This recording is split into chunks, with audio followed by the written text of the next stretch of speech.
Every human aged 15 to 25 just woke up to a glowing countdown in their vision. Survive a 20-round cosmic death game, or humanity's youth is wiped out.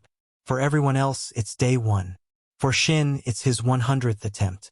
Using a brutal regression ability, Shin has relived this hell 99 times. He enters the first arena not as a victim, but as a god-tier monster, armed with a century of optimized stats and secret exploits. He is completely unstoppable. Except for one detail. In every past run, Shin played the lone wolf, only to hit a hidden wall at the final gate. It requires a minimum of 5 survivors to unlock. 99 times he stood there alone, watched the clock hit 0 and died. To break the loop, the ultimate solo player must do the hardest thing imaginable: trust people. Shin has to recruit a squad, keep them alive through meat grinder arenas, and secretly carry them to the end, all while keeping his 100-life trauma a secret.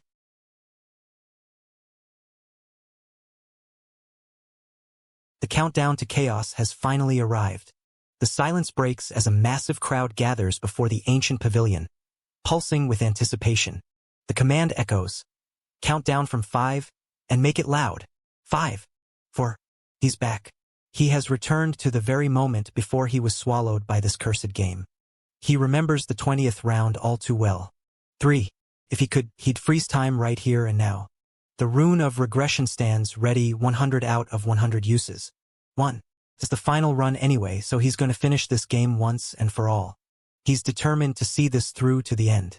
He needs 4 reliable companions to reach the final round. Time to start scouting. Who's going to make the cut? Rewind to just a few minutes before the madness. The teens are excited about becoming adults, unaware that their lives are about to be flipped upside down. They're planning their future, totally oblivious to the impending doom. It's almost cute how little they know. A deliverman? Someone mentions Co Arin, but honestly, it's probably just someone with bad makeup. The banter is relentless.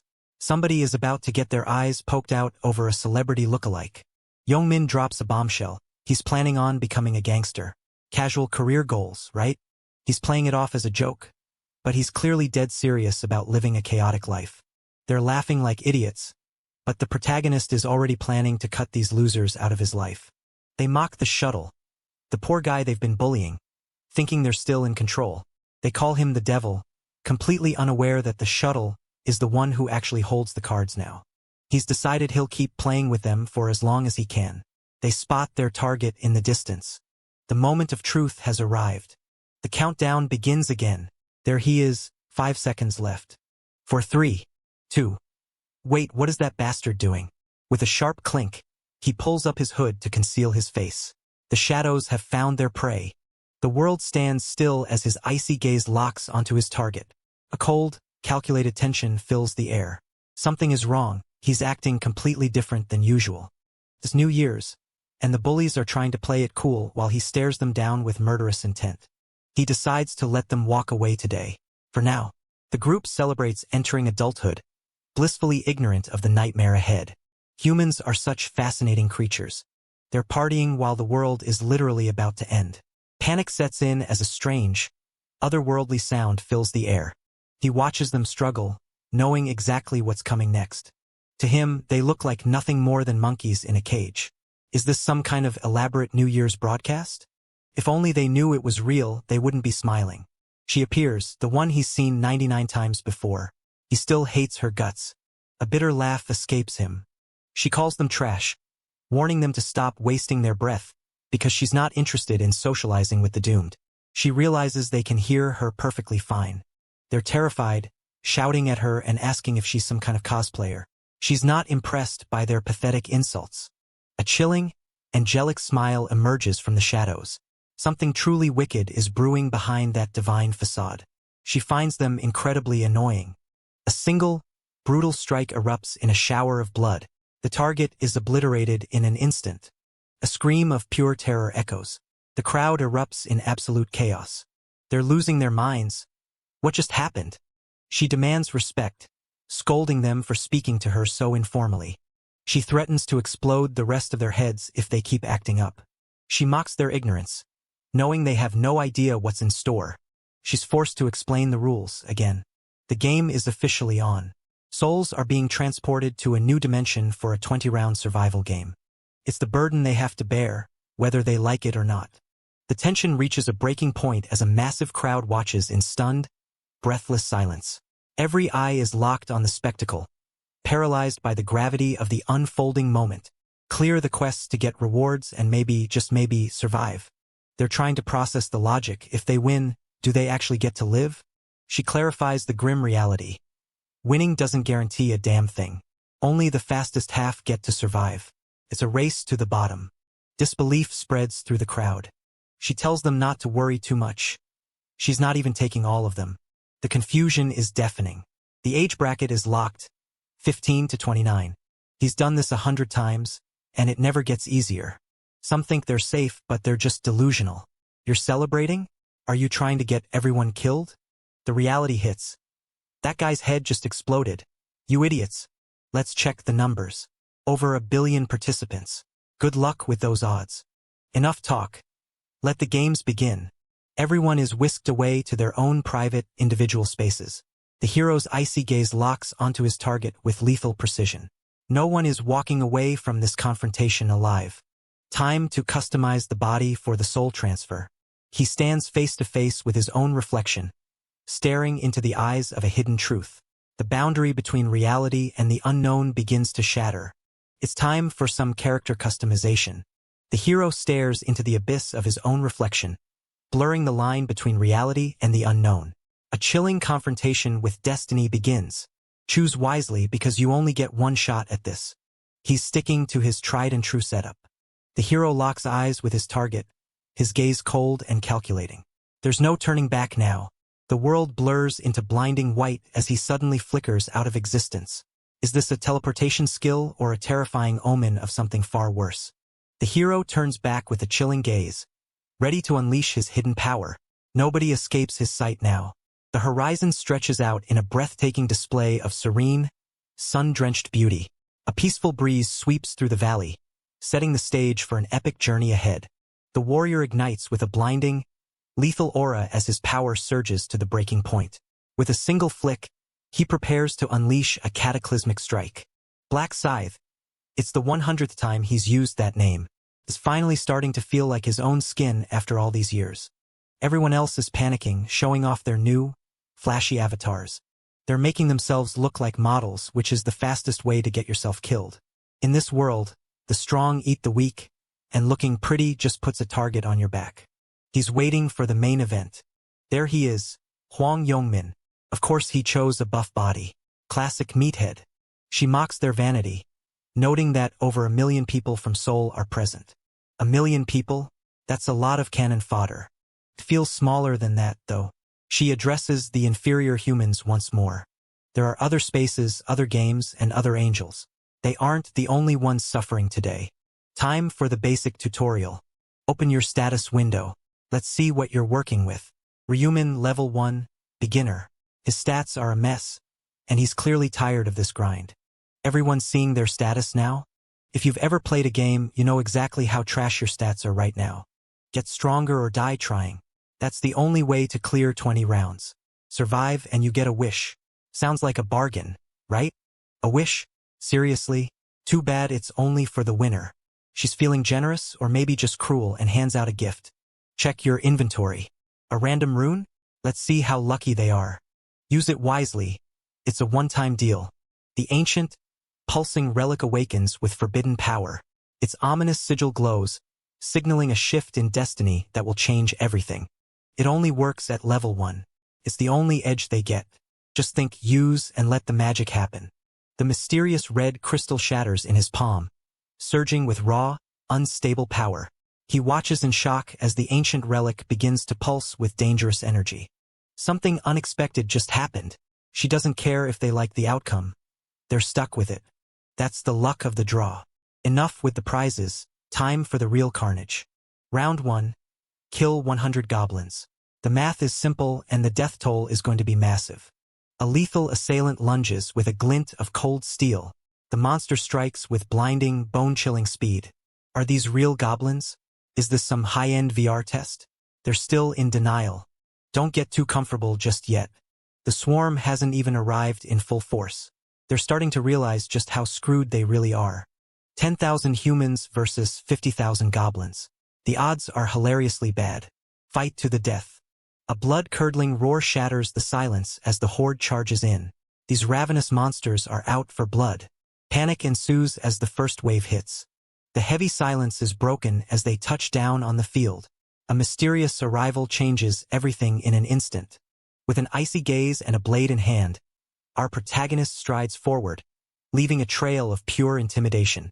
The crowd watches in stunned silence as he marches toward his inevitable confrontation. He's walking toward the monsters? Is he suicidal or just plain crazy? With a lethal glint in his eyes, he snaps his head toward the threat. The battlefield just got a whole lot more dangerous. With a flash of lethal speed, he obliterates his enemy in a single brutal strike. The monster doesn't even stand a chance against such overwhelming power. The air freezes as a collective look of sheer terror washes over the group. Whatever they're witnessing, it's enough to stop them dead in their tracks.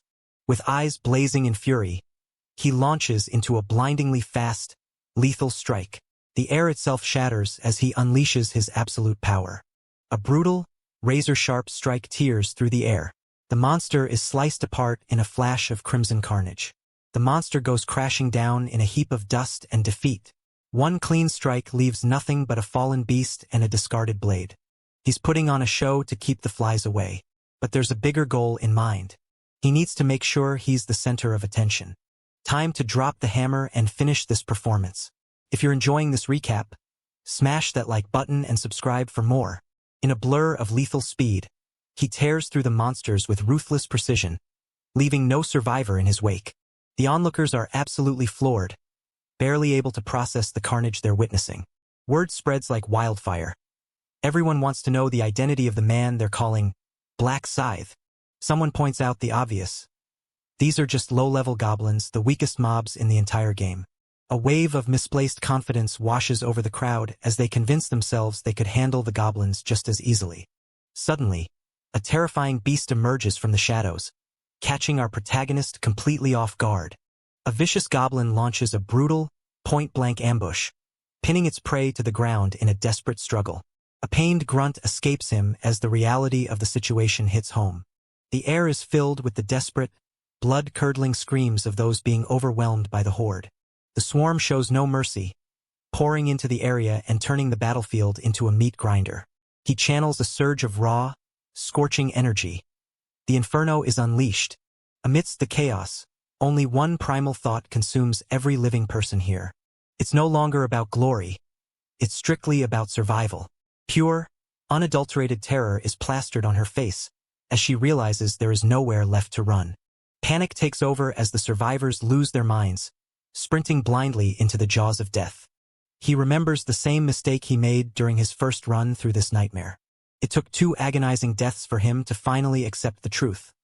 There is no escaping this dimension. A blinding surge of golden power forces him to brace for impact as the energy threatens to tear him apart. He scowls, wondering what kind of twisted surprise the system has in store for him now. He knows the reality. Modern people aren't exactly trained killers. Adrenaline surges through his veins as he readies his blade for a final, life-or-death strike. He realizes that if they want to survive, these greenhorns are going to have to learn to kill, and fast. A monster's eyes snap open with a blood-red glow, signaling that death has found its next victim. A guttural, demonic screech tears through the air. The angel watches the slaughter with a disturbing sense of amusement, finding the human's plight nothing more than entertainment. Don't be fooled by their small stature. A swarm of knife-wielding goblins is a death sentence for the unprepared. But wait, things are about to get interesting. The angel eyes the protagonist, clearly intrigued by his performance. A system notification blips. Black Scythe has already cleared 70 goblins. He curses the system's stingy privacy settings. It's blocking all his data except for the quest progress.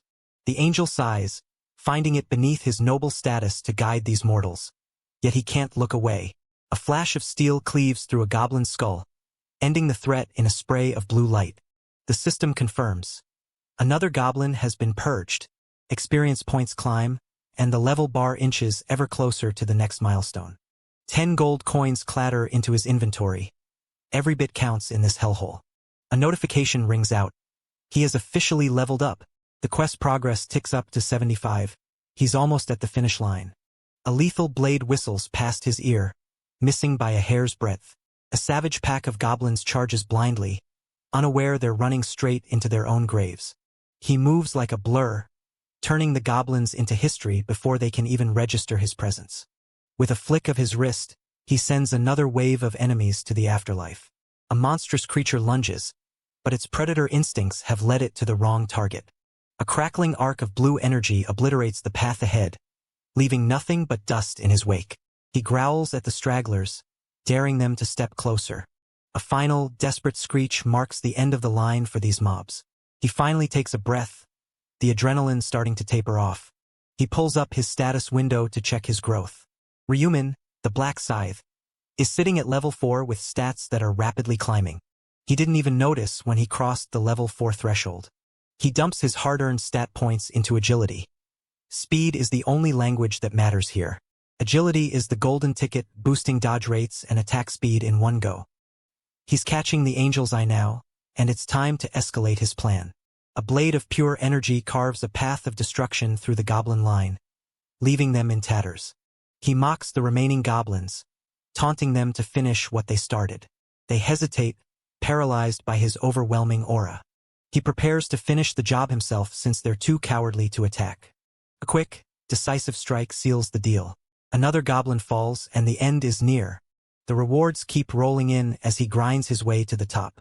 Level up again. He's becoming a monster in his own right. Quest objective reached. 100 goblins slain. The first round of this twisted game is officially in the bag. A pillar of power erupts around him, the battlefield trembling at his sheer presence. He admits he went a little overboard, but catching the angel's attention was always part of the strategy. The system announces he's secured the top rank for his zone. He's not just the best in his zone. He's the fastest in the entire game across all sectors. He pushed himself to the brink specifically to secure that global #1 spot. A rare weapon selection coupon drops into his lap as a reward.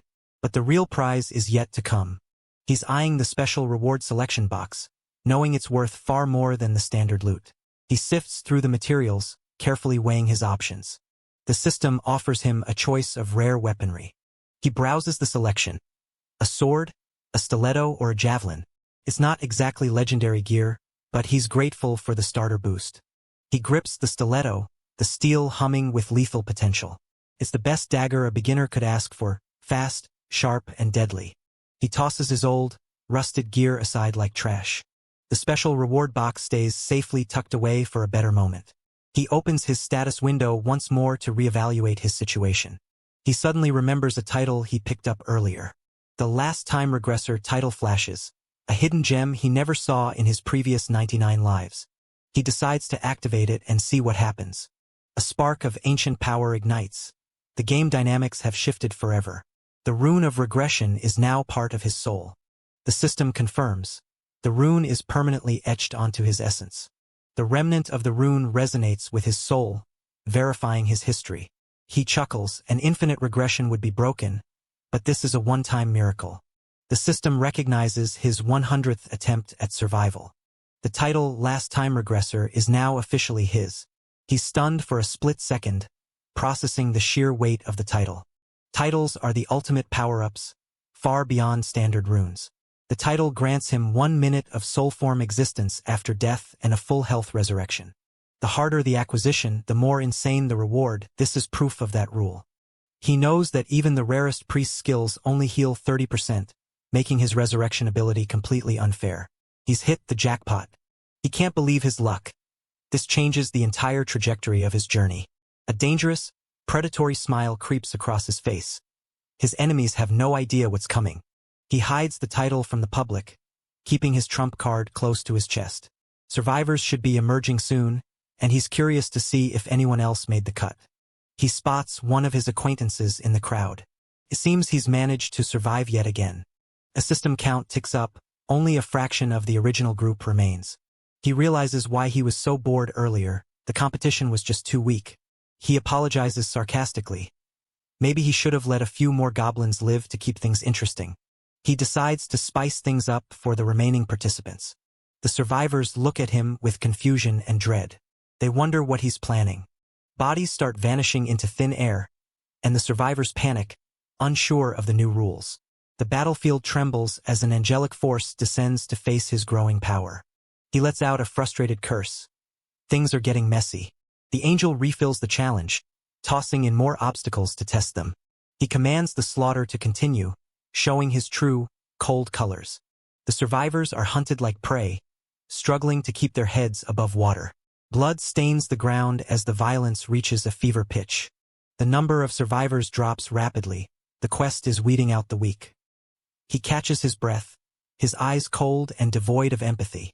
A survivor slams a bloody hand against the barrier, realization dawning that there is no escape.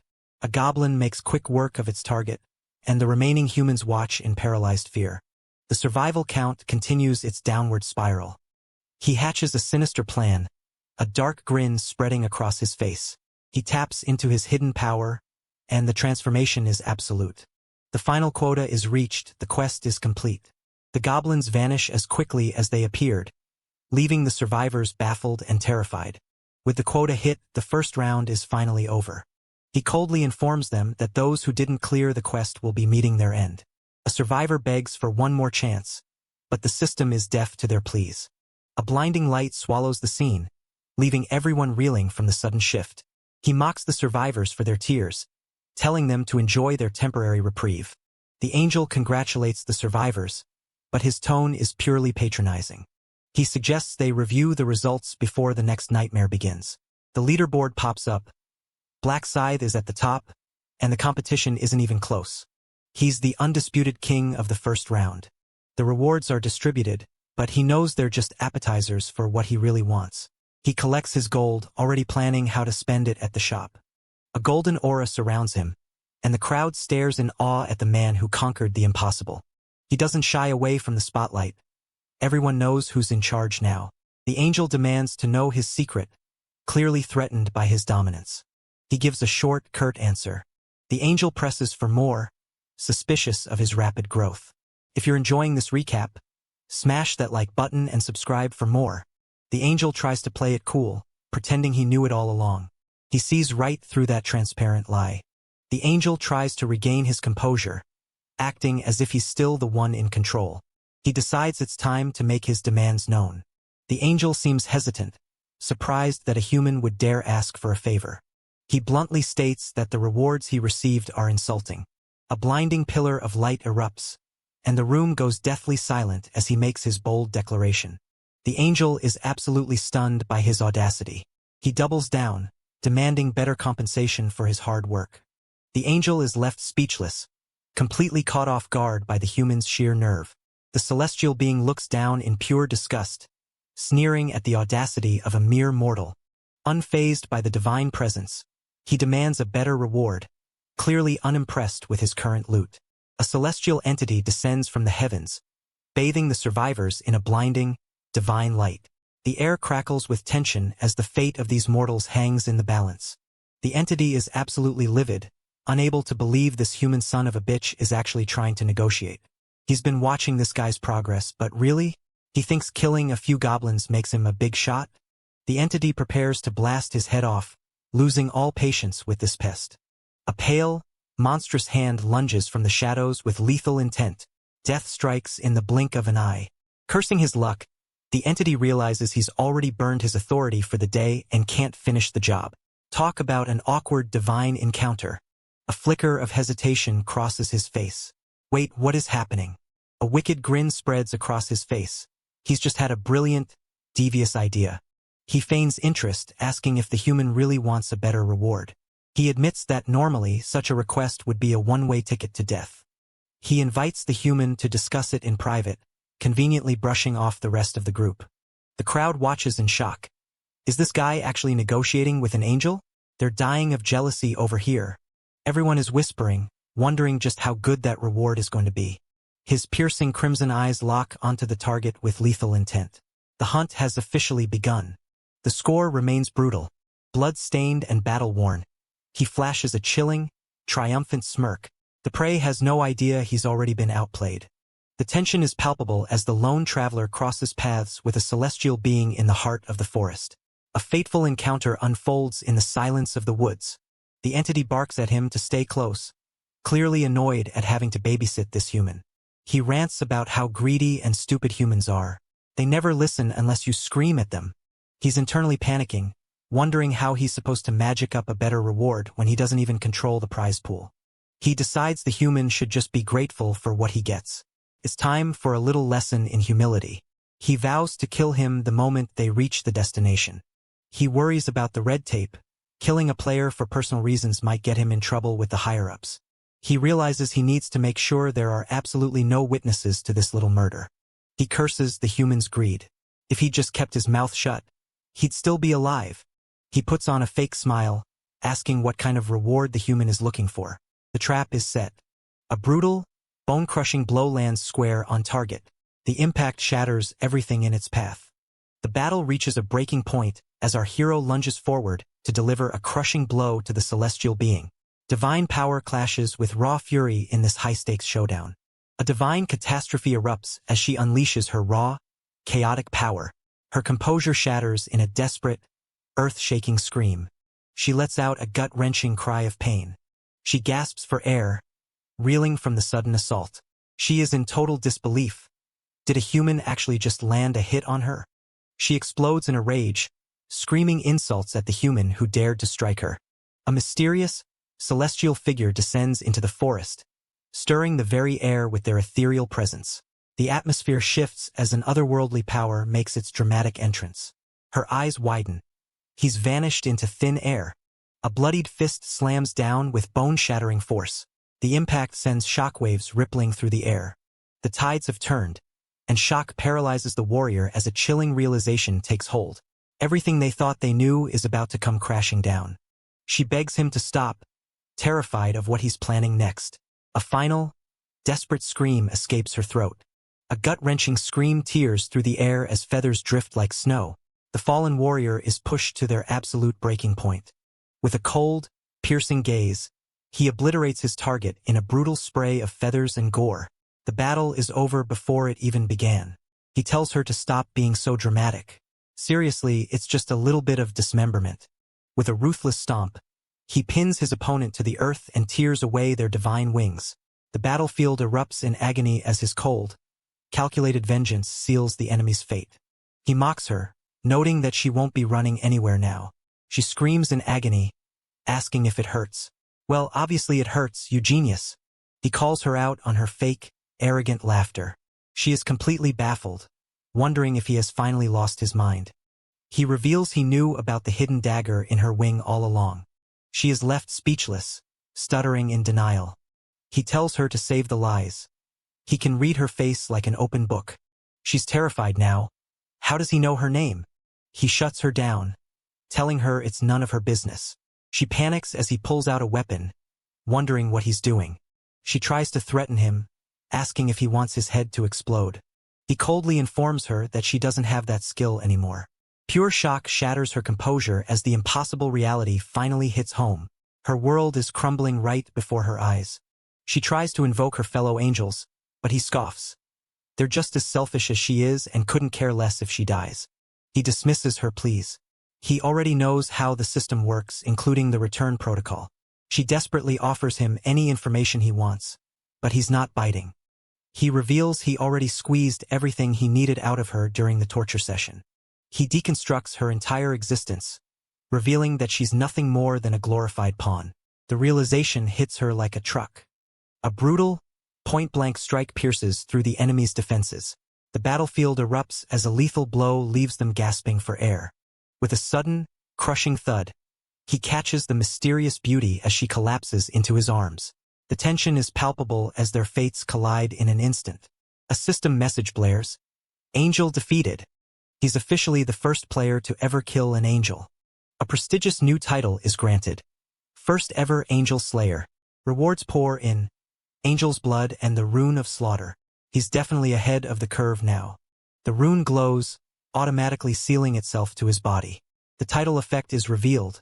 All stats double when fighting divine types. That's going to be useful. He's been preparing for this since his third time around. He knows exactly how these exclusive rewards work. The Rune of Slaughter effect. Stats increase by 1% per kill, stacking up to 100%. He's going to be a monster. He chuckles, thinking about the look on the angels' faces when they realize he has a rune. The plan is coming together perfectly. A chilling glint ignites in those crimson eyes as the predator locks onto its target. The hunt has officially begun. The true prize for killing the angel is finally revealed. The angel's blood is a one-time use item that grants the Grim Reaper class. Talk about an upgrade. Everyone gets a class at level 10, but he's aiming for the top tier. The ancient seals awaken, surging with raw, legendary power. A kaleidoscope of mystical emblems ignites the darkness, signaling the arrival of a world-shattering force. There are 30 different jobs, and he knows how to climb the ladder. It usually starts with finding a class-swapping item. Some are earned through hunts, others through specific, hidden conditions. The rarest class-change items are one-of-a-kind, hidden in plain sight for the worthy. A legendary artifact erupts with blinding, celestial power. The world trembles as its true potential is finally unleashed. The classes offered through these special items are in a completely different league. A blinding array of ancient emblems ignites, signaling the awakening of legendary powers. The system gears up as forbidden skills manifest in a display of pure, raw magic. With bonus stats and elite skills, he's going to be unstoppable. He checks his inventory, ready to maximize his efficiency. His goal? Sweep first place in every single zone. The rewards are stacked: triple EXP, gold, and insider intel. He needs to hit level 10 and fast to secure that class change. He locks in his choice: triple EXP buff. It's time to level up. He knows this is his last chance to get strong enough to survive. No more room for errors. A blinding surge of holy power consumes the fallen figure as their life force begins to erupt. Everything changes in this electrifying moment of raw, celestial energy. The first round ends. Out of hundreds of millions, only a handful of survivors remain. February 1st is the next deadline. The system confirms the level cap. He wakes up back at the Bozingak Pavilion. Was it all just a fever dream? He looks around, completely disoriented. What just happened? He wonders if everyone else passed out too. His head feels like it's going to split open. It's 5:20 a.m., the exact same time he spent in the game world. His body aches as if he's been through an actual war. He checks on Yongmin, confirming they both collapsed at the same time. Everyone is talking about the same weird, realistic dream. It wasn't a dream after all. The terrifying truth begins to sink in. They're back, but the memories of the goblins and the game are all too real. The realization that they have to go back in February hits them like a punch to the gut. Someone tries to wake a guy up, but he won't budge. They shake him, but he's unresponsive. The battle takes its toll as he collapses, completely drained of all strength. Darkness claims him as he hits the floor, unconscious and vulnerable. The air turns cold. What's going on? Panic sets in as reality hits them hard. He's not breathing, and there's no pulse. The horrific conclusion is whispered: he's dead. Did he fail to survive the game, or is this just the beginning of the end? The crowd looks at the others who haven't woken up. Are they all just empty shells now? Only half survived? The fear of the next round is already setting in. This is the new reality. A dark, twisted excitement takes hold. The game has changed everything for everyone. Rich or poor, it doesn't matter anymore. Everyone is playing by the same deadly rules. Forget about fairness, it's all about staying alive now. He tells them to calm down. Worrying won't save them, only survival matters. He calls out the others for their complaints. It's not just them, the whole world is in this mess. Another guy complains that he hasn't lived enough yet. Too bad. The game doesn't care about your bucket list. He looks around for his personal errand boy, but he's gone. Did he die before even finishing the first round?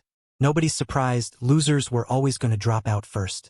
A sudden sound catches his attention, and his eyes snap wide with intensity. Something, or someone, has just made a move. Someone is lingering nearby.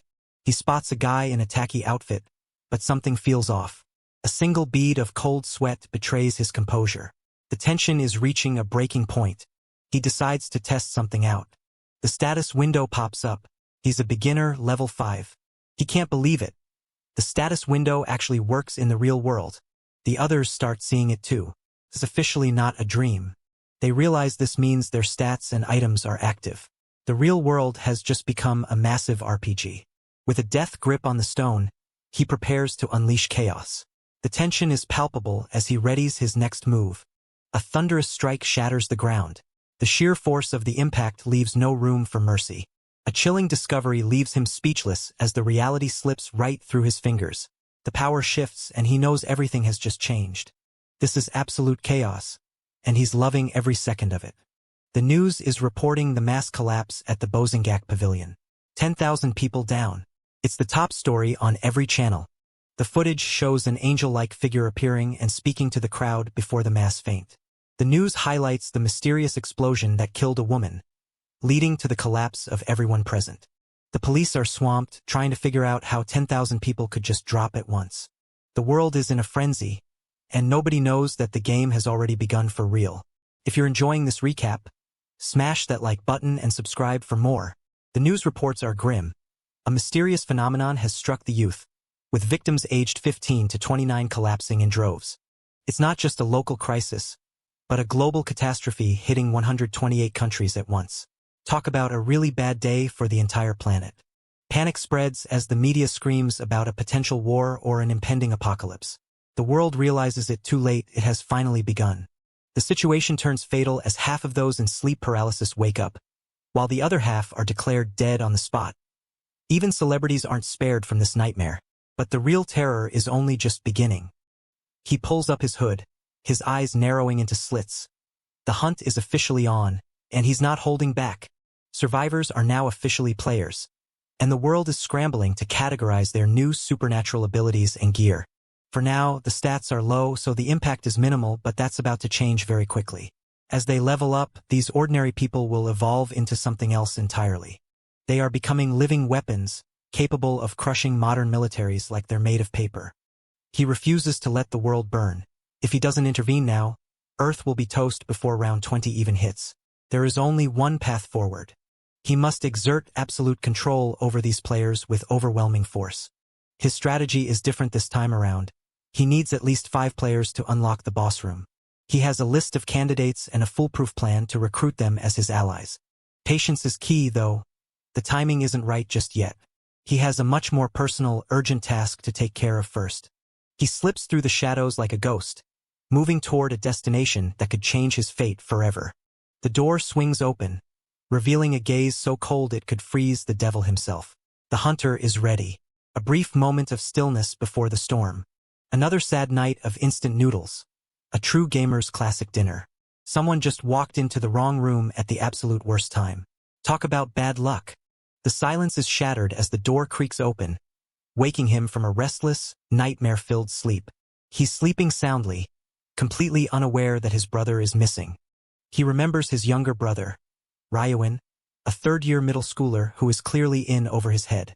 Everything changed for their normal family after that tragic car accident took their parents away. Overnight, he became the sole guardian of his little brother, Wonnie. A gentle touch uncovers a hidden bandage, finally exposing the secret injury his brother has been hiding. His eyes flare with icy, lethal intent. The predator has finally found his target. A soft, confused sound breaks the tension. He shakes his brother awake, desperate to get him out of harm's way. It's barely 6 a.m., but there's no time for beauty sleep when the world is ending. Confusion washes over Wonnie as he's yanked from his slumber. He tells his brother to get moving immediately, promising to explain everything once they're safe. Wonnie just wants to sleep in, totally oblivious to the fact that he's being rescued from a disaster. He cuts the excuses short. This is a matter of survival now. The world is in chaos, and there is no room for peace and quiet anymore. He urges his brother to step outside, promising to fill him in on the way. They step out into the cold, crisp morning air. A quiet walk toward a loud revelation. Wonnie is growing increasingly nervous. What could possibly be this serious? He drops the bomb. Wonnie has no idea what's actually happening to the world. He tells him to check the trending searches, and the truth hits like a sledgehammer. Wonnie stares at his phone, his face turning pale as the reality of the other world sinks in. The news is official. An angel is stealing souls, and people are vanishing into another dimension. Wonnie is stunned, but his brother reveals the truth. He barely survived killing 100 goblins. Wani's shock turns to panic for his brother's safety, but the older brother brushes it off. The concern in Wani's eyes is palpable. They are all each other has left in this cruel world. Their bond is the only thing keeping them grounded. The digital numbers flicker, counting down to their next challenge. The emotional weight of their situation is crushing. They're holding onto each other for dear life. He knows Wani is stronger than he looks. He's always believed in his brother's hidden potential. He recalls the funeral hall, a place of deep sorrow that hardened his resolve. He's been trying to fill the massive void left by their parents for years. He reminds Wani that slaying goblins is a far cry from the life of a middle schooler. He catches the look of doubt on his brother's face. He explains the stat system. Physicality matters less when you've got a system to boost your stats. He tells Wani to follow him if he wants to see the proof for himself. Wani puts his foot down. He's not moving until he gets some real answers. The demand for the truth is finally laid on the table. His heart trembles, burdened by the heavy history they share. His eyes lock onto his prey. The man who hurt his brother is about to meet his match. He whispers the name of his enemy, Bang Taijayu. A dark aura surrounds him. There's no turning back now, and the hunter is closing in. He reveals his destination, the hideout of the gangster, Bang Taijayu. The legend of the predator is being born, and he's coming for his prey's throat. The realization hits Wani. He was being bullied, and his brother knows. Wani is stunned. How could he have known? His brother's response is cold and firm. Did he really think he wouldn't find out? Wani admits he tried to hide it to protect his brother from more stress. The apology is heartfelt, but the rage behind it is terrifying. He admits he was oblivious at first, but that's all changed. A cold, calculated light shines in his eyes. He's already planned exactly how to break his target. He recalls the moment he finally realized the truth. It was just a few hours after he returned from his first round in the system. He remembers that morning, the exhaustion of a brother living a double life, pushed to the absolute edge. He remembers Wani leaving for the day, not knowing what awaited him. That was the day his little brother was taken from him. A shrill, heart-stopping phone ring cuts through the air, signaling the start of a tragedy. He groans at the intrusion, unaware of the nightmare on the other line. The voice on the phone asks if he's the guardian of Ryuan. His blood runs cold as he realizes something has gone horribly wrong. The hospital demands his immediate presence. He bursts into action, his speed supernatural. He's moving faster than the eye can follow. His brother was found blind and broken, beaten by Taijayu's thugs.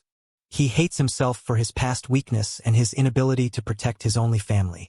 The guilt is a poison, but it's fueling his current rampage. He whispers a tearful apology to his brother, vowing to make things right. He makes a silent, deadly promise. No one will ever touch his brother again. Not ever. A massive, bone-crushing kick slams into the hideout, signaling a violent arrival. The blow lands with the force of a wrecking ball. Taijayu's men don't even know what hit them.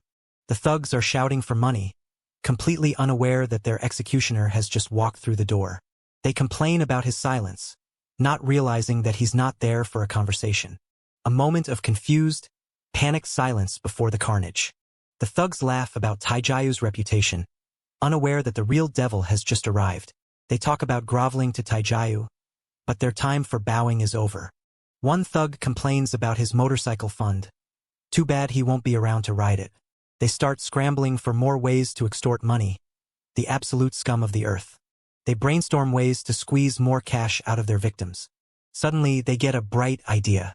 They decide to target Ryuan, the tall curly-haired errand boy. Taijayu decides it's time to beat the kid up again for the new year.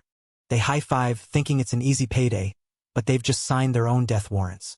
They mock him for being a broke bum with no parents. They laugh about how he never brings enough money, completely oblivious to his brother's true power. They sneer at his family situation, unaware of the fire they're playing with. They mention his brother, the guardian. Taijayu suddenly freezes. What could be wrong? The shadows shift and two figures emerge. The hunt has officially begun. Taijayu laughs it off, thinking it's just the kid, but he looks a little nervous. He mocks Ryuan, calling him a bastard, but his confidence is starting to crack. Taijayu screams at him, trying to regain his alpha status. Ryuan is terrified, but his brother is standing right behind him. Taijayu notices the brother and realizes something is very wrong with the guy's vibe. He tries to bully his way through, asking if Ryuin brought a new errand boy to keep him entertained. The brother introduces himself as Ryuin's guardian, and the air turns freezing cold. Taijayu is enraged by the tattling, threatening to kill them both. A single, sharp word stops the thug in his tracks. The minions are whispering, wondering if the brother can actually fight. Taijayu pulls his weapon, ready for a brawl that he is destined to lose. A punch connects with the force of a supernova. Taijayu goes flying. The impact is sickeningly loud. Taijayu screams in shock. He can't believe he was just hit. A lightning-fast kick connects before the thug even blinks. He crushes the thug into the concrete. Mercy is not on the menu today. The thug is down and he's not getting back up. Taijayu tries to strike back in a blind, pathetic rage. A brutal counterblow sends Taijayu reeling into the wall. He gasps for air, his ego shattered alongside his ribs. Taijayu mocks him, thinking he's just a nerd who learned to box. He underestimates the protagonist, assuming he's just another amateur. Taijayu laughs at the boxing excuse, totally blind to the monster before him. He lectures the protagonist on weight classes, which is honestly hilarious given the beating he's taking. The protagonist asks if he's been watching the news lately. Taijayu shouts back, his frustration boiling over. The bully strikes out, but the protagonist doesn't even move. He's already bored. Taijayu loses his mind, screaming for a real fight. A massive fist misses by an inch. The protagonist's reflexes are just too sharp. He calls him a flying squirrel because he's moving too fast to track. The rage is real, but the skill is absolutely non-existent. Taijayu realizes something is deeply, terrifyingly wrong. He can't land a single hit, he's fighting a ghost. The protagonist points out the obvious. His fist ignites with a chilling blue flame. The hunter is ready for the finish. If you're enjoying this recap, smash that like button and subscribe for more. He stares down the bully, ready to end this charade. He tells the thug exactly what he is, a player. A single, devastating blow sends him reeling. The world spins as his balance completely shatters. He lets out a primal roar, calling his attacker a total lunatic. Confusion flashes in his eyes. Where on earth did his opponent just vanish to? A cold realization hits him like a freight train. Don't tell him he's actually this fast. He stands frozen, bracing for the inevitable strike from the shadows. The cocky fighter sneers, claiming he could knock him out with just one punch. Talk about overconfidence. A single, brutal blow sends his tooth flying. The fight has just reached a point of no return. He lets out a desperate, guttural scream, bracing for the worst. He swears he'd rather die than lose this fight. In a display of absolute dominance, he catches the punch with cold, unshakable precision. The tables have turned in an instant. A brutal, lightning-fast strike connects, sending shockwaves through the air. The victim doesn't even have time to react before the impact shatters their defense. One brutal strike leaves the target gasping for air. The bystanders watch in total shock as their comrade crumbles. He thinks to himself, is this guy seriously just aiming for his face now? Talk about a grudge. He curses his sly opponent, wishing he could land just one clean hit in return. He swings wildly, desperate for just one connection. A brutal mid-air strike descends, but the target doesn't even flinch. The tension is explosive as a single kick threatens to end it all. He wheezes out a desperate, pathetic plea for mercy. The word barely leaves his lips before the next blow lands. A brutal, bone-crushing blow connects, sending our protagonist spiraling into a world of pain. His defenses are shattered and the blood is flowing. Is this the end of the line? The scene is a total wreck, mirroring his current state of mind. He coughs up blood, wheezing his rival's name as he struggles to stay conscious. A sadistic grin crosses his face as he asks if it hurts. Talk about adding insult to injury. Even after regressing countless times, the pain remains a constant, unwelcome companion. Broken, battered, and utterly defeated, our hero hits rock bottom in the suffocating silence of the dark. He begs for them to stay back, terrified of reliving that horrendous hell ever again. He whimpers, pleading for the violence to finally stop.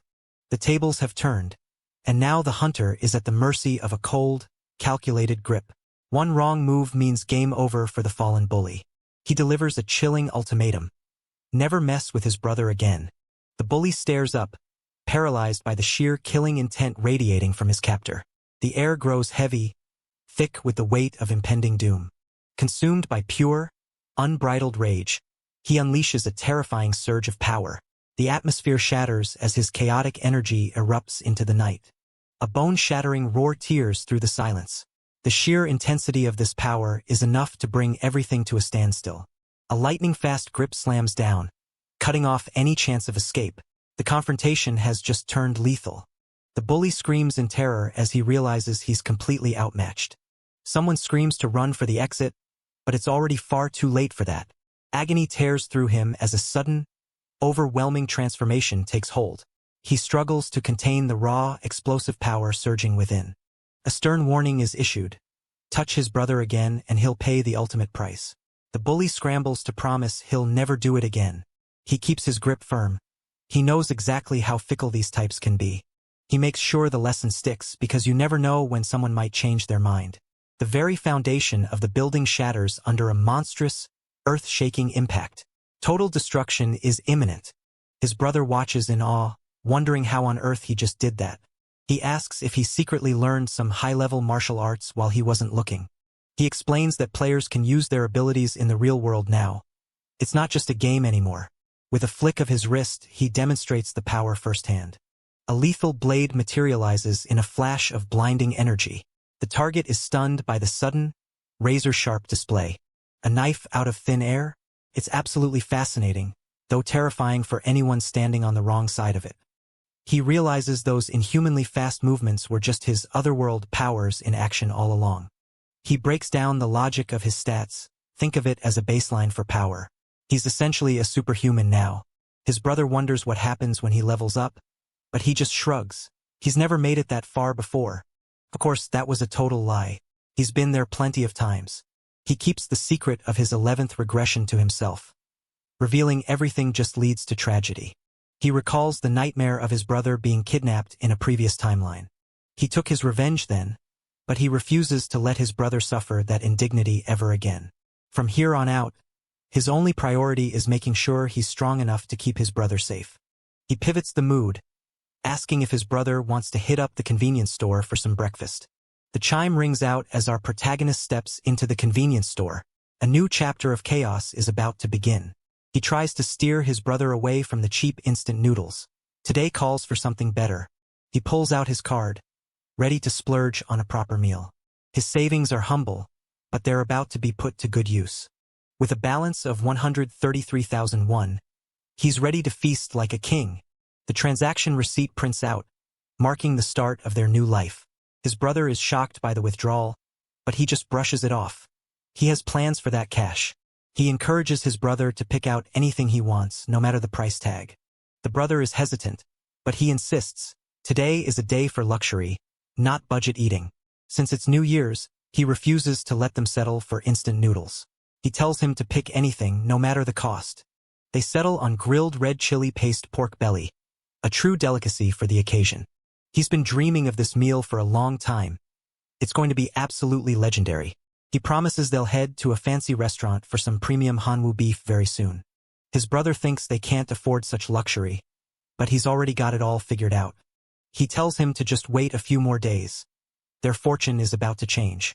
He vows that soon, his brother will be eating so much meat he'll actually get tired of it. The steam rises from a perfectly seared slice of heaven. One swift move of the chopsticks brings the savory prize straight to the steaming bowl of rice. One bite is all it takes to trigger a flavor explosion.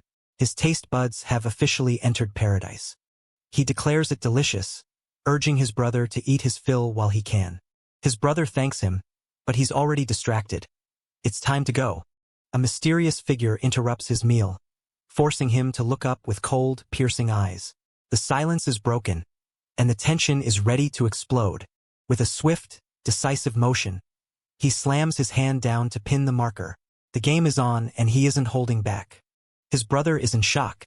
Did he really spend all that money on lottery tickets? He confirms he bought 20 tickets. Talk about betting the house. His brother is horrified, convinced he's just thrown away their savings on a pipe dream. He tells him to just wait and see. The results are about to prove everything. His brother watches in disbelief as he marks the numbers one by one. Why is he so confident? The mystery only deepens as he fills out the slips. He explains it simply, these are the guaranteed winning numbers. The 1049th lottery draw begins. The air is thick with anticipation. His brother is certain they're doomed, convinced those 100,001 are gone for good. As the balls tumble, he tells his brother to stop biting his nails. It's a done deal. The first number is drawn, 3.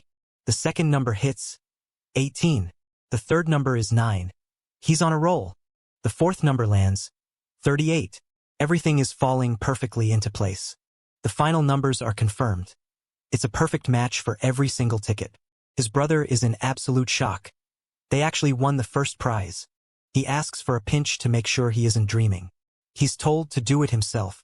It's too surreal to believe. A perfect string of wins. He asks if he wants it to be a dream, but the answer is a hard no. He definitely doesn't want to wake up from this one. He reassures his brother. This is as real as it gets. They celebrate the massive win, first prize, and they've got it in the bag. He reminds his brother to keep it down. They don't need the whole neighborhood knowing their business. His brother is ecstatic, but he stays cool as a cucumber. He's happy too, though he's been through this rodeo enough times to keep a straight face. He remembers his own first win. The excitement was just as overwhelming back then. It's not just a lucky day. It's become an annual event for him. After regressing, securing quick cash is the absolute first order of business. With the world having faced 900 million deaths, the economy is hanging by a thread. The global financial system is starting to crumble, and he knows exactly how to survive the fallout. Item trading is about to move to cold, hard cash, and he's positioning himself to own it all. His brother is still reeling. Winning 100 times over is a scale of luck that shouldn't even exist. It's a world-changing jackpot, and he's the only one who knows it. They arrive at the bank, ready to collect their massive fortune. He isn't even nervous. He's done this dozens of times before. Practice makes perfect, right? He steps up to the counter, ready to cash out. The teller congratulates him, though he looks a bit confused. They whisper among themselves, he looks like a kid, but he's claiming the top prize? They ask where he bought the tickets, and he points them toward the MANHWA store. The teller's face turns pale as he hears the news. Cold sweat drips down his face as he stares in absolute disbelief. Something truly shocking just shattered his entire world. News spreads like wildfire. 115 winners from the same store? That's statistically impossible. Everyone is losing their minds over the anomaly. The store is suddenly the most famous place on earth. With a sharp glint in his eye, he raises a finger to deliver a cold, final warning. Nothing escapes his calculating gaze. Did one person really buy all those winning tickets? The suspicion is starting to mount. The bank staff is instructed to treat him like royalty. He's officially a VVIP now. He's asked to wait a moment while they sort out the paperwork. A short while later, the situation escalates. They return, treating him with the utmost respect. The bank president himself arrives to handle the transaction personally. He offers his congratulations, and he accepts with a polite nod. They head to a private room. This is a deal that requires total discretion. They arrive at the lottery business team office. This is serious business now. The staff is buzzing with excitement, wondering who this mystery VVIP really is. People are whispering if he's the president's relative. But the truth is far more mysterious. He's introduced as the lucky winner who's about to change the bank's history. The staff is instructed to keep him comfortable. This isn't just a regular customer. He tells them to keep it together. No need to make a scene. He takes his seat, calm and collected despite the massive amount of money on the line. They offer him refreshments, but he skips the small talk. He's here for the payout. The teller checks the ticket with trembling hands, trying to confirm the impossible. The ticket is verified. Every single one is a winner.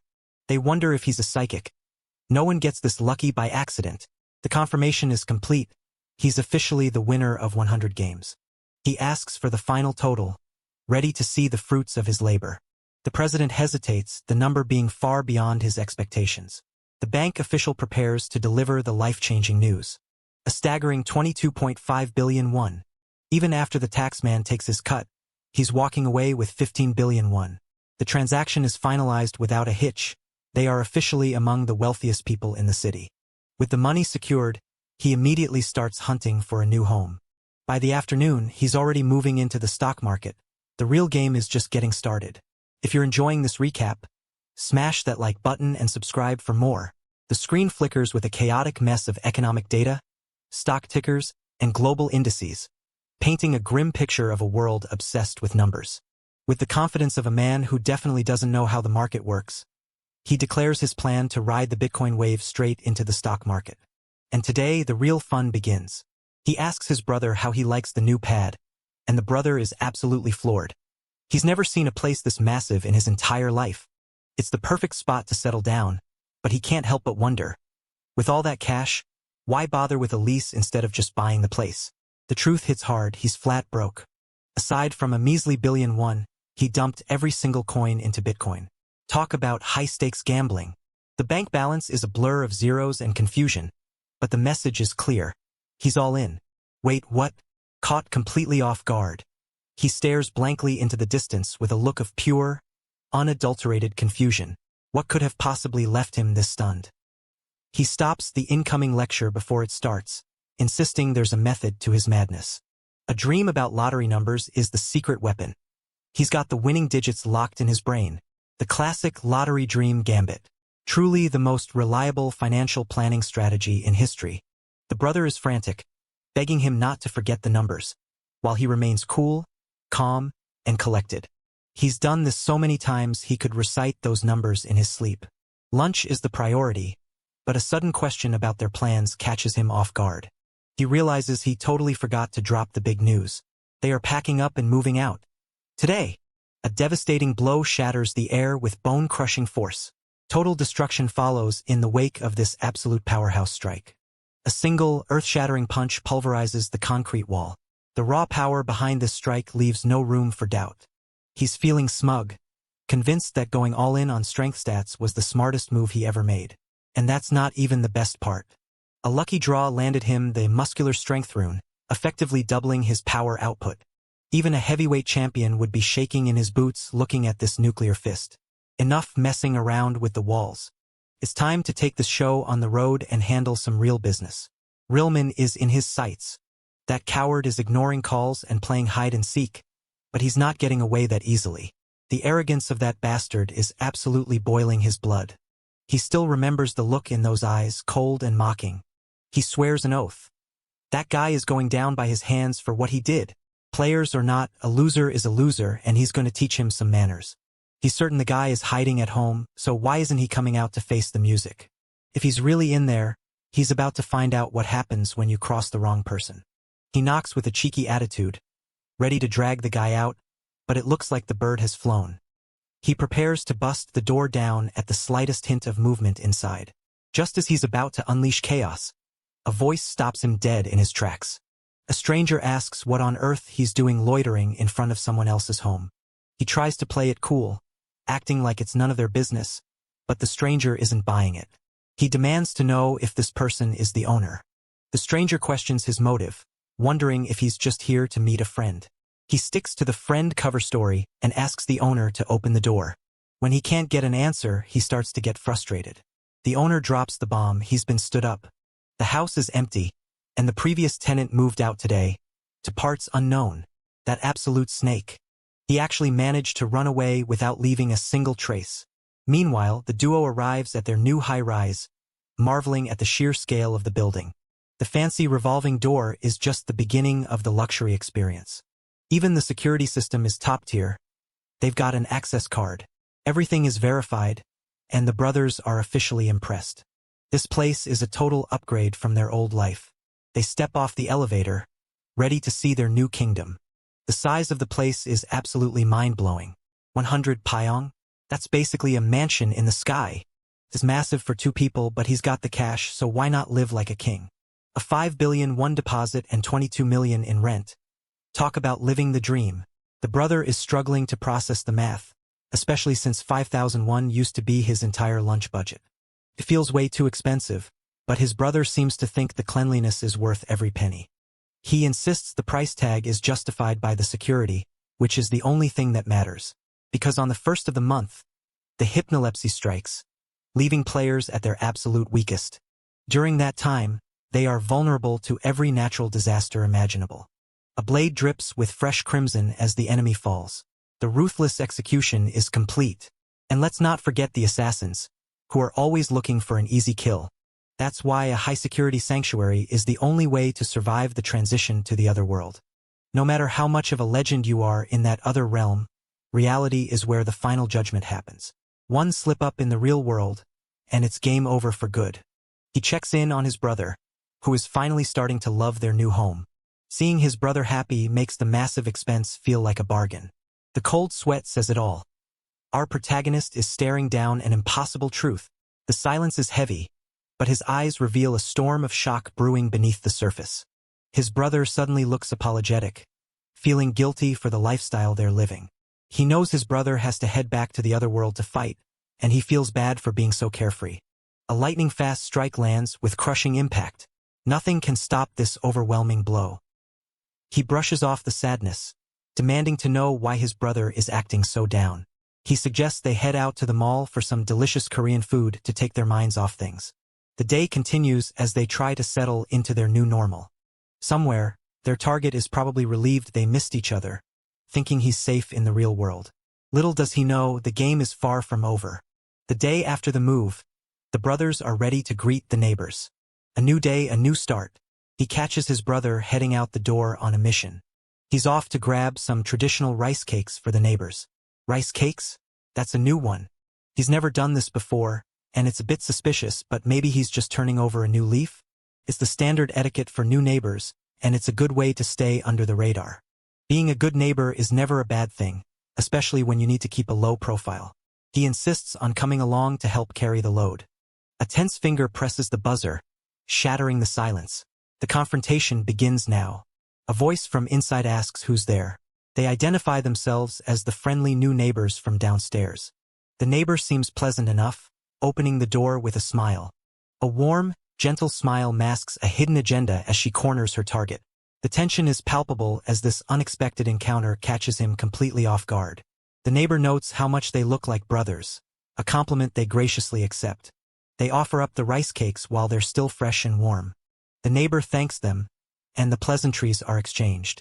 They clarify they're from Unit 4302, the new movers on the block. Another round of rice cake distribution. They make sure to ask for their neighbor's kindness as they settle in. They tell the neighbor to enjoy the treat, keeping the vibe light and neighborly. A sudden chime echoes as the elevator hits floor 44. The countdown to chaos has officially begun. Only one door left. They're tired, but they're determined to finish their task. They realize this is the penthouse level. The people living here must be absolutely loaded. Probably some famous celebrity or the child of a massive conglomerate. The door is quiet. Maybe nobody is home. The doorbell rings, signaling an arrival that changes everything. Who dares to disturb the silence? No response. Maybe they should just call it a day. A sudden, chilling realization freezes him in his tracks. What could have possibly caught him so off guard? Wait, is that who he thinks it is? It's the superstar actress, Seo Arin. All eyes are on her as she makes a stunning entrance. The atmosphere shifts the moment she steps into the light. The brother is completely starstruck. She's like a goddess in the flesh. Caught mid-snack, the duo freezes in total confusion. What could possibly have interrupted their sweet treat? A hand snaps forward to snatch the prize, leaving the boys stunned in their tracks. The race for the last piece of cake is on. She wants to know who they are. Are they just some obsessed fans? They quickly explain they're just the new neighbors from downstairs. The floor below? That changes the dynamic. A realization dawns on her. They're just here for a polite neighborhood greeting, offering the rice cake again. A voice from behind shuts it down immediately. She doesn't eat that kind of thing. The atmosphere turns cold, and the security detail steps in. The rejection is blunt, and they're left standing there awkwardly. The silence breaks as a mysterious figure looms behind her, chilling the air with sudden tension. She freezes in her tracks, sensing the undeniable pressure of his presence. He has no clue who these guys are, but he's already pegged the bodyguard as a rude jerk. He tells his brother not to worry about it, but the tension is thick enough to choke on. Even after the rejection, his brother is buzzing with excitement. With a radiant, starstruck grin, our hero beams with pure, unadulterated excitement. His eyes sparkle as he locks onto his target, radiating chaotic energy that's impossible to ignore. He's confused. What is he so excited about? He can't believe he doesn't know who she is. The CEO Arin, the biggest name in the country. Who is that even? He's clearly been living under a rock. The news is flashing headlines about the horrific death of another star. The survival rate for celebrities in the other world is abysmal. Another actor is taking a hiatus due to anxiety. The industry is falling apart. The world is in a state of constant, mourning panic. He wonders what the hell is happening to the world he once knew. A message pops up on her phone, confirming the grim news about her colleague. She's getting the same bad news everyone else is. The weight of the world is crushing them all. They discuss attending the funeral, another friend lost to the other world. Even the big names aren't safe from the dangers of the first round. If it weren't for the special runes he discovered, he would have ended up just like them, another face on the news. He's realized he's become famous, but the cost of that fame is a death sentence. Without the sponsorship and the high-end penthouse, he wouldn't have stood a chance. She snaps him out of his dark thoughts, asking what's on his mind. She's always willing to listen, playing the supportive role perfectly. He was just pondering the state of the world and how to survive the next round. She tells him to relax. With her around, there's nothing to be anxious about. Just rely on me, she says. But the sincerity is hard to measure. He agrees, though he's not entirely sure who else he could trust. When the company first assigned him as her bodyguard, he was suspicious. Was he there to protect her, or to keep her under surveillance? If you're enjoying this recap, smash that like button and subscribe for more. He reflects on the harrowing past, acknowledging that without his partner's intervention, he wouldn't be standing here today. The duo tears through the goblin horde with ruthless precision. No mercy is shown as steel meets flesh in this blood-soaked battlefield. He admits with a somber tone that he surely would have perished in the very first round if left to his own devices. With fierce determination, he vows to protect his companion at all costs, urging him not to surrender to despair. Overwhelmed by the promise, he offers a humble and heartfelt word of gratitude. He shifts the topic to their new neighbors, warning that those rice cakes are a one-way ticket to gaining a few extra pounds. He defends the neighbor's kind gesture, but his partner remains skeptical, insisting their intentions were far from pure.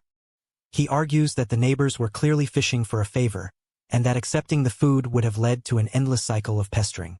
Despite the cynicism, he still can't shake the feeling that the neighbors were actually decent people. His eyes widen as he recalls one of the neighbors, a young man who clearly survived the goblin slaughter and looks like a seasoned killer. He nods in agreement, acknowledging that survival in such a hellish trial is no small feat. He marvels at how someone who has witnessed such carnage can maintain such a calm and collected demeanor. He dismisses the praise, bluntly stating that killing 100 goblins is simple and that anyone who failed was just plain incompetent. He concedes that the man was indeed skilled, perhaps even surpassing the standards of their own world. But then, his gaze drifts toward the true apex predator of their group, the Black Scythe. He admits he felt a strange sense of pity for the goblins, until he realized he was the one who could be next on that blade. He wonders about the Black Scythe's real-world occupation, secretly hoping that sticking close to such a powerhouse is his golden ticket to surviving the second round. The anxiety hits him like a freight train. He barely scraped by the first round, and he's terrified he won't be so lucky a second time. The date is marked Tuesday, January 31st. The clock strikes 11 a.m. A cold, thin atmosphere hangs over the room. The numbers shift, ticking toward an uncertain future.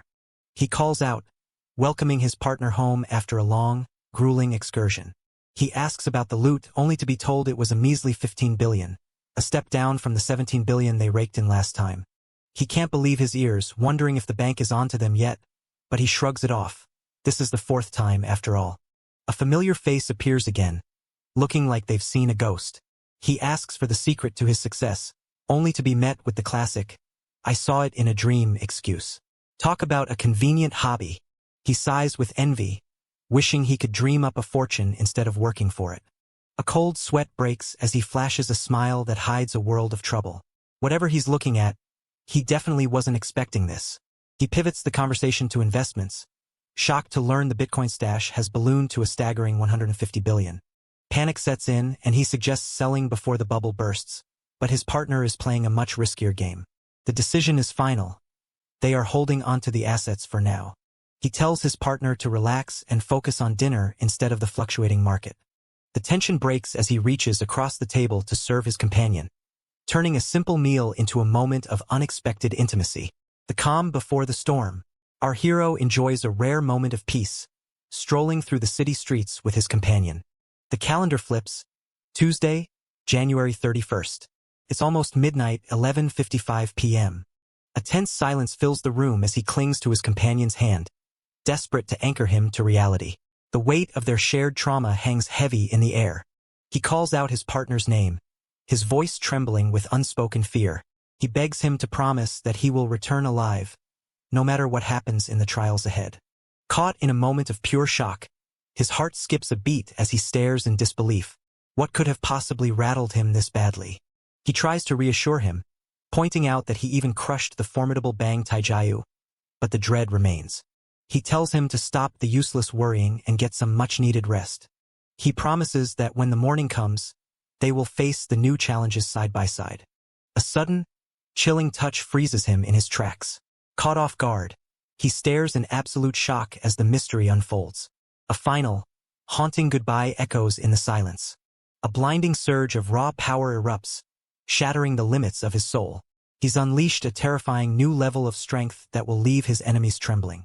The air crackles with lethal intent as the group suddenly erupts into combat.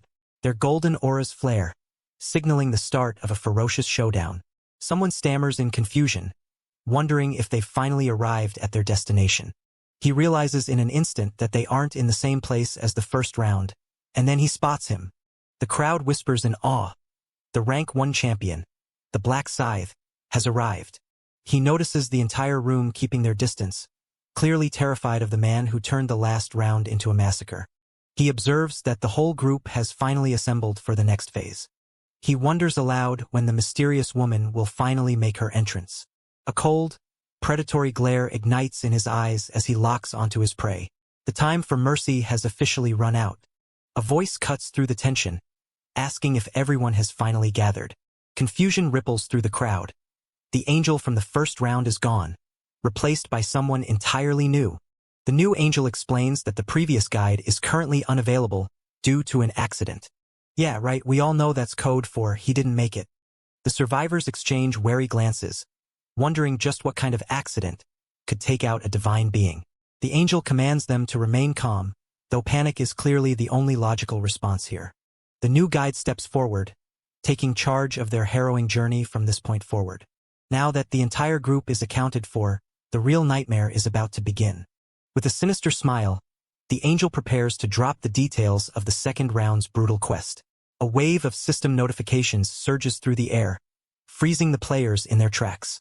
The game is officially live, and there is no turning back. The quest board lights up with a chilling mandate. 900 million participants, and not a single one has passed yet.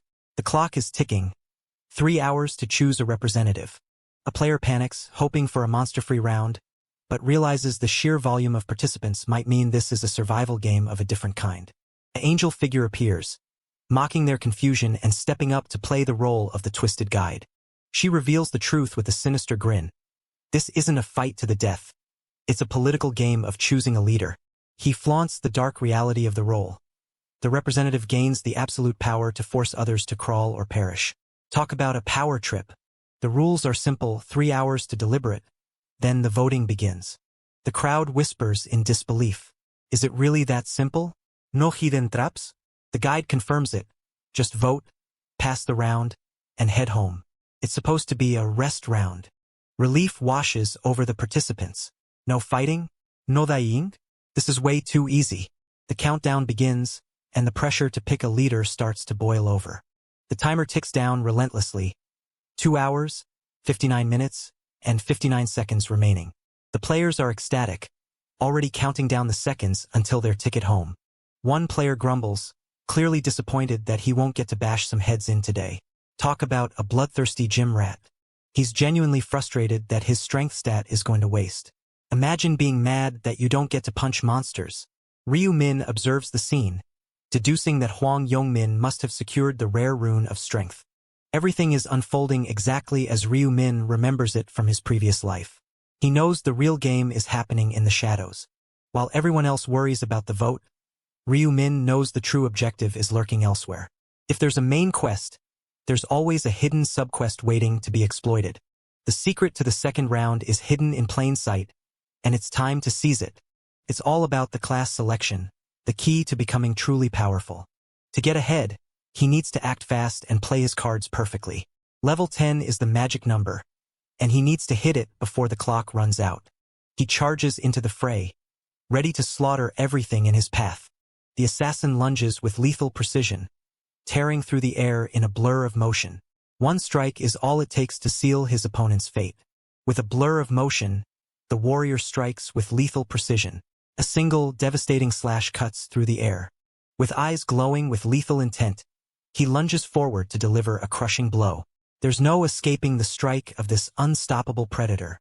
A notification chimes. Another hobgoblin falls to his blade. The kill count climbs to 11 out of 100. The XP is rolling in, and he's feeling the momentum. The triple EXP buff is active, turning his hunt into a leveling frenzy. The rune of slaughter kicks in, boosting his stats with every kill. Venturing deep into the forest was his best decision yet. The forest is crawling with monsters, and he is the apex predator today. Where there's one goblin, there's a whole nest waiting to be cleared out. A deadly pack of red-eyed goblins stalks through the shadows. Their blades are drawn, and they're ready for the kill. A cold, calculated smirk spreads across his face. The predator has finally found his prey. A lethal predator steps into the shadows. Unaware he's walking straight into an ambush. The goblin pack watches in silence, ready to strike at the perfect moment. With a cold, piercing gaze, he obliterates his opponent in a single, devastating strike. The monster doesn't even stand a chance against his overwhelming power. A single lethal strike seals the fate of the enemy. Blood splatters as the blade claims its next victim. Another hobgoblin defeated. The carnage is just getting started. The kill count hits 15. Only 85 more to go. Let's keep this party moving. His stats surge as the rune of slaughter pushes him to 5% increased power. A golden glow envelopes him. He's leveled up again. Half an hour has passed. Time to check the stats and see how much stronger he's become. Ryu Min surveys his status window. Level 9 with hidden titles that would make anyone tremble. He's stacking those stats for a reason.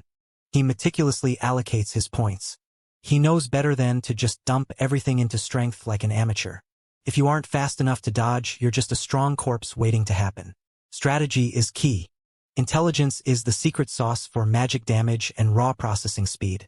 The status window updates, his stats are soaring, and he's ready for the next tier of power. Agility is the difference between a hit and a miss. He's building the ultimate glass cannon. Balance is everything.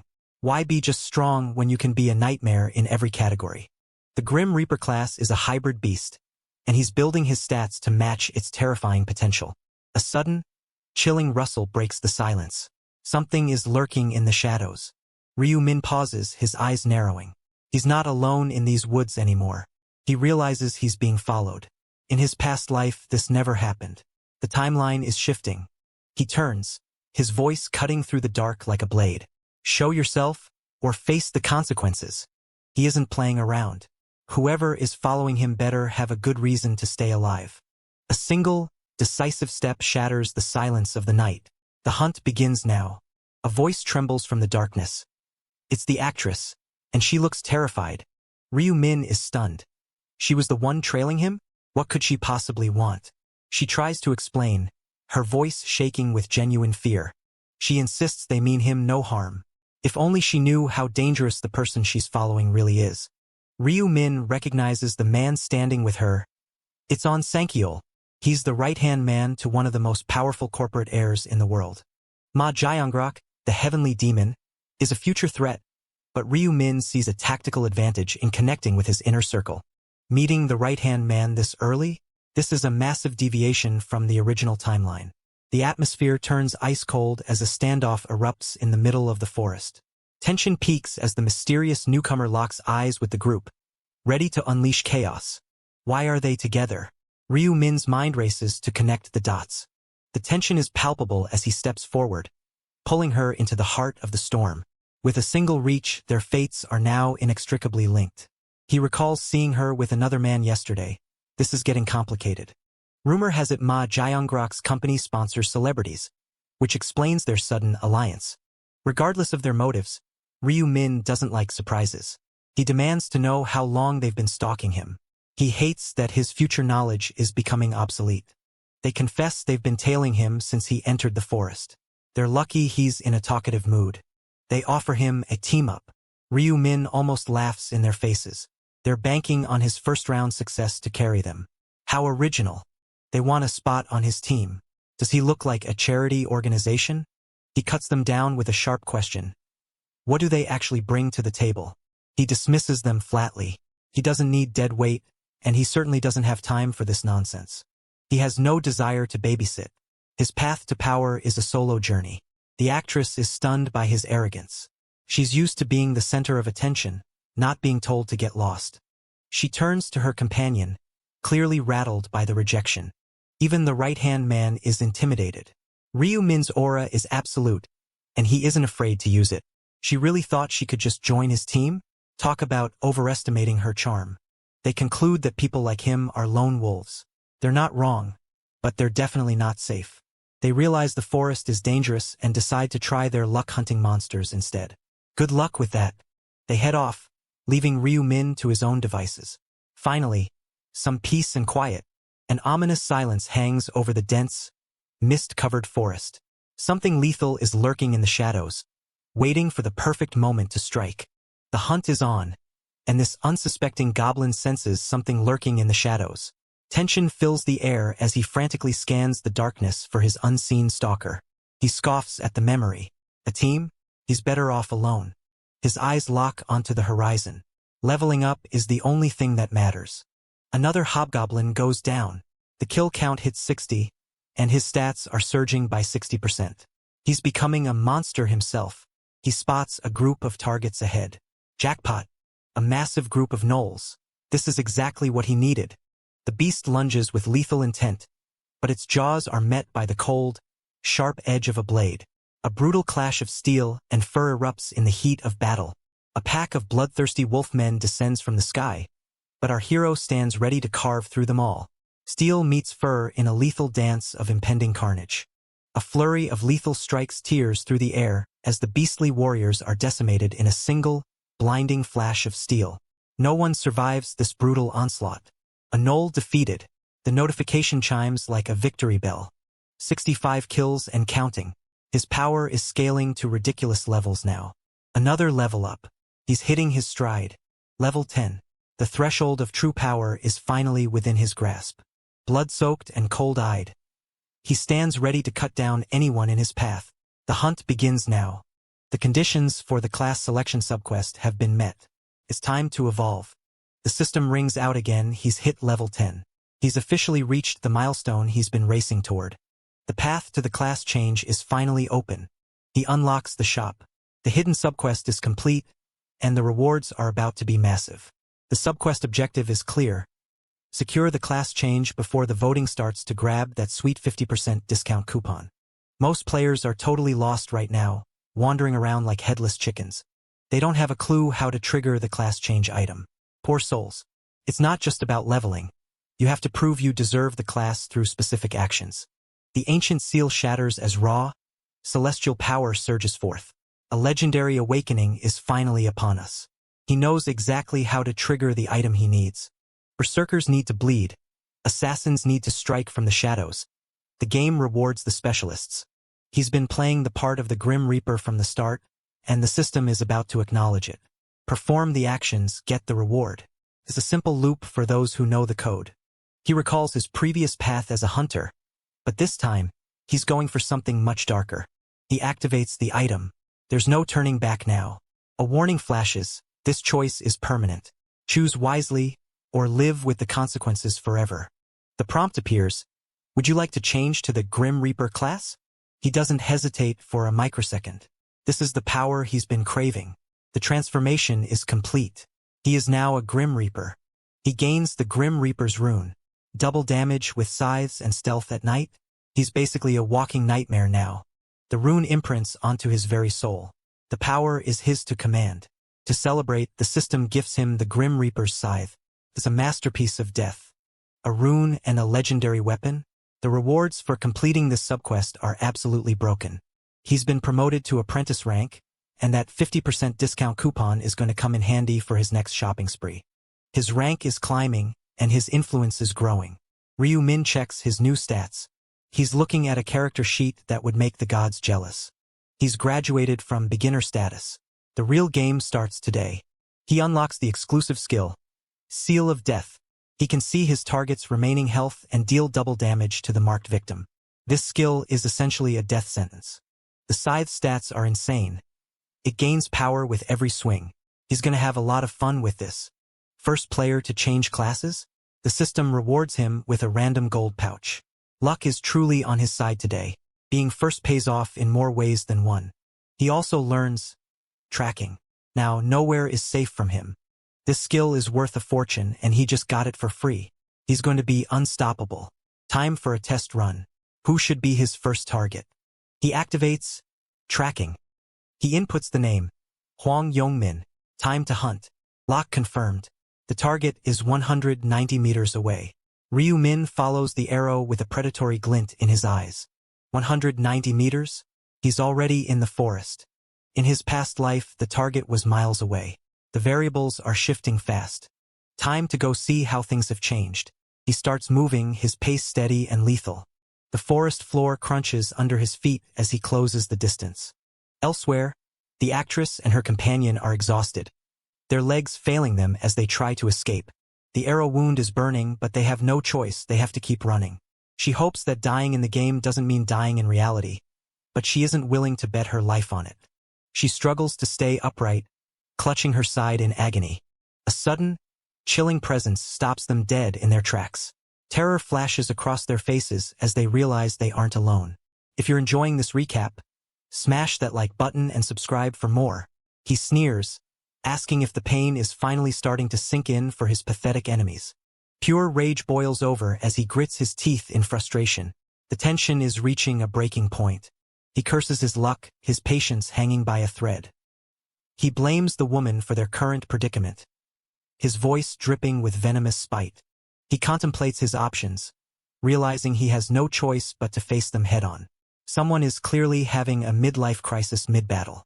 The thugs mock him, calling him old man, and taunting him to step up. He tells them to use their eyes and count the overwhelming odds against them, laughing maniacally as if he's already won. He demands to know why they are being targeted when they've done absolutely nothing wrong. The attackers scoff, mocking his naivety while admitting they've been stalking them for a while. They finally reveal their true goal, their eyes gleaming with greed. They point directly at the woman standing beside him. He retorts that he has absolutely zero interest in dealing with scum like them. They confirm her identity. It's Seo Rin. He questions if they're even sure it's her, suggesting that someone could easily be impersonating her. They laugh, claiming that since the body is the same, the identity doesn't matter. This logic is so flawed it's almost impressive. They offer him a deal: hand over Seo Rin and walk away with his life. He thinks to himself that if they had just asked sooner, he would have dumped her without a second thought. He has no intention of dying for some random woman he's protecting. The only thing stopping him is the fear that President Ma Jiangrok will be disappointed if he fails his mission. Cornered and wounded, the warrior stares down an overwhelming shadow. His grip tightens on the blade. It's kill or be killed. The thug mocks his combat stance, daring him to try and fight back. He warns them that what they're doing is a crime, but the thugs just find it hilarious. They burst into mocking laughter, finding his moral high ground completely pathetic.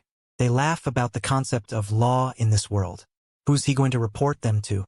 The monster police?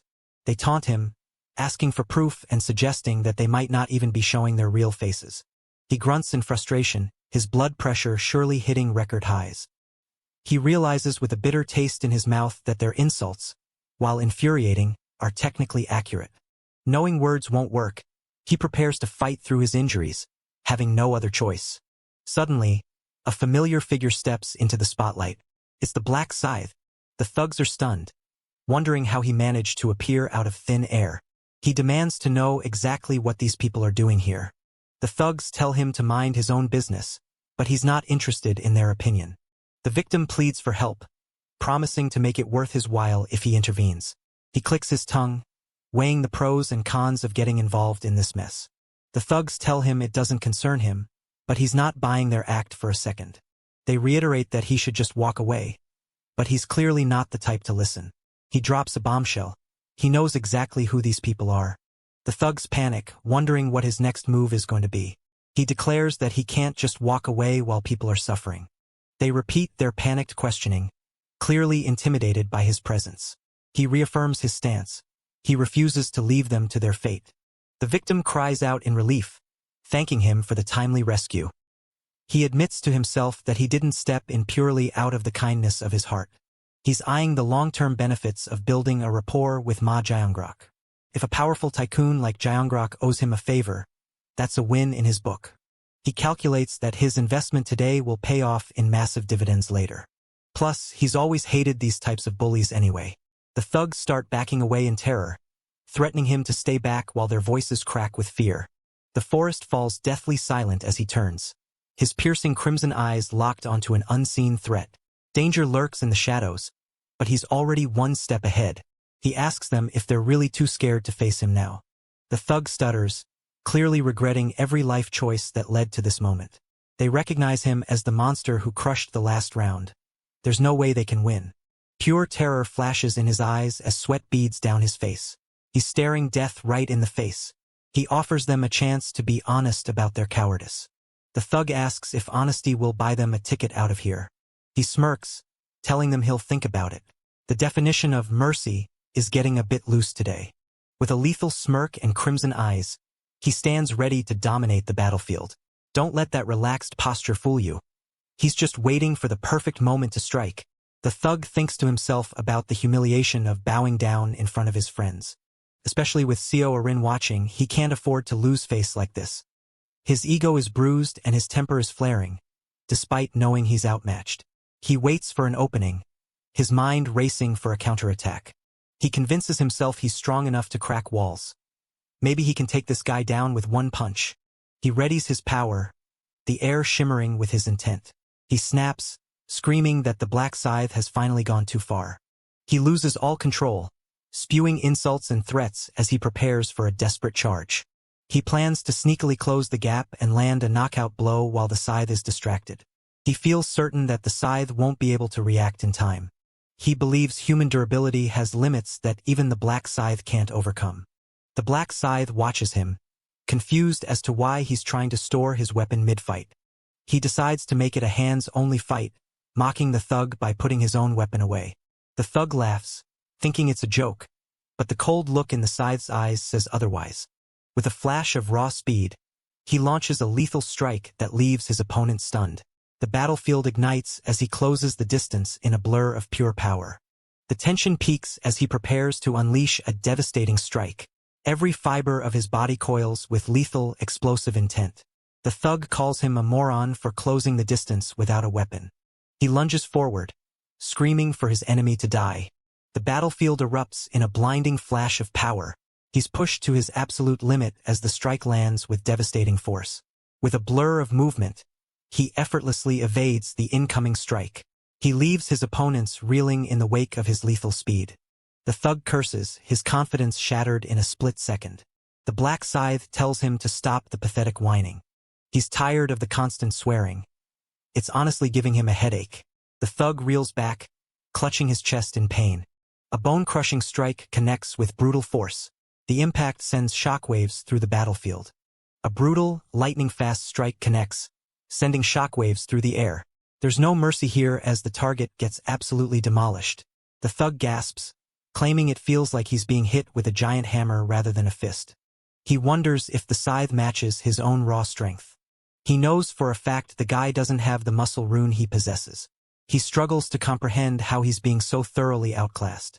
A single, lethal strike tears through the air, leaving his opponent spiraling towards certain defeat. The battle reaches a bone-chilling climax as blood stains the battlefield. The air crackles with lethal intent as his crimson gaze locks onto the target. A terrifying power awakens, and there's nowhere left to run. The leader screams for Yong Min to take the shot. The warning comes too late as the situation spirals out of control. The archer panics, firing wildly as he screams for his target to die. With lightning-fast precision, the archer unleashes a barrage of lethal shots. His target dances through the air, barely dodging the rain of deadly blades. The scythe mocks the archer, saying he's lucky he's used to hunting monsters, but that luck just ran out. He stands before the archer, the embodiment of a bad omen. He tells him that encountering him is the biggest mistake of his life. Blood sprays as a lethal strike catches him completely off guard. The shock in his eyes says it all. This is the end of the line. The archer cries out in agony as his arm is mangled by the impact. He screams in outrage, warning the scythe that he'll pay for messing with their group. He threatens him with death, his voice trembling with a mix of pain and rage. The scythe remains unimpressed, doubting their ability to do anything at all. A chilling grin spreads across his face as those blood-red eyes lock onto his next target. The predator has finally found his prey. The assassin strikes with lethal intent, his blade poised to deliver a fatal blow. A glowing mark of death seals his target's grim fate. The blade ignites with a torrent of crimson fury. With one ruthless swing, he tears through the very fabric of the battlefield. The scene shifts as the power level of the battle continues to soar. With a cold, lethal gaze, he unleashes a devastating strike that tears through the air. The battlefield erupts in crimson as his blade claims everything in its path. With a lethal grip and eyes full of malice, he strikes with blinding, crimson-fueled speed. No one can escape the edge of his blade. The thug lets out a blood-curdling scream as the attack lands. He looks down in horror to find his leg is completely compromised. A blinding strike descends as the hero lunges with lethal precision. His opponent is caught completely off guard by the overwhelming speed of the attack. He reminds them that if they bring a weapon to a fight, they should be prepared to lose their limbs. A lethal blade slices through the air with terrifying speed. The target is left in pure, petrified shock as the deadly strike lands. The thug gasps, realizing the seal of death debuff made the strike cut through his armor like butter. He whimpers in pain, crying that the fight has become far too easy for the scythe. The scythe realizes he can't just end it quickly. That wouldn't send the right message. He decides to instill a deep, lasting fear in them so they never dare to cross his path again. The thug continues to sob, his spirit utterly broken. He begs for mercy, terrified that he's about to meet his end. The scythe tells him to stop crying, noting that he's definitely not going to die from this alone. He surveys the wreckage, ready to move on to the next target. A lethal gaze pierces the darkness as his crimson eyes lock onto the target. The predator has finally awakened. He tells the hiding survivors that there's nowhere left for them to run. He declares that no one gets an exception from his wrath today. A lethal strike screams past his face, narrowly missing by a hair's breadth. The tension is suffocating as he clings to life in the shadow of death. The thug chokes on his own fear, unable to even defend himself. He tells him to stop acting like a crybaby. He's seen tougher opponents in his sleep. He reminds them that this is nothing compared to the suffering they inflicted on others. Another scream tears through the air as the scythe continues his work. The bystanders watch in shock as he removes the arms of an opponent who already surrendered. It's brutal, but hey, at least he's efficient. They realize the black scythe is on a completely different level, rivaling the president himself. He turns to the survivors, checking if they're all right. They stutter a quick thank you, still visibly shaken by the carnage. He tells them not to worry. The thugs are in no condition to bother anyone anymore. They shower him with gratitude, genuinely thankful for his intervention. One of them asks a timid question. What happens if the thugs actually die? He brushes it off. They were no better than beasts anyway. Why waste empathy on trash? He thinks she's way too soft-hearted for this harsh world. He wonders if she's trying to play the saint to keep up a celebrity image. It's cute but useless.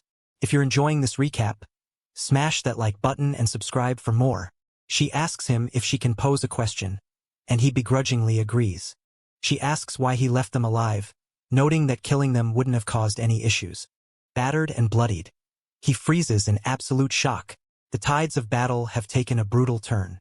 He wonders why they are so fixated on killing everyone. It's just as Ma Jiangrok would expect. He explains the logic. Killing them provides absolutely zero benefit to his goals. She counters that they might cause trouble later on, but he just laughs. He questions if they're even capable of causing real trouble after what he did to them. He asks if she truly believes those broken husks have any fight left in them. He explains that shrinking the population just decreases the available spots for players, which is a waste of resources. She realizes he's right. Fewer participants means fewer opportunities for everyone else. She's stunned by his attention to detail and his deep understanding of the game's mechanics. Truly, he's in a league of his own. The Black Scythe signals his indifference, making it clear he isn't interested in the group's petty squabbles. He brushes off the trash-talking thugs, refusing to give them the time of day. He turns to leave, but a desperate voice cries out, begging the Black Scythe to stop. The man tries to offer compensation for his help, but the Black Scythe isn't interested in his pocket change. Talk about playing hard to get. The onlookers are stunned. A mysterious hero who helps without asking for a dime? That's rare in this cruel world. He resolves to report this encounter to the president immediately. This is big news. He grits his teeth in frustration, wishing he could crush his enemies, but realizes the Black Scythe is right. It's just not worth the effort. He spits on the ground in disgust, clearly tired of playing nice. A wannabe politician steps up, begging for votes and promising he's the best man for the job. His rival immediately fires back, calling him a skinny-ass loser and claiming he'd do a way better job. Tempers flare instantly. They're screaming at each other like two toddlers fighting over a broken toy. An onlooker desperately tries to mediate, but the idiots are too busy screeching at each other to listen. Everyone thinks they're the next big leader, but they're all just making fools of themselves. One guy pulls the "my dad is a congressman" card, hoping his nepotism will win the crowd over. With a smug grin and a thumb pointed his way, he's absolutely convinced he's the main character. This arrogant schemer thinks he's got the whole world figured out. The crowd isn't buying the congressman excuse for a second. The distrust is palpable. The tension hits a breaking point as the group corners their target. Accusations fly and the pressure is mounting. There's no escape now. With only 2 hours left, the Mint Chalk Man urges everyone to stop wasting time and get on with the voting. The group is stumped. How do they choose a winner without turning it into a brawl? The Mint Chalk Man demands silence, claiming he has the ultimate solution. He watches the crowd hang on his every word, realizing his little trick is working perfectly. He mentally activates his secret weapon, the Rune of Persuasion. The master manipulator strikes again, his sinister plan unfolding exactly as intended. A chilling smirk spreads across his face as his trap snaps shut on the unsuspecting crowd. He repeats the activation, pouring all his focus into the Rune of Persuasion. He recalls his initial disappointment when he first pulled this useless-looking rune. He had looked at the glowing symbol and wondered, what on earth am I supposed to do with this? The system description pops up. It boosts persuasion but fails against higher-level foes. At first glance, he thought it was worthless against monsters, but he soon realized he was wrong. He quickly discovered that, in the right hands, persuasion is deadlier than any sword. Battered and breathless, he brushes off the chaos of a hard-fought victory. The battlefield is silent, but the adrenaline is still surging. He exults in his success, having finally pinned down his target so it can't escape. He plays the hero, shouting for everyone to ignore the monsters and save the lady in distress. The crowd falls for the bait, rushing over to help her while he watches from the shadows. He's been manipulating them all along, tricking them into leaving easy kills behind so he can boost his own stats. If he keeps this up, the position of zone representative is basically his for the taking. He proposes they pick 5 candidates first, then hold a vote. It's the perfect way to look like a team player. The crowd agrees it's far more organized than the current shouting match. He opens the floor for nominations, keeping his act perfectly clean. He suggests they can nominate themselves, knowing full well that greed will do the rest of the work. He chuckles to himself. Convincing these idiots is like taking candy from a baby. He pretends to be humble, acting like he doesn't want the job while secretly orchestrating the whole thing. As he expected, silence fills the room. Whoever stands out will be the prime target. Suddenly, he recommends the Mint Chalk Man. Everything is going exactly according to plan. He praises the Mint Chalk Man's logical thinking, feeding his ego to make him the perfect puppet. He confirms the crowd's agreement with a fake smile, thinking about how easy it is to lead a bunch of idiots. He acts surprised by the praise, then pivots to nominate the Black Scythe to keep the ballot looking legitimate. It makes sense. The Black Scythe is a powerhouse, and the crowd is happy to follow the leaderboards. He suggests the other top rankers to fill out the slots, making the selection look fair and balanced. With 4 spots filled, he calls for one final nominee to round out the list.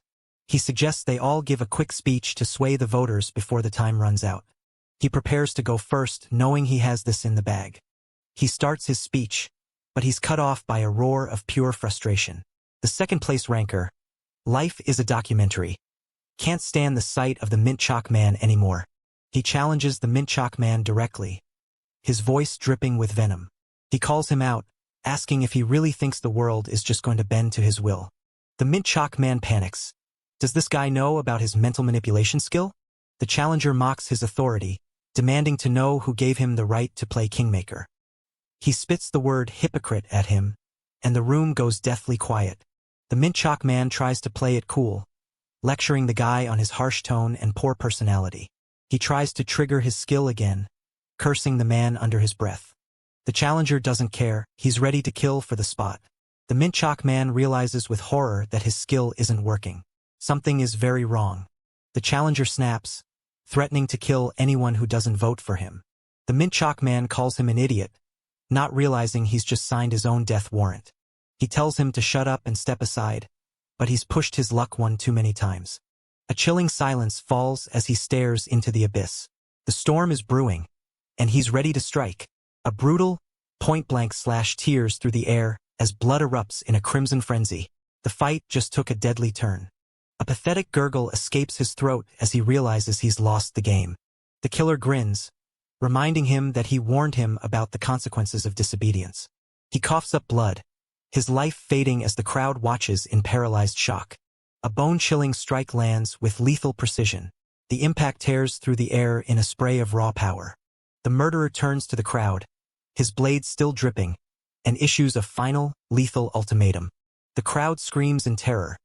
The mint chalk man has been cut down like a common weed. The blade strikes with lethal precision, dripping with the blood of its latest victim. There's no escaping the cold, sharp edge of death.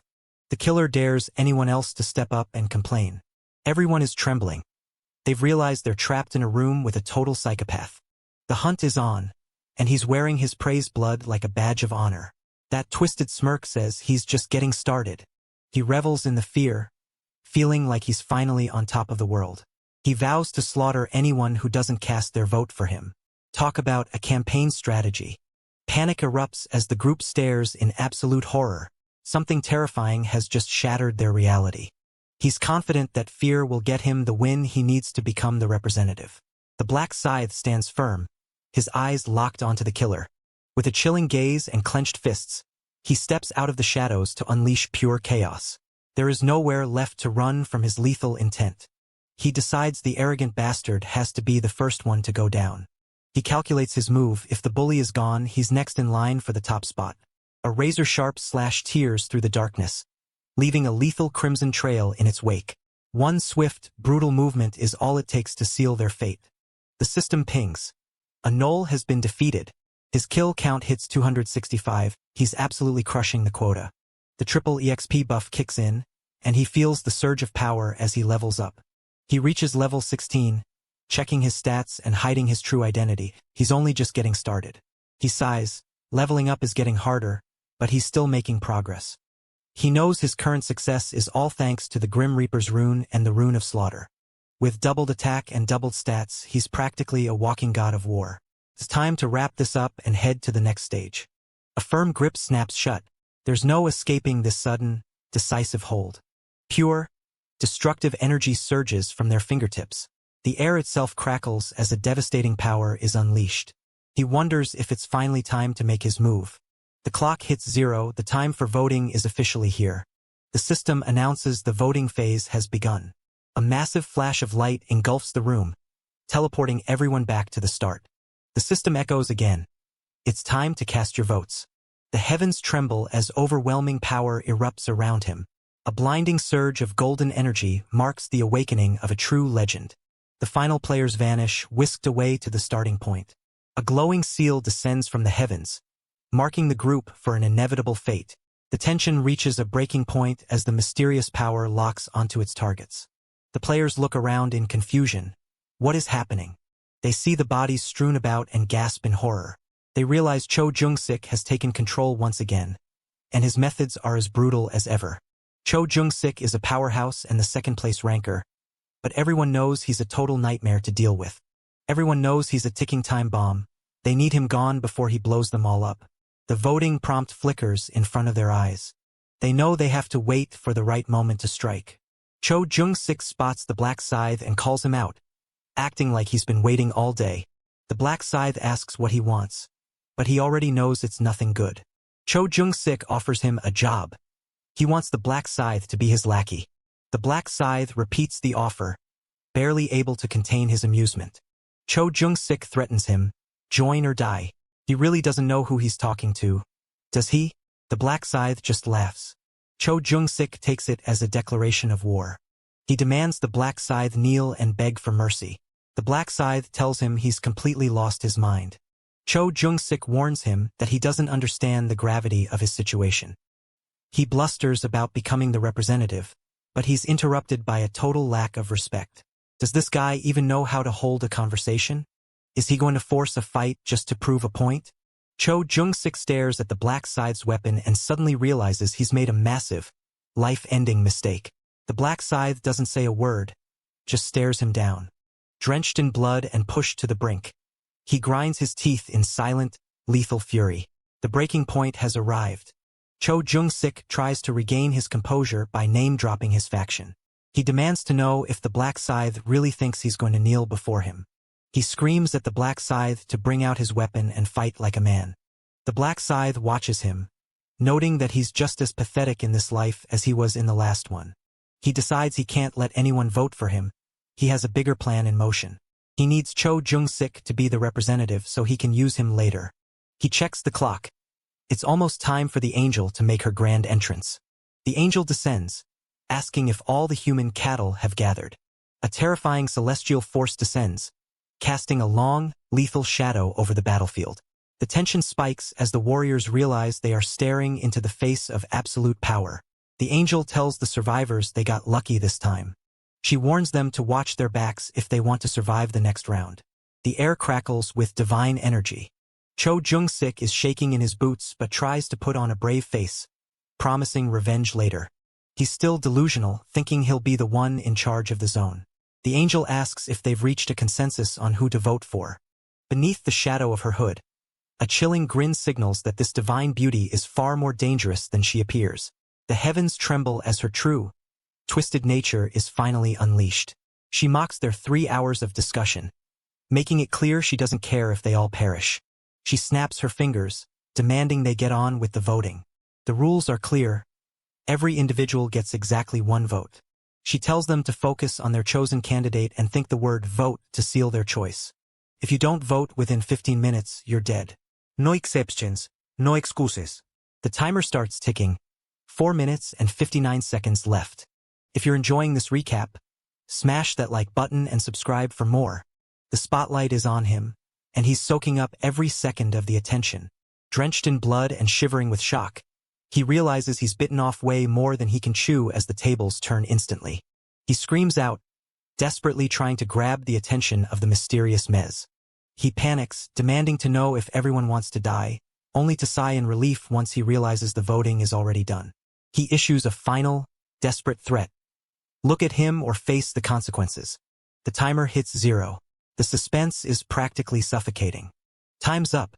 It seems even in this brutal world, nobody was foolish enough to skip the vote. With the clock stopped, it's finally time to see who comes out on top. The results are in. Life is a Documentary takes the lead, followed by the formidable Black Scythe. He's shocked.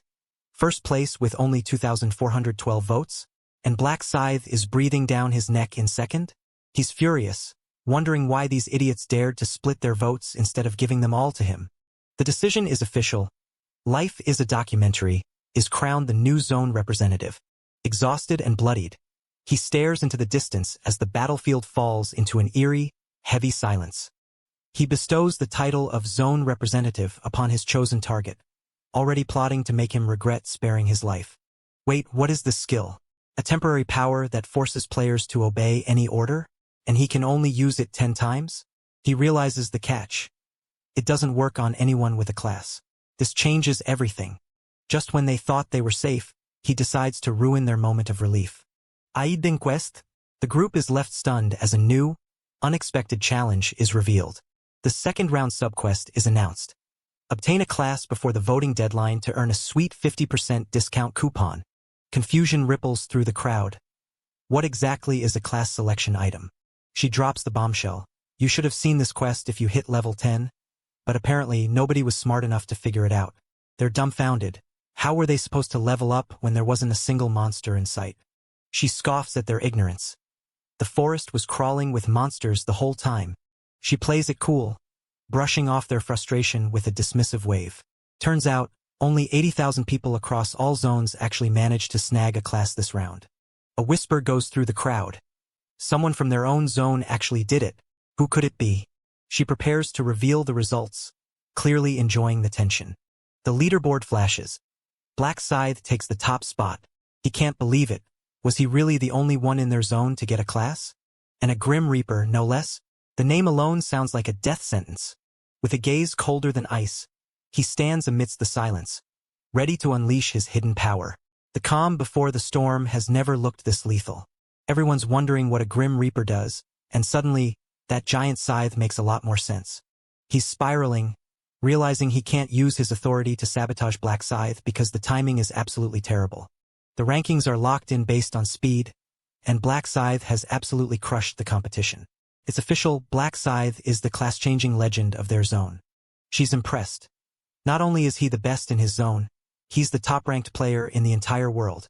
She cheers him on, asking how he managed to snag such a perfectly thematic class. Was it destiny? Or did he somehow know he'd end up as a Grim Reaper? He plays it cool, admitting he didn't expect the class to match his nickname so perfectly. It was just a lucky coincidence? She's intrigued, but he knows better. He realizes she has no idea how he actually got the class. She just assumes it's a solo-tier find. He muses on the nature of fate. This is getting interesting. A celestial beauty hides a wicked grin beneath her hood, radiating an aura of divine malice. Don't let those wings fool you. She's plotting something truly chaotic. She spills the beans. Black Scythe is immune to the authoritative position because he has a class. He's panicked. What is this authoritative position she keeps blabbing about? She's having too much fun revealing his secrets, explaining that the representative can't manipulate Black Scythe at all. And there's a limit. Only 10 uses? The representative's power just got a whole lot smaller. He's absolutely livid, cursing the angel for exposing his limitations to everyone. The rewards are coming, and the top player is about to get a massive payout. With a sharp, lightning-fast flick, the strike is unleashed. Total devastation is only a heartbeat away. System notification. Rank 1 achieved in the zone. System notification. Rank 1 achieved across all zones. The rewards are piling up, a rare armor selection coupon and a special reward box for the global top ranker. He's presented with a list of high-tier armor to choose from. The options appear: Knight's Plate, Hunter's Leather, or a Mage's Robe. It's an easy choice. He's not interested in heavy armor or useless robes. Now for the special reward: EXP buffs, gold, or secrets about round 3. He knows round 3 is going to be a bloodbath with monsters everywhere. The EXP boost is the only logical choice to survive what's coming next. The distribution is finished, and the atmosphere shifts. A surge of raw, golden power erupts, enveloping him in an aura of pure devastation. Witness the awakening of a true monster. The command is given. It's time to head home. She promises that round 3 is going to be even more entertaining. A chilling, predatory grin spreads across her face as her eyes ignite with golden malice. The trap is set, and her prey has nowhere left to run. She's absolutely certain of it. The summary screen appears. Millions survived, but only a handful remain in their specific area. The process begins as his soul prepares to transfer back to his physical body.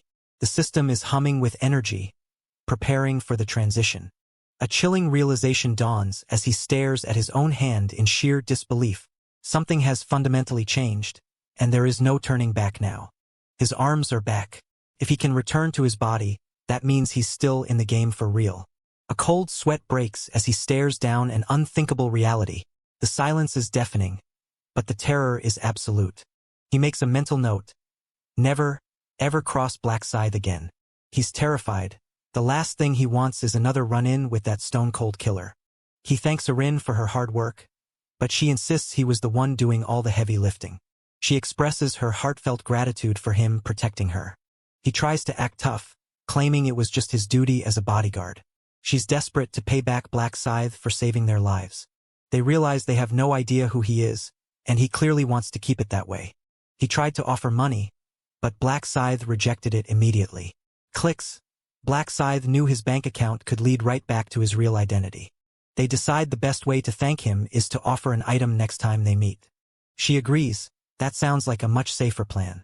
She's determined to find a way to make it up to their mysterious savior. They part ways, agreeing to get some much-needed rest before tomorrow. The room is quiet, but the wheels are turning. A late-night call breaks the silence. It's department head on Sankyol. He's still awake, knocking back whiskey to calm his nerves.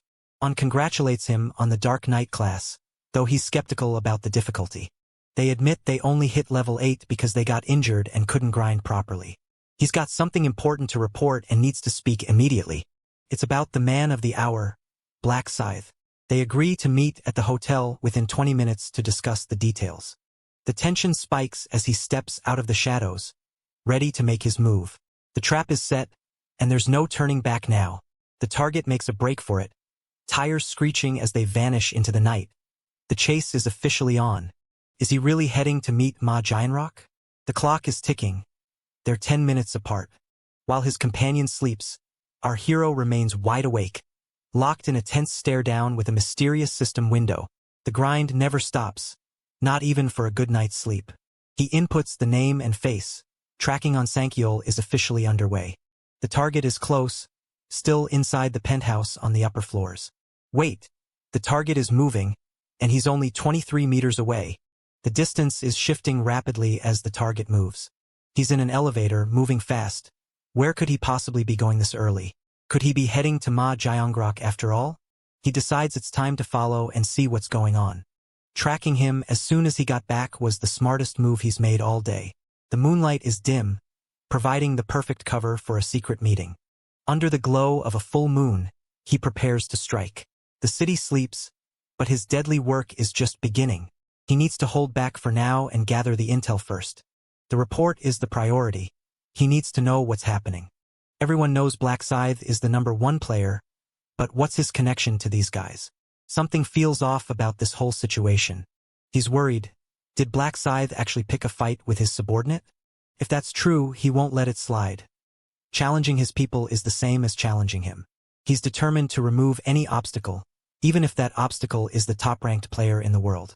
The numbers flash, confirming the target is nearby. On arrives and is welcomed into the room. The pleasantries are exchanged, but the air is thick with tension. Ma dismisses the praise, noting they're in different zones anyway. He's smooth, but he's not buying the flattery.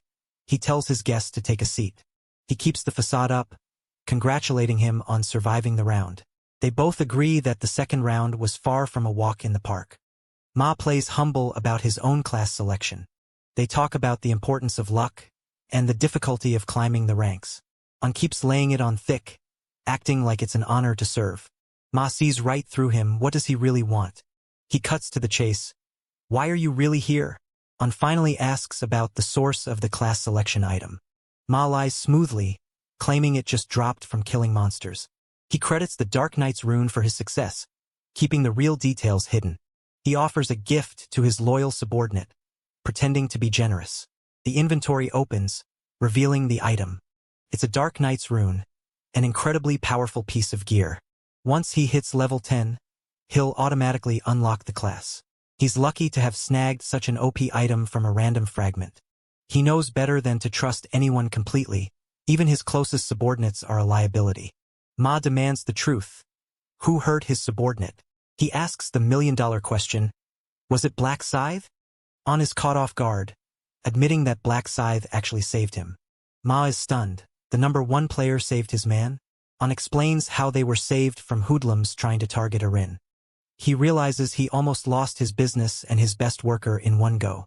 This is bad. If Black Scythe hadn't intervened, he would have been ruined.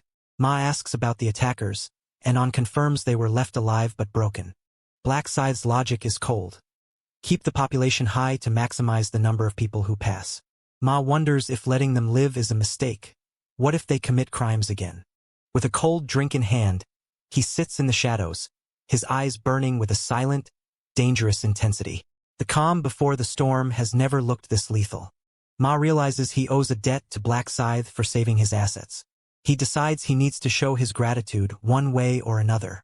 On warns him that Black Scythe already rejected compensation and vanished. Ma gets it. Black Scythe is just being smart by staying in the shadows. If you're enjoying this recap, smash that like button and subscribe for more. He commands his associate to express his gratitude to the man in the next round. Talk about a polite hitman. He demands they keep a close watch on him, fueled by an intense hatred for being in anyone's debt. His underling agrees to the plan, but suddenly remembers he has an urgent question to ask. He spits out a demand for the usernames of those absolute scumbags. The city sleeps, but the lone wolf stands ready beneath the glowing lights of the Imperial Hotel. A high-stakes confrontation is about to unfold in the shadows of the night. He sneers at his partner's loyalty, noting how he scurried off to see Ma Jiangrok the moment they returned. He's done snooping and decides to head back before his presence starts looking suspicious. He muses on the bizarre coincidence of living in the same apartment building as a celebrity sponsored by Ma Jiangrok. He mentally thanks his brother for this stroke of luck. If they hadn't been out playing the friendly neighbor card with rice cakes, he never would have known. He never would have discovered that she lived in that specific unit. Nor would he have realized that Onsankyol was acting as her personal bodyguard. He plans to exploit their neighborly bond to win Ma Jiangrok's trust, assuming the man even survives to the 20th round. He laments the harsh reality. No rune rewards for class selection, and he's forced into the Dark Knight path. The worst part is the requirement for dark mana, which can't be charged through any normal means. It's a perfectly twisted skill for a psychopath like Ma Jiangrok. A ruthless silhouette stands tall amidst a pile of broken bodies. The slaughter is absolute, and there's nowhere left to run. He debates the danger of keeping a total sociopath on his team. He decides to keep him on the back burner for now. There are plenty of other fish in the sea. He resolves to get to work the second the sun peaks over the horizon. A heavy sigh escapes his lips. He's drowning in worry. How on earth is he going to manage the business? At this rate, their sales are going to be cut clean in half. His daughter, Yuri, rushes in, concerned by his distress. He tries to mask his anxiety with a fatherly smile, but she isn't buying it. She learns they've been suspended from selling lottery tickets. The government gave an excuse, but they both know it's because of those overpowered players.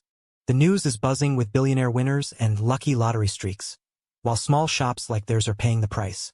Between the crushing rent and labor costs, the shop owner is at his wit's end.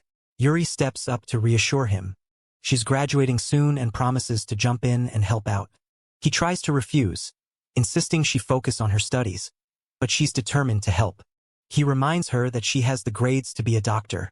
That was her dream. Yuri drops the bomb. She's given up on that dream.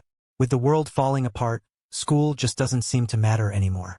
They agree that money isn't the priority, but they both know the next round is looming like a storm cloud. He apologizes for being such a nervous wreck lately, but Yuri won't hear it. She tells him not to be sorry. These are circumstances beyond anyone's control. She reveals she survived the second round and even snagged a class. Her father is stunned. A class. She proudly demonstrates her blessed skill, a perk of being a supporter that gives a nice boost to stats. He feels an immediate rush of energy. It's exactly the pick-me-up they needed. She tells him to keep his chin up. He cracks a smile and vows to work harder. A customer walks in at the perfect moment. The father freezes. He recognizes that face. It's the very man who turned their shop upside down. He whispers to Yuri that this is the guy. The man who hit the jackpot 100 times in a row at their store. The man approaches, politely asking if they remember him from his shopping spree a month ago. The shopkeeper nods, his heart racing. What could this guy possibly want? The stranger offers a sincere apology out of the blue. He saw the news about the shop being forced to stop lottery sales and feels responsible. He apologizes for unintentionally ruining their business. The shopkeeper tries to play it cool, saying he wouldn't starve just because of some lost lottery tickets. But the stranger is racked with guilt and insists on making it right. He pulls out a stack of cash as compensation. The shopkeeper is floored. It's 10 million won. The shopkeeper tries to refuse, but the stranger is dead set on paying his dues. The stranger turns to leave, leaving the pair in total shock. The shopkeeper is torn. He can't possibly take this much money. He tells Yuri to go after him. She sprints out the door to return the cash. She calls out to him, breathless. With a gaze as sharp as steel, he turns to face his destiny head-on. The hunt begins now. He recognizes Yuri and demands to know who she is. She's offended he doesn't remember her. They're in the same class. He plays it cool, acting as if the realization is news to him. He claims he's bad with faces, though we all know that's a total lie. He knows exactly who she is. The shopkeeper's daughter. And more importantly, a rare, unique class buffer. Death looms large, but the hero strikes just in time to shield his comrade from the monster's lethal blow. One desperate leap is all that stands between life and total annihilation. He admits to himself that he was genuinely surprised to find her in his class. It was quite the shock. He thinks about how strange a coincidence it is. Little does she know, he's orchestrating this chance encounter to recruit her as an ally. She agrees to go talk somewhere private. Under the vast, silent reach of barren branches, two souls steal a quiet moment of connection. The world fades away as they sit together in the peaceful calm of the park. He tries to hand the money back to her. She insists they can't accept such a massive amount of cash. He knows she's too proud to take it, but he refuses to let her win this argument. He tells her he's already spoken to her father. He gave it to him because he felt guilty.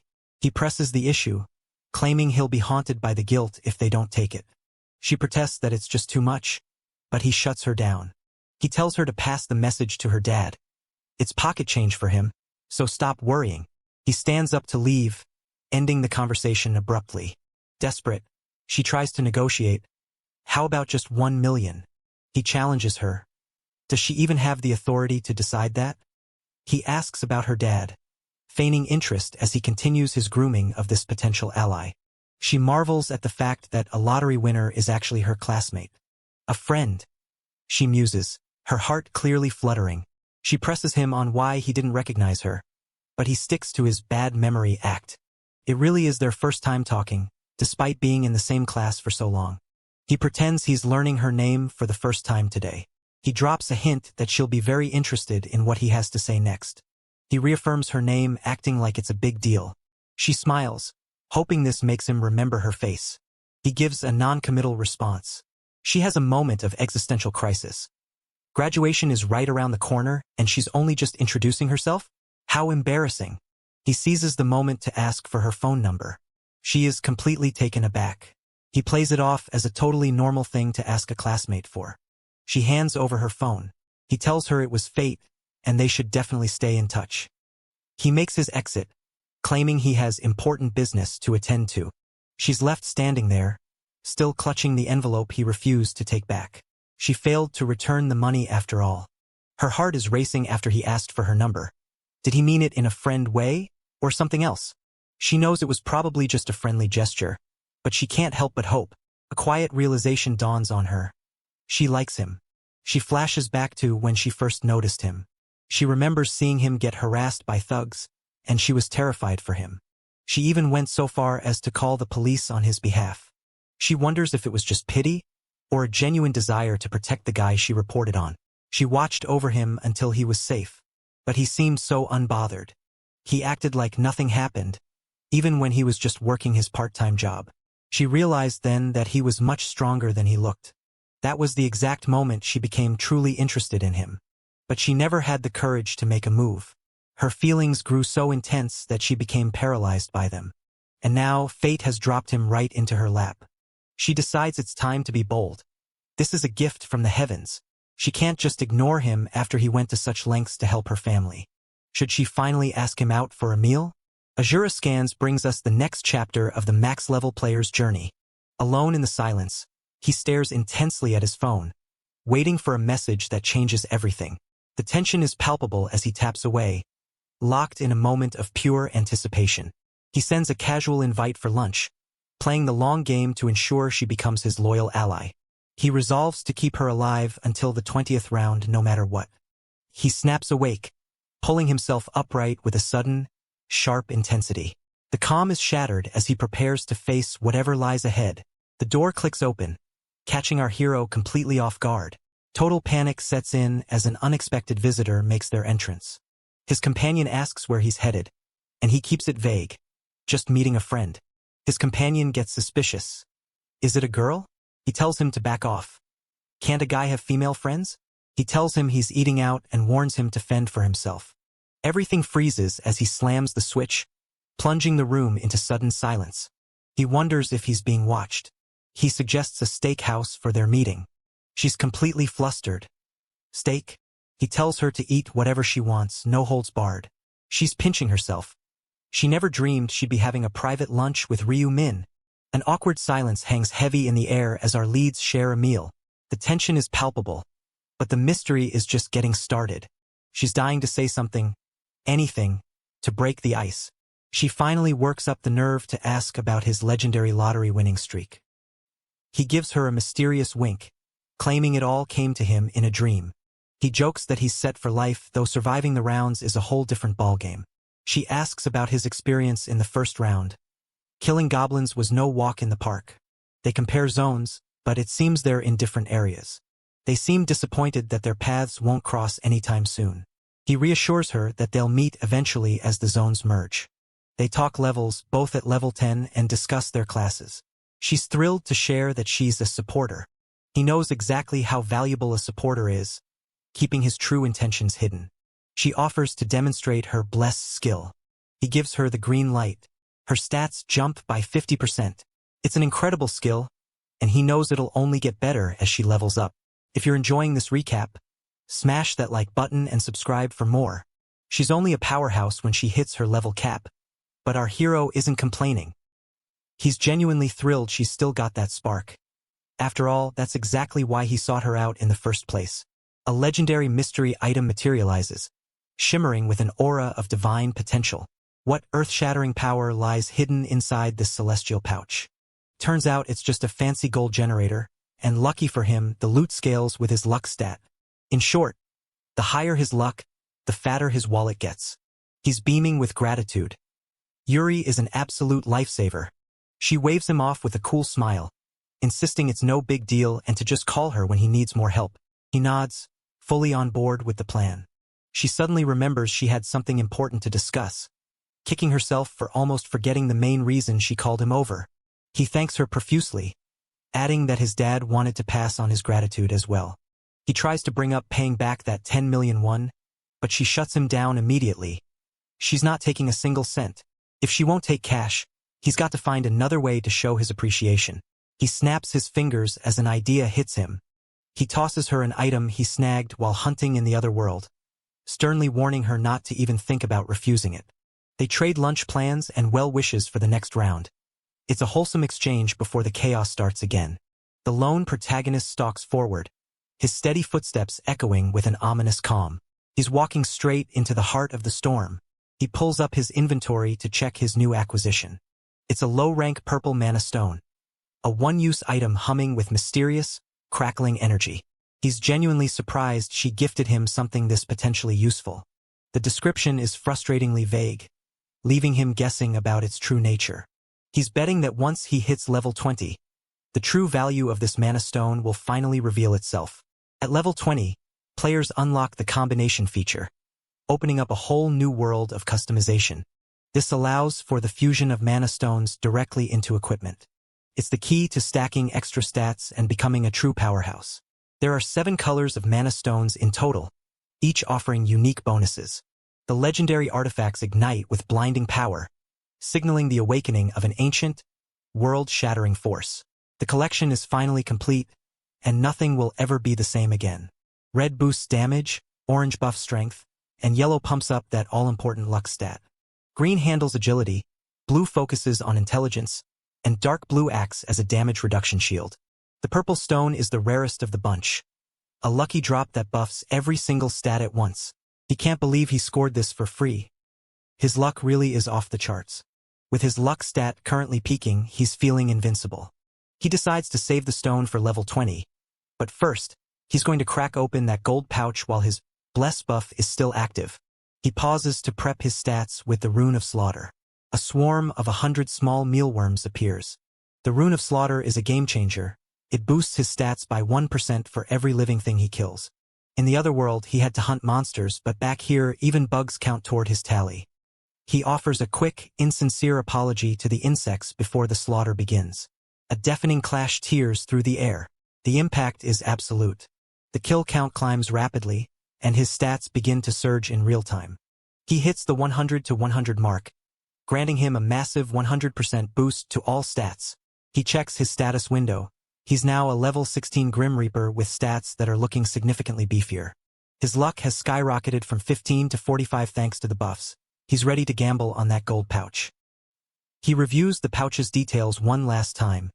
It's a high-stakes, once-in-a-round gamble, and he's feeling lucky. He hits the button to use it. He holds his breath, wondering if this will be a dud or a jackpot. His past attempts have been hit or miss, ranging from 3K to 6K gold. His eyes widen as the notification pops up. The system registers the consumption of the random gold pouch. A sudden realization freezes him in his tracks. Whatever he just witnessed has left him completely stunned. The screen flashes with a massive "Congratulations!" A whopping 9,999 gold pours into his account. 9,999 gold. He can barely believe his own eyes. That bless buff really paid for itself tenfold. His total balance hits a staggering 16,249 gold. With this kind of cash, he could buy an epic item and still have a fortune left over. He decides to hold onto the funds. The item he really needs drops in exactly 2 weeks. The towering glass monolith pierces the sky, hiding secrets behind its shimmering facade. A new battleground for power awaits within those cold, reflective walls. His friend arrives, calling out to him with a grin. He immediately probes for details on the date. He brushes off the teasing, more interested in what his friend had for lunch. A simple, humble bowl of jajangmyeon. He mocks his friend's cheap taste. But hey, sometimes you just crave the classics. They check the bank balance. They're not quite millionaires yet, but they're getting there. He drops the inside info. Bitcoins are about to surge in value, and he plans to dump his entire stash before the crash. And he makes sure to warn him, never follow the herd. He contemplates getting a driver's license. Another tedious written test awaits. He sighs, wondering how many times he's had to endure this bureaucratic nightmare. Let's get this over with. The office atmosphere shifts instantly as a mysterious figure makes a sudden, chilling appearance. Caught off guard, our protagonist can only stare in stunned confusion. Who is this guy? He aced the test with a 95% in record time. It still took 4 days to process, though. The system is just as slow as ever. He smirks, knowing his real-world driving experience puts everyone else to shame. He catches himself wondering about his actual age again. First order of business. A Lamborghini Aventador. He's driven this car in so many previous lives that it feels like second nature. He checks the import time. A month is a long wait, but he's got patience. He puts pen to paper and signs the contract. The salesman is thrilled to have such a high-class customer. The moment of truth has finally arrived. Time to cash out those Bitcoins and watch the money roll in. His friend notices his uncharacteristically good mood. He's just sold everything. His friend is floored by the astronomical surge. 300 billion. That's an insane payday. They went from 60 billion to 300 billion. He's officially living the dream. His friend admits he wanted to stop him from investing, but he's never been happier to be wrong. Even he's surprised the returns are higher than they were in his last life. He confirms he's done with crypto for now. His friend agrees it's a smart move to quit while they're ahead. Next stop, the stock market. His friend is skeptical, but he's already made up his mind. He claims a dream told him exactly what to buy. Classic excuse, but it works every time. His friend gives up and lets him do his thing. Poor guy is stressed, but he has no idea he's being guided by someone who literally knows the future. He zeroes in on his target investment. It's a solid company with a massive market cap, and it's about to blow up. He scrolls through the listings, hunting for the perfect entry point. Heavenly Demon Consulting is currently a small player, completely overlooked by the market. But once they implement their proprietary system in the 4th round, they're going to explode in value. He's not just buying stocks, he's buying a seat at the table with major management authority. He dumps 280 billion into the company to secure a 31% stake. He clicks buy and holds his breath. His friend is watching, praying this dream isn't just a hallucination. Purchase confirmed. The deal of a lifetime is done. Now it's time to shop for some real gear. Total darkness swallows the scene as an eerie, stifling silence takes hold. Something sinister is lurking in the shadows. The city sleeps, but one lone light burns in the darkness. Secrets are waiting to be uncovered in the dead of night. Midnight at the store, the inventory is waiting. He's been saving this gold specifically for this moment. The shop is filled with normal rank trash, but he knows exactly where to look for the hidden gems. The today's item section is his personal gold mine. Most players ignore the daily rotation, but he knows exactly what's coming. Why gamble on random loot when you have future knowledge?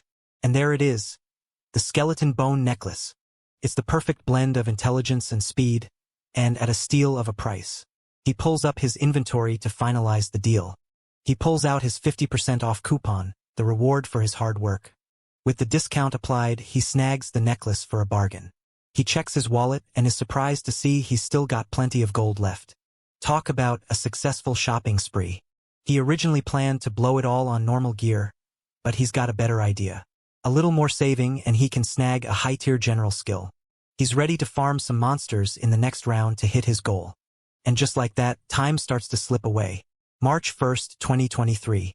The day he's been waiting for finally arrives. Dragged back to the other world again. And this time it's a desolate ruin. It looks like a village, but it's been completely leveled. The whole area is walled off like a fortress. This isn't just a random spawn point. A mysterious crystal sits in the center. What kind of hellscape are they in now? The tension is palpable. Everyone is terrified. One guy seems suspiciously calm. The group identifies their zone representative. It's a known gang boss, and nobody is thrilled about it. Someone whispers that he can hear them, but they don't care. He's lost his authority. Anyway, he snaps, screaming at the crowd to shut their mouths. The mood turns hostile. Nobody is in the mood to take orders from a has-been. He demands to know who's talking back, but he's clearly losing his grip. Things are falling apart, and the angels are definitely to blame for this mess. Suddenly, someone steps forward. It's Huang Yongmin, looking like he's lost his mind. He's bowing down to the gang boss like a total fanboy. He's desperate to join the syndicate.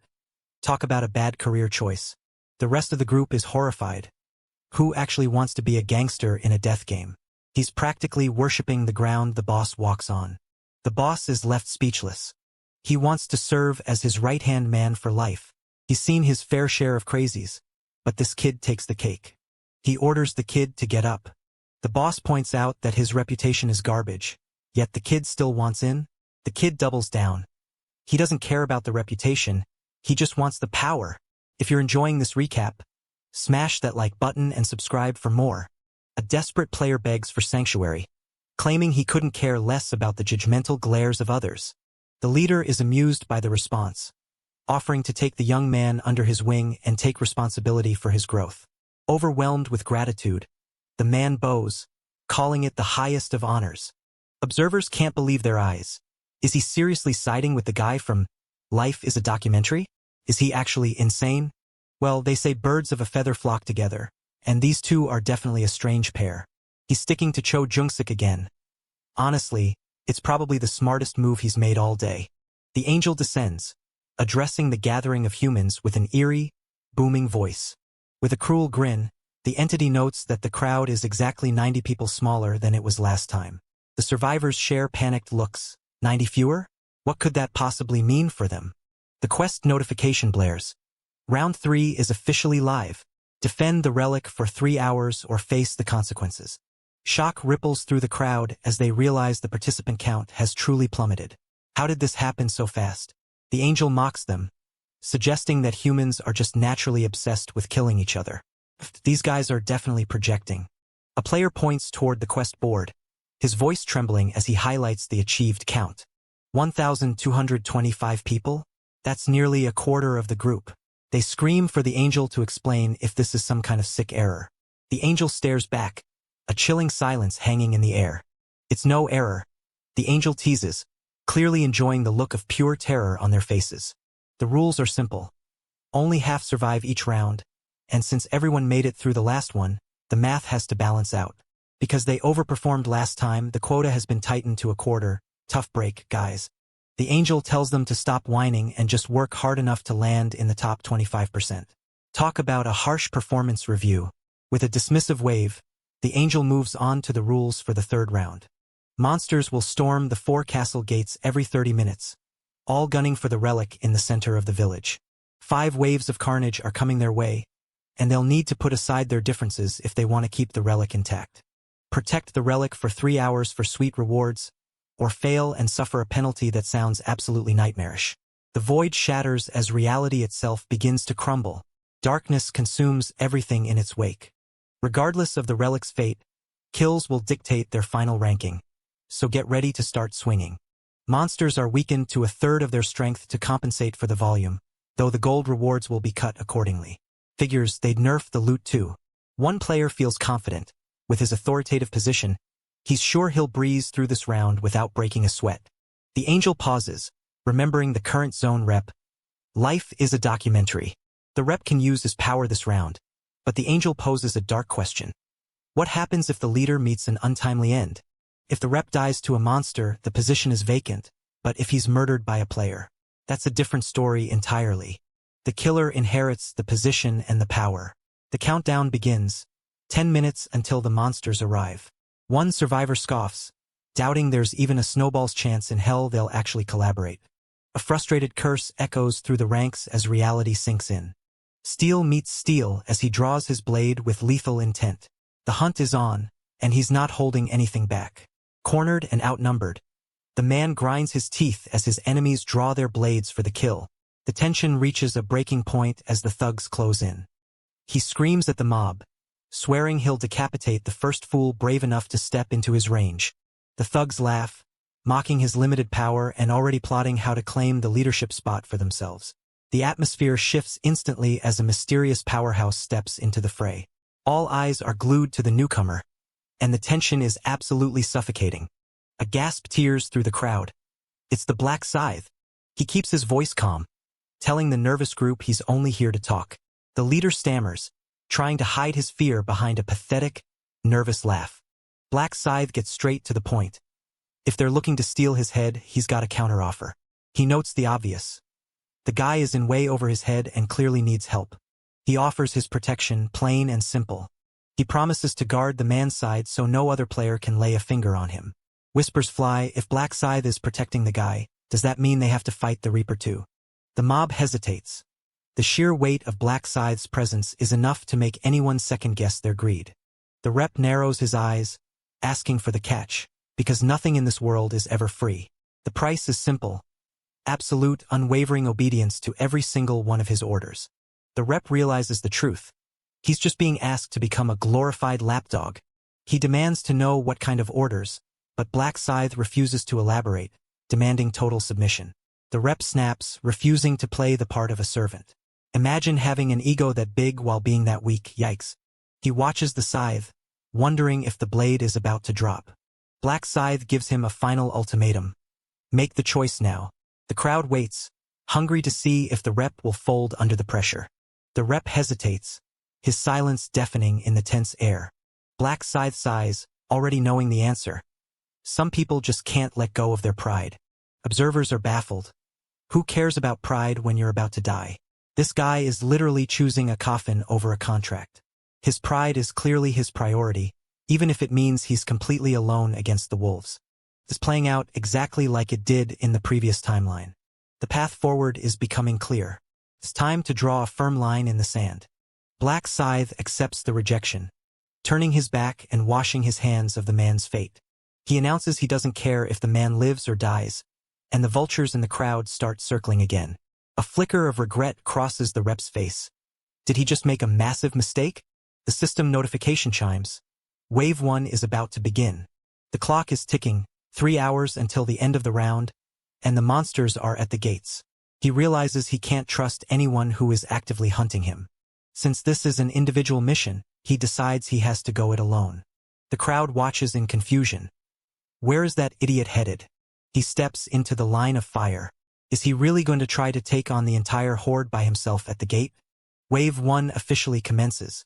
The heavy doors are blasted off their hinges by an overwhelming, mysterious force.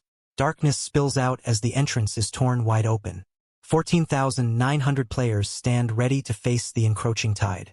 19,800 weakened goblins pour through the breach. The number is staggering. The system reminds them the monsters are nerfed, but that doesn't make the sheer volume any less terrifying.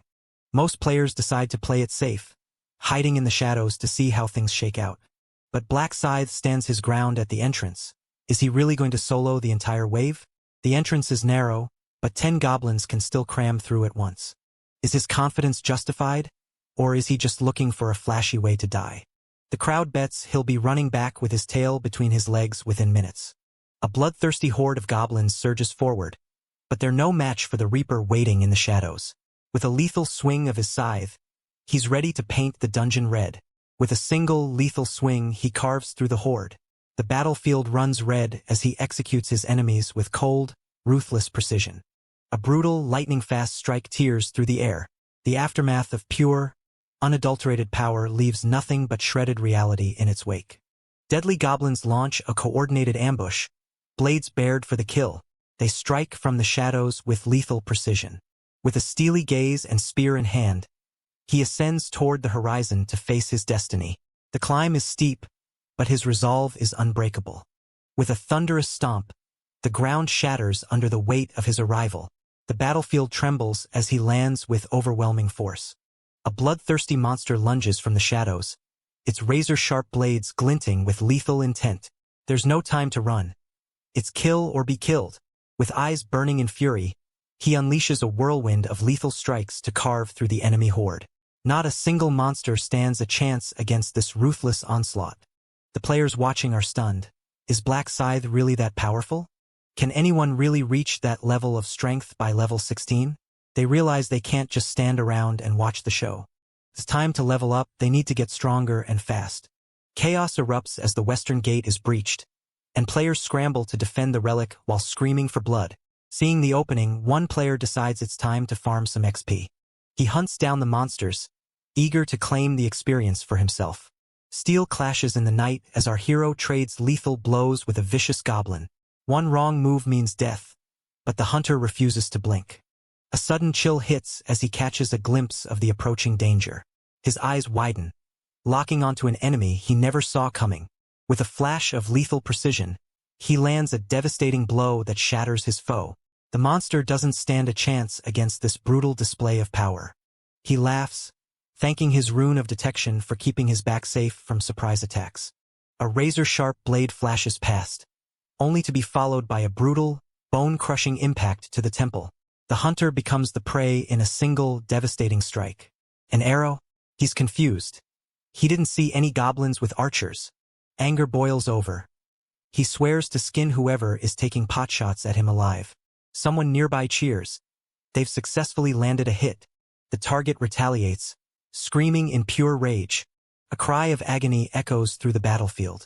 The blow connects and another player falls. The cycle of violence continues as players start turning on each other. He gasps, clutching his wound as the life fades. The bitterness of the betrayal is almost as sharp as the blade. With a swift, lethal strike, he pierces his opponent through the skull. The battle ends in a brutal, blood-splattered instant. He sighs, realizing the players are a much bigger threat than the actual monsters. If only he hadn't been burdened with the zone rep title. He curses his luck, wondering if he should have just taken Black Scythe's deal after all. Pride is a heavy weight to carry, but he refuses to bow down. He needs a new strategy. He spots someone familiar in the distance. It's the rank number 3 player, Black Flame Dragon in hand. He calls out to him, needing backup. The player turns, confused as to who is calling him. He confirms his identity, standing ready for the next move. He begs the ranker to protect him from the vultures. A necklace buff kicks in, boosting his attack speed by 25%. A lethal crimson arc tears through the darkness. One swift strike leaves nothing but destruction in its wake. With a lightning-fast strike, he unleashes a flurry of lethal crimson slashes. His enemies don't even stand a chance against this overwhelming speed. The 3x EXP buff activates. The grind is officially on. The rune of slaughter kicks in, doubling all his stats for a limited time. Gold numbers tick upward. Every kill is paying off. He pulls up his status window to check his progress. 2,000 gold points already? He's on a roll. If he keeps this pace, he'll hit 20,000 gold by the second wave. He sets his sights higher, planning to buy new skills and unlock the powerful rune of inner thoughts. The predator has locked his target. With glowing crimson eyes, he prepares to unleash absolute chaos. With a single lethal swing, he carves through the horde. The battlefield runs red as he cuts down his enemies without mercy. He mocks the monsters, wondering why they're hesitating to come closer. If they won't come to him, he'll just have to bring the fight to them. A single savage strike tears through the air with lethal precision. Blood sprays as the battlefield is painted in shades of total destruction. A blinding flash of pure energy tears through the darkness. The battlefield is silenced in an instant. The sound of the explosion echoes. What just happened? The notification rings out. Wave 1 has been successfully defended. They survived, but at a heavy cost. 967 players are dead, and the survivors get 500 gold as a consolation prize. Time to catch a breath. Nearly 1,000 dead? These weakened goblins are no joke. He scans the area, looking for one person in particular. There he is. Cho Jung-sik is still kicking, though he looks like he's on his last legs. He grunts in frustration, still alive but clearly struggling. He curses the vultures who are ignoring the monsters just to hunt him down. A player lunges, screaming for his death. The clash of weapons rings out as he barely manages to hold his ground. He realizes the authoritative position has its perks. Using other players as meat shields is a dirty trick, but it's keeping him alive. The protagonist rushes to Heilingham's side, clearly annoyed that the local brute is still tailing him despite not using his authoritative powers. He spits out a single word of frustration. With blood pouring out, he wonders if his body can actually hold up until the timer runs out. He curses his luck. It's now or never. He grit his teeth, vowing that he won't go down here. He decides to clear this round for everyone to witness his dominance. The tension shatters as an overwhelming force suddenly descends upon the battlefield. Every eye turns toward the terrifying aura radiating from the shadows. The system update rolls in. Wave 2 is live. Nearly 4,000 players are up against a massive horde of over 7,000 weakened goblins. The game mocks them with a cold, "Best of luck. How generous." With eyes burning in fury, he unleashes a lethal strike that cuts through the enemy line like a hot knife through butter. No one stands a chance against this ruthless display of pure power. A single, ruthless swing cleaves through the goblin horde. Their bodies hit the floor before they even realize they're dead. Level up. He hits level 20, jumping to the regular rank and unlocking the legendary combination function. Finally, he realizes he can now craft unique gear that isn't even available in the shop.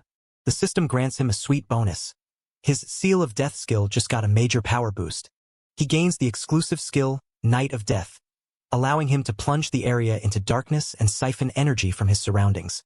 He's already looking forward to level 40 for his next upgrade.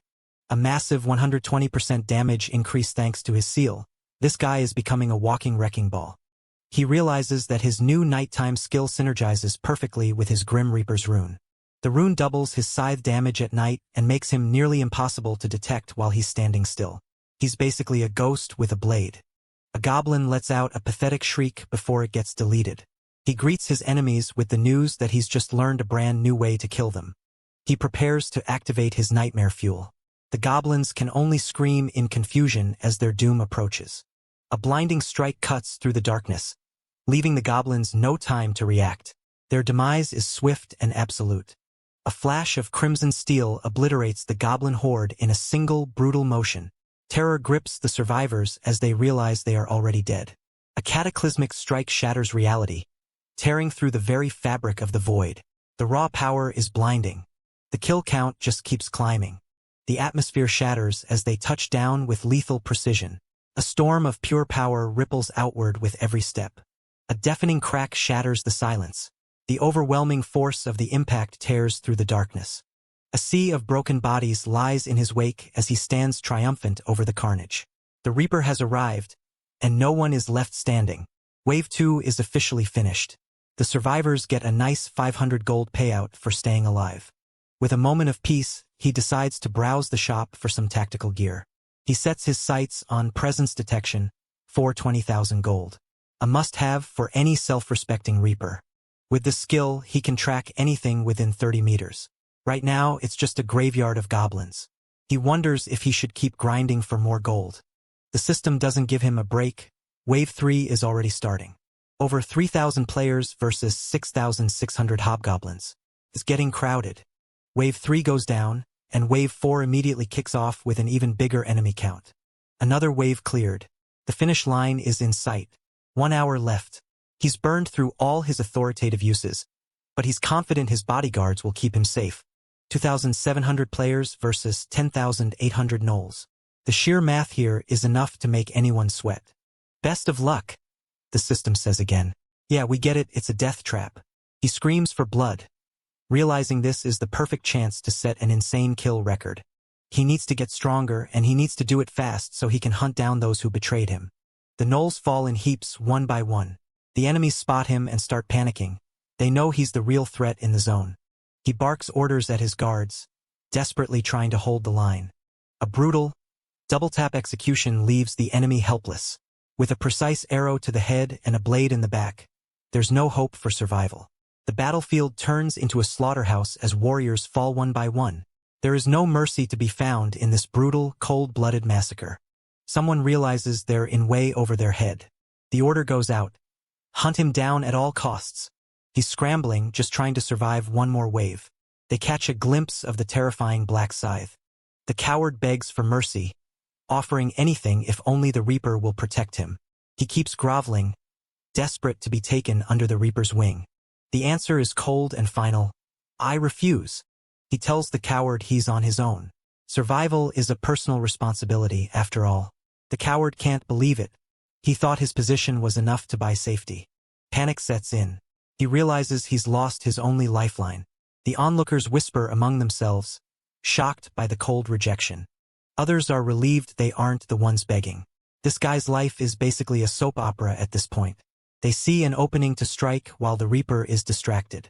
If he's going down, he's taking at least one person with him. Hwang Yong-min steps in with a sinister smile, offering help. He thinks he's found his ticket to survival. With a twisted grin, he delivers a bone-shattering strike that sends his opponent flying. The battlefield erupts as he unleashes pure, unadulterated carnage. A single, crushing blow sends him reeling to the dirt. With his blade still gripped tight, he struggles to withstand the overwhelming force. A final, wheezing breath as the sunbeam falls. He promises a painless end, which is probably a lie. The victim tries to curse him with his dying breath. A brutal, bone-crushing punch lands squarely on target. The impact sends shockwaves through the air as his opponent is sent flying. A sickening crunch resonates through the field. Another massive blow paints the ground in red. He can't believe he's being taken out like this. Betrayal is a bitter pill to swallow. A lightning-fast kick strikes with devastating force. The target won't even see what hit them. The system announces the death of the zone rep. Power transfers to the one who dealt the final blow. Hwang Yong-min is the new boss of the sector. He puffs out his chest, declaring himself the new king. The system confirms his new, dangerous status. He's already thinking about abusing his power to get to Seo Arin. He gloats about his new authoritative position, mocking the previous boss for being a coward. Even his allies are cringing at how pathetic he looks. He tries to convince everyone that his betrayal was actually a calculated masterstroke. The crowd is horrified. He killed a man with his bare hands. This guy is a certified psycho. They wonder if he was planning this backstabbing from the very beginning. His reputation is officially terrifying. His existence alone is enough to make anyone's skin crawl. The players consider staging a coup, but they hesitate. They're terrified of what comes next. He calls out to the Black Scythe, looking for validation. He flaunts his new authority like a child with a shiny toy. He tries to cash in on the offer the Reaper made earlier. He thinks that because he has the position now, the Reaper will finally accept him. The Reaper isn't impressed. He tells him to get on his knees if he wants any protection. The Reaper reminds him who actually holds the power in this relationship. He demands total submission. No knees, no deal. The battlefield turns icy as cold realization hits their faces. With nowhere left to run, the terror in their eyes says it all. The battlefield is stained with blood, and our hero's eyes burn with cold, unshakable resolve. The enemy is closing in, but he won't back down now. He begs, promising to be the perfect servant. He's groveling at the Reaper's feet, completely broken. The protagonist is tired of seeing these pathetic displays. He decides that Hwang Yong-min actually has some utility worth keeping. He still finds the whole situation distasteful. He accepts the deal, and the sycophant is overjoyed. He tells him to cut the act. It's making him want to vomit. The tables have turned as he looms over his defeated foe. With a single grip, he asserts his absolute dominance. The others are confused. Is the Reaper really protecting this traitor now? The Reaper reminds them why fighting him is a death sentence. He's a monster among men. He gives them an ultimatum. Go back to grinding monsters or die where you stand. He really doesn't care which one they pick, as long as they don't swing at him. Trapped and surrounded, our hero swallows hard as the tension reaches a breaking point. One wrong move could be his last. They all scramble to get out of his way. It's amazing how quickly everyone falls in line when death is the alternative. They were terrified of him as an enemy, but they're suddenly very glad he's on their side. A cold, murderous glint flashes in his eyes as he stares down his prey. With a single, lethal motion, he prepares to strike. The end of the round is drawing near. They could clear it safely, but where's the fun in that? He decides to spice things up a bit. The sycophant is ready to do anything to prove his worth. The order is given. Use all 10 uses of the authority and break the relic. The sycophant is stunned. Breaking the relic is suicide. He reminds him that the penalty for failing the defense is severe. The sycophant cries out. He wanted to use that power for his own twisted desires. The Reaper isn't in the mood for questions. Do it or die. He finally caves, agreeing to carry out the command. He identifies the 10 people who will act as the sacrificial lambs. He commands them to shatter the relic. They realize their friend is throwing them under the bus. He apologizes, but he's clearly too terrified of the Reaper to stop. The targets are lined up and ready for their doom. The command is given and the relic is under attack. The system flashes a giant red warning across the sky. A blinding surge of pure magical energy erupts, shattering the silence. The battlefield is torn apart by this devastating, high-voltage strike. Panic breaks out among the players. They realize the penalty is going to be brutal, but they can't stop the destruction now. Total chaos as they try to save the relic, but it's already too late. The barrier shatters into dust under an overwhelming surge of power. Reality itself is buckling under the force of this strike. Quest failed. The relic is gone. The system summons the agent of divine punishment. Nobody knows what it is, but it sounds like a bad time. A new hidden subquest appears. Survival for 30 minutes is the only way to get the gold. The stakes are higher than ever. The timer is ticking down. 29 minutes and 59 seconds to survive. He realizes the subquest pays more than the original mission. Talk about a pro-gamer move. He explains his logic. Why protect a relic when you can just farm the boss? The system drops the hammer. Those who attack the relic are getting hit with a massive penalty. Their stats are permanently slashed by 50%. They are absolutely ruined. The victims turn on Huang Yongmin, realizing he led them into a trap. The system delivers the final blow. The zone rep gets the penalty too. All his stats are halved forever. He played himself. If you're enjoying this recap, smash that like button and subscribe for more. The system screams a warning. Permanent stat drops are tied directly to survival, meaning failure is absolutely fatal. With a sinister grin, he prepares to hunt down the dreaded agent of divine punishment. Time to hit the shop and gear up for the coming slaughter. He's dropping gold like it's going out of style, snapping up equipment and supplies to max out his loadout.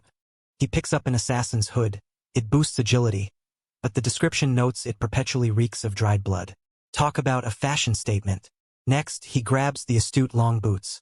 They look stuffy, but they feel like walking on clouds while boosting his speed. Even a tiny stat boost is worth its weight in gold when you're hunting a god-tier monster. Time for some crafting magic as he pulls up the combination menu. He tosses an item into the slot, ready to forge something truly lethal. With a mana stone in hand, he initiates the fusion process. Success. The item glows with newfound power. The skullbone necklace just got a massive upgrade with a permanent +1 to all stats. He's on a roll now, applying the same method to every piece of gear in his inventory. The leather armor gets a damage reduction buff, and his Grim Reaper scythe gets a sweet +2 strength increase. Low-grade mana stones might be weak, but when you're power leveling, every little bit counts. The other players are trembling in their boots, wondering if the nightmare has truly begun. Nervous chatter fills the air as they pray they can just survive the next 30 minutes. One guy suggests running away, hoping to outlast the chaos. But our hero knows better. In his past life, only 500 out of 2,700 people made it out alive. Survival isn't just a goal. It's a brutal, unforgiving test of strength. Usually, it takes 5 level 40 players just to keep pace with the agent of divine punishment. But he's not looking to just survive. He's hunting for a massive payday. The air grows heavy with static as the event officially kicks off. He's packing a secret weapon, a title he earned from his previous kill. The first ever Angel Slayer title is his trump card, doubling all his stats against divine-type enemies. That title is a literal game-changer, turning him into a god-slaying machine. And wouldn't you know it? The agent of divine punishment happens to be exactly that. It's not just a monster. It's a divine-type target with a giant bullseye on its back. If you're enjoying this recap, smash that like button and subscribe for more. The crowd is confused. Is this really the legendary agent? Feels a little underwhelming. Someone spoke too soon, and now they're staring into the void of total silence. The silence is shattered as he steps into the light. Tension rises with every heavy stride. The mysterious figure raises a grotesque, hand-topped staff, channeling a chilling and forbidden power. Doom descends as the heavens watch with unblinking, glowing eyes. The spear descends with earth-shattering force, slamming into the ground. A shockwave of pure energy erupts, leaving nothing but devastation in its wake. A divine force erupts as a majestic, winged figure descends to freeze the entire battlefield in awe. Every eye is locked on this overwhelming display of power. The sky cracks open as a cataclysmic surge of pure energy descends upon the castle. Panic erupts as the crowd stares into the face of absolute destruction. The agent casts a restriction field, trapping everyone inside. There is no escape now. Panic sets in. The realization that they're locked in is starting to hit home. Their stats are plummeting by 50%. It's a total bloodbath in the making. Nearly 300 people are caught in the trap, and our hero has to make a cold, calculated choice. A surge of divine power erupts as massive wings unfurl, tearing through the darkness. The battlefield trembles under the weight of this overwhelming celestial awakening. The heavens tear open as a blinding torrent of divine energy erupts from the artifact. Absolute destruction rains down upon the battlefield. The real fight finally begins. Players are screaming as the onslaught of light tears through their defenses. It's nearly impossible to dodge the barrage, and they're quickly running out of room to maneuver. A torrential downpour of lethal blades rains down, forcing the winged warrior into a desperate defense. There's nowhere left to hide from this overwhelming assault. The restriction field is a death sentence, and the arrows of light are making short work of the survivors. He realizes that if he can just time his movements, he can slip through the gaps. The monster is focused on the crowd, leaving its back wide open. Perfect. A lethal rain of ethereal blades descends, ruthlessly impaling the enemies in a flash of cold steel. Resistance is futile against this overwhelming display of power. Now is the time to strike. Since the monster doesn't even have ears, he doesn't have to worry about being heard. He closes the distance to 5 meters, the strike zone. He activates the seal of death. This has to be a one-shot kill or he's toast. The predator awakens, eyes burning with a terrifying, otherworldly intensity. Darkness shatters as he unleashes his lethal power. It's far too late for the monster to defend itself now. With a deafening roar, the Reaper descends to shatter the heavens. One clean strike is all it takes to bring this celestial titan to its knees. A direct hit. He buries his blade right into the creature's eye. A sudden, thunderous step shatters the silence. The chase is on. The monster lets out a gut-wrenching shriek of agony. The seal of death has slashed the creature's stamina by 40%. Talk about an efficient workout. The monster is desperate, ready to recast the field to hunt him down. The restriction field flickers to life once more. But as soon as it realizes it missed, it'll drop the barrier. He's playing a dangerous game of cat and mouse. A violent shockwave shatters the silence as magic tears through the city streets. The ground erupts in a blinding flash of power. One eye down, one to go. Time to finish the job. With a lethal scythe in hand, he launches a devastating aerial assault. The battlefield erupts in pure chaos as his strike tears through the air. The beast erupts in a blinding surge of golden agony. A devastating strike leaves it screaming in pure, unadulterated pain. With a deafening roar, the warrior launches a lightning-fast assault against the towering foe. The battlefield trembles as the strike begins. A terrifying pressure descends as a massive, glowing kanji vibrates through the air. The atmosphere shatters under the weight of pure, unadulterated power. The field is back, but it doesn't matter. Without its eyes, the creature is just a glorified punching bag. The monster lets out another pained roar, thrashing blindly. It's resorting to firing arrows in every direction, hoping to land a lucky hit. He triggers the Night of Death, turning the tables on the divine entity. A barrage of ethereal, glowing blades tears through the darkness. The air itself shatters under the weight of this overwhelming power. A mysterious, celestial power awakens as golden eyes manifest in the darkness. The hooded figure stands paralyzed, caught in the grip of an overwhelming presence. Light can't overcome darkness in this world system, and he's about to prove it. Time to end this once and for all. A devastating crimson slash tears through the air. The winged warrior unleashes a lethal strike that threatens to shatter everything in its path. The monster howls as the blade bites deep. A mysterious, golden-clad warrior strikes with blinding speed. The air itself shatters under the weight of this lethal blow. The entity is fading, its light dimming under his relentless pressure. A blinding flash of crimson destruction tears through the battlefield. The enemy stands no chance against this lethal, high-speed assault. The beast lets out one final, earth-shaking scream. Sprouting wings of pure radiance, the Reaper lunges forward with his scythe drawn.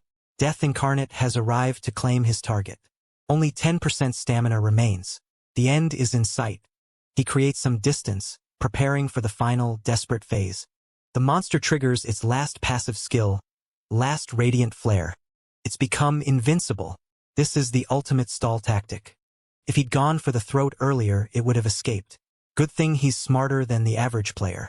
The angelic titan lets out a blood-curdling shriek as dark, abyssal energy tears through its celestial form.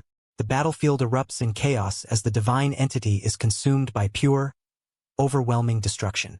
He mocks the creature, watching it struggle in its final moments. The timer for the flare starts counting down. 50 seconds to go. The tension is palpable. 5 seconds left. He's coiled like a spring, ready to strike. 1 second. The light is fading fast. The invincibility drops. It's over. The scythe wielder charges headlong into a blinding clash with the radiant titan.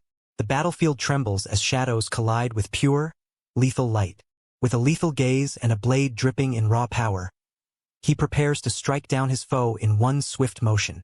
There's no escaping the Reaper's edge. A blinding, crimson slash tears through the air. Our hero strikes with lethal precision, leaving his opponent no room to breathe. The system announces the death of the agent of divine punishment. He levels up and scores a massive gold bonus for being the first to take the beast down. A new title is unlocked, Opposer of Divine Punishment. This title reduces damage from divine types by 80%. Talk about a broken passive. He bags the condensed ether and the rune of radiance. The loot is absolutely insane. The rune imprints itself onto his body, pulsing with celestial energy. He's been chasing this condensed ether for ages. It's the key to crafting god-rank items. He's basically printing money now. The rune of radiance gives him a massive boost to intelligence and divine-type skills. He's never going to worry about mana again at this rate.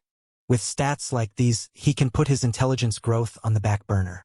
The subquest is complete, and the survivors are cheering. They're finally alive. The other players are staring in awe, calling him a total monster for soloing the boss. Even the NPCs are stunned by his sheer power. Olive acknowledges him as the first human truly worth her respect. She wants an interview, but he's not exactly the talkative type. I just killed it because I wanted to. What a Chad. Olive is baffled. Why go out of your way to save people if you don't care? She realizes there's a soft side under that edgy Reaper mask. Who knew? She finds human behavior fascinatingly chaotic. 1 minute they're killing each other, the next they're holding hands.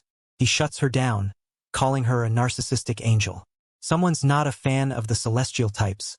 She warns him that it's too early to celebrate. The final results are coming in. Time to see who actually survived the carnage. The results are in. He's ranked number 1 by a landslide, slaughtering over 3,000 monsters. The gap between him and second place is embarrassing. Is he even playing the same game as these guys? He confirms the EXP bonus. It's good to be the king. The system showers him with rewards for his top-tier performance. A special reward selection box is his for the taking. He also grabs an intermediate-grade rare ring time to check the stats. He browses the selection with the eye of a seasoned pro. The ring of rushing winds, azure magic, or resistance.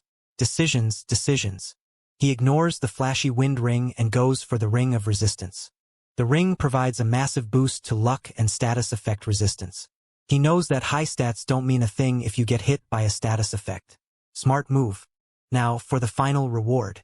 He's presented with a final selection of boons. A stat boost, gold, or intel on the next round. He takes the gold. He's already plenty strong, and in this game, cash is king. The angel addresses the survivors, ready to reveal who made the cut. The cutoff is 1,225. If you're below that, well, a player begs for a recount, but the system doesn't make mistakes. The angel's face turns cold, ready to purge the weak.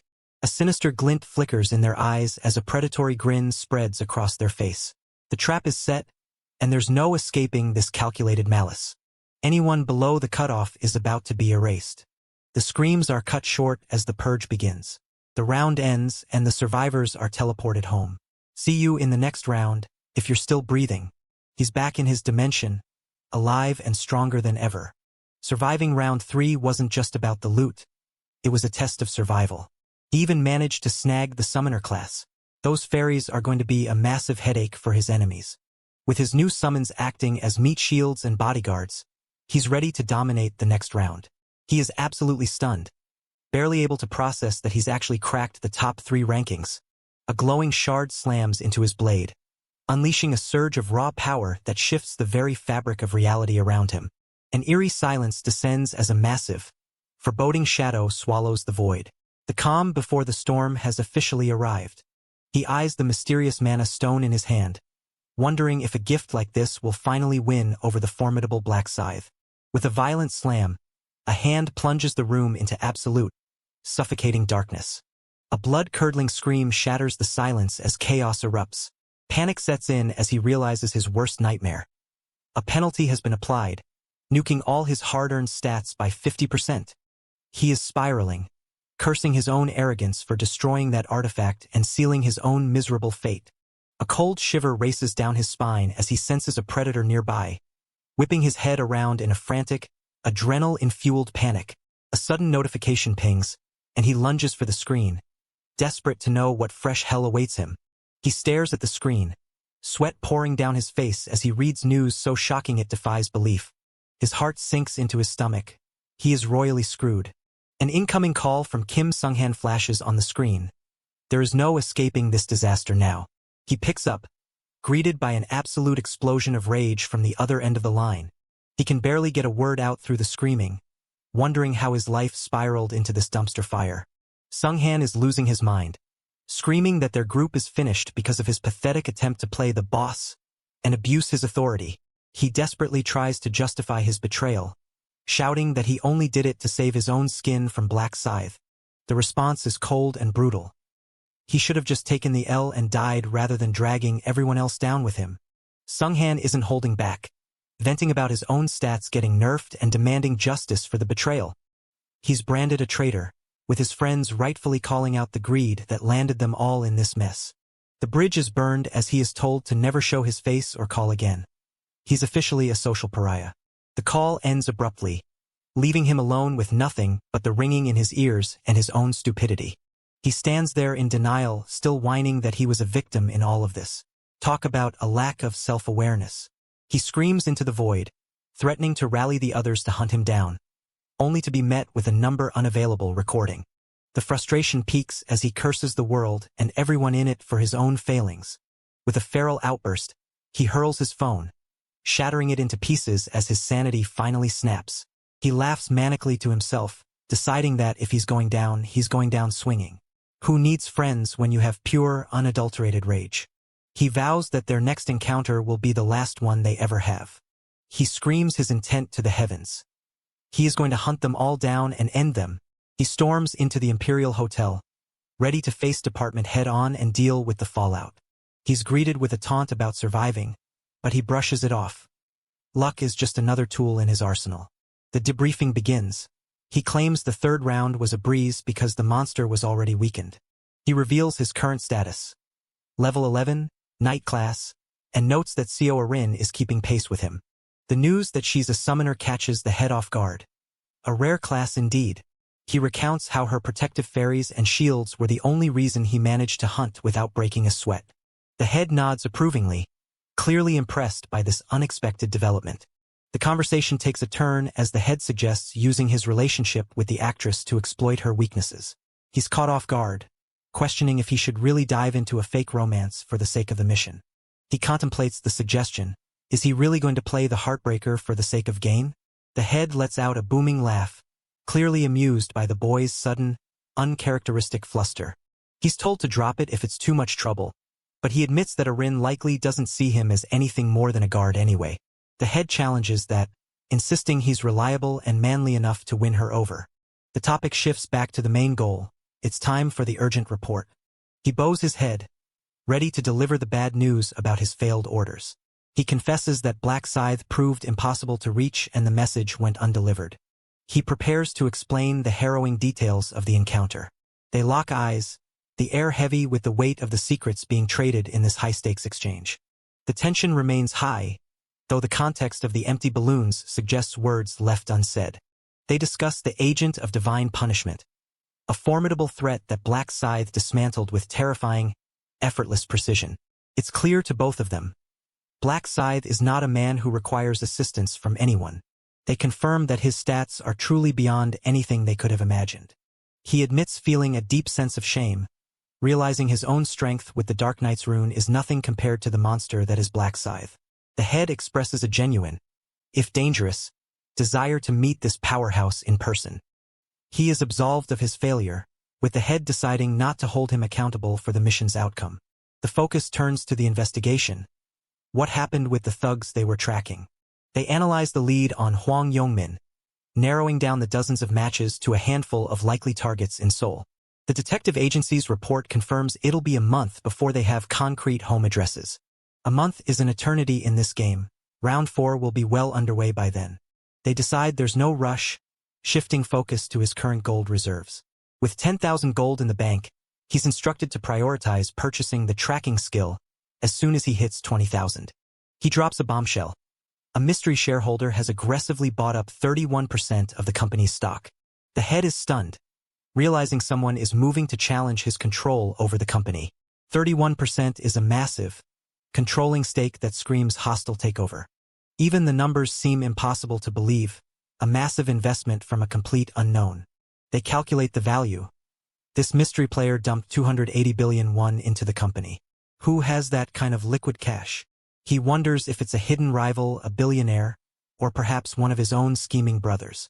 One thing is for certain. This investor isn't just looking for dividends. They're here to run the show. The realization sinks in.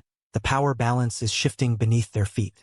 He decides to play the long game, waiting for the investor to reach out first to maintain his own leverage. Suddenly, his brother bursts in, demanding to know his level. It's a classic sibling rivalry, with his brother boasting about some other kid's high-ranking sibling. The brother gloats about someone else being level 11, only for him to shut that down with a cool, "I'm higher than that." He keeps his cards close to his chest, knowing that revealing the truth would only invite more headaches. He drops a hint about being level 12, leaving his brother absolutely reeling. The brother presses for the class reveal, dying to know what he's hiding. He shuts the interrogation down with a firm, "It's a secret," sending his brother into a frustrated tantrum. He kicks his brother out, valuing his peace and quiet over sibling bonding. The door slams shut, leaving him in a chilling silence as he prepares for his next move. He finally has it in his sights. He picks up the phone, his voice steady as he greets the man on the other end of the line. It's Ma Jiangrok, the CEO of Heavenly Demon Consulting, checking in. He decides to play the fool, acting naive to lower Jiangrok's guard and manipulate the situation to his advantage.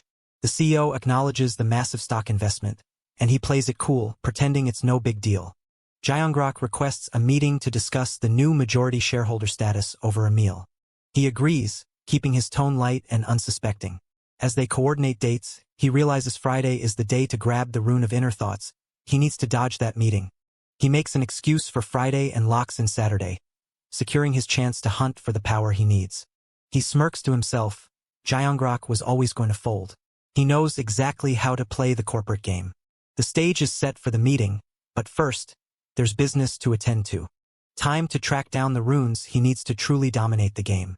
The journey continues as he maps out the path to becoming the ultimate player. An ancient relic hums with a forbidden, pulsating energy, promising power to those brave enough to seize it. He knows the secrets.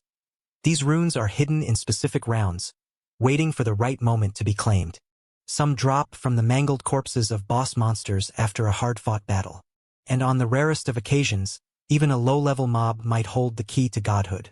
But the real secret is something most players won't learn until it's far too late. The rarest runes aren't just found in the digital world. They can manifest in reality, too. It's a tricky, dangerous process, but he knows exactly what to look for. He waits in the shadows. Soon, the target, Jang Seokyun, will walk right into his trap. He blends into the darkness, a silent hunter stalking his prey through the cold night air. The name brings back a flood of rage. This is the man who kidnapped his brother in the past. He can still hear the guy's voice, as clear as the day it happened. The memory replays, the demand for a price, the demand for hidden intel. He remembers the audacity of the man, acting as if he didn't know what was coming.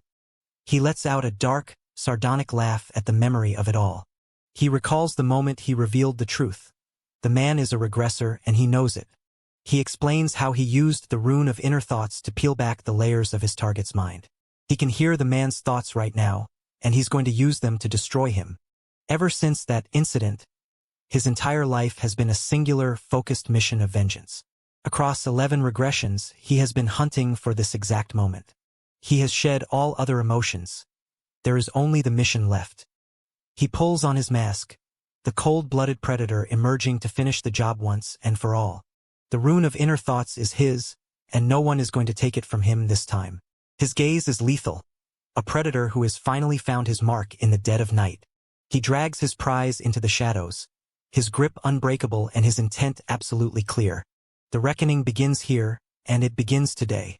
The victim struggles in vain against her bonds, realizing that hope is a luxury she can no longer afford. He warns her to silence her screams, or else he'll make sure she never speaks again. She begs for mercy, but her pleas fall on deaf ears. He's heard it all before. The standard, "I have a kid" sob story bores him to tears. He's looking for something much more entertaining. She whimpers an apology, realizing too late that a simple glance was enough to sign her death warrant. He scoffs, asking why she'd ever do something that would require an apology in the first place. He remembers the day she slighted him, and he still feels the sting of that petty insult. A flashback shows him at Club Clio, looking to drown his boredom in cheap thrills and beautiful women. He spots a target, great body, perfect for a night of forgetting his problems. The club lights flicker, highlighting the superficiality of his hunt. He corners her in the dark, the trap snapping shut with terrifying efficiency. The stalker paces in the shadows, his presence looming over her like a dark cloud. The tension is so thick it's practically choking the life out of the room. He triggers the effect, and she screams as her vision is violently stripped away. She cries out in terror, calling for help that isn't coming. He's having the time of his life. He absolutely loves it when he gets to play with his food. Life used to be so mind-numbingly dull that death felt like a vacation compared to the boredom. The rune of luminescence activates, turning his body into a blinding light that leaves his enemies helpless. It's the perfect tool for his brand of sadistic fun. He walks into the shop, his eyes scanning for the next target to ruin. He notes that she's pretty, a shame about what's about to happen to her. He orders a coffee, playing the part of a normal customer while his mind plots the next disaster. He acts surprised to see a new face behind the counter, feigning ignorance like a pro. The cashier explains the turnover. In this world, people don't stick around long enough to worry about part-time jobs. It's a grim reality. Who cares about shift work when you might be dead by morning? He asks if she's the owner, acting all charming and curious. He's relieved she's not a player. That makes playing with her so much easier. He makes a move for her number, but his true intent is far more sinister. She hesitates, sensing something is deeply wrong with this guy. He drops the mask, his face twisting into an ugly, aggressive scowl as he demands to know why she's looking at him like that. He throws a fit, demanding a refund and acting like the victim of a grave injustice. What a total clown. She hands over the money, shaking in her boots just to get him out of her store. He strikes with a lightning-fast, brutal motion that leaves her stunned and utterly defeated. He rages at her, disgusted that someone so good-looking would dare to look down on him. If you're enjoying this recap, smash that like button and subscribe for more. He seethes with rage, swearing that he'll make his tormentor pay for daring to look down on him. The tension hits a breaking point as a silent protector lurks in the shadows, ready to strike. One wrong move and it's game over. He stares daggers, his eyes burning with a look of pure, unadulterated hatred. He desperately grovels, apologizing for his arrogant gaze and begging for mercy like a coward. The masked figure isn't buying it for a second, sensing that the apology lacks even a shred of sincerity. A blood-curdling scream rips through the air as the situation takes a sharp turn for the worse. The assailant calls his bluff, pointing out that he's only apologizing to save his own skin, while the victim begs in sheer terror. The masked man reminds him that if he's truly sorry, he needs to be prepared to pay the ultimate price. The victim desperately admits his faults, pleading for his life while being told to stay perfectly still. A cold command rings out. Don't even think about moving a muscle. The victim is spiraling, wondering if a detective has somehow tracked him down in the middle of nowhere. A curse slips out, but the masked figure immediately shuts down the foul language. He warns his prey that he'll be doing plenty of swearing once the real pain starts. Panic sets in as the victim spots a massive scythe and a chilling white mask staring him down. The victim calls him a lunatic, mocking the scythe as if it were nothing more than a child's toy. The masked man retorts, asking if the blade really looks like a toy to someone in such a desperate spot. With a single, lightning-fast strike, he carves through the air. The battlefield trembles as his blade leaves a trail of pure destruction. The victim realizes with horror that the blade is real, asking if he's a player, only to be met with a biting, sarcastic remark. He offers the woman a chance to escape, telling her this is her one and only shot to get out alive. She's stunned, demanding to know who gave him the authority to call the shots. A sudden, explosive blast tears through the ground. The silence is shattered in an instant. The Reaper has arrived, and there's nowhere left to run. With his razor-sharp scythe drawn, he charges headlong into a lethal confrontation.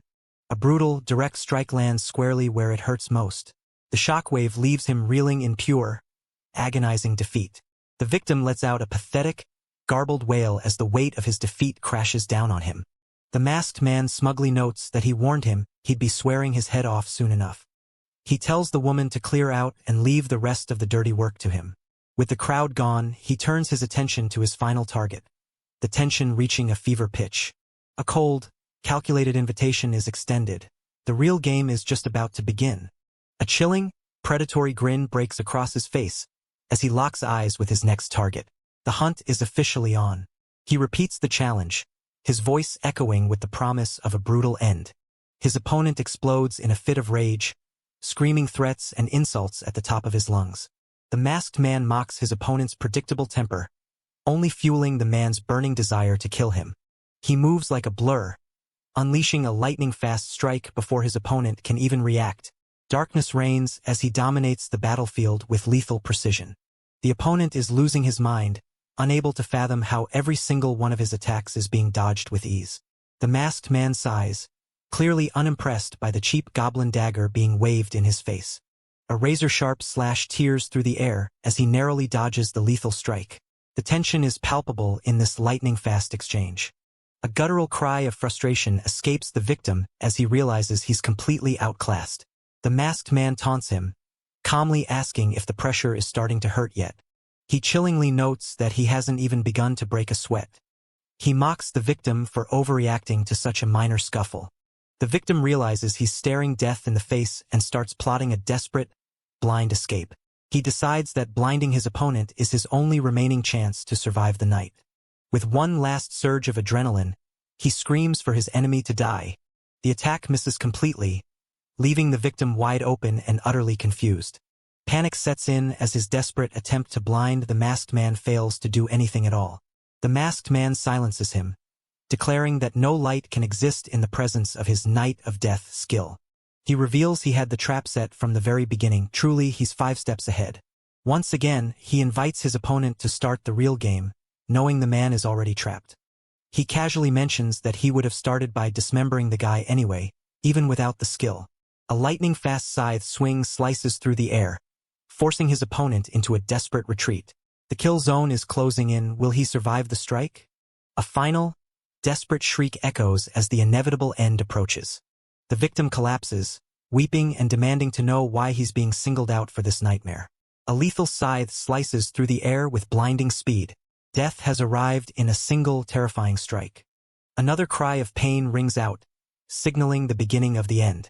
The masked man poses a cold, philosophical question. Why do people bother killing bugs? He answers his own question with chilling logic, because letting them live only creates more trouble. The victim curses him as a psychopath, desperately hoping that the masked man's energy will eventually run out. A shower of blood erupts as a lethal strike finds its mark.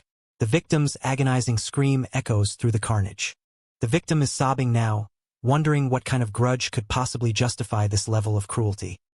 He laments the unfairness of it all, completely oblivious to his own past sins. The pain is becoming unbearable, and his spirit is finally starting to shatter. In a moment of pure despair, he considers ending his own life just to escape the torture. He screams that he'd rather die by his own hand than endure another second of this. Pure terror takes over as a lethal blade slices through the darkness. The victim's scream is cut short by the cold, unforgiving steel. The masked man mocks his pathetic suicide attempt, making it clear that he won't be allowed to leave this world so easily.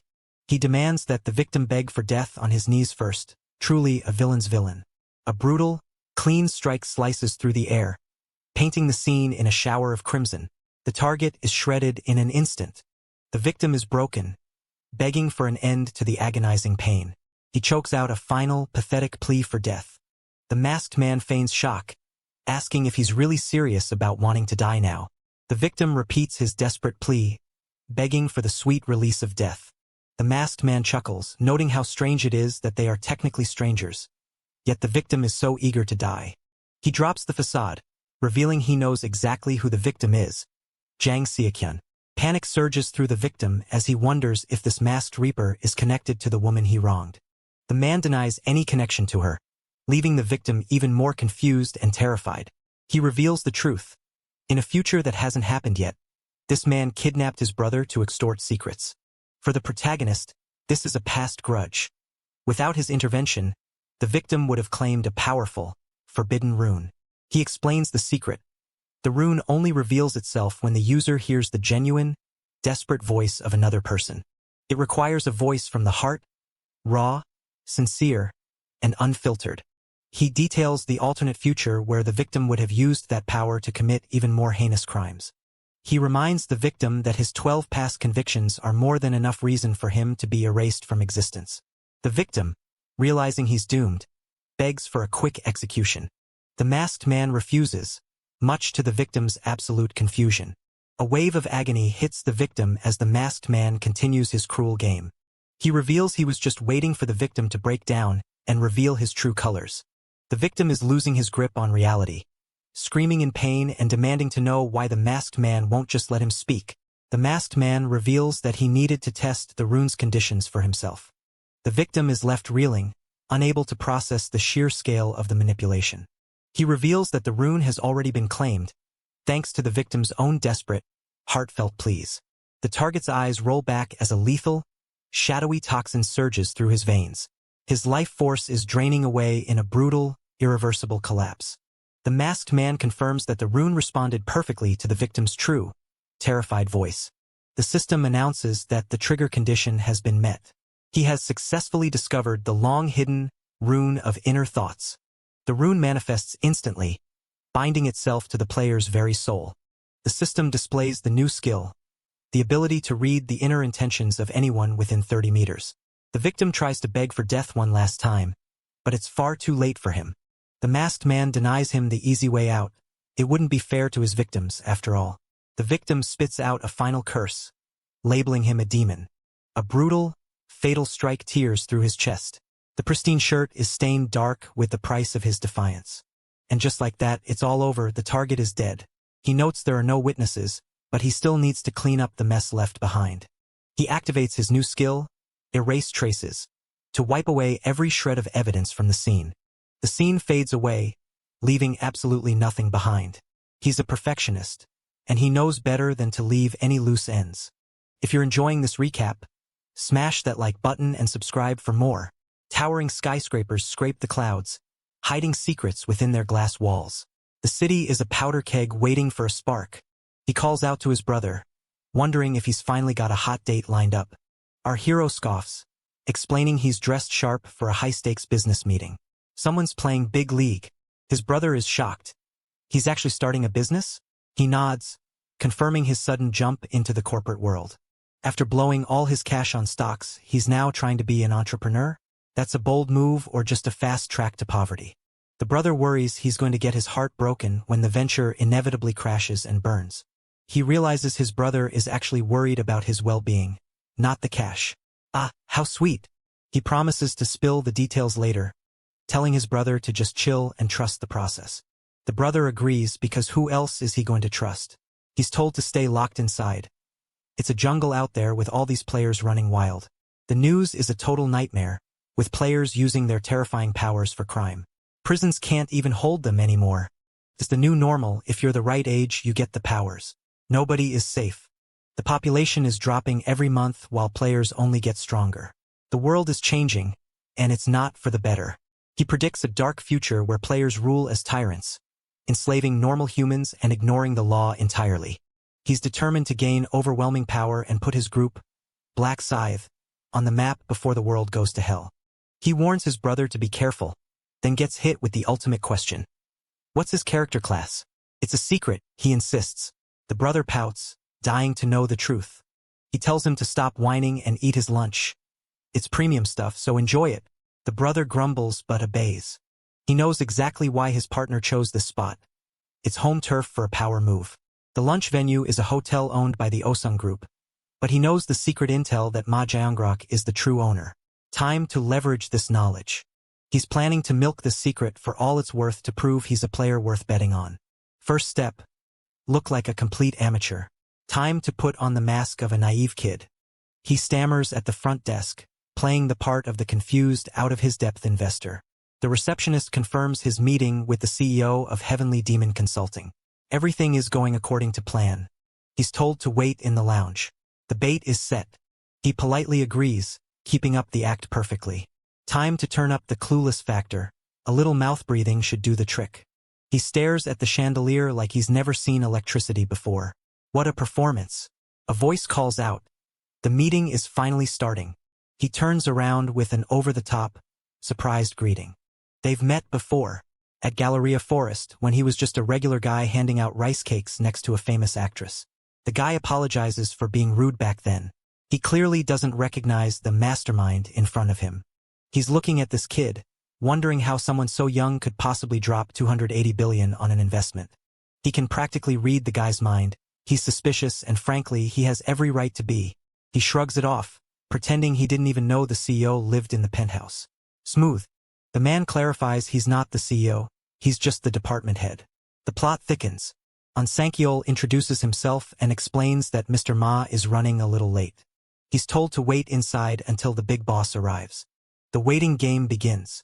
The atmosphere turns ice cold as a mysterious figure slides into the room. Secrets are about to be unveiled. The department head is already whispering, convinced this kid is just a front for someone else. He's being watched, tracked, and judged. The clock is ticking on his grand deception. He knew it. Sending the lackey first is exactly the kind of scouting move he expected. A guy as meticulous as Ma Jaeongrok wouldn't be late by accident. It's all a test. The man himself finally enters the room, introducing himself with cold authority. The mysterious man flashes a predatory grin, extending his hand with a proposal that could change everything. Don't be fooled by that suave suit. He's definitely plotting something dangerous. He introduces himself, keeping his voice steady and his act intact. He's invited to sit, with the lackey forced to join them. Ma Jaeongrok is already asserting dominance by forcing the seating arrangement. He's a shark. They're having lunch first. He plays the humble guest, praising the high-end hotel food. He digs in, pretending to be delighted by the fancy meal. The department head is still convinced this kid is a total fraud. He's looking for the puppet master.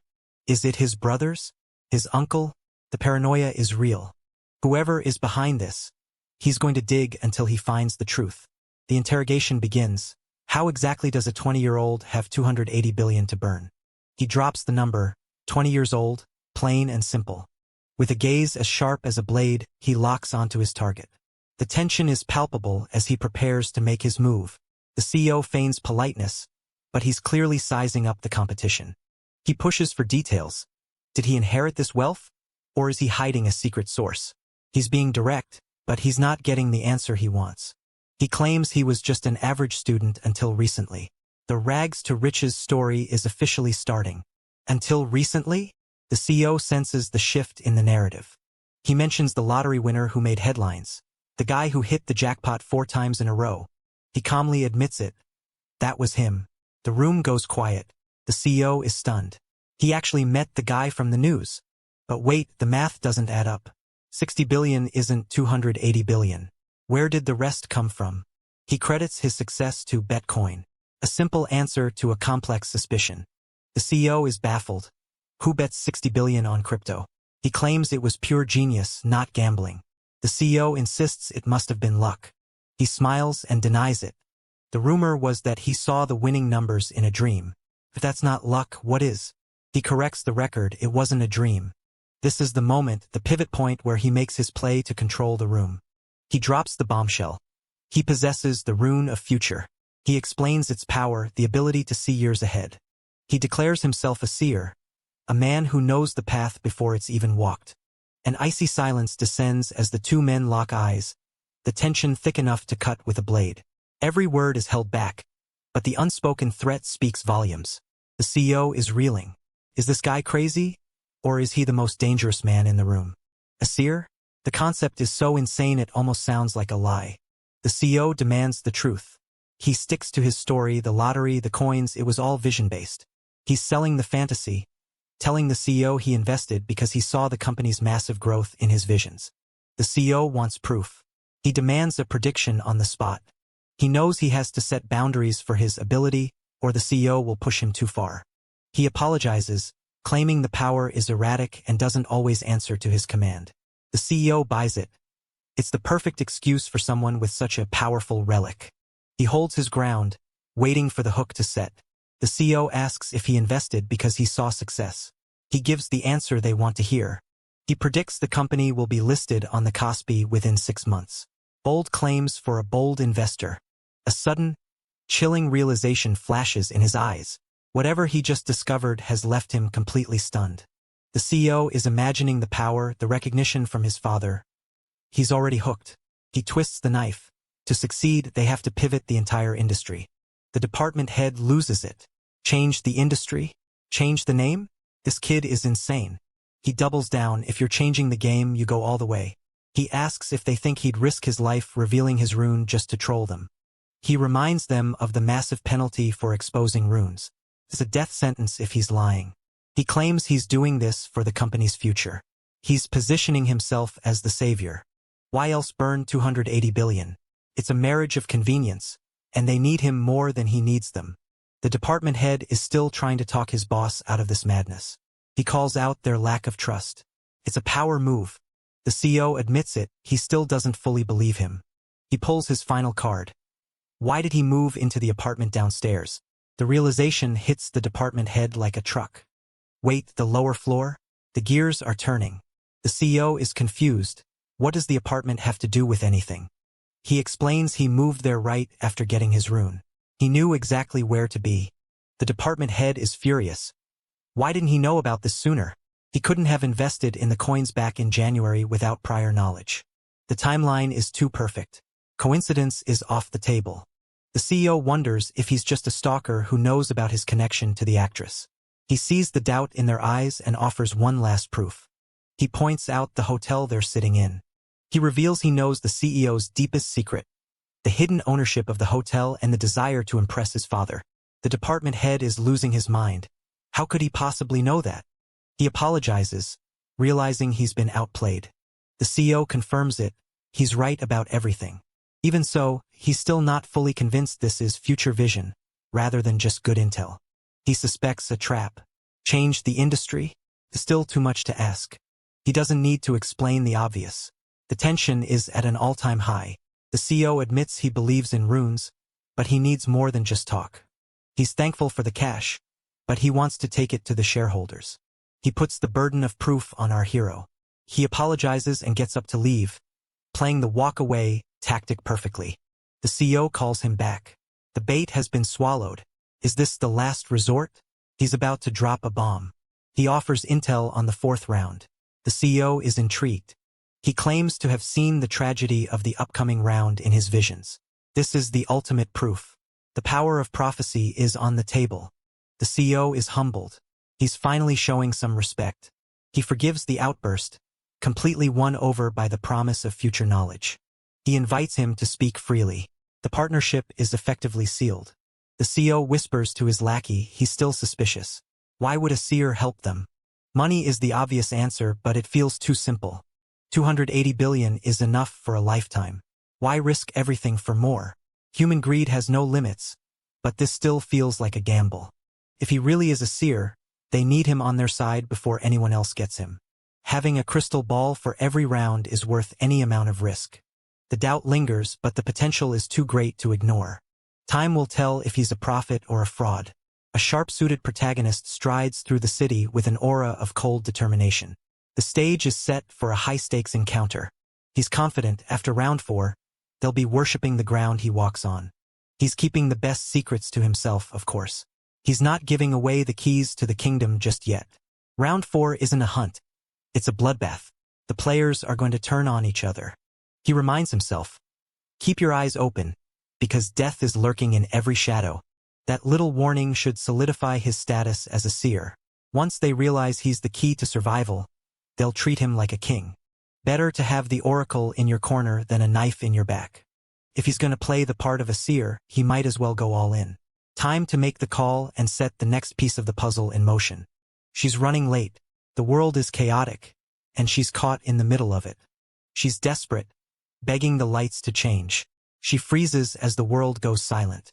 Something is wrong. The air is heavy with impending disaster. She sees a car blocking the store. A total disaster, and a total idiot behind the wheel. If you're enjoying this recap, smash that like button and subscribe for more. The sleek red supercar roars to life, its window sliding down with a sharp, electric hum. Someone is making a stylish entrance. Yuri looks on in total shock. Is that really Ryu Min behind the wheel? The signal turns green, signaling the start of a perilous new chapter. Destiny is in motion and there's no turning back now. Danger strikes as a speeding car barrels toward an unsuspecting pedestrian in the middle of the street. She barely has a second to react before disaster hits. Ryu Min casually shrugs off his terrible parking job, inviting Yuri to hop in for a drive while they talk business. Yuri stammers in disbelief, but climbs into the beast of a machine anyway. Shock registers on her face as she stares down an unthinkable revelation. The calm has shattered, and there's no turning back now. A string of cryptic numbers flashes across the screen, the data of a true high roller. Yuri is completely floored by the luxury, while Ryu Min acts like he just picked up a new pair of socks. Must be nice to be rich. Ryu Min drops the casual bomb that the car cost 900 million, acting like it's pocket change. Yuri's brain nearly melts at the price tag. She's already mentally calculating how many convenience stores that could buy. Ryu Min brushes it off, noting that compared to his recent earnings, it's basically peanuts. Yuri realizes they are living in two completely different tax brackets. Talk about a reality check. The atmosphere gets thick as Yuri starts feeling those first-date jitters. Ryu Min decides it's time to stop the games and come clean with a serious confession. Yuri panics, wondering if he's about to drop a bombshell on her. She tries to hide her embarrassment while demanding to know the truth. Ryu Min admits the biggest lie of his career. The lottery numbers didn't come from a dream after all. He reveals the existence of the Rune of Future and his secret class as a seer. Yuri is absolutely stunned, though Ryu Min plays it cool like it's no big deal. She is genuinely impressed by his honesty, knowing how dangerous it is to reveal such secrets. Ryu Min reminds her that since she already spilled the beans about being a supporter, they're even. He offers to share his rune, But Yuri is too nervous to handle the truth. He drops the reveal. He holds the rune of protection. It's a defensive beast, creating barriers based on every soul within a 10-meter radius. The more people surrounding him, the more layers of armor he gains. Talk about crowd control. He laughs, feeling the weight off his chest, though Yuri still looks like she's seen a ghost. She finally asks the million-dollar question. Why tell her now? Ryu-min admits he needed her trust for the massive secret he's about to drop next. Yuri leans in, ready to hear the dark truth of the upcoming challenge. The gravity of the situation settles in as he prepares to speak. He warns her about the brutality of the Round 4 quest. This isn't a game for the faint of heart. He urges her to stay alert, reminding her that in this world, everyone is a potential threat. Yuri is touched, realizing he actually cares enough to warn her directly. A blush creeps up her face. Could he actually have feelings for her? The sun sets over a sprawling metropolis, casting a golden glow on the towering glass giants. A new day of chaos is about to begin. Yuri is reeling from the thought that Min might have been interested in her all along. She starts reinterpreting all his past actions through a romantic lens. It's awkward, but she's not complaining about having such a powerful ally. Ryu-min, meanwhile, is playing 4D chess, seeing her affection as a way to secure her loyalty. If she trusts his prophecies, she'll follow his lead without question. Smart move. With his plans set, he decides to get some much-needed rest before the storm. The clock ticks down to the midnight deadline. Time is running out. Before heading into the fray, he treats himself to a high-tier upgrade from the shop. He equips the Shadow Gloves of Darkness, a legendary piece of gear that makes weapons vanish into the night. With his stats boosted and his blade hidden, he's ready to turn the battlefield into a graveyard. A sudden realization strikes. Something unexpected just caught his attention. His subordinate checks in, asking if he's ready for the madness to come. Ryu-min keeps his cards close to his chest. He'll handle it when the time comes. His subordinate presses him, knowing a seer's intel is the difference between life and death. Ryu-min stares him down, wondering how much the guy has figured out. He snaps, warning him not to spout death flags when they're already on the edge of the abyss. The reality of the death round looms, but Ryu-min isn't planning on dying today. A system notification blares. The dreaded stat penalty is back. His interface glitches, displaying the nightmare scenario. À permanent 50% stat réduction. This is a total disaster. He curses his decision to cross Cho Jungshik. With no command tokens left, how is he supposed to survive round 4? He's a sitting duck for anyone looking to settle the score. Old enemies are crawling out of the woodwork, and they want blood. The calm before the storm breaks as he locks eyes with his terrifying new opponent. A chilling grin spreads across his face, signaling that the real fight is just beginning. He looks around the sterile, white void of the starting zone. His companion is losing it, complaining about being treated like a lab rat in this hellhole. They curse the Black Scythe, knowing he pulled the strings to get them trapped here. He manipulated the entire board, forcing them to burn their tokens and destroy the relic. He didn't even blink when he took out the Divine Punishment agent. Truly a cold-blooded monster. The companion fantasizes about punching the Black Scythe in the face, if only he had the power. He sighs, accepting that he has to kiss the Devil's Ring if he wants to keep his head attached to his neck. He approaches the Black Scythe, trembling with fear. All eyes are on him, but he doesn't even spare a glance for the crowd. The protagonist stands tall, radiating an aura of absolute dominance. He reminds the Black Scythe of their deal, protection in exchange for servitude. The Black Scythe laughs in his face, telling him he's officially obsolete. Without tokens, a zone rep is just a liability. Harsh, but fair. With a predatory glint in his crimson eyes, he flashes a lethal smile that spells nothing but trouble. The game is officially on. He calls his former subordinate a walking target, sealing his fate. The guy goes pale, realizing he's just been marked for slaughter. The system hums with cold, unfeeling efficiency. If you're enjoying this recap, smash that like button and subscribe for more. The reality hits him. He's nothing more than a target in this twisted game. Cold sweat drips as his eyes widen in pure, unadulterated terror. Something has pushed him to the absolute breaking point.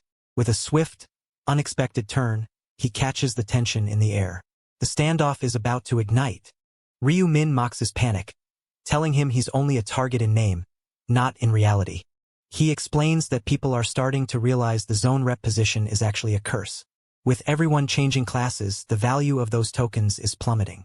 The companion finally sees the light. He'd give the tokens away if he could. The tension spikes as their paths collide in a silent, icy stare down. Who will blink first in this high-stakes encounter? Ryu Min notices a group approaching. Trouble is never far away. They greet the black scythe with forced smiles. Ryu Min recognizes them. They're the ones he saved from the thugs. They claim they're just here to say thanks. But something feels off. Ryu Min isn't buying the act for a second. A grunt of frustration escapes him. He hates time wasters. They keep gushing with gratitude, trying to butter him up. He cuts them off, making it clear he's not interested in small talk. They push a token of gratitude into his hands, looking terrified. An ominous, volatile energy pulses within the relic as it's finally unearthed. The ultimate power is now in their grasp. It's a low-rank mana stone, a decent find, but nothing to write home about. They hope this meager offering will buy them safety. Ryu Min accepts it, deciding it's worth keeping them around for now. He's already planning to refine it into something much more useful later. The girl wonders if the Black Scythe is actually pleased with the gift.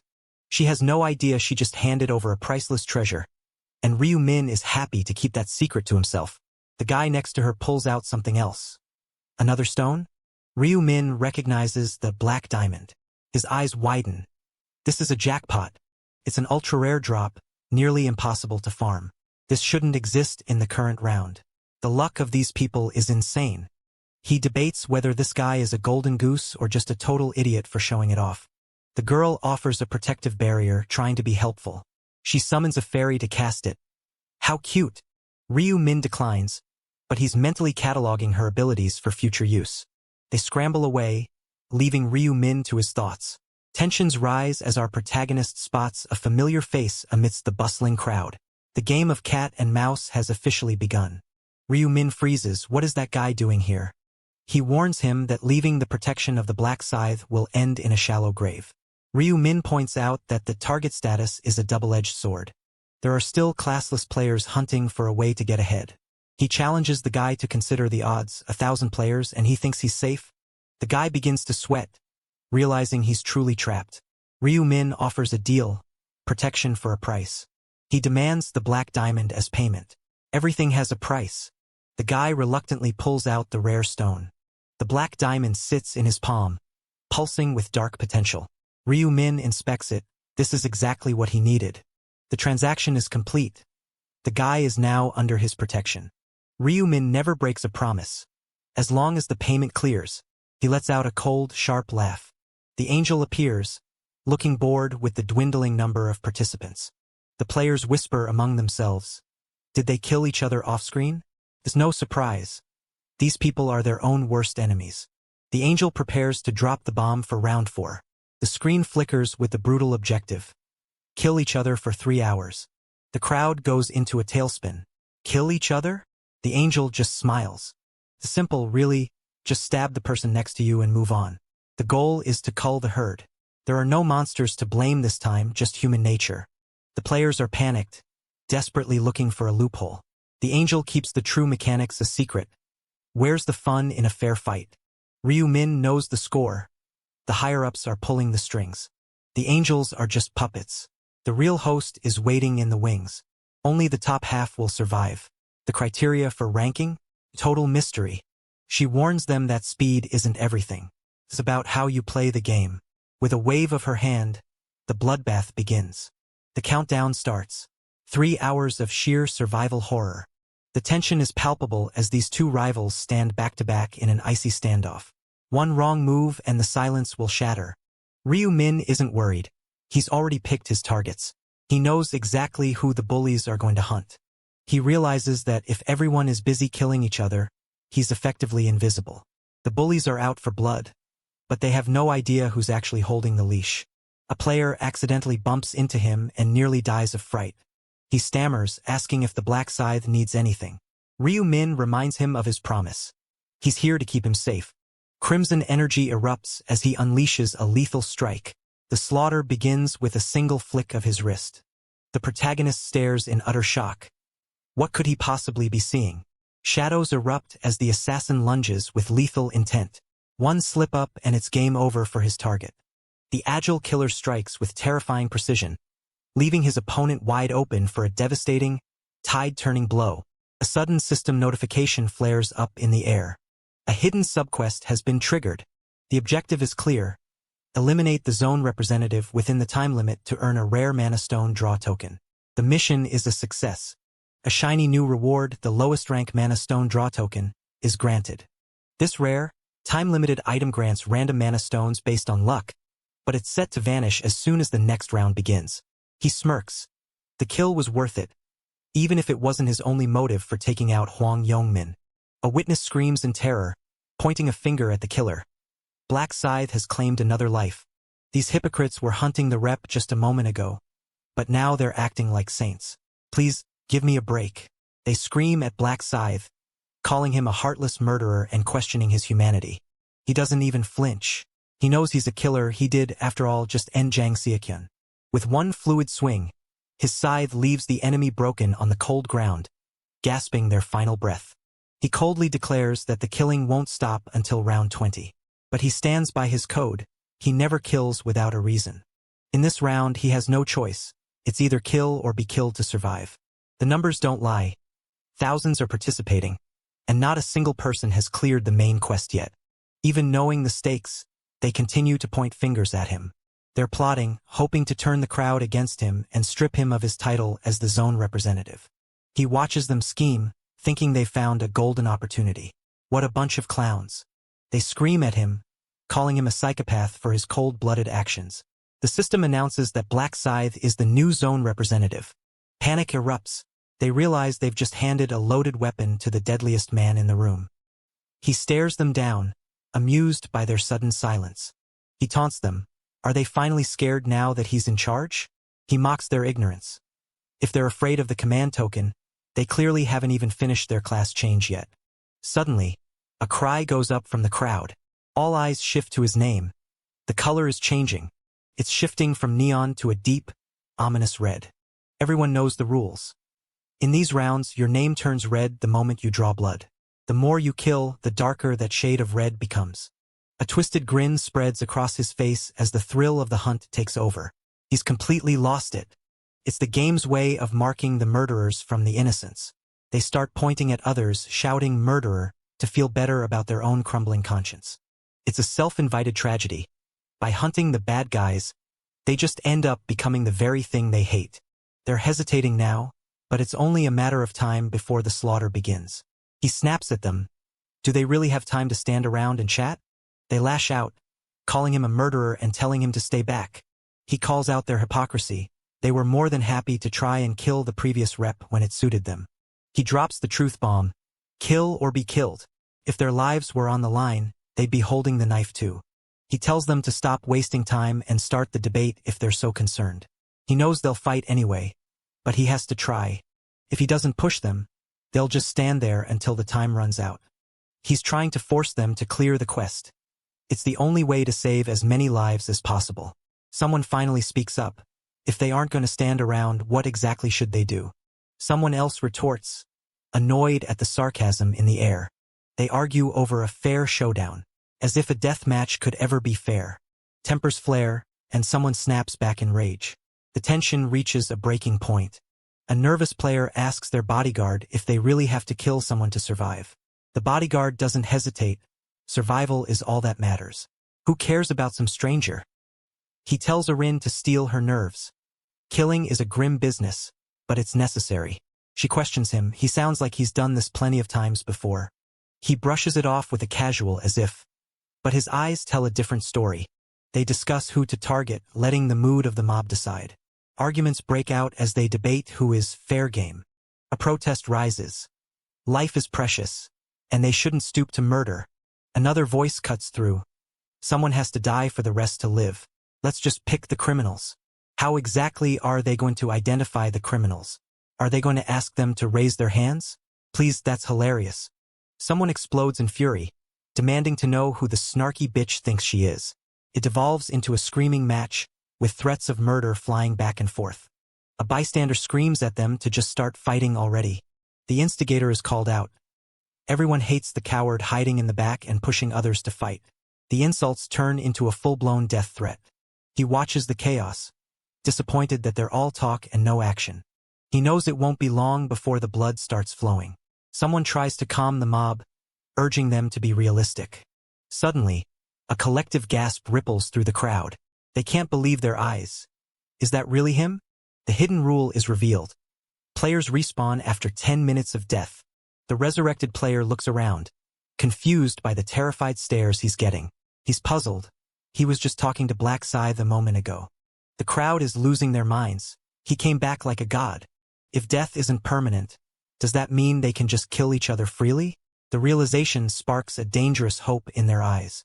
Someone tries to regain control, shouting for everyone to calm down. We aren't even sure if everyone respawns, so don't be so hasty. A brutal, lightning-fast strike pierces the air, leaving no room for defense. The attack tears through the battlefield, catching the target completely off guard. A scream of rage erupts as they lunge at each other, desperate to end it. He stands panting, drenched in blood after a grueling, life-or-death struggle. The mob cheers, urging the dead to hurry up and respawn so the fighting can continue. The crowd freezes as a body slumps to the ground. The silence is heavy and suffocating. A voice trembles. She isn't coming back yet. Maybe they need to wait longer? They decide to wait. That first guy took 10 minutes, after all. 10 minutes pass in a heartbeat. A flicker of movement catches their attention. The player wakes up, furious, demanding to know who dared to stab them in the back. The killer steps forward, unbothered. Me, you bitch. It's confirmed they really do come back after 10 minutes. The crowd is stunned, their expressions shifting from horror to something far more dangerous. Even with respawning, murder is still a messy, unpleasant business. But the atmosphere is contagious, and soon, the madness takes hold. A player screams an apology, but it's too late. The blade is already falling. They lash out in return, telling their attacker to just die already since they're going to respawn anyway. The vicious cycle of "why don't you die first" begins in earnest. He cuts through his foes with lethal precision, showing no mercy as the chaos erupts around him. 1,000 players are tearing into each other like starving dogs. A dark, lethal aura crackles around him as he prepares to unleash hell. It's time for him to join the fray properly. The crowd notices Black Scythe moving, and the fear is palpable. A crimson strike rips through the darkness, leaving a trail of pure devastation. One swing and his enemies are sent flying through the air. He stands alone in the carnage, a reaper claiming his harvest while the others watch in terror. The dust settles momentarily over the battlefield. Someone thinks they've found an opening. Now's our chance. A deafening strike shatters the air, drowning out their cries. With one effortless swing, he turns the area into a graveyard. He scoffs. They really thought they could ambush someone with presence detection?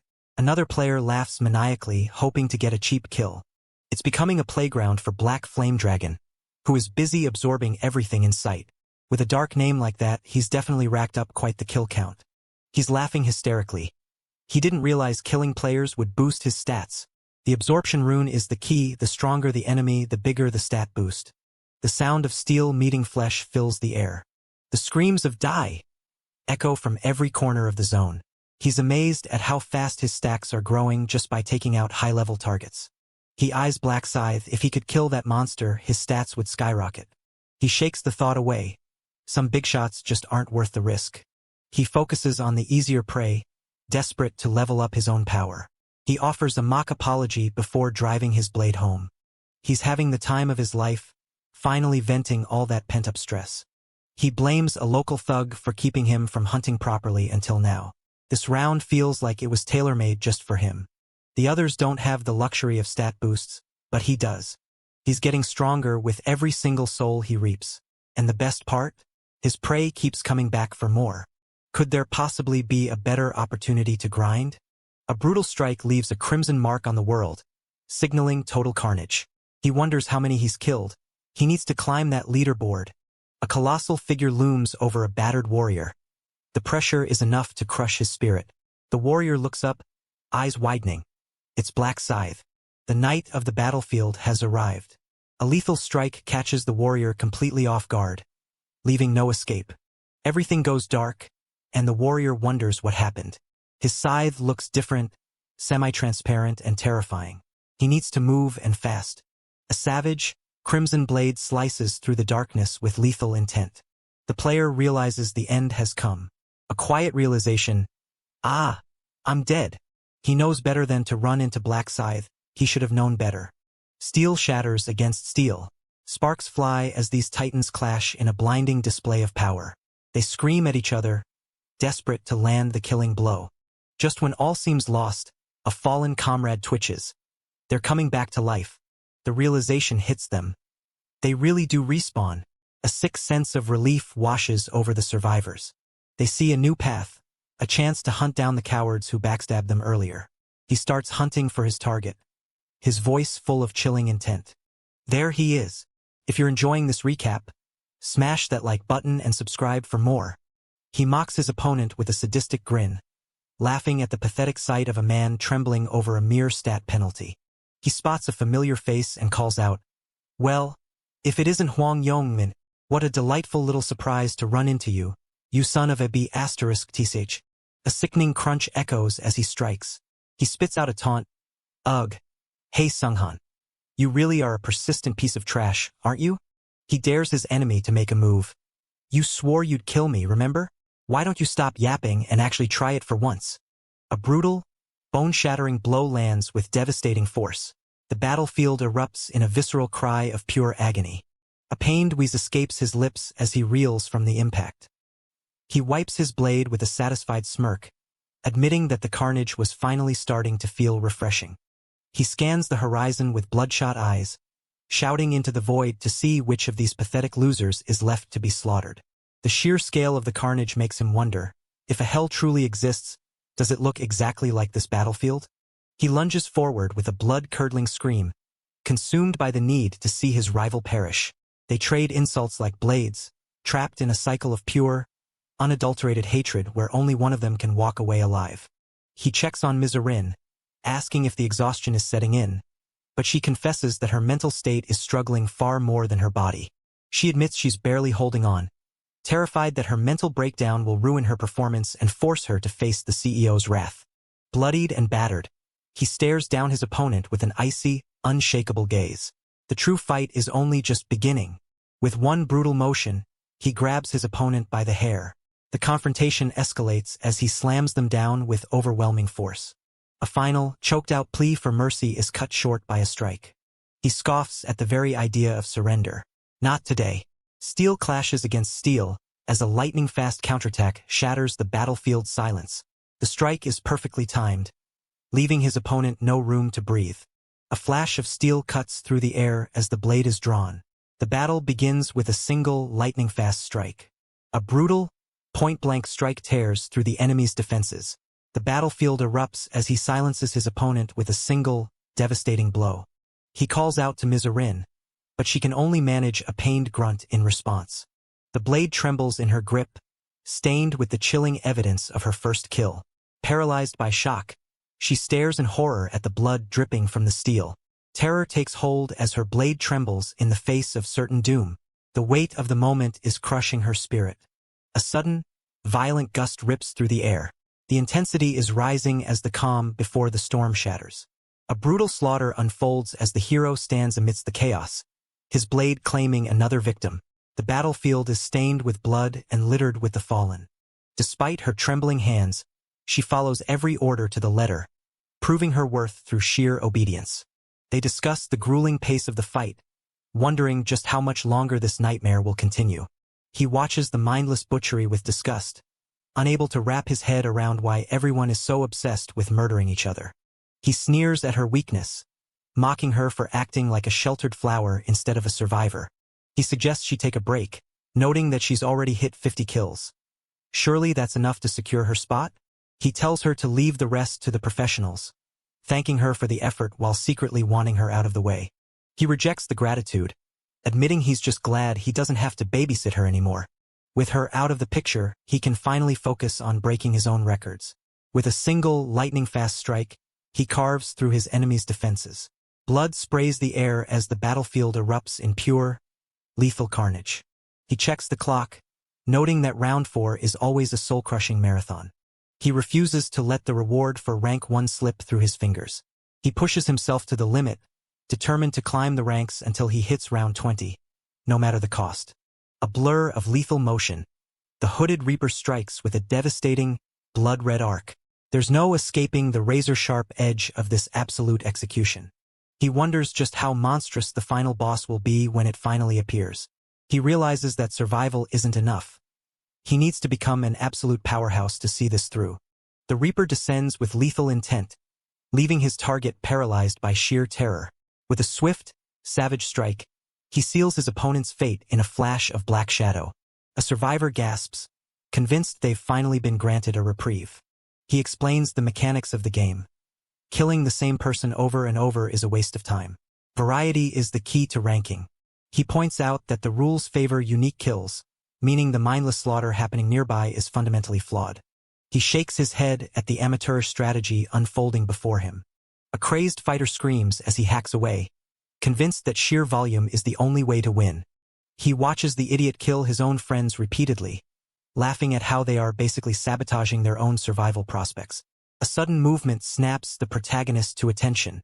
He turns just in time to catch his ally rising from the carnage with a chilling, vacant grin. He barks at his team to speed up the resurrection process before their enemies respawn and ruin their point farming efficiency. The clock ticks down relentlessly. Only 60 seconds remaining. He scrambles to finalize his score, desperate to squeeze every last point out of the dying seconds. One more down. The count is rising. Another body hits the floor. Easy points. He pauses for a second, realizing this victim is a stranger. Perfect, a unique kill for the leaderboard. He moves for the kill, but suddenly freezes as he senses something shifting in the environment. A lethal blade tears through the air as the assassin strikes with blinding speed. The victim is caught off guard, helpless against the sudden, brutal assault. The air crackles with lethal intent as he steps out from the shadows. With a piercing gaze, he prepares to unleash his hidden power. The battlefield descends into chaos as golden barriers lock the survivors in a desperate final stand. Bodies litter the ground while the tension hits a breaking point. A voice echoes over the carnage, asking if everyone had a fun time playing their little murder game. Trapped within shimmering golden cages, the survivors stare up in pure, unadulterated terror. Their fate hangs by a thread as a mysterious power seals them in place. A survivor whimpers, protesting that they didn't enjoy a second of this forced massacre. The voice remarks on the dirty blood, staining the pristine arena, clearly annoyed by the mess. She sarcastically congratulates them on their hard work, killing each other. As she prepares to resurrect the dead, she frames it as an act of mercy, though everyone knows the system is just resetting the board. Golden energy erupts, shattering the battlefield as the survivors watch in sheer terror. A mysterious power surges, leaving everyone paralyzed by the overwhelming display of force. The counter hits 40, the tally is finalized. A survivor loses their cool, screaming curses at Huang Yongmin and threatening to tear him apart. They call him a scumbag worse than the rest, but the tormentor just laughs at their pathetic rage. The order comes down, silence or else. The threat is clear, the next person to speak loses their head. She taunts them for their silence, finally ready to reveal the results of their bloody performance. A player suddenly realizes they missed the subquest requirements. Was there really one this whole time? She mocks their stupidity, acting as if the subquest was common knowledge. The screen displays the round for subquest. Eliminate the zone representative to claim a mana stone draw token. The revelation shocks the crowd. The entire time, they were supposed to be hunting their own leader? She reveals that only one person in the entire zone managed to complete the task. All eyes turn to Black Scythe. The mystery of his quick kill is finally solved. A competitor curses his luck, realizing he could have secured the title if he'd just been faster on the trigger. Huang Yongmin stares in disbelief, realizing he was the target all along.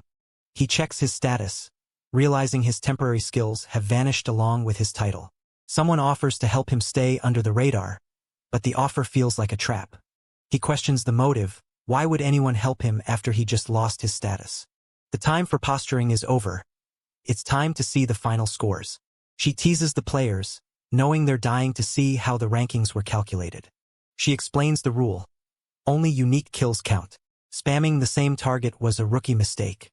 She laughs at their ignorance, mocking them for thinking the game was just about raw kill counts. With no more stalling, the results are revealed. The leaderboard appears. Black Scythe dominates with 722 kills, followed by the rest of the pack. The numbers are staggering. The gap between the top and the rest is a chasm of blood. She comments on Black Scythe's consistent dominance. Is there anyone who can actually stop him? With eyes burning like crimson embers, he stares down his opponent with lethal intent. The hunter has arrived, and there is nowhere left to hide. A player does the math and gasps. Black Scythe wiped out 70% of the entire zone. It's physically impossible, yet here they are. She cheers for the top performer, dangling a massive reward in front of him. The system chimes. Rank 1 achieved in the zone. The announcement follows. Rank 1 achieved across all zones. The reward is revealed. An intermediate rank rare armor selection coupon. A special reward selection box is added for his global victory. It's a massive haul.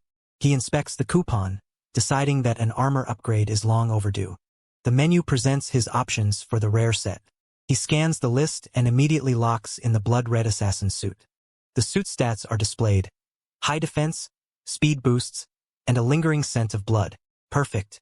He moves to the special rewards, weighing the options between gold, buffs, and information. The list of special rewards is presented for his final selection. He looks at the options. A stat buff, gold, or intel on round 5. A tip appears.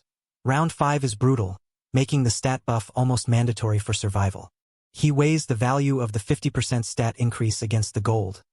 The buff is clearly the smarter investment. The announcement drops. Anyone below the top 30 in the zone is getting wiped out. The annihilation phase begins.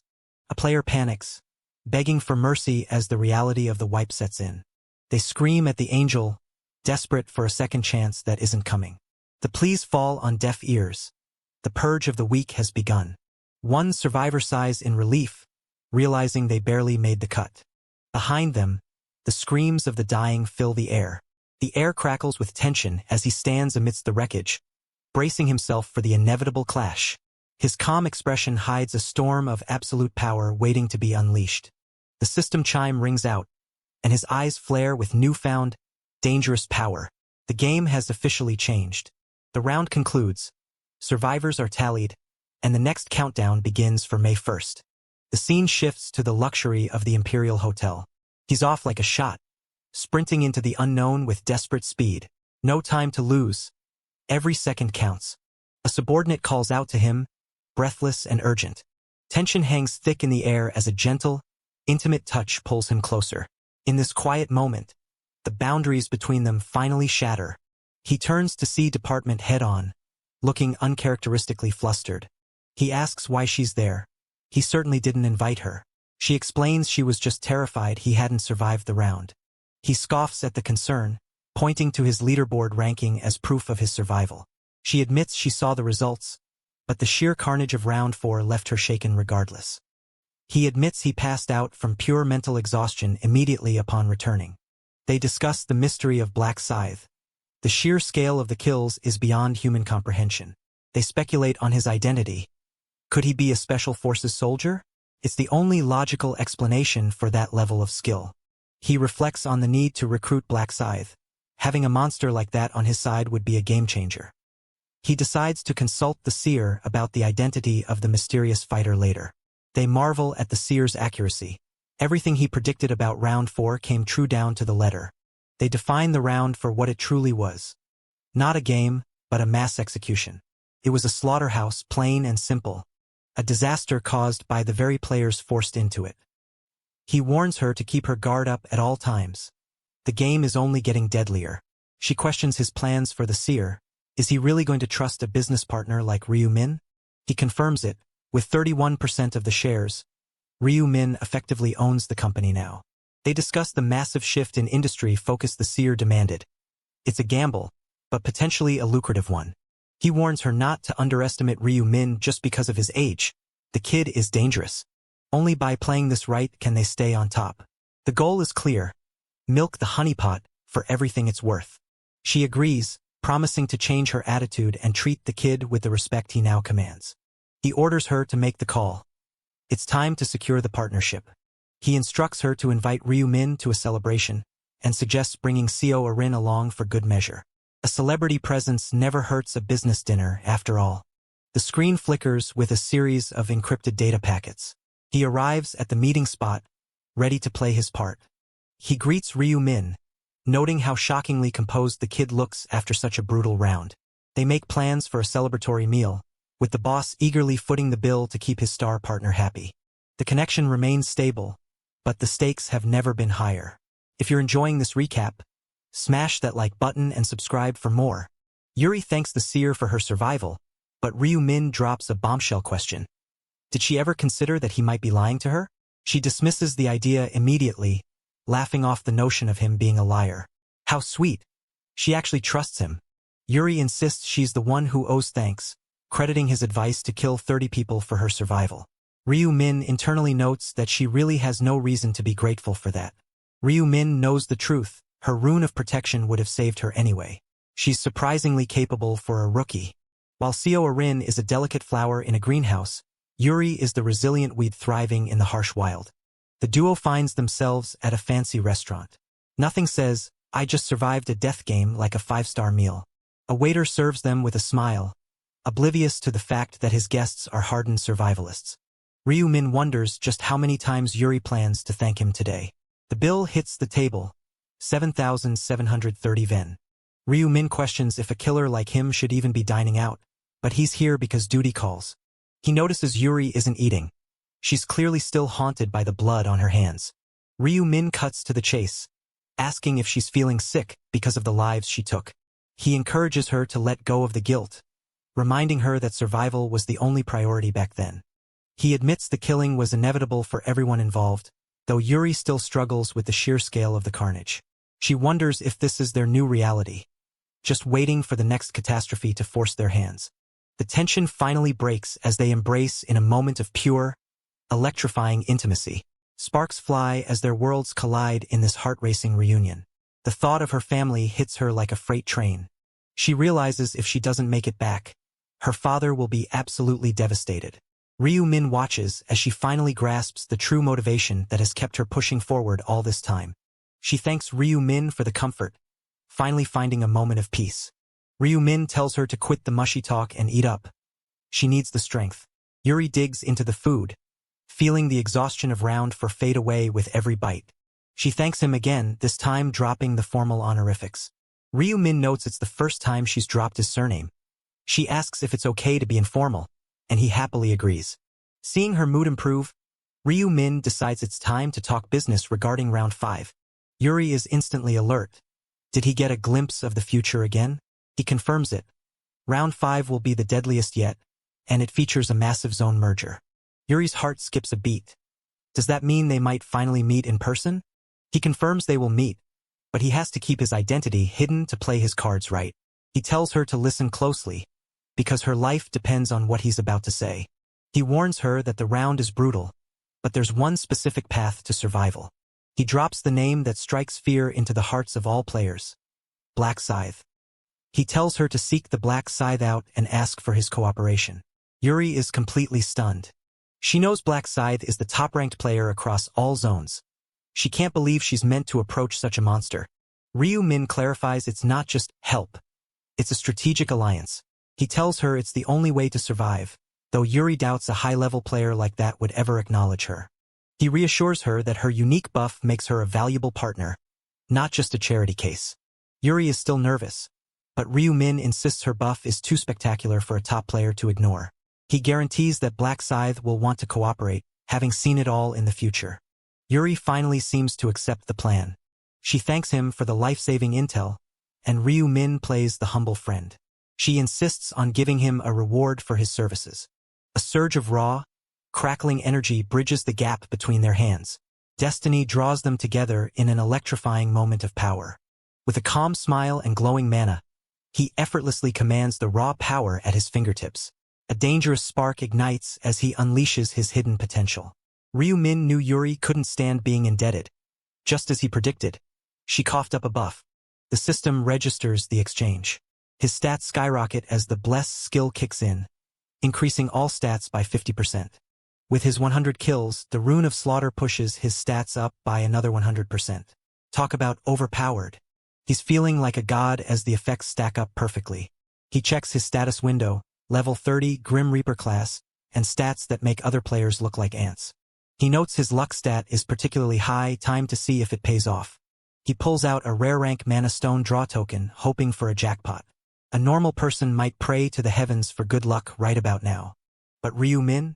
He'd rather spit in the face of the gods who started this misery. With a cold stare, he prepares to start the game. He reflects on the transmigration of 1.8 billion people into this dimension, a sick game for higher beings.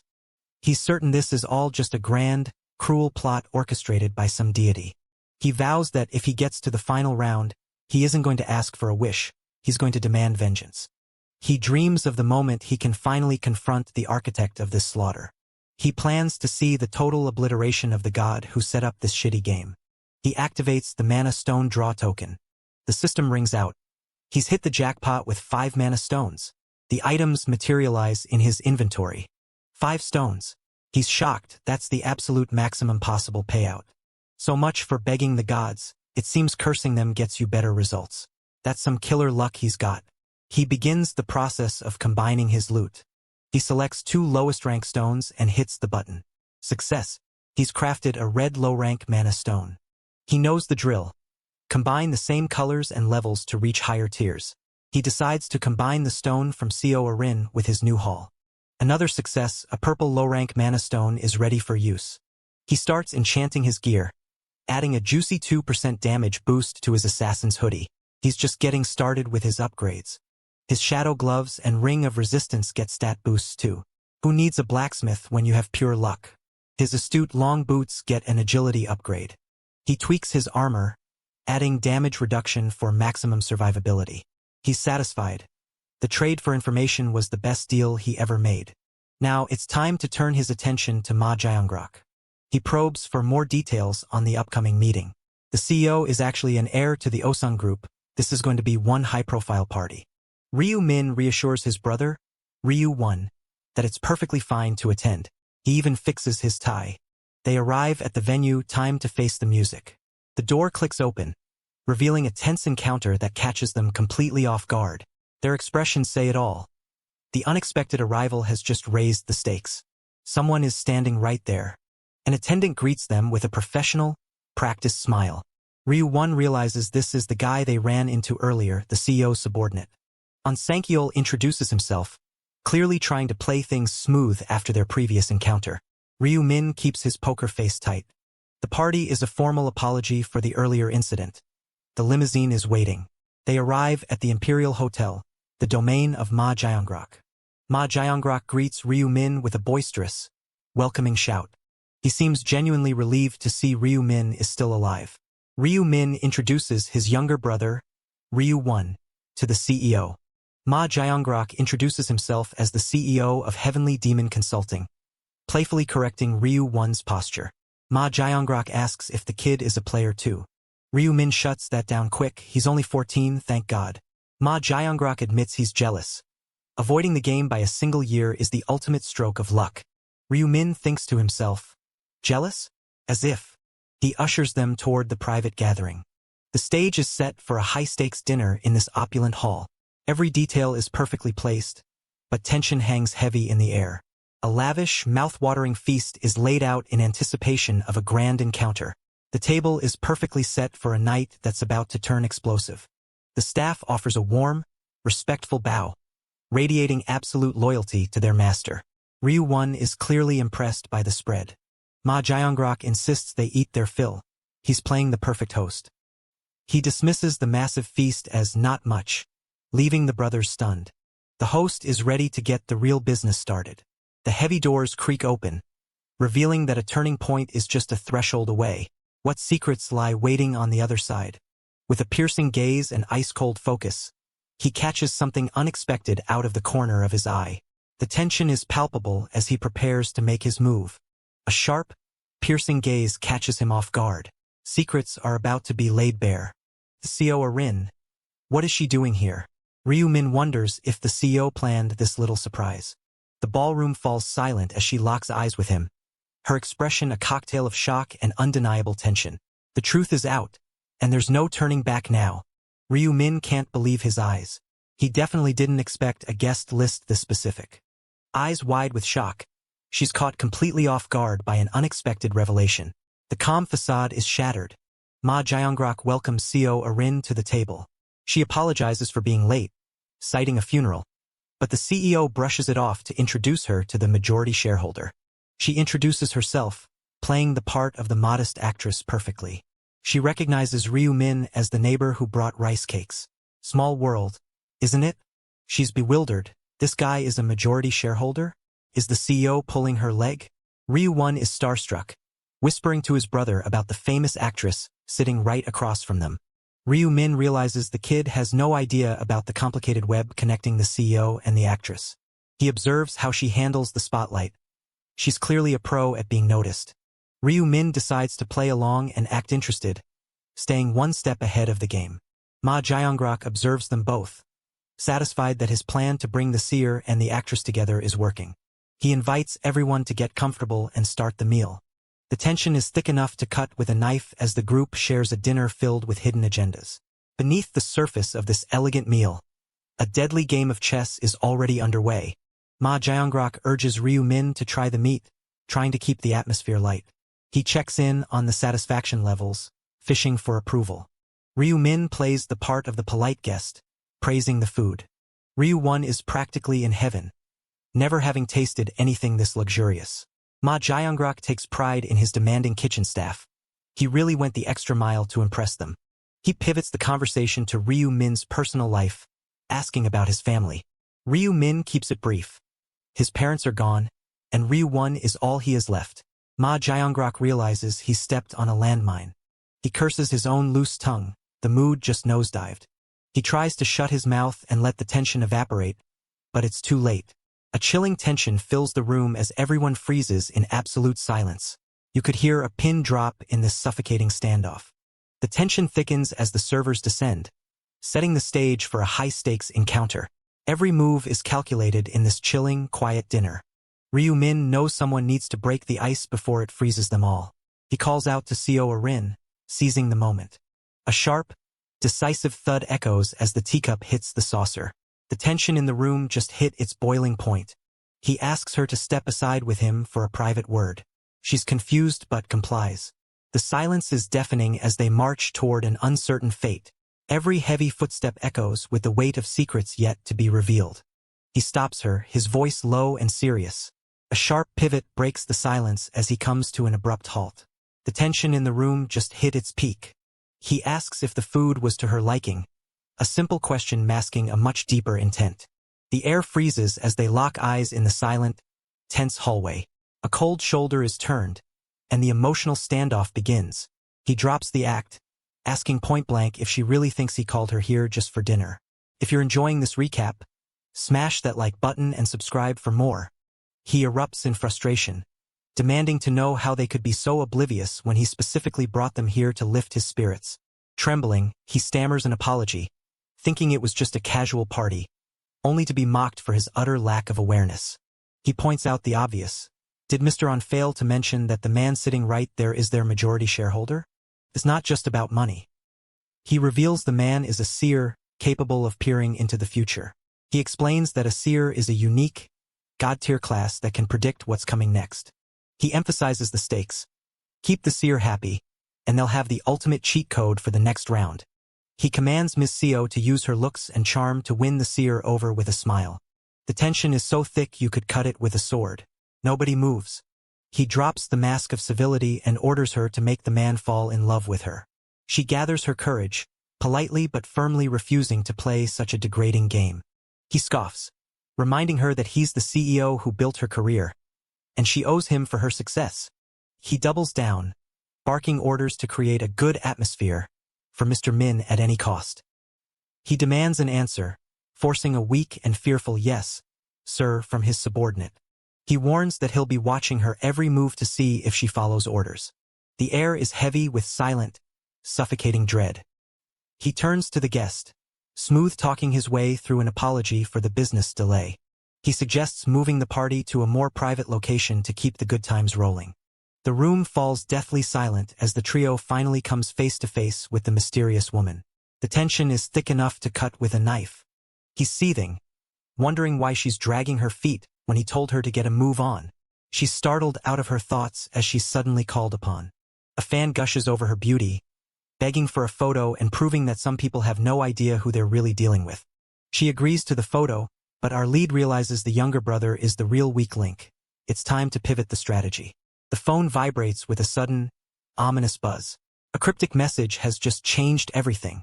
A silent notification pulses on the screen. The order is clear. Switch targets and cozy up to the younger brother first. He sighs, annoyed that he actually has to charm a civilian fan to get his way. The air turns icy as he locks eyes with her. A tense confrontation is about to explode. The plan is set. Seduce the younger brother, and the older one will fall right into their trap, securing that precious intel. He shows off the lavish VVIP room, boasting about the endless supply of drinks and entertainment at their disposal. The tension hits a breaking point as the group confronts their mysterious host in the chilling, crimson-lit parlor. Every word hangs heavy in the air, leaving them on the razor's edge of an explosive showdown. He brushes off the alcohol offer, claiming it's not a big deal since he's still in school, but the host insists on other options. Orders are barked for the finest VIP courses and drinks, ensuring the guest feels sufficiently pressured.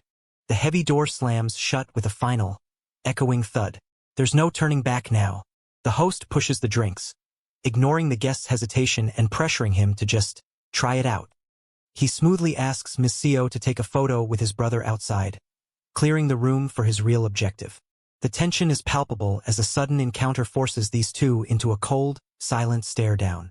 What secrets are they hiding behind those piercing glares? He waits, his gaze cold and calculating. He cuts straight to the chase, asking if the man really takes him for such a fool. His target is caught off guard, scrambling to figure out what just happened. He reveals his power as a seer. He knows exactly what was said to Seo Erin, and he didn't need a crystal ball to figure it out. He questions whether they can even do business when one of them is playing such a dishonest game. The target is left speechless, paralyzed by the seer's insight. He drops the hammer. Honesty is the only way forward, and secrets are no longer tolerated. The target panics, realizing his private conversation was laid bare. Did the seer really see the future, or is he just that good? He desperately tries to backpedal, claiming his actions were just a misguided attempt to get closer to a powerful ally. The seer isn't buying it, noting that dragging the brother into this mess was a line too far. He grovels, promising to fix every mistake and make things right immediately. The seer decides to let it slide, warning him that this is the last time he'll ignore such a blatant betrayal. The target is visibly relieved, practically bowing in gratitude for being spared. He tells everyone else to clear out. He has serious business to discuss, and he wants an audience of exactly one. He dismisses the staff, keeping only Ryu Min behind for a private chat. The room empties, leaving only the two players behind. Outside, he curses his luck. He thought he had everything under control, but he just walked straight into a trap. He finally gets what he came for: the promise of information on the next round. The seer holds the cards, reminding him that trust is a two-way street he hasn't exactly been traveling on. He begs for another chance, swearing total loyalty and absolute transparency from here on out. The seer demands full control over the stockholders and company management, and he promises to keep them all on a short leash. Satisfied, the seer agrees. It's time to take this company to the moon. Now, for the real prize, the secrets of Round 5. He delivers the grim news. Round 5 is going to be a bloodbath compared to anything they've seen before. He reassures his partner, claiming the round won't be a struggle for him. But the question remains: why is he so confident? The quest is simple: kill 300 orcs. But in this game, simple is usually a death sentence. There's a catch, and the seer is just getting started. The zones are going to merge, a total game changer for every player involved. Merging zones means thinning the herd and forcing players from different regions to collide. Goodbye, safety. He drops a bombshell. His partner won't be sharing a zone with the dreaded Black Scythe. His partner is curious. Who exactly is this Black Scythe everyone keeps whispering about? The seer claims ignorance but drops the ultimate mind game. You're looking at him right now. There's one more thing that needs to be addressed. He knows about the ongoing hunt for Huang Yongmin, and he knows exactly who's behind it. He warns that hiding the truth is useless. His future rune sees through every pathetic lie. He advises him to drop the search, leaving his partner confused and desperate for answers. He warns that messing with that target will lead to a world of pain, and that's all the info he's giving away today. The atmosphere is heavy with unspoken threats. He claims he's only keeping the target alive because he might be useful later. His partner quickly agrees. Tracking the target is officially off the table. With the business concluded, he insists they get back to the party, though he's clearly done with the sober charade. He can't wait to blow off some steam after such a high-stakes conversation. Clutching his wounded side, he desperately sprints through the pouring rain to escape his pursuers. Every ragged breath brings him closer to collapse in this dark, lonely alleyway. Cornered and bleeding, he fights for every breath as he stumbles through the rain-slicked alley. There's no turning back now. His desperate escape has only just begun. Gasping for his final breaths, the wounded man collapses under the pouring rain. Terror consumes his eyes as he stares into the face of his impending doom. Caught in the pouring rain, he freezes in shock as he clutches his bleeding arm. The nightmare has finally cornered him. He lets out a sharp, desperate cry. The heavy silence is shattered by the rhythmic, ominous thud of approaching footsteps. Someone is coming, and they mean business. A terrified scream pierces the night air. A brutal, unseen strike tears through his flesh, leaving him hemorrhaging in shock. He never even saw the blade coming. A brutal, lightning-fast strike tears through his defenses. The battle just took a blood-soaked turn. A blinding strike tears through the darkness, shattering the silence with raw, lethal power.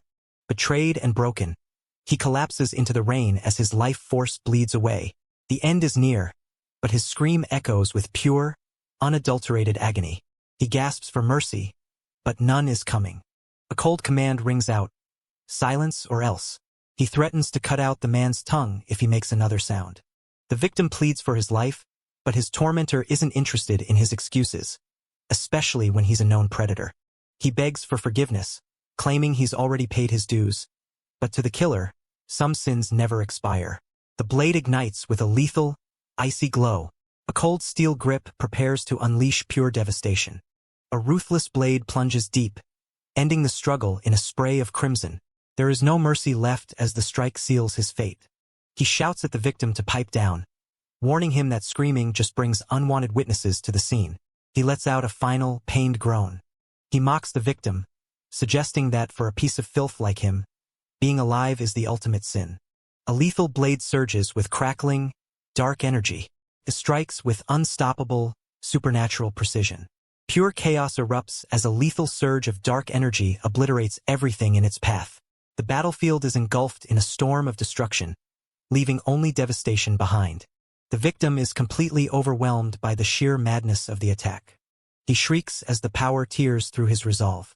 A lethal surge of dark, violet energy erupts with devastating force. The battlefield trembles as this overwhelming power tears through everything in its path. A bloodied hand reaches desperately from the abyss as dark, pulsating energy consumes everything. The end is near, and the shadows are hungry for blood. A final, agonized roar echoes into the night. He grumbles that if he didn't have to charge his dark magic, he would have ended this trash in a single hit. There's nothing to be done. He needs the juice to fuel his dark aura, and the only way to keep the tank full is to harvest the life force of a living being. He stares down at his prey and delivers the final judgment. Die. But he's not just killing for sport. Unspeakable power surges through his veins as dark, crackling energy consumes his very hand. The transformation has begun, and there's no turning back now. Every kill is a power-up, and his dark magic is growing stronger by the second. He's always found a strange satisfaction in taking out the trash. Being a Dark Knight is starting to feel like his true calling. With the scum dead, his stress levels are finally dropping back to normal. He watches the energy drain away, hungrily awaiting more. The power continues to pulse through him. The energy reaches a fever pitch. He realizes the limitation. The aura only feeds on the living, not the dead. A sudden, violent impact shatters the silence of the rainy night. Something just collided with the dumpster with bone-crushing force. The air freezes as he locks eyes with his target, his gaze burning with lethal intensity. There's no turning back now. The hunt has officially begun. A lone assassin stands over his fallen prey, his glowing blade cutting through the rain-soaked shadows. But he isn't alone. A mysterious witness is watching from the dark. He pauses, wondering if anyone actually saw his little display. He's confident he picked the right spot, but he can't help but worry about a potential observer. Could it be Ryu Min? If that seer caught him, he's definitely in for a surprise. If the seer saw it, then he must have approached him knowing full well what he was dealing with. He finds the thought strangely intriguing. He orders Mr. On to scrub the scene clean, no loose ends allowed. Under the cold, pouring rain, he stands alone in the shadows to answer a chilling call. The stage is set for a deadly confrontation. Everything fades into an absolute, chilling void. The silence before the storm has arrived. 2 weeks have passed since that tense meeting with Ma Jiangrok. He's been laying low at home, knowing that sometimes the best way to win the future is to wait for the right moment to strike. But the vacation is officially over. The forums are buzzing with rumors of players taking over the world. It's time to stop lurking and start moving. A legendary rune of incarnation is about to surface in the real world, and he's going to be the one to claim it. The dormant power awakens, igniting his eyes with a chilling, otherworldly blue glow. He's no longer holding back. The hunt begins now. Fans are celebrating the end of the season, but they have no idea what's actually coming. The comments section is a mix of hype and denial. If you're enjoying this recap, smash that like button and subscribe for more. The real world is falling apart. Schools are closing, and panic is spreading like a virus. People are dying by the thousands, and he couldn't care less about the useless bastards. The news is a mess of broken cameras, lawless nights, and players openly defying the government. He scoffs at the societal breakdown. People are just angry they can't live their lives with their stupid rules anymore. A brutal strike pierces through flesh as blood sprays into the air. The enemy's defense is shattered in an instant. The consequences are finally blowing up in everyone's faces. It's too late to turn back now. The chaos is his playground. He's a player, and in this new world, that makes him superior to everyone else. He looks at the carnage and asks the only question that matters. Who's next? He wonders if his lack of remorse after killing civilians is a side effect of surviving the brutal 4th round of hell. He's annoyed that he only gets 1 measly stack per person. Is it really because they're just civilians? He reminisces about the 4th round, finding it surprisingly pleasant compared to his current predicament. It was definitely better than hunting monsters. The absorption rune grants a random stat once the stack is full, with the yield scaling based on the enemy's level. He decides that hunting other players is the way to go. The rewards are just too good to pass up. The classroom has transformed into a gruesome slaughterhouse, leaving nothing but carnage in his wake. With weapon in hand, he stands over the blood-soaked floor as the silent witness to this total annihilation. He scrolls through the player community forum to see the latest buzz about lawless zones and player uprisings against the government. A light bulb goes off. If he joins the forum and meets up with other players, he can lure them in and farm stacks off them. The prompt demands he enter the zone and round numbers to proceed further. A razor-sharp blade descends, cutting through the shadows. The tension is palpable as steel meets skin. He grumbles at the tedious requirement of providing personal information and undergoing an interview just to get in. He sighs, admitting that if he wants to get his hands on more players, he has to play by their rules. He chuckles to himself, confident that no one would ever suspect a fellow player is hunting them for sport. The calm before the storm. A heavy, ominous silence hangs in the air. Something massive is about to change everything. He checks his surroundings, wondering if he's finally arrived at the right spot. The world fades into a blinding, ominous void as the tension reaches its breaking point. Absolute silence descends, signaling that the ultimate storm is about to erupt. He confirms the location, though something still feels a bit off. He lets out a string of curses. They dragged him out to the middle of nowhere where not even a bus would dare to travel. He warns himself that if the interviewer pushes his buttons, he won't hesitate to end them on the spot. He's genuinely surprised to find the interior is much more modern and stylish than he expected. He scans the room, noting that there are only 2 other customers present. The interviewer confirms his identity and asks if he's here for the PCW interview. He introduces himself as Black Flame Dragon in hand, doing his best to sound intimidating. The interviewer introduces himself as My Age 30 and asks if he's also a player. The interviewer introduces him to Little Cockle, another candidate, suggesting they get acquainted. He eyes Little Cockle with pure disdain, thinking the guy looks like a weak, pathetic anchovy. He looks around the empty shop, wondering why business is so dead. The interviewer explains that the remote location was specifically chosen for the privacy of the interview. He points out the lack of staff, but the interviewer dismisses his concerns, noting the owner is just busy cooking in the back. He nods, pretending to buy the explanation. He narrows his eyes. Not a single security camera in sight? How convenient for a murder. He toys with the idea of taking these two out right now and vanishing into the night. He decides to hold back. He can't blow this opportunity just for 2 measly kills.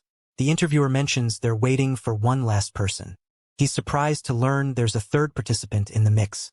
The interviewer notes they are behind schedule, but just as he speaks, the door opens. The shop bell rings with a sharp chime, announcing an unexpected arrival, who just stepped through the threshold. The interviewer confirms the newcomer is here for the PCW interview and asks for his username. The mysterious newcomer coldly declares his name, Black Scythe. Caught in the act, he freezes in absolute shock. Whatever he just witnessed has left him completely breathless. A flashback reveals what happened a few days ago. The PCW group gathers, welcoming everyone to the weekly meeting. The president demands a status report on how many new players have joined the forum this week. They report 2,000 new recruits. The forum is growing even as the total player count drops. They credit the recent media coverage for the sudden surge in interest. The president asks who was responsible for hiring the journalist to write the article. A member steps up, admitting they used their personal connections to get it done. Turns out it was a new, secret connection. The president is impressed, then pivots to asking how many of these recruits are actually combat ready. They report that out of 2,000, about 1,200 are actually competent. The president digs deeper, wanting to know who is actually useful for their plans. They highlight Black Flame Dragon in hand, a level 10 warrior who somehow snagged 3rd place in his zone. The president suspects he's either got a top-tier rune or he's a total fraud, but he's worth considering for an executive role. They bring up Little Cockle, who consistently ranks in the top 10 of his zone. With 50 other high-ranking players in the mix, the president realizes he's going to have a very busy interview schedule. He snaps at My Age 30, who had clearly drifted off into a daydream. The president chews him out for being lazy, demanding he finish 50 interviews by the next meeting or lose his spot. Terrified, he promises to get the job done. The president asks if the elusive Black Scythe has reached out yet. They confirm there's been total radio silence. The president laments that he'd hand over an executive seat in a heartbeat if only Black Scythe would join. The president orders more marketing to bait Black Scythe into joining, promising to pay the journalist well. He promises that hard work will be rewarded handsomely. The member beams. Money is the best motivator. Suddenly, an emergency alert flashes. Someone just requested to join the forum. The room goes quiet. Who could it be? It's Black Scythe. A chilling realization strikes the room as everyone freezes in absolute terror. The silence is shattered by a revelation that leaves them completely paralyzed. The silence is deafening as they step into the chilling void of the unknown. Something sinister lurks just beyond the shadows. Black Scythe greets them, asking if the trip out here was difficult. The president laughs nervously, apologizing for the remote location while citing their need for privacy. The president tries to butter him up, complimenting his looks before showing him to his seat. He directs Black Scythe to the table where the other 2 candidates are waiting. The tension in the room could crush a diamond. He gives a curt greeting to the others. With a sharp flick of his finger, he commands the room with icy authority. His cold gaze says it all. Don't even think about testing him. Little Cockle inwardly screams. This is the same guy who hunted and killed him 5 times in the game. He's absolutely terrified, wondering if he's finally met his end. He desperately wants to know why Black Scythe was so obsessed with killing him in the game. The interviewer asks, Black Flame Dragon in hand, to introduce himself, but the kid is shaking like a leaf. The silence stretches, becoming increasingly awkward for everyone involved. He's baffled. Does Black Scythe not even recognize him? That's almost more insulting than the killing. He realizes he's playing a fake persona, but this guy Black Scythe is a professional-level fraud. The world is full of scammers, but this one is on another level. He notes that the guy has built a career out of high-stakes cons and identity theft. He knows that in the future, this fraud will acquire a cloning rune and become infamous for his crimes. The cloning rune will be the key to his criminal empire. It's a bitter reality, but meeting him now is exactly what he needed to steal that cloning rune for himself. The interviewer begins verifying personal information, starting with Little Cockle. Little Cockle lies through his teeth, claiming to be a 20-year-old recent high school grad. He confirms his rank, playing the part of the modest, successful player. He rolls his eyes. The guy is a walking encyclopedia of lies. He knows Little Cockle is just an alias, but he needs this fraud to commit his crimes so he can snatch the prize. The cloning rune requires a specific condition. A murder must be committed in the exact spot the rune is hidden, and it has to be done while impersonating someone else. In a previous timeline, this bastard killed him while wearing his identity to claim the rune. Black Flame Dragon in hand introduces himself as a 16-year-old middle schooler. He's disgusted. This little brat is actually a cold-blooded murderer who killed his own classmates? It's a chilling reminder that age means absolutely nothing in this new world. The kid gets defensive, asking if the interviewer thinks he's lying. Black Scythe introduces himself with cold, professional efficiency, claiming to be a fund manager named Kim In-hong. The interviewer thanks him, completely buying the act. He mocks the fund manager title. The guy is clearly just a fraud planning to scam other players for cash. The interviewer moves to the next phase, explaining why they want to join PCW. Little Cockle gives a generic, cowardly answer about how dangerous the world is. He keeps his real motives hidden. He's definitely not going to tell them he's here for a player-killing spree. He mimics the crowd, claiming he's just worried about his survival in the next round. Black Scythe claims he just joined out of pure curiosity about the forum. Everyone buys it, of course. Who's going to question Black Scythe? The interviewer is satisfied and moves to the final, darkest part of the process. The final test is simple. To join, they have to commit a murder. Little Cockle stammers, asking why such an extreme measure is necessary. The interviewer sighs, offering to enlighten them.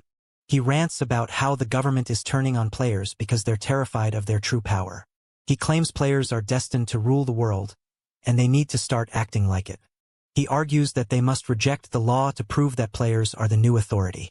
He confirms that murder is the ultimate act of defiance against the state.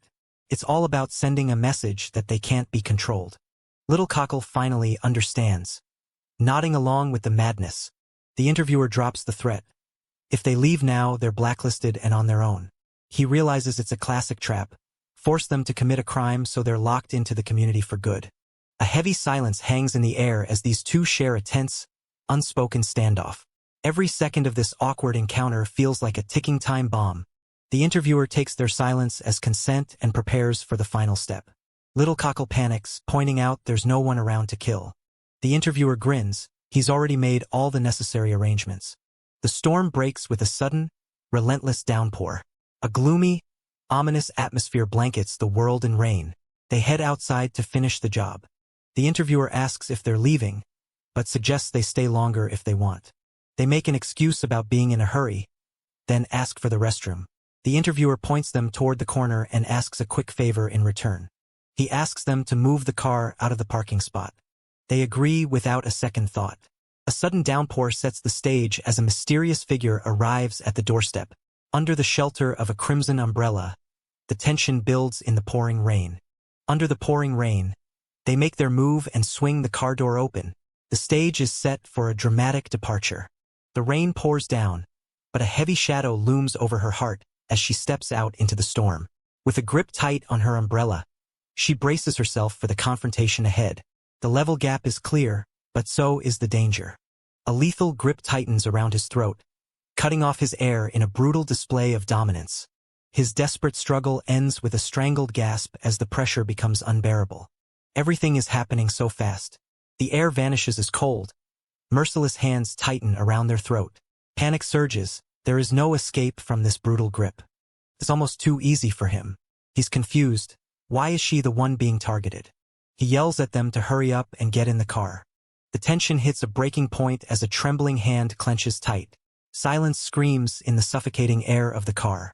He realizes with a shock that they were meant to kill the cafe owner all along. A solitary car cuts through the downpour, disappearing into the suffocating gloom of the forest. The silence of the woods is broken only by the ominous hum of an engine on a one-way path to trouble. They reach their destination. They arrive at the remote spot, ready to finish the interview's final requirement. The atmosphere is suffocatingly dark. The interviewer demands to know who is going to step up and perform the execution. He looks over at Black Scythe, expecting him to handle it. The tension mounts as a hesitant voice breaks the silence, asking a desperate question. Little Cockle trembles, wondering if he is finally ready to make his move. Black Scythe is genuinely surprised. He never expected such a shy character to suddenly step up to the plate. Giving a nod of approval, Black Scythe grants permission for the switch, eager to see what unfolds. The transaction is complete.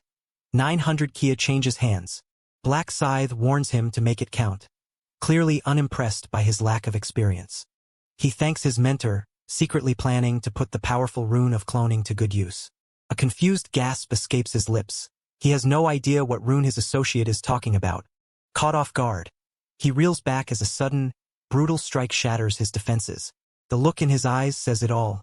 He never saw it coming. A brutal, bone-shattering strike connects squarely with the face.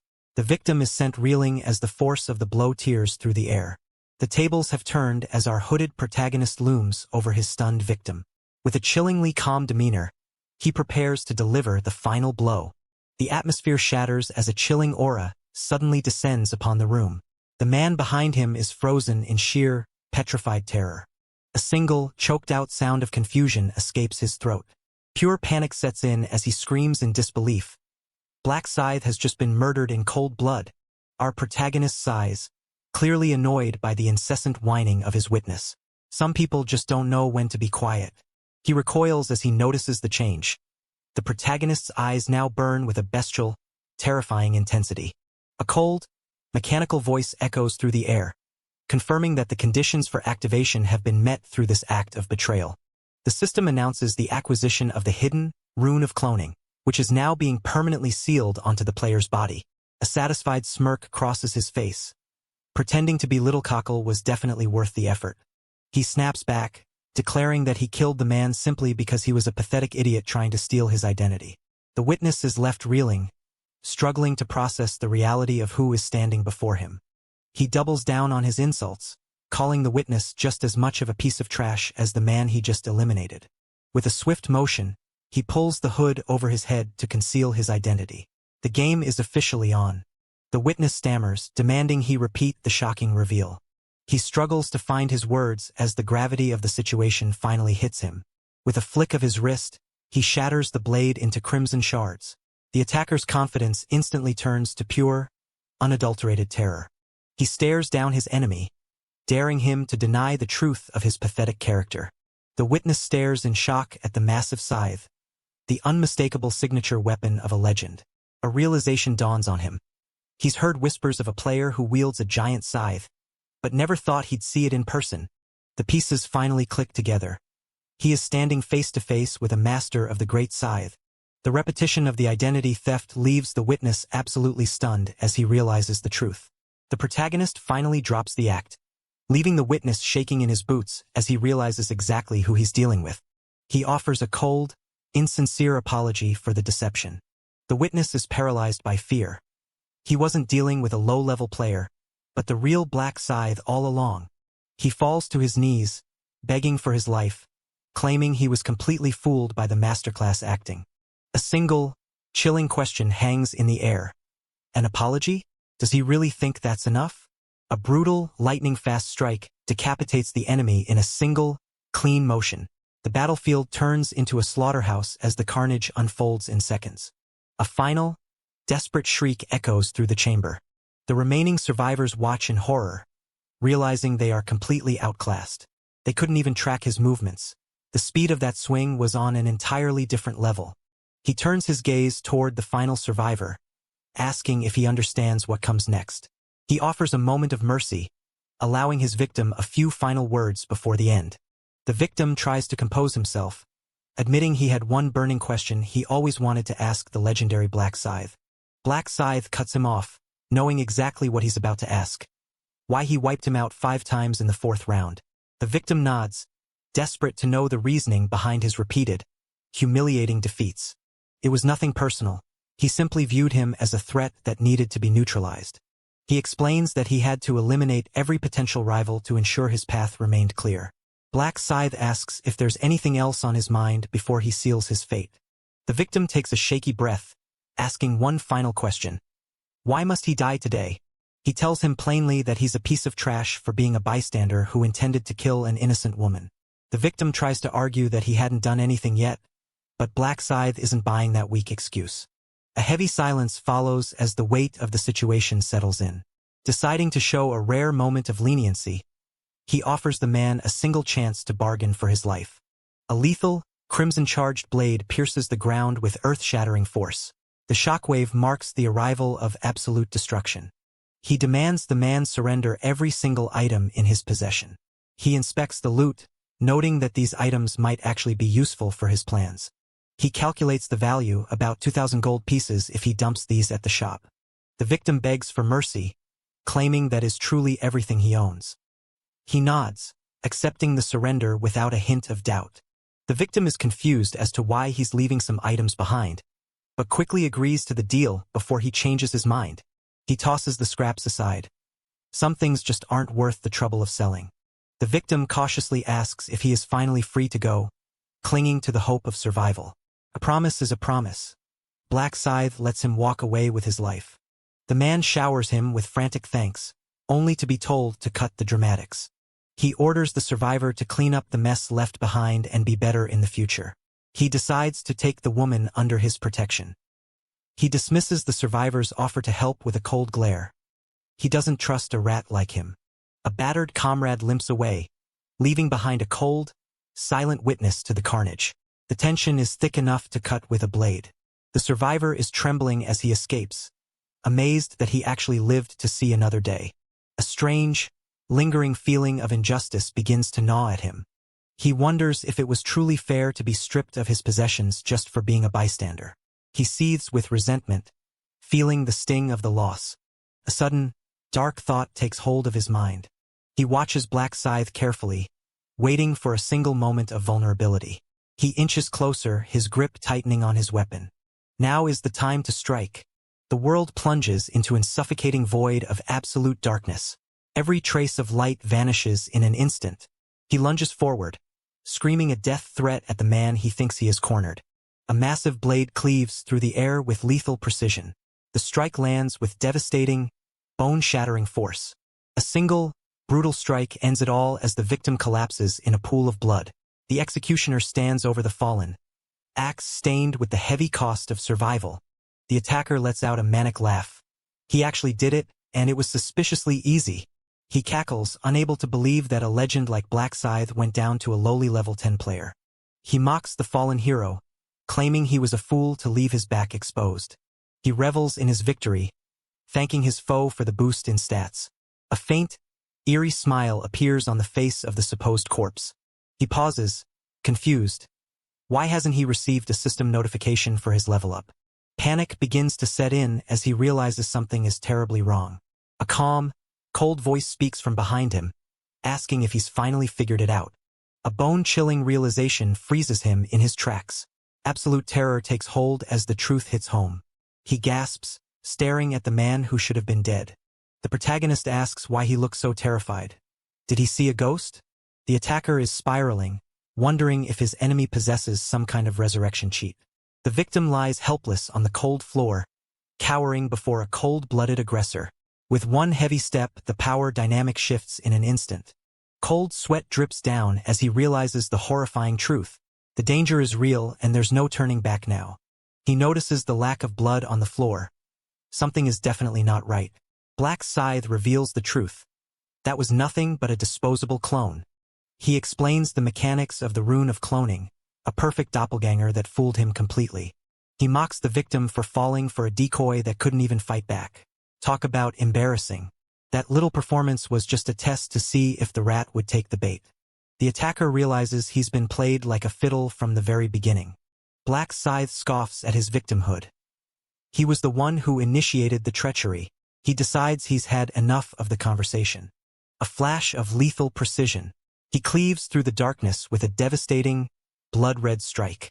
The attacker is paralyzed, his body refusing to obey his commands. Black Scythe decides that listening to his pathetic excuses is a waste of precious time. The air crackles with dangerous energy. He ensures that no one will ever know what happened here tonight, except for one witness, of course. The victim lies broken and defenseless on the cold ground. A menacing figure looms over them, ready to deliver the final blow. He demands the witness stop playing dead. He knows she can hear his thoughts. She murmurs a terrified apology. He orders her to keep the bag over her head until he is long gone. He promises to let her go, but only after he finishes questioning her. She recounts the 4 customers she saw, struggling to recall every face. His intuition confirms that she is telling the absolute truth. She asks, with a trembling voice, if she is finally safe from this nightmare. He tells her she's free to go, but warns her against reporting this to the police. It wouldn't end well for her. She agrees, desperate to be anywhere else. Time ticks away slowly in the dark. Every second feels like an eternity. She finally regains her senses. The scene is empty. Was it all just a fever dream? The sun sets on a city of untold secrets, casting a golden glow over the looming monolithic tower. Beneath this tranquil skyline, the gears of a dangerous new game are already turning. A warm greeting welcomes him home after a long, exhausting day. He pauses, his mind still reeling from the events of the night. He notices his hoodie, the same one he wore during the fight. He tries to brush off the questions. He collapses onto the couch, feeling the weight of the world on his shoulders. He deflects the concern, claiming he's just had a very long day. They decide to order some food to take the edge off. He looks at the hoodie. It's clean, but he can't possibly keep it. Too many memories, and too much blood. She catches him staring at it. She's shocked as he tosses the perfectly fine hoodie into the trash. He promises to buy a better one, trying to keep his secret life hidden. He laments that he can't go anywhere anyway, since his school closed down. She expresses her sympathy for the boring, isolated life he's been forced into. She suggests a trip to Evelyn tomorrow to cheer him up. His eyes widen. A trip to the park? Could it be true? A moment of genuine joy breaks through his stoic exterior. It's been ages since he's been able to just be a kid. He feels a pang of guilt. Life has been so hard that he's missed out on these simple moments. He wonders how the park is still open, given the state of the world, but decides to cherish the hope. The atmosphere lightens significantly. Everything feels a little bit brighter. She drags him toward the entrance, eager to start their day. An adorable panda army takes over the shelves, waiting to be unleashed. It's an absolute cuteness overload in this mysterious shop. Our stoic protagonist is caught completely off guard, forced to embrace his adorable side with these unexpected bare ears. The blush on his face says it all. He's utterly flustered by this cute dilemma. She insists that he looks great, and he just has to go along with it. The shop is filled with treasures, and he tells her to pick whatever her heart desires. She's determined to make the most of every single attraction in the park. The coaster plunges into a high-speed descent, leaving the passengers screaming in a chaotic mix of thrill and pure terror. If you're enjoying this recap, smash that like button and subscribe for more. These adorable panda cubs are locked in an intense, high-stakes wrestling match. The cuteness overload is reaching critical levels. A spectator cheers for the twin pandas, noting how much better his companion looks today after a much-needed trip outside. Min hesitates, questioning if it's really okay to spend time together on the 1st of May. He's happy, but the date makes him uneasy. She tells him not to worry, warning him that the upcoming process will take 10 hours and he shouldn't be scared if she remains asleep for a long time. Min is terrified, pleading for her to return safe and sound. She laughs off his concern, clearly thinking he's being a bit of a worrywart. She makes a solemn promise that she won't leave him all alone. They decide to lighten the mood and head off to the safari ride. The city sleeps, but the secrets hidden within this towering monolith are just beginning to stir. Beneath the glowing windows, a storm of chaos is brewing. The clock strikes 11:50 p.m. on April 30th. It's almost time. Min calls out to Yuri, his heart racing. Yuri urges Min on, convinced that everything will go smoothly this time. They both prepare for the next step, though she can tell he's incredibly nervous. She whispers a promise to protect him from here on out. The time has come to make their move. Midnight strikes. The countdown begins. A survivor surveys the room, confused by the low turnout. He expected hundreds, but the place feels strangely empty. Someone notes that it does indeed feel a bit lonely compared to the thousands they saw in the first round. The speaker reminds them that while the first round had 10,000 people, this emptiness will soon be a thing of the past. He congratulates everyone on surviving to the 5th round. He mocks their somber expressions, asking why they aren't smiling. He goads them, calling their slaughter of their own kind a really fun time. He cuts his monologue short, annoyed that his audience is so boring. Tough crowd, honestly. He reveals that 442 survivors were summoned, short of the 521 expected. He assumes the missing ones had some conflicts in the real world. He dismisses the missing survivors, stating that whatever happens in the real world is none of his business. However, he complains that they can't have a proper game with so few participants. To fix this, he's prepared a little something special. He announces the dreaded integration of zones. The divine facade slips to reveal a terrifying, calculated malice. This fallen angel is ready to orchestrate absolute chaos. A confused survivor raises a hand, begging for a more detailed explanation. The angel rolls her eyes, clearly annoyed at having to explain such a simple concept to the lowly humans. She reveals there are 815 zones in their nation alone. The survivors are stunned. They had no idea the scale was that massive. She scoffs, telling them not to be shocked. 815 is a small number compared to other nations. A survivor does the math. If there are 10,000 people per zone and one angel per zone, the implications are staggering. The room erupts in whispers. Could there really be tens of thousands of angels? She insults their intelligence, mocking them for only just realizing that there is one angel for every zone. A trembling survivor asks if that means the angels didn't actually create the survival game themselves. A sudden twitch of nerves betrays her composure. Something has clearly caught this beauty off guard. She deflects the question, asking why they would assume thousands of angels would work together to build one game. She baits them, asking if they'd praise the angels if they did work together. She warns them to stop asking unnecessary questions, or they might end up dead. The survivor quickly apologizes, terrified of crossing the line. She groans, showing her clear disdain for humanity. A spectator whispers that the human hit a nerve. Clearly, the angels are under orders to stay silent about the game's creator. He reasons that an angel who can be killed by players surely isn't powerful enough to have built this entire system. She shuts down the conversation, telling them to focus on their own survival instead of digging into things they don't understand. She declares that she's only integrating the zones because there are too few survivors left to play properly. She warns them one last time not to waste energy creating ridiculous theories. The heavens tremble as a divine entity descends in a blinding flash of golden light.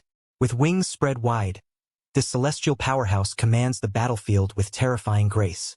The ground beneath them begins to shake violently. Is this an earthquake? A devastating strike tears through the air with lethal precision. The battlefield erupts in a blinding, infernal blaze. A colossal, blazing monolith tears through the sky, plunging the terrified crowd into total chaos. The world trembles as this ominous power descends upon them. Pure terror grips the group as they stare down an unseen nightmare, their faces pale, frozen in absolute shock.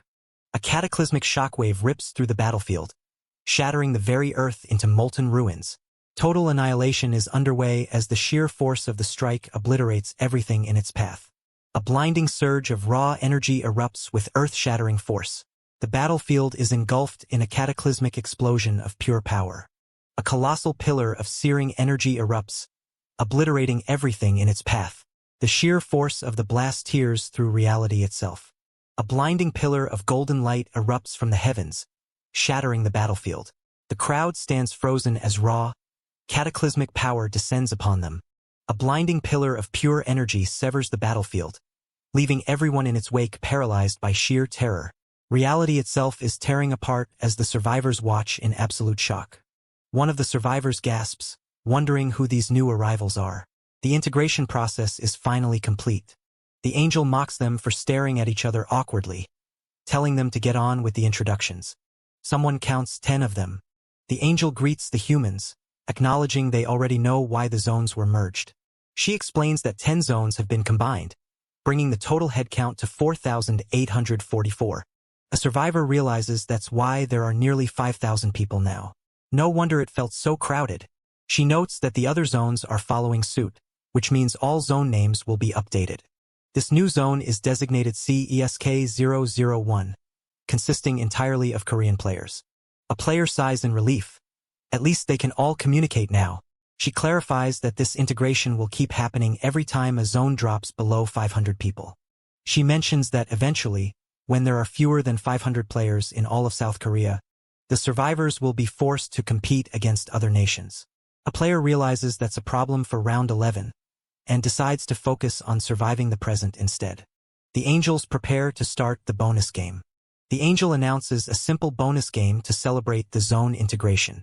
Since they had one representative per zone, they now need to decide on one new representative for the integrated zone. The survivors look at each other, confused by the prospect of choosing a new leader. The rules are laid out plainly. The 10 former representatives must fight until only one remains. That winner becomes the new zone rep. The crowd is mixed. Some are horrified. Others wish they had popcorn for the show. The bystanders laugh, clearly happy they aren't the ones in the arena. A representative laments the absurdity of having to kill each other just to pick a leader. He regrets ever volunteering to be his zone's rep in the first place.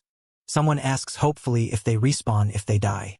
A representative contemplates if they can just give up their right to lead. But no, the stakes have changed. They have to win this deathmatch no matter what. The angel reassures them, no one will die in real life and everyone will respawn after the game. The tension drops slightly. At least they won't permanently die this time. They ponder the situation. The angel reveals the ruler position, an upgrade from the old, authoritative position. This new title grants the power to rule over players of a lower level. It allows control regardless of class, though it's limited to 10 uses, and the title passes to whoever kills the current holder. The angel asks if that isn't a tempting enough reward to control others of their kind. A survivor realizes the implications. They can control anyone weaker than them, regardless of their class. The angel notes that they seem properly motivated now and tells them to get ready. The angels discuss that they, too, need to select a representative among themselves. One angel asks if anyone wants to volunteer for the position. Silence. Nobody wants to do the extra work. An angel volunteering for work would be a total mutant. Since no one wants to volunteer, they start brainstorming ways to decide. One suggests rolling dice, though another points out that it's boring. They argue about fairness, noting that later numbers might never get a turn if they keep integrating. Someone suggests a fun but fair method. Let the human representatives fight it out. They propose that the angel whose human dies first becomes the guide. The idea is a hit. The angels are excited to see who agrees. The consensus is unanimous, everyone is on board. Someone throws out a counter-suggestion. Instead of the first one to die, how about the angel whose human survives until the very end? Becomes the queen. The idea takes root. The angel of the winning survivor becomes the queen. The rules are clarified. The other angels must obey the queen's orders, including the one who was supposed to be the guide. An angel realizes that if her human wins, she wins too. She gets to be queen just like the human gets to be the representative. The energy in the room spikes. This is going to be fun. The title queen sounds incredibly enticing to the divine beings. They challenge each other, confident in their respective human representatives. One angel boasts that her human has never lost his rank 1 position in his zone. Another mocks her, calling her a bird brain for thinking that rank matters. She warns that if the others knew who her rep was, their jaws would hit the floor. With the bet set, they prepare to enter the game. Everyone is in. They're all confident their human is the strongest. Olive is sent to relay the final rules to the mortals. The extra game to select the supreme representative is officially starting. The zone representatives are ordered to gather beneath the angel. The air turns lethal as the tension hits a breaking point. With cold determination, he steps forward to face his trembling rivals. With eyes burning like crimson embers, he stares down his enemies with chilling, absolute focus. The calm before the slaughter has officially begun. The elite squad stands ready, their gazes locked on the divine entity descending from the heavens. A breathtaking clash of mortals against a celestial power is about to ignite. The countdown begins. An inferno of raw power erupts, trapping the group in a deadly, blazing circle of doom. There is no escape from this cataclysmic display of might. A massive, blazing barrier erupts, trapping the group in a desperate cage of fire. The tension skyrockets as they find themselves cut off from the world outside. A colossal magical seal erupts with devastating power, shattering the battlefield. The earth trembles as the terrifying weight of ancient energy descends upon them all. The battle is set. The rules are absolute. Fight until one remains. If they leave the arena, they don't respawn. The slaughter commences. The protagonist stands unfazed as his enemies close in, their weapons glowing with lethal intent. He's surrounded, but the real hunt is only just beginning. The tension reaches a breaking point as lightning crackles across his lethal blade. With a smirk on his face, he's ready to tear through his opponent in a flash of pure destruction. He confirms the goal, kill the other 9, and the title is his. Everyone is cautious, reading the room. They're all zone reps, so they aren't exactly amateurs. Still, he doubts anyone here is stronger than him. He's never lost his rank 1 status, and his rune of dissolution is completely broken. It automatically flays anyone he stabs. His sword even moves on its own, like a ghost guiding his every strike. It helped him kill 312 people in the last round alone. He gets annoyed. Why are they just standing there? Start fighting already. Did they make side bets? Why are they so worked up? He was ready to make his move. He decides he needs to make a strong first impression, so they'll be too terrified to even look his way. He prepares for his big moment. A sharp, decisive step echoes through the silence. The tension spikes as they make their move. The tension peaks as he unsheathes his blade, signaling that the real fight is about to begin. Every eye is locked on the challenger as the atmosphere turns lethal. He needs a sacrifice to kick off the show. He's waiting for someone to step up so he can absolutely destroy them. The air thickens with dread as the mysterious warrior strides forward, leaving his companions stunned in his wake. Tensions are at a breaking point. The cold-blooded Reaper arrives, his lethal scythe dripping with malice. One look is all it takes to make his enemies tremble in pure terror. The crowd gasps. Has someone finally volunteered to be the first victim? Someone comments on the massive scythe. It's a rare weapon type, for sure. They've heard of scythe users in nicknames, but seeing one in real life? That's a different story. The name is revealed. Black Scythe. The realization hits the room like a hammer. Black Scythe? They wonder if it's a coincidence, but since nicknames are unique, that's impossible. The truth dawns on them. He's the legendary Black Scythe, the level 30 monster ranked first in all the zones. The angel looks down, confused by the human's sudden shift in demeanor. If you're enjoying this recap, smash that like button and subscribe for more. A murmur ripples through the crowd as they point toward the mysterious human. Priscilla is put on the spot. Is that really her designated zone representative? Olive scoffs in disbelief, wondering what on earth that foolish human is thinking. He's just standing there like a statue. The sheer incompetence is enough to leave everyone dumbfounded. A high-pitched, manic cackle breaks the silence. Olive glares at her peer. Is this supposed to be a joke to you, Olive? She can't help but giggle, finding the entire situation absolutely hilarious. Olive mocks the human's cowardice, pointing out how he's shaking in his boots like a fallen leaf. Someone points out that while the scythe is big, it's hardly enough to make a seasoned warrior tremble in fear. A chilling thought takes hold. Is the supposed ace actually terrified of his opponent? That's preposterous. Olive snaps back, reminding everyone that her rep has been ranked first since the very beginning. Another contender scoffs, claiming his rep is the absolute best out of every single zone in the entire game. A sharp retort shuts him down. If he bothered to check the rankings, he'd know exactly who the top dog is. The realization hits them like a truck. The legendary Black Scythe is Olive's rep. If that monster is truly Black Scythe, the other reps don't stand a ghost of a chance. A sudden, sharp intake of breath echoes through the room. A lethal, crimson strike flashes across his throat in the blink of an eye. Terror grips him as death closes in with terrifying speed. A brutal strike severs the target, sending a head rolling across the floor in a spray of crimson. The execution is swift, cold, and absolutely merciless. Priscilla watches in stunned silence, her jaw practically hitting the floor. Panic sets in as the name Black Scythe is whispered in terror. Why is he here? The realization of their own weakness is crushing. They're level 13 fodder facing a level 30 executioner. A desperate, choked sound escapes a throat as the pressure mounts. One player quickly pivots to flattery, laughing nervously while claiming it's an honor to be in the same zone as such a legend. The others scramble, begging for a moment of mercy and a chance to talk. Weapons are tossed aside in a frantic display of submission. They want absolutely no part of this fight.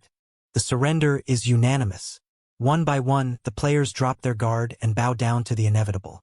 Olive watches with utter disgust. They're really just giving up? How incredibly boring. The threat is delivered with chilling finality. Surrender and your head will be blown into pieces. And don't even think about respawning if you lose your head. Is that perfectly clear? A nervous gulp is heard as the reality of the threat sinks in. 8 of them huddle together, whispering that they might actually have a fighting chance if they swarm him.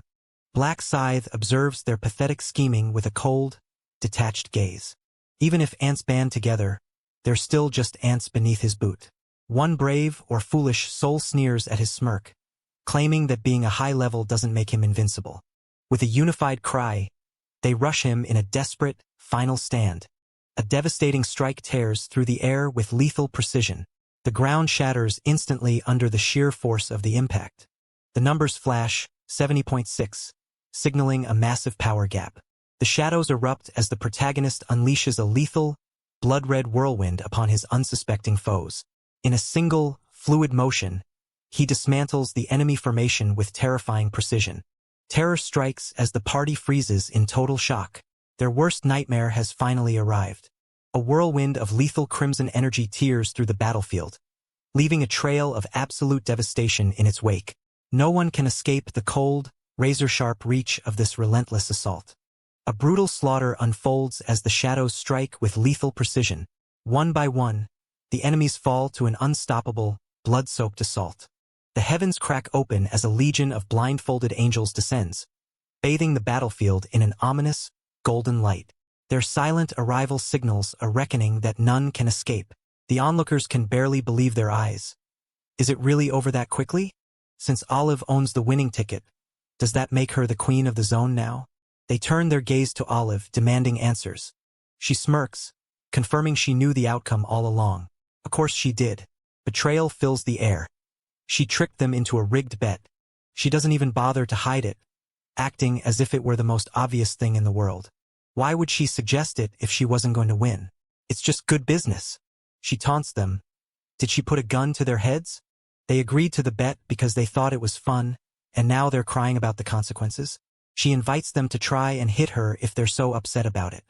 She reminds them that angels fighting in front of humans is a one-way ticket to the insect penitentiary. The threat of the insect cell kills the uprising instantly. Nobody wants to go there. That place is pure nightmare fuel. With the power struggle settled, Olive claims her throne and orders Priscilla to start her new job as a guide. Priscilla is forced to comply, wondering how long this nightmare will last. Regret hangs heavy in the air. They never should have taken that bet. Olive turns to the survivors, announcing the change in management with a smug grin. The party stands frozen before the threshold of a mysterious, looming sanctuary. A chilling tension fills the air as they prepare to face the unknown. The system notification blares. Black Scythe is officially the representative of Zone CSK-007. A new skill appears, Ruler Position. It allows him to force anyone lower level to obey his every command. The onlookers realize their mistake. Getting on his bad side is now a death sentence. With the power dynamic established, it's time to bring the dead back to life. Massive, celestial wings erupt into the sky with a deafening beat. A divine presence has just been unleashed. A single strike leaves a trail of carnage in his wake. The battlefield is littered with his fallen enemies. A collective gasp rings out as the fallen begin to stir. Confusion reigns as they wake up, still feeling the phantom pain of the scythe through their chests. They are informed of their defeat and the new, iron-fisted rule of Black Scythe. The realization sinks in with a somber, hollow understanding. Now that he's the rep, he's stripping everyone else of their rights. He offers a sliver of hope. If they're good, they might just earn them back. With the bonus game wrapped up, it's time for the real challenge, the main quest. The tension spikes as a mysterious golden light pulses around the group, locking them into a high-stakes trial. Every warrior stands paralyzed, waiting for the system's next deadly command. The task is clear. Kill 300 orcs each within 10 hours. The clock is ticking. Panic erupts, 300 orcs? And the success rate is incredibly low. The announcer laughs at their weakness, asking if they'd like the odds to be even lower. The tension is suffocating as he desperately shakes his head, refusing to face the grim reality behind him. One look is all it takes to shatter his resolve. The announcer mocks them. If they think 300 orcs are hard, they're in for a very rude awakening. He refuses to give any more hints, leaving them to their impending doom. Everyone is whispering about the subquest. What's the mystery reward? The reward is a secret, even if the quest itself is visible. They growl in frustration. Everything is always a damn secret. The reward is a rune of balance. It's one of 18 and only one person gets it. There are chances for others, but the odds are stacked against them. The difficulty is exponentially higher than the main quest. Clearing the quest is one thing. Meeting the requirements for the rune is another beast entirely. Collect 4 stones to win the prize, but only one player can claim it. With only 4 stones available, the math is simple. It's going to be a bloodbath.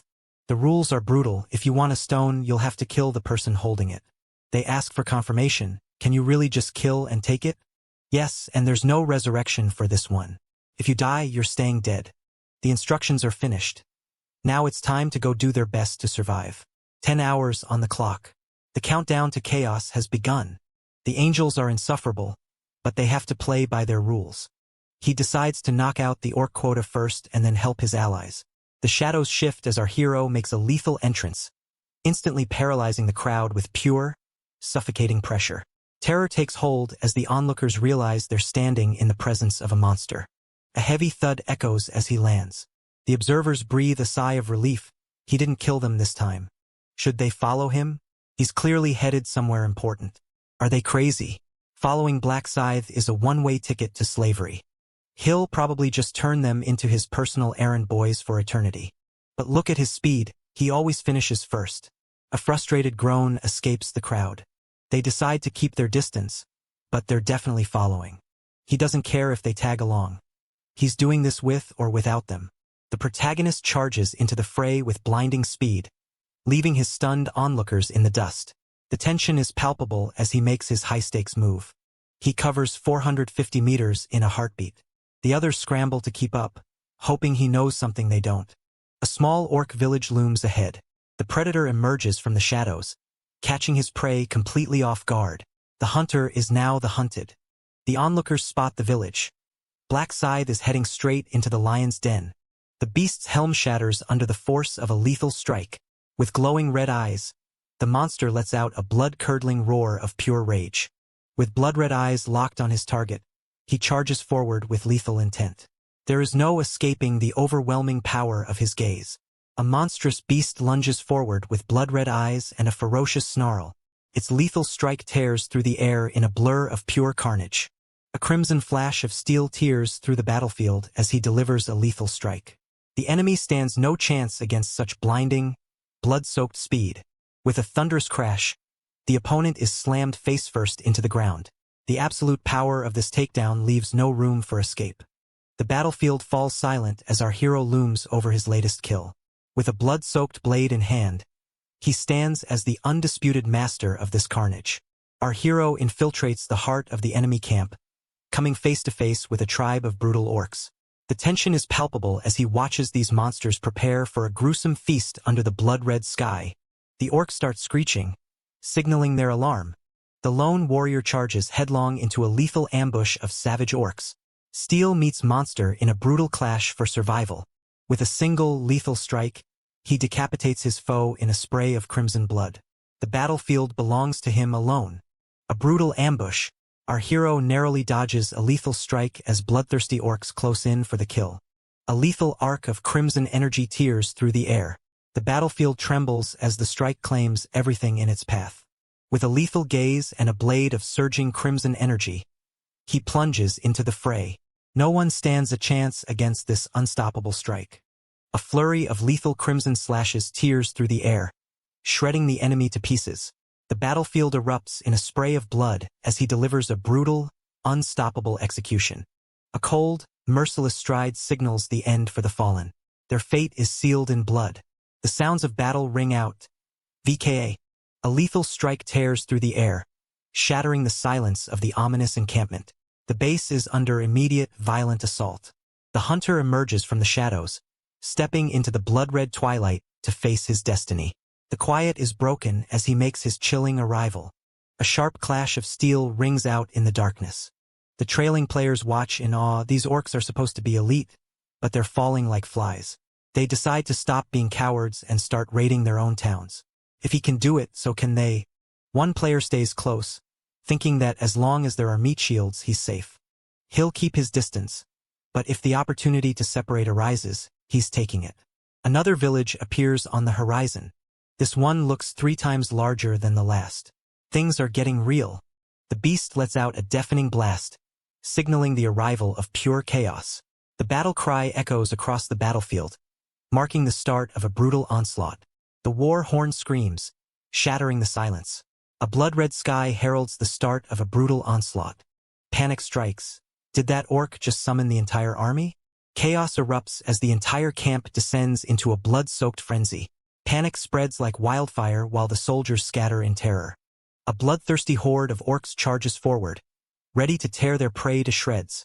The hunt is on, and nowhere is safe from their savage fury. The ground trembles as a horde of bloodthirsty orcs surrounds the trapped group. There is nowhere left to run as the slaughter begins. A monstrous horde closes in, surrounding the group with bone-chilling intensity. Trapped in the shadows, their survival hangs by a thread. More than 50 of them? This was a massive tactical error.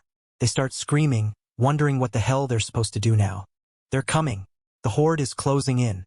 One of them tries to rally the troops. They're just weaklings. Kill them all. A brutal, spiked mace swings through the air with lethal force. One direct hit is all it takes to crush the competition. A savage orc unleashes a bone-crushing swing with his spiked club. Sparks fly as steel meets brute force in a lethal clash. Wait, these orcs are actually total noobs. Their attacks are painfully slow. If you're enjoying this recap, smash that like button and subscribe for more. Kiefer cheers as he realizes the orcs are easier to take down than he thought. Panic sets in as he realizes his sword is stuck deep inside the beast's hide. A brutal, spine-shattering blow connects, sending shockwaves through the battlefield. Our hero is caught off guard as a massive strike forces him to the brink of defeat. He curses in frustration, struggling to shove the filthy orc away from him. The orc lets out a guttural, terrifying roar, pressing the attack. He can't believe it. Is he really losing to a common orc? The humiliation is stinging worse than the wounds. He lets out a desperate cry for help, his situation turning dire. A lethal strike shatters reality. Blood splatters as the final blow lands with bone-chilling intensity. He notices the group following him has completely vanished. Talk about poor squad management. Staying quiet with 20 people is a nightmare. He wonders if they were foolish enough to wander off. He figures that as long as they aren't stupid enough to raid a major village, they should survive. He warns that once an orc guard blows the horn, 200 monsters will descend upon them like a tidal wave. A massive horde of monsters swarms the fortified camp, preparing for an inevitable slaughter. The air is thick with dread as the enemy forces mobilize under the cover of night. He notes the biological difference. Orc muscle structure is vastly different from a human's. That's why stabbing them is a trap. Your weapon will get stuck in their dense flesh every single time. A flash of lethal intent tears through the air. The strike is so fast, the enemy doesn't even see it coming. He concludes that the neck is the only viable spot to aim for against these brutes. The protagonist dances through a lethal flurry of steel, carving through his opponent with cold, calculated precision. One swift strike is all it takes to turn the tide of battle into a bloody masterpiece. Of course, that high-level technique is only for the elites, not your average player. With a lethal display of precision, he pierces the giant's back and drags him down into the abyss. The battle is over before the monster even knows he's dead.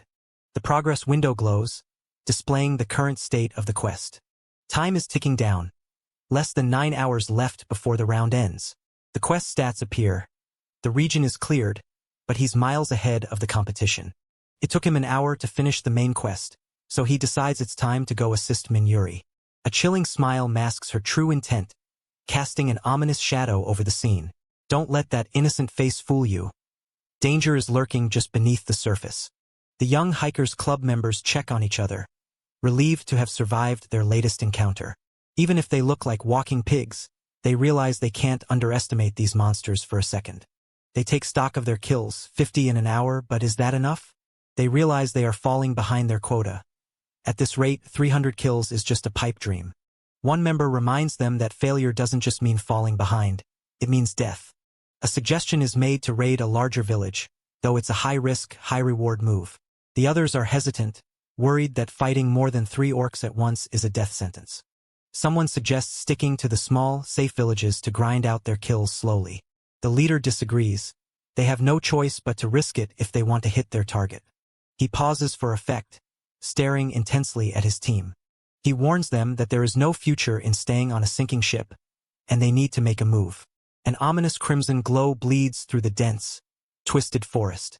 The stage is set for a chilling encounter under the blood-red twilight. An ominous silence fills the blood-red forest as heavy footsteps echo through the trees. Something dangerous is closing in. They finally spot the larger village they were hunting for. They decide to flank the village, moving toward the side to avoid detection. The beast warrior watches in silence as ominous shadows creep toward the camp. An ambush is brewing in the darkness. They find a gap in the perimeter, the perfect point of entry. The village seems eerie and quiet, with no guards in sight. The squad creeps through the shadows, weapons drawn and ready for a lethal strike. Every step is silent, every heartbeat a countdown to the bloodshed ahead. They guess the orcs are tucked away in their huts about 5 to a building. They realize this village is much larger than anticipated, and panic starts to bubble under the surface. They decide to stick to the plan, ambush each hut one by one. The leader signals the start of the assault, heart pounding in his chest. Steel meets tension as the squad braces for an onslaught. They're standing their ground, ready to face whatever nightmare lunges from the shadows. The trio creeps into the shadows, tension thick enough to cut with a blade. Every heartbeat is a gamble as they brace for the unknown. The lone warrior stands his ground, daring the hostile group to make a move. Tensions explode as they lock eyes before the massive, sealed gates. Tension reaches a breaking point as the team braces for a sudden, explosive assault. Blades are drawn and guards are up. The battle is officially on. A sudden noise leaves the team frozen in shock. Silence hangs in the air, broken only by the sound of heavy breathing. The savage orcs lock eyes with their prey, muscles coiled and ready for blood. With a menacing hiss, they prepare to crush anyone foolish enough to stand in their way. They realize they are outnumbered 10 to 1.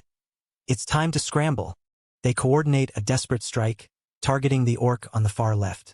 The duo launches a savage pincer attack, overwhelming the beast with a lightning-fast flurry of steel. There's no escape as they corner their prey in a brutal display of teamwork. The massive ogre unleashes a bone-crushing strike, forcing the desperate duo into a lethal parry. One wrong move means certain death against this hulking nightmare. A sharp cry rings out as the battle turns chaotic. A monstrous beast unleashes a wave of pure destruction, shattering the battlefield with brute force. Our hero stands firm, bracing for a desperate, high-stakes showdown against the rampaging titan. The orcs lash out with wild, uncontrolled fury. A comrade screams out a name, fear evident in their voice. They shout a final defiant curse at the filthy hogs before charging in. The colossal beast erupts in a savage display of power, sending the stunned party scrambling for their lives. Panic sets in as their desperate formation crumbles before the monster's overwhelming force. The bloodthirsty orcs reveal their razor-sharp fangs, hungry for the kill. With glowing red eyes and murderous intent, they prepare to tear their prey apart. Desperate to survive, the team braces for the incoming onslaught. With blades drawn and defenses up, they stand ready to face their lethal fate. The exhausted party stands their ground, cornered by a relentless horde of bloodthirsty orcs. With injuries piling up, it's a desperate fight for survival. Only 8 orcs remain, but the team is already at their breaking point. They decide it's time to retreat. They can't handle this level of heat. Without looking back, they prepare to bolt for the exit. The team makes a desperate break for the exit as savage monsters close in for the kill. With their comrade wounded and time running out, they launch a frantic dash for survival. They stumble forward, desperate for a path to safety. They try to count their pursuers, but the number is overwhelming. Despair sets in as they realize their journey might end right here. The captain calls for them to stand tall and raise their weapons. A teammate bids a sorrowful farewell, thinking the end has finally arrived. The captain suddenly asks a strange question. Why aren't the orcs attacking yet? They look at the orcs' faces and notice something disturbing.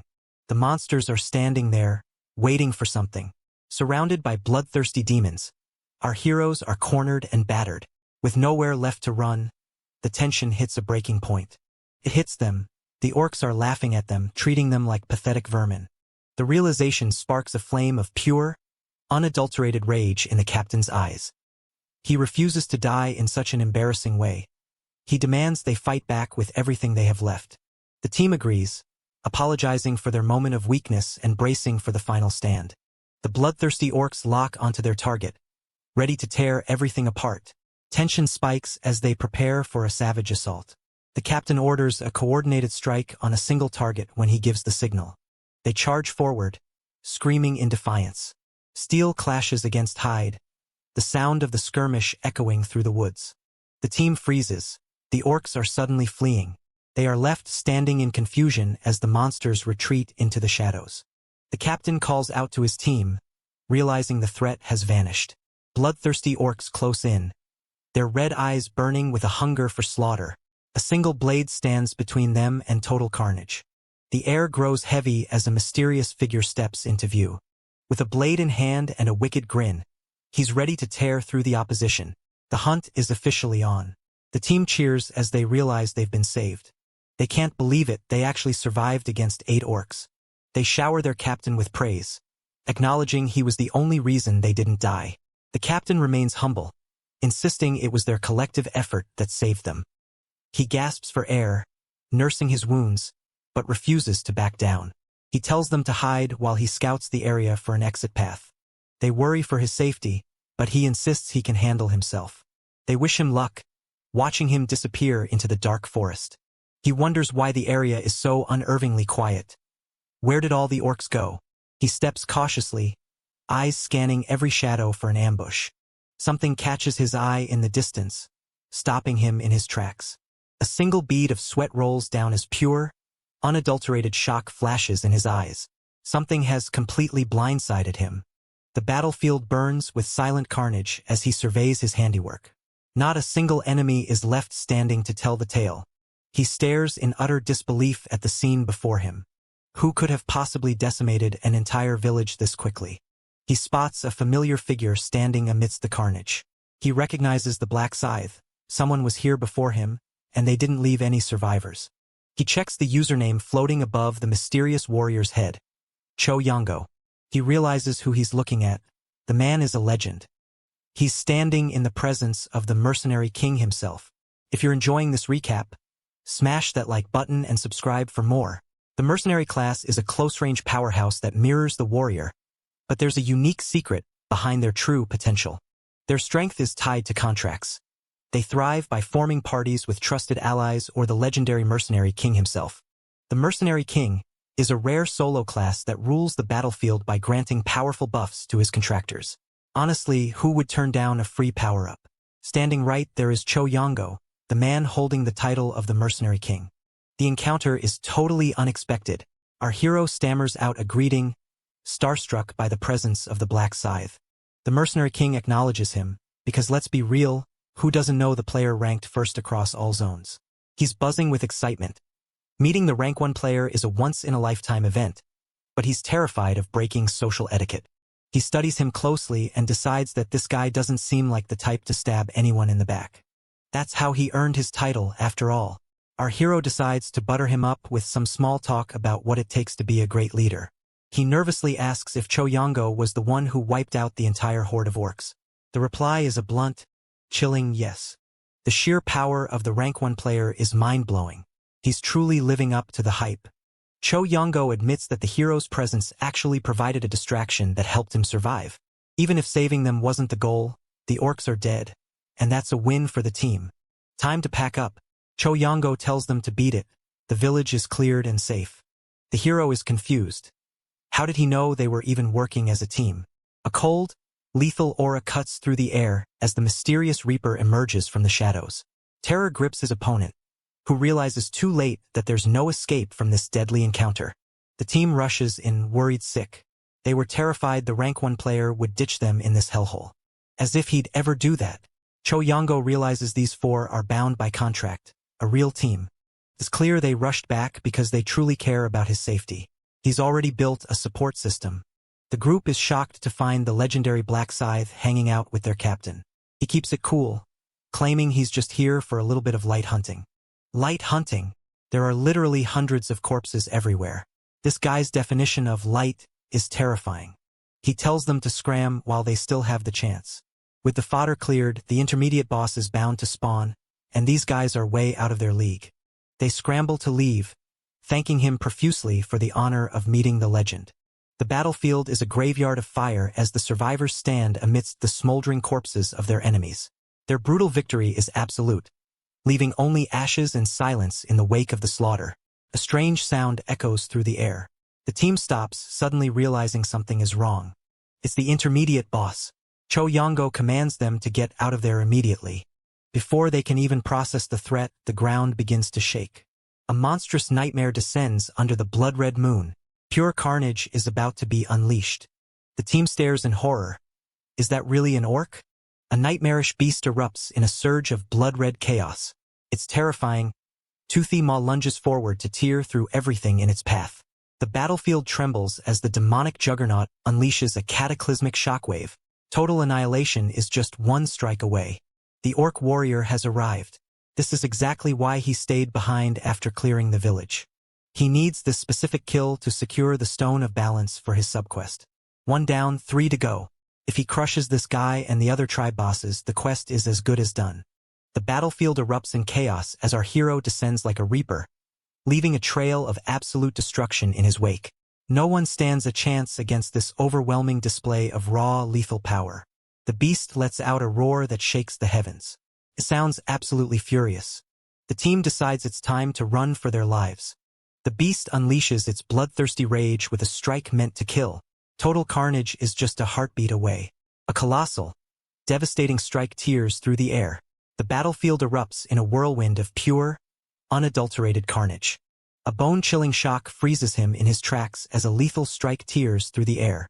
There's no escaping the raw power of this incoming onslaught. One of the teammates cries out for their captain.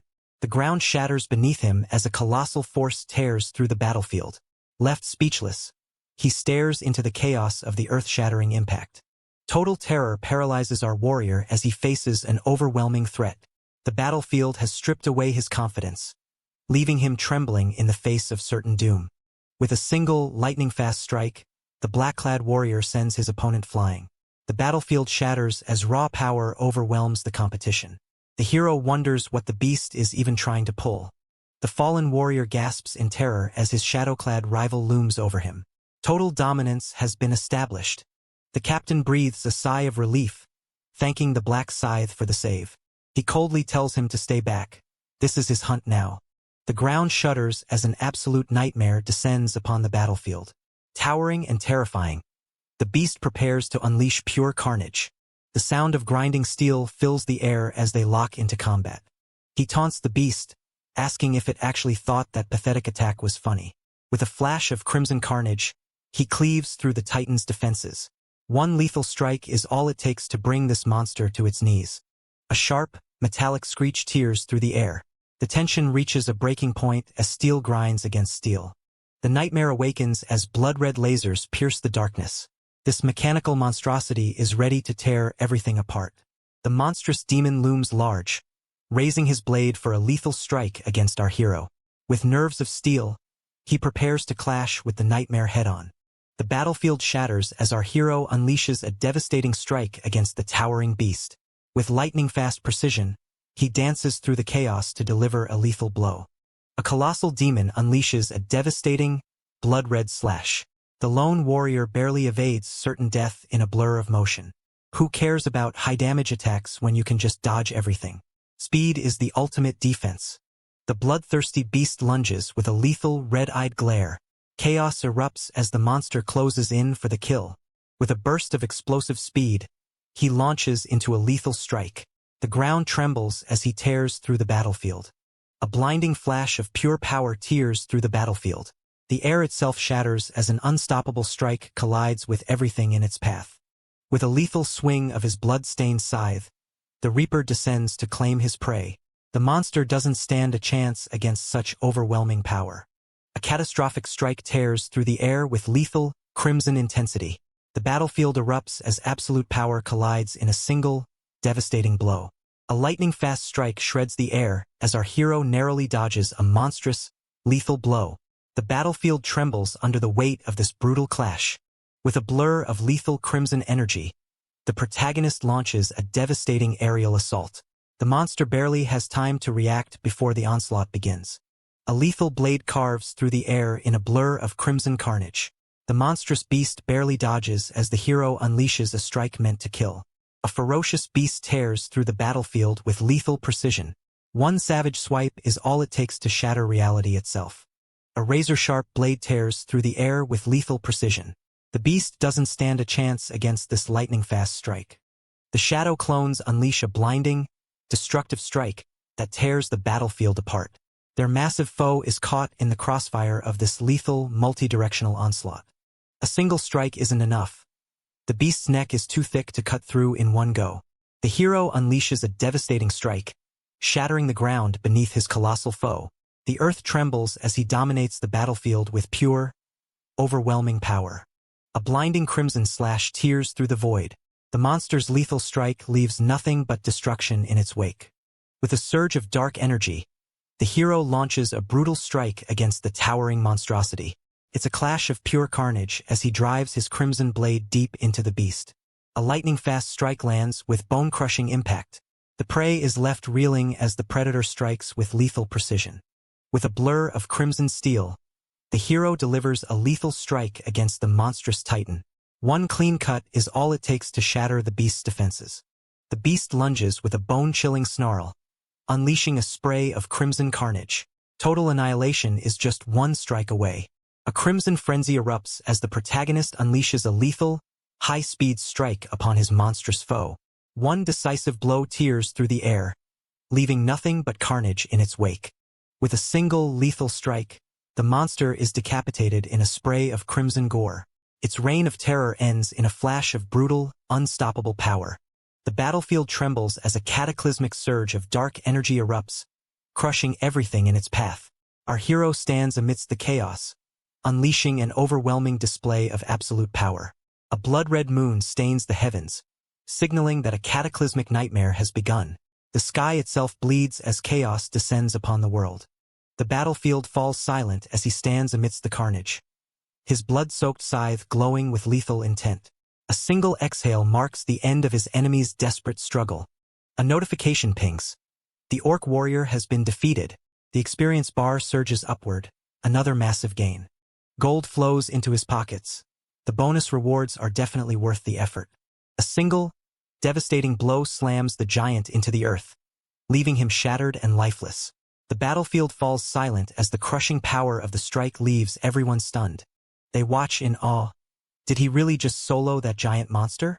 With a crushing stomp, the hero asserts total dominance over his fallen prey. The battlefield trembles as he looms over the defeated beast. The battlefield falls silent as he stands tall over his defeated foe. With a single swing, he's silenced the opposition and claimed total dominance. He racks up even more gold and bonuses. A new item, the ring pommel sword, appears in his inventory. He harvests an orc's heart from the wreckage. A low-rank Navy mana stone is added to his collection. Finally, the precious balance stone is secured. Subquest progress is at 1 out of 4. Only 3 more to go. Killing the boss was way more efficient than grinding hundreds of minions, and the loot is top tier. The ring pommel sword is an epic rank weapon that ramps up attack speed with every hit. If he sells this, he's gonna make a fortune. Then there's the orc's heart, a mysterious item. Most rookies would probably think it's gross and toss it aside. They'd be making a huge mistake. It's actually a vital ingredient for a unique item. The mercenary king thanks him for the save, realizing they owe him their lives. He prepares an excuse. He didn't save them out of kindness. He was just hunting the boss. The team interprets his coldness as coolness. What a nice guy, right? He cuts the pleasantries short, ready to get back to business. They shower him with thanks as he prepares to depart. The team gets ready to resume their hunt, but something is wrong. Mankey collapses. Is he okay? He's reached his limit. He can't keep going anymore. He finally admits the truth. He was just putting on a brave face to stop them from worrying. His friends are desperate. They need him to survive until the time limit is up, or it's all for nothing. They offer to do the heavy lifting, begging him to just hang in there. Mankey knows it's hopeless. He can't endure the remaining time in this state. He collapses, gasping for air. This is surprising. This guy is supposed to be a future leader, but he's way too soft. Close bonds are a weakness in this world, but maybe that's just how they roll. In the suffocating silence, he reaches out to anchor his crumbling companion. The weight of despair is heavy, but he refuses to let him break. The atmosphere turns lethal as a mysterious figure steps onto the scene. All eyes are locked on those boots. The hunt has officially begun. He decides to step in. He knows exactly what it feels like to be at the breaking point. He approaches, offering to take a look at the injury. Is there a way to save him? You bet there is. The wound is nasty, but not beyond repair. Raw mana surges as he delivers a brutal, point-blank strike. The enemy doesn't stand a chance against this overwhelming display of power. Mystical chains of raw energy erupt from his fingertips to bind the target. The atmosphere crackles with lethal intent as the seal takes hold. The team gasps.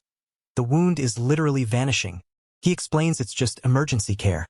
A basic skill anyone can pick up at the shop. They've seen it before, but it never looked this effective. 20,000 gold for this kind of miracle? That's a steal. He corrects their misconception. The skill isn't actually that broken. A crushed shoulder is usually way out of its league. A brilliant surge of energy ignites as the ultimate healing skill activates. Vitality floods the battlefield in a blinding flash of blue light.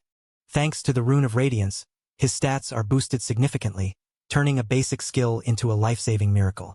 Mankey moves his shoulder. It's not perfect, but he's back in action. He warns them not to push it. The injury is still there, just patched up for now. At least they can keep hunting without the fear of immediate collapse. They are overwhelmed with gratitude, calling him their savior. They thank him again, genuinely moved by his help.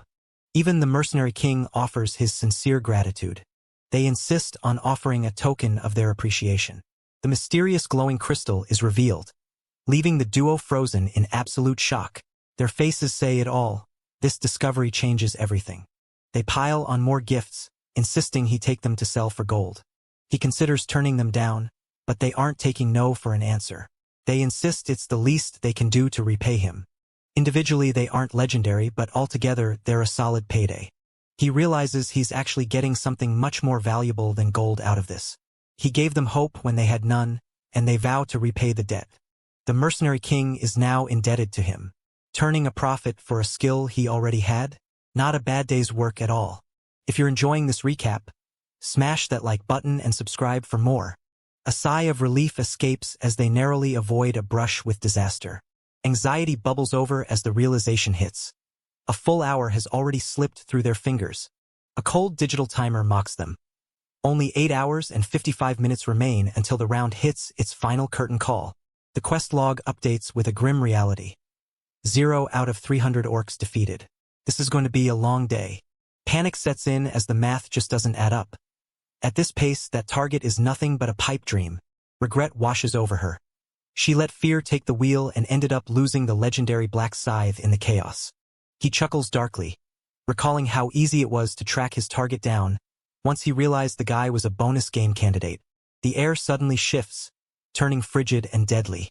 Eyes widen in shock. What on earth is happening right now? A lethal red blade slashes through the air, inches from a fatal strike. The target freezes in pure, wide-eyed terror as death comes calling. A single, brutal swing sends a severed head rolling across the floor. The hunter stands triumphant as blood paints the ground in a crimson arc. A blur of lethal speed tears through the battlefield, cutting down enemies in a single crimson strike. No one stands a chance against this overwhelming display of pure carnage. The aura of death erupts as his eyes blaze with a cold, terrifying intensity. The battlefield trembles, and there is nowhere left for his enemies to hide. Her heart hammers against her ribs as terror takes hold. A sudden, chilling realization freezes her in her tracks. She grits her teeth, telling herself the game is over. She needs to make contact with him immediately. Her legs betray her, refusing to budge an inch as if rooted to the earth by sheer dread. She desperately tries to calm her racing heart, reassuring herself that he isn't going to hurt her. She prays to the gods that he isn't some complete psycho who kills at first sight. Talk about high stakes for a first impression. Confusion clouds her face. Wait, where did he just vanish to? Despair hits as she realizes she's lost him. What is her next move supposed to be now? She laments the difficulty of the task. Orcs are durable tanks that always hunt in packs. She reminds herself of the golden rule. Don't play hero, stay alive. and find Black Scythe the moment the zones merge. The tension is palpable as they share a quiet moment over coffee. What dark secrets are they hiding behind those calm expressions? She sticks to the plan, waiting out the mandated hour just like she was instructed. Doubt gnaws at her. There's no guarantee he'll actually return to the starting point. She might be on her own for the rest of the round. Amidst the crimson haze of the forbidden forest, she stands poised for the kill. The air crackles with lethal intent. She stands up with resolve. She has to go out and find him herself. A faint trail catches her eye. It looked like he headed in this direction. She stops dead in her tracks, staring at the silhouette ahead. Could this be the place? A village looms out of the mist, silent and ominous. Her mind races. Do orcs live here? Is Black Scythe lurking somewhere in those buildings? The shadows lengthen as a monstrous orc looms over his unsuspecting prey. Terror strikes as the beast closes in for the kill. A sudden, heart-stopping ambush catches her completely off guard. Panic erupts as she spins around to face the overwhelming danger. A hulking, bloodthirsty orc surges forward, leaving our hero no choice but to stand their ground against the overwhelming slaughter. She curses her luck. The last thing she wanted was a solo fight with one of these brutes. She screams for a divine intervention as her skill activates. A golden light envelopes her as the Bless skill surges, boosting all her stats by a massive 50%. She takes a deep breath, finding comfort in two things. She's only facing one orc, and she knows exactly where its weak spot is. Finally, some good news. She's got the intel she needs to survive. She zeroes in on the neck, knowing the rest of the orc's body is built like a brick wall. Precision is the name of the game today. She knows the risks. If she misses, that beast is going to counterattack with a vengeance. Every movement has to be perfect. Get in, strike deep, and get out before she gets stuck. The bloodthirsty beast unleashes a savage strike, eyes burning with pure, unadulterated rage. Death is swinging his way. The feral beast lunges with lethal intent, eyes glowing with pure, unadulterated bloodlust. Death is closing in fast. With a lightning-fast strike, she pierces through the shadow beast's defenses. The blade bites deep, shattering the monster's resolve in a single blow. She shouts in frustration. The monster dodged her killing blow. The agile warrior strikes with lethal precision, carving deep into the titan's defenses. One swift slash is all it takes to turn the tide of battle. She breathes a sigh of relief. She didn't bury the blade too deep and managed to pull it free just in time. She lets out a grunt of exertion, focusing all her energy into the next movement. The beast unleashes a devastating, earth-shattering strike that sends his opponent flying. With a single swing of his massive axe, he threatens to crush everything in his path. A monstrous beast unleashes a lethal, bone-crushing strike. Our hero narrowly evades the blade in a desperate bid for survival. With a lethal glare, she strikes with blinding speed. A single flash of her blade tears through the battlefield. She spots it. A momentary opening in the beast's guard. The beast unleashes a blood-curdling roar as agony tears through his very soul. His eyes burn with primal rage as he succumbs to the monster within. She grins, realizing her attacks are actually landing true. Just a little more pressure and she'll have this fight in the bag. The beast staggers in a haze of blood-red fury, its fangs bared for the kill. Pure, unadulterated carnage is about to be unleashed. With a single, lethal strike, she shatters the giant's defenses and sends him crashing to the forest floor. The battle ends in a flash of raw, unstoppable power. She pumps her fist in the air. She actually did it. A one-on-one victory against an orc. She's feeling like a total pro now. The silence is shattered as she freezes in her tracks, suddenly realizing she isn't alone. An unknown, looming threat has finally closed in on her. The Reaper approaches, his massive scythe dripping with lethal intent.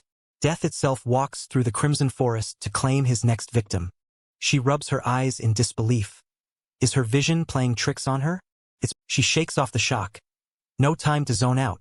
She gathers her courage and calls out to him. He stops, his cold gaze shifting toward her with a curt, detached question. She stammers, asking him the big question. Can he join her party? He stares at her, completely baffled by the request. The concept of a party seems to be a totally foreign language to him. She begins to explain, her voice shaking slightly under his intense stare. She decides to stop talking and start showing him instead. Raw mana surges as an unstoppable force erupts from his fingertips. The battlefield trembles before this overwhelming display of magic. She gestures to the glowing aura, hoping he gets the hint. She explains the mechanics of her Bless skill. 3 hours of boosted stats for everyone in range. With a lethal gaze and a glowing interface, the protagonist prepares to unleash his true power. The hunt begins now. He nods, finally understanding the utility of her weird little magic trick. He agrees to the partnership, provided she helps him with his own hunt in exchange. He pauses, clearly weighing the pros and cons of this alliance. He mentions his ruler's skill, musing that he could just force her to be his assistant instead, but brushes it off with a sigh. He demands a promise that she won't betray him, and she swears her loyalty without a second thought. He decides to take a gamble and trusts her word.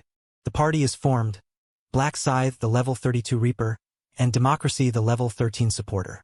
Talk about an odd couple. He questions why she even needs help, considering she just took down an orc on her own.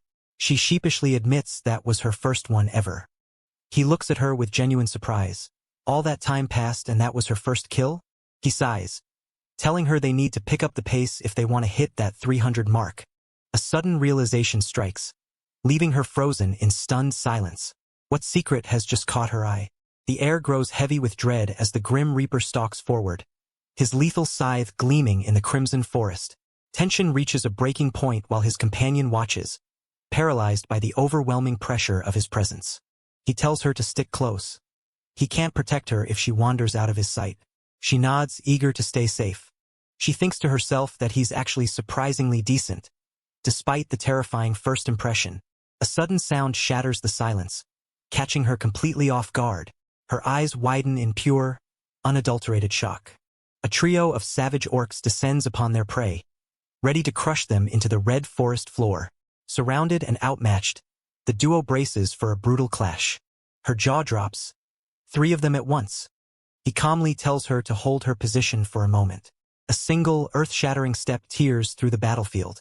The ground buckles under the weight of pure, unbridled power. With a lethal arc of crimson energy, he descends from above to slaughter the unsuspecting monsters. No one escapes the Shadow's ruthless strike. A lethal arc of crimson light tears through the battlefield as he unleashes a devastating strike. With eyes locked on his prey, he proves that no one escapes his Reaper's blade. A single, devastating strike cleaves through the battlefield, leaving the giant staggering in its wake. The predator has become the prey in this brutal display of pure speed and power. The savage orcs unleash a blood-curdling roar as they prepare to strike. Their red eyes burn with pure, unadulterated carnage. A blood-red eye snaps open, burning with lethal, predatory intent. Death has finally found its mark. Death descends from the shadows as he readies a lethal strike. The Reaper lunges, leaving his terrified prey nowhere to run. The beast lunges with lethal intent, unleashing a savage strike that tears through the air. A monstrous beast lunges forward, its eyes burning with pure, unadulterated rage. The battlefield trembles as the creature unleashes a devastating, bone-shattering strike. A sudden slash tears through the air with lethal precision. The battlefield erupts as the blade strikes home. Her heart skips a beat as she freezes in total, stunned silence. What kind of bombshell did she just drop on her? With a single, devastating swing, he carves through his enemies like butter. The battlefield falls silent as death claims his foes. He barks an order. Kill them while they're down. He snaps her out of her daze. She apologizes and rushes to follow through. She keeps her guard up, wary of any other surprises. A brutal, precise strike tears through the monster, sending dark blood spraying into the air. That heavy hit leaves the beast reeling in agony. A notification pops up.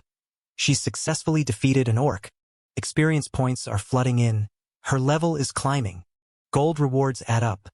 She's stunned by how easy this is becoming. She can't believe it was that simple. She thought for sure they were going to be in mortal danger. Is hunting orcs actually this effortless now?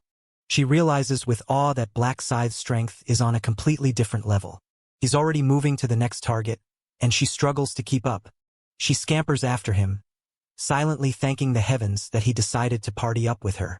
A ruthless, clean strike severs the monster's neck. The beast is down for the count as blood sprays across the battlefield. She compliments his skill, admitting the hunt has become a walk in the park thanks to him. He asks for the tally.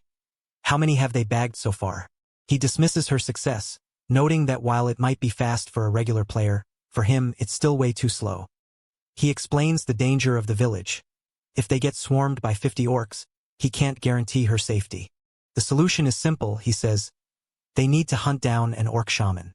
He calculates their progress, aiming for 300 kills in just 1 hour. She's confused. What on earth is an orc shaman? He explains it's a specific monster that acts as a summoner for the others. A malevolent shadow emerges, weaving a deadly web of cursed energy. The nightmare begins as those glowing red eyes lock onto their next victim. He points out that if they let it keep summoning, they won't have to waste time running around looking for packs. She asks the obvious question. Aren't they going to kill the shaman? He says no. They'll keep it alive as a resource. He confirms the plan. They keep the shaman as their personal spawn point until the quota is met. She's amazed at his knowledge, but he casually mentions he's done this all before in his past life. He tells her not to worry about the details, he's got it covered. He promises to make this as safe as possible for her. The predator closes in, his blood-stained scythe glinting through the crimson haze. Every step echoes with the promise of inevitable slaughter. She thinks to herself that he's actually a pretty decent guy behind that scary exterior. It just goes to show you really shouldn't judge a book by its cover. The forest bleeds with a sinister, crimson glow. Something dark is lurking amidst the shadows of these blood-red leaves. They've arrived at their destination. The silent duo approaches the ominous, torchlit gates of the hidden village. Tension hangs in the air as they step into the heart of enemy territory. She questions if a village this small could really have a boss. He warns her that if she underestimates it, she'll be swarmed by the shaman's summons. It's nothing more than a trap designed to lure in unsuspecting players. He remembers this setup all too well from his past life. He warns her that if they check the back, they'll find a mountain of corpses left behind by the shaman. That's just the kind of nasty, clever trick an orc shaman uses. But it also reveals the shaman's weakness. It's hiding because it's afraid to fight them head-on. She looks around and sees nothing. He explains that this is just a decoy and the shaman is the only one actually living here. If you're enjoying this recap, smash that like button and subscribe for more. A crimson scythe of pure malice materializes, ready to reap souls in this blood-soaked landscape. The hunt begins now. They realize a trap is waiting for them inside, and the enemy is just biding its time. The mechanics are simple. Once a player enters the house and triggers the floor, a horde of orcs is summoned. With 10 to 20 orcs appearing at once, getting surrounded is a death sentence. They scramble to figure out a plan. They quickly realize that while it's a tough spot, there's always a way to turn the tables. Tension spikes as he corners her in the shadows, leaving her completely flustered. Her heart is racing under his intense, unyielding gaze. She questions if such a simple trick will really work on the enemy. He tells her to leave it to him, but she's shocked he plans to tackle the danger all by himself. He insists they don't have to do everything together, but she feels guilty letting him handle all the heavy lifting. A moment of silent determination passes between them. He tells her to stay outside while he goes in to handle the mess. What a gentleman, or maybe he just likes showing off.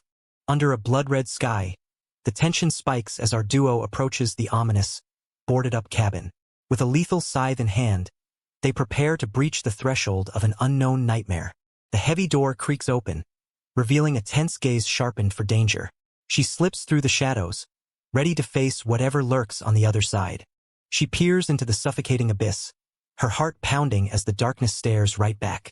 One wrong step and there's no turning back. With her blade drawn, she creeps into the shadows, heart pounding with every step. Something in the darkness has caught her eye, and there's no turning back now. A red carpet appears out of nowhere. She immediately recognizes it as the trigger for the trap he warned her about. She reminds herself to stay sharp. One mistake here and she's toast. The orc shaman is lurking inside. Stepping on that carpet seals the exit and summons the guards. The plan is simple. Bait them to the carpet and then retreat before the door locks. Once the bait is taken, the shaman will send out scouts to investigate the disturbance. That's when they strike and pick off the scouts one by one. She confirms the plan, easy as pie, assuming they don't get turned into pincushions first. She just needs to make her presence known and then bolt for the exit. The master of the throne unleashes a crushing wave of power, pinning the warrior in a desperate stand. Gravity itself bends as the clash of wills shatters the very air. A terrifying, masked entity awakens with glowing eyes and raw, pulsating power. The abyss stares back, and it's ready for carnage. Adrenaline surges as she makes a desperate break for the exit. There's no turning back now. It's time to run for her life. A heavy blade slams into the wood with bone-chilling force. The seal is broken, and there's no turning back now. Her heart is hammering against her ribs, but she made it out in one piece. He checks to make sure she's still in one piece. She chuckles, confirming she followed the baiting plan perfectly. Now they wait to see if the shaman actually takes the bait and sends the scouts. The heavy wooden door creaks open, revealing a chilling abyss of darkness. Whatever lies behind that threshold is about to change everything. A firm hand halts the runaway, putting an abrupt end to their escape. The tension is palpable as the chase reaches a sudden, crushing stop. A savage war party of bloodthirsty orcs charges forward, ready to crush everything in their path. Their jagged weapons gleam with the promise of absolute carnage. The orcs pause, looking for the intruder who dared to disturb them. He steps out from the shadows, mocking their search. The shadows erupt in a lethal frenzy as the hero unleashes a storm of razor-sharp carnage. No one escapes the cold, crimson blade of his overwhelming power. He commands the shaman to stop hiding and show its face. The preparations are complete, and the stage is set for the slaughter. The crimson sky bleeds as a chilling banner marks the arrival of a dark omen. Something wicked this way comes. She's exhausted but ready for another round of this deadly dance. Can the enemy really be stupid enough to fall for the same trick twice? Apparently, their memory is about as good as a goldfish's. He tells her not to worry. They've got this in the bag. She nods, ready to keep the grind going. The encampment is a silent graveyard as our duo stands amidst the carnage of their enemies. Not a single soul survived this brutal display of overwhelming power. She reports that she successfully reached the goal of 300 kills in exactly 1 hour. She thanks him profusely, acknowledging that she never could have leveled up this fast without his help. She's hit level 19 and is only one step away from a rank up. He calculates the benefits. Her rank up will amplify her skills, which ultimately makes his own job much easier. He needs her at peak performance to set a record on the final boss, so he commits to helping her hit level 20. She can't help but think he's actually quite considerate behind that cold exterior. She gratefully accepts his offer to continue the grind. Suddenly, they hear a noise nearby. They aren't alone. A group of players spots the infamous Black Scythe and is stunned by the mountain of orc corpses surrounding him. He turns to address the intruders, his voice dripping with annoyance. The players stammer, claiming they were just looking to hunt some orcs and didn't realize he had already cleared the area. They whisper among themselves in disbelief. Did just the two of them really take down all these monsters? They're shocked to see the lone wolf Black Scythe actually teaming up with someone. One of them sneers at her appearance, wondering if that's really his type. Jealousy is a bad look, guys. A devastating strike shatters the ground with raw, explosive power. The battlefield erupts in a blinding flash of crimson destruction. He coldly tells them to get lost because they're standing in his way. He doesn't care what they think, but he warns them they're crossing a line by lingering.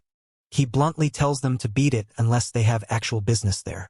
The players get offended, acting like they've never been told no in their lives. Their companions watch in horror as they try to pick a fight with the legendary Black Scythe. They try to use their rank as an excuse to demand some respect. They argue that being ranked first doesn't give him the right to act so condescendingly. He snaps, telling them to scram if they want to keep their lives. They immediately cave, stammering out apologies for the interruption. As soon as they are out of earshot, they swear to hide and spy on him instead of leaving. He knows exactly what they're planning, but he's too focused on the boss to care about a few gnats. He tells her to get back to the grind. They have a level to hit before the boss fight. The spies find a hiding spot, confident that they can't be seen. They're obsessed with figuring out exactly what he's plotting. They're desperate to know how he's pulling off such efficient hunting, even if they have to spy to find out. The silence is shattered as a mysterious figure steps onto the blood-soaked ground. Every calculated movement signals that danger has arrived. The spies watch intently, hoping to catch him in the act. The heavy wooden doors creak open to reveal bloodthirsty monsters ready for a slaughter. These savage orcs are on the hunt. The air turns frigid as the lone warrior steps into the enemy stronghold, ready to paint the forest red. A deadly showdown is about to ignite. The blood-soaked air screams as a horde of savage orcs charges into the fray. Our hero stands his ground, ready to carve a path through the onslaught with a single, lethal strike. The air ignites as he unleashes a devastating, bone-shattering strike. With eyes burning red, he shows no mercy to his opponent. A monstrous orc lunges with a bone-crushing blow, but he doesn't even flinch. A single, lethal strike rips through the battlefield, sending the orcs flying into oblivion. Their defenses are shattered instantly by overwhelming force. The massive beast is sent flying by a brutal, bone-shattering strike. A single blow leaves the monster reeling in pure agony. Pure, unadulterated rage ignites within his eyes. The beast has been unleashed, and there's no turning back now. A single, blinding strike cuts through the air. The enemy is sent spiraling into defeat by a master of lethal speed. The giant unleashes a bone-crushing blow as a surge of lethal crimson energy explodes around him. No one is walking away from this devastating strike. A single, savage strike cleaves the monster apart in a spray of crimson. The carnage is absolute as limbs fly through the air. The battlefield is a chaotic blur of movement and blood. The spies are stunned. He's first place for a reason, and they're struggling to comprehend the power gap. They notice he isn't finishing them off, but instead letting her get the kills. A savage blow lands as the monster crushes its opponent with bone-shattering force. Absolute carnage unfolds in a single, devastating strike. The spies are baffled. Is he actually carrying her through the levels? They start whining about how unfair it is that she gets to level up without lifting a finger. Someone sounds a little bitter. They complain about how hard they have to work for every single kill. They're fuming that she's being handed everything on a silver platter. This is officially the most annoying thing they've ever seen. One of the spies notices something peculiar about the house. Every time she leaves, more orcs keep spawning. It's a gold mine. They realize the sheer density of orcs in that one building is unnatural. It's a spawner. They realize he was keeping the spot to himself because it's the best leveling ground in the area. They consider waiting for them to leave so they can steal the spot for themselves, but they're too cowardly to fight him for it. A sudden, mysterious system notification catches her completely off guard. What could this shocking development mean for her future? She hits level 20 and is absolutely thrilled. She even got a new skill.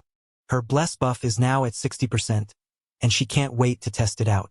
The system hums as she prepares to activate her new powers. The notification confirms. All her stats have been boosted by a massive 60%. A 3-hour timer starts, marking the duration of her enhanced state. He explains that this is his improved buff, and he just learned it specifically for this. The numbers keep climbing as the system processes the upgrade. A surge of raw, crackling energy erupts as he touches down. The battlefield trembles under the weight of his absolute dominance. The Reaper has arrived, and his blood-red scythe spells certain doom for his enemies. With an aura of pure destruction, he stands ready to claim every soul in his path. He activates his new Swift skill, boosting their attack and movement speed by 60%. A 30-minute timer begins. The hunt just got a whole lot faster. He notes that he can reapply it every half hour. They're basically speedrunning the game now. He tells her to stay out of his way. It's time to take down the orc shaman. A chilling gaze pierces through the darkness, radiating pure, unadulterated menace. Death itself has just locked eyes with its next victim. He knows those losers are still watching them, but he couldn't care less. He decides to show them exactly what happens when you try to tail a pro. A blood-red sky looms over the isolated cabin, signaling that a dark storm is brewing. Something sinister waits behind those weathered doors. Heart racing, she clings to the shadows, desperately trying to remain unseen. Danger lurks just around the corner, and she can't afford a single slip-up. The spies are shocked. Black Scythe is going into the house himself this time. A lethal flash of blades slices through the solid wood. Nothing can withstand this razor-sharp onslaught. The protagonist launches a lightning-fast strike, shattering the air with a lethal crimson blade. Absolute carnage follows in his wake. A savage horde of orcs charges forward with bloodthirsty intent. They smash through the battlefield, ready to crush everything in their path. The lone warrior lunges into a swarm of bloodthirsty monsters. With blades flashing in the crimson haze, he carves a path of absolute carnage. Total shock freezes her in place as something unimaginable unfolds right before her eyes. The spies are confused. Why is he retreating? Did he mess up? They can't believe their eyes. The orcs are actually chasing him out of the house. A terrifying behemoth looms over the scene. Its massive, gore-stained feet signaling an unstoppable threat. The tension spikes as the shadow of a deadly blade falls right before the monster's path. The monsters shriek, closing in for the kill. The sound of grinding teeth and weapons fills the air. The hero unleashes a devastating, sweeping strike that tears through the battlefield. With a single fluid motion, he leaves his enemies reeling in his wake. The hulking orc unleashes a terrifying spirit beast, surging forward with overwhelming bloodlust. Chaos erupts as this lethal duo prepares to tear everything in their path to shreds. Surrounded by a horde of bloodthirsty monsters, our lone hero stands ready to carve a path through the carnage. The trap is sprung, but the slaughter is only just beginning. The spies notice a massive, masked orc in the back. This has to be the boss. They realize this is their chance to see the boss in action. The light bulb goes off. The orcs aren't respawning. They're being summoned. The spies panic, wondering if they should jump in and help or just keep watching. They hold their breath, waiting for the climax. He stands alone against the tide. He doesn't look bothered at all. Is he crazy or just that good? The orcs keep coming, 10 by 10, but he isn't slowing down. The group of enemies grows, but the hero remains unfazed. Surrounded by bloodthirsty beasts, our hero carves a path of destruction with lethal precision. One swift strike is all it takes to silence the opposition. Death dances on the edge of a blade as he dodges the brute's crushing blow. With lightning-fast reflexes, he prepares to carve his way to victory. The spies are losing their minds. How is he dodging all of that with such ease? They finally admit it. He's an absolute monster. They see the boss looking vulnerable and start whispering about stealing the final kill. They really never learn, do they? They look at each other, weighing the risk of stealing the kill from the deadliest player on the server. If you're enjoying this recap, smash that like button and subscribe for more. The party panics, whispering about the terrifying Black Scythe. They're convinced he's far too busy slaughtering an army of orcs to notice them sneaking away. They hatch a desperate plan.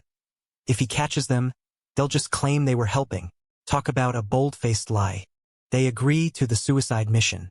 Honestly, these guys are choosing the fastest route to their own funerals. Chaos erupts as the party makes a desperate break for it while a terrifying shadow looms over the village. There's no time to look back. Run for your lives.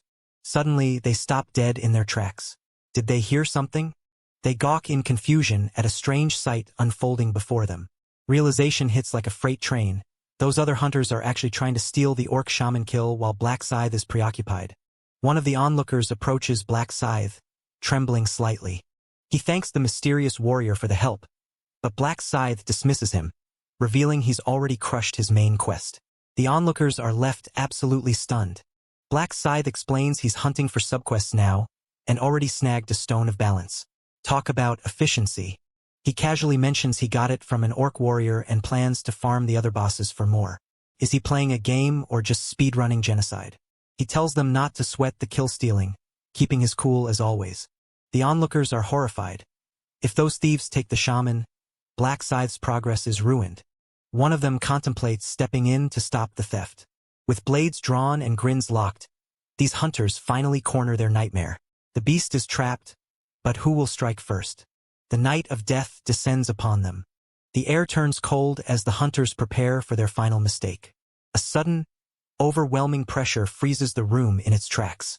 The guards draw their blades, terror etched onto their faces as they confront an impossible power. A dark, ominous energy flares to life. The shadows scream with raw, malevolent power.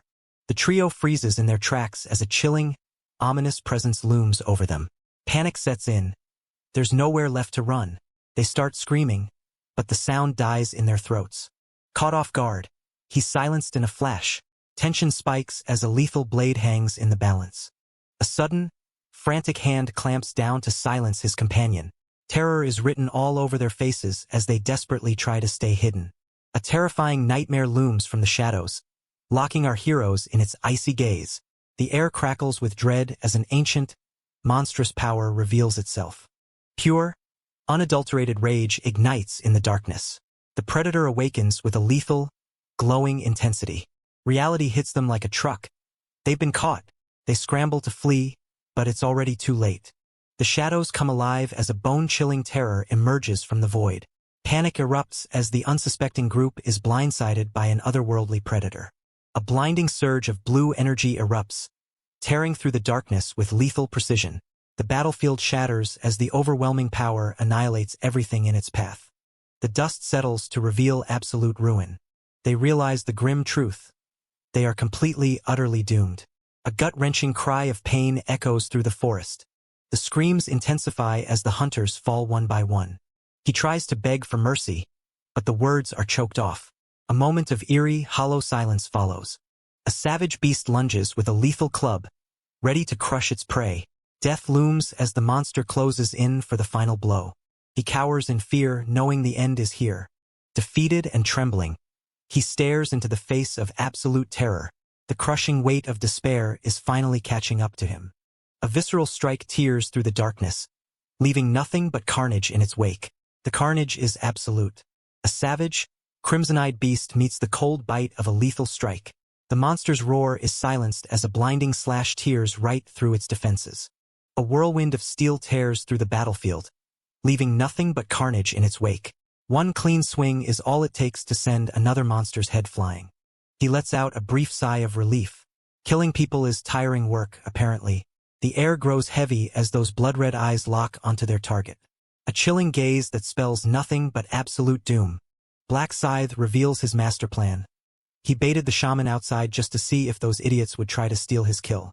He wanted to test their greed, and they failed the test spectacularly. He watches the results of their stupidity with cold indifference. He shrugs off their deaths. They were wasting time spying instead of playing, so they were dead anyway. The surviving orcs shriek in a panic.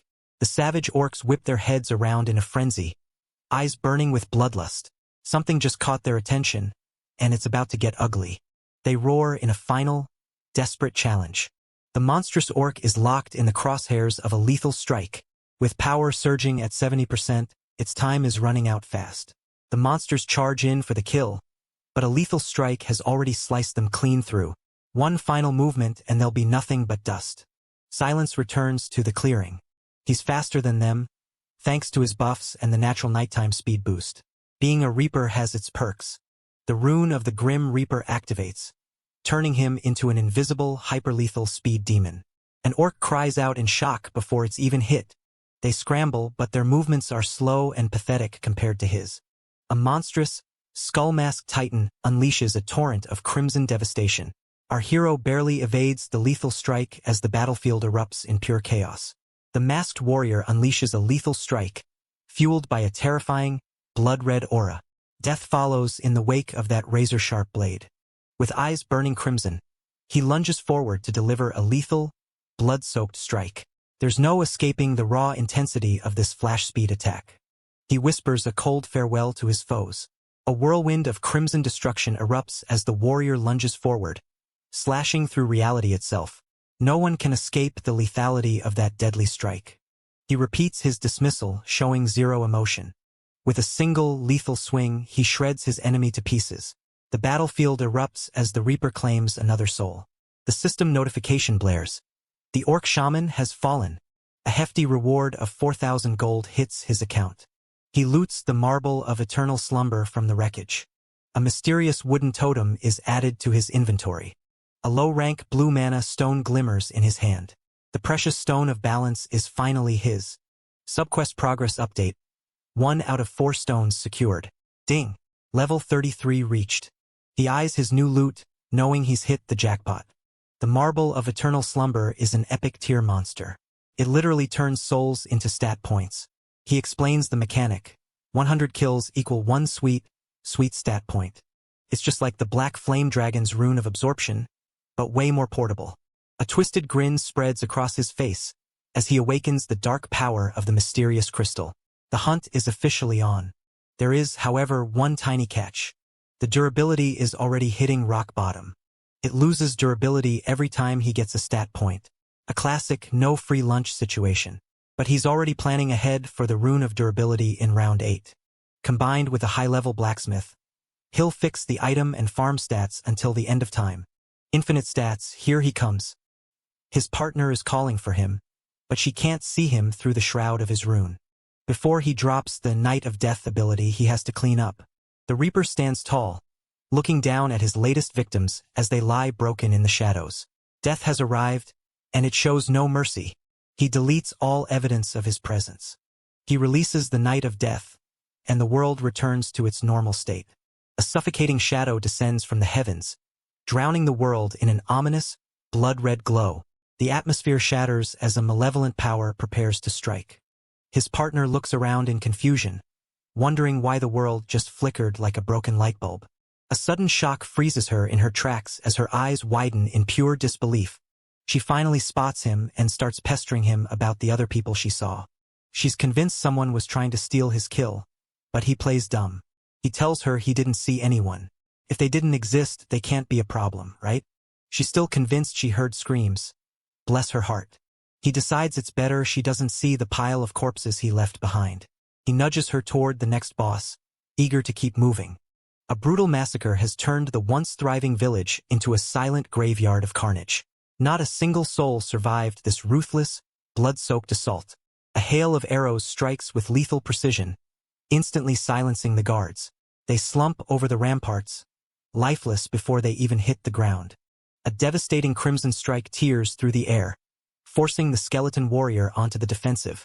The protagonist unleashes pure carnage in one swift, crushing blow. A vicious blood-red strike cleaves through the air as the monstrous archer launches a lethal assault. The battlefield erupts in chaos as the hero narrowly evades the killing blow. The bowstring snaps with lethal intent as a deadly strike is unleashed. There's no escaping the path of this ferocious, blood-soaked attack. A lethal, blood-soaked strike tears through the air.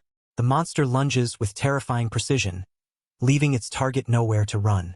With one ruthless strike, the monster is sliced clean in two, a brutal end for an unstoppable foe. The orc archer is down. Another one bites the dust. Another 4,000 gold hits his pouch. He loots the agile archer's boots. Not bad for a day's work. He tosses aside a rusted arrowhead. Trash loot as usual. A green mana stone drops. Useful but not legendary. Another balance stone is in the bag. 3 down, 1 to go. Time to check out the new haul. The boots have epic stats and enough durability to survive a war. He compares them to his current gear and realizes his old boots are essentially museum relics. He combines the boots with the green mana stone. Success. The upgrade adds a sweet agility bonus. Now that the minions are dead, it's final boss time. The High Orc is the final hurdle, and it's on a strict time limit. He needs to move fast before the clock runs out. The faster he clears it, the better the rewards. He's itching to break his old record of 43 seconds. With his partner providing buffs, he's confident he'll shatter that record. He plans to level up and dump points into his stats using the marble. The clock is ticking. Only 30 minutes left. He takes a quick breath to focus. He's 1 level shy of 40, but there's no time left to grind. No regrets, he's already gained 9 stat points. That's a win in any book. The marble is almost empty. He's really pushing this thing to the limit. His partner asks if he's done hunting, and he confirms it's time for the big finale. He tells her it's time to part ways. It's not a breakup, it's just business. She looks genuinely sad. Did she actually get attached to the guy who just slaughtered a village? She knows she'd just be a liability, so she stays put. Smart girl. He wonders if she's getting sentimental.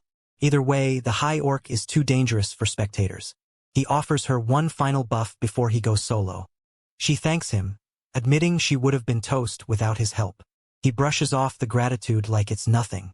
He hands her a little gift he picked up during the hunt. She tries to refuse, but he insists. She still doesn't know he's Min, but she's clearly smitten with his skills. He tells her not to feel indebted, it was a two-way street. With a final wave, he heads off to face the boss. Silence falls as she locks eyes with an unknown presence, her expression hardening with sudden, sharp realization. The air crackles with unspoken tension. A deadly blade of pure magical energy tears through the air. It's a strike moving faster than the eye can follow. Death rains from above as he descends like a streak of lethal lightning. With a single crushing strike, he's ready to tear through anything in his path. The High Orc is located, a bit over a kilometer away, and it's still alive. Survived his past life, but this time, is not going to be so lucky. The High Orc is leagues above the other bosses. It's a literal nightmare. It would take 100 level 20s to dent this thing. For a solo player, it's a suicide mission. He remembers dying 4 times just to reach his 43-second record.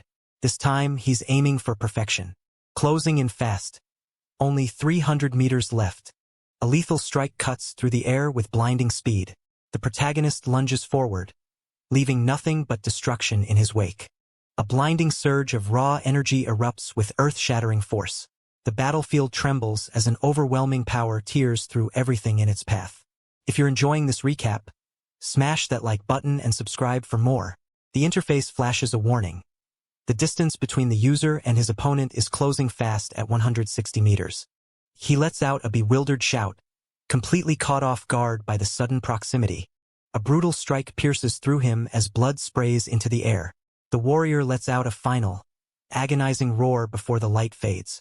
The monstrous predator strikes with lethal precision, crushing its helpless prey in a single, brutal grip. Blood paints the battlefield as all hope vanishes in an instant. The monstrous beast mercilessly snatches its prey, leaving the survivors frozen in pure, unadulterated terror. Blood-red skies loom over the carnage as the nightmare begins. Panicked, he screams into the void, questioning how the situation spiraled into chaos so quickly. Just moments ago, everything was perfectly fine. Now, it's a total disaster. Trying to rally the troops, he shouts that if the orcs can coordinate, then so can they. It's time to team up. He steps forward with confidence, introducing himself as Lum Junsik, a level 12 warrior ready for action. His new ally chimes in, introducing himself as Bratty Pit, a level 12 hunter eager to join the fray. A third member joins the group, introducing himself as a level 13 fighter with a keyboard-mashed name that he sheepishly apologizes for. Though they started as strangers seeking individual gain, they soon discovered a natural chemistry that made them a formidable unit. Lum Junsik calls for the group to gather aggro, and with a determined nod, he charges headlong into the fray. He taunts the orcs with a colorful insult to grab their attention, while the team executes a flawless plan to dismantle the enemy village one step at a time. After 6 grueling hours of non-stop hunting, they celebrate reaching their kill quota of 300 each. They take a moment to savor the victory, confirming that the main quest has been successfully completed. Not ready to call it a day, they decide to push their luck and keep grinding until they all hit level 20. With renewed ambition, they dive right back into the slaughter. A golden notification glows in the air. He has officially leveled up. He surges with new energy as he hits the milestone of level 20. The system congratulates him on his promotion from apprentice to regular status. A new tactical advantage is unlocked. The combination feature is now available.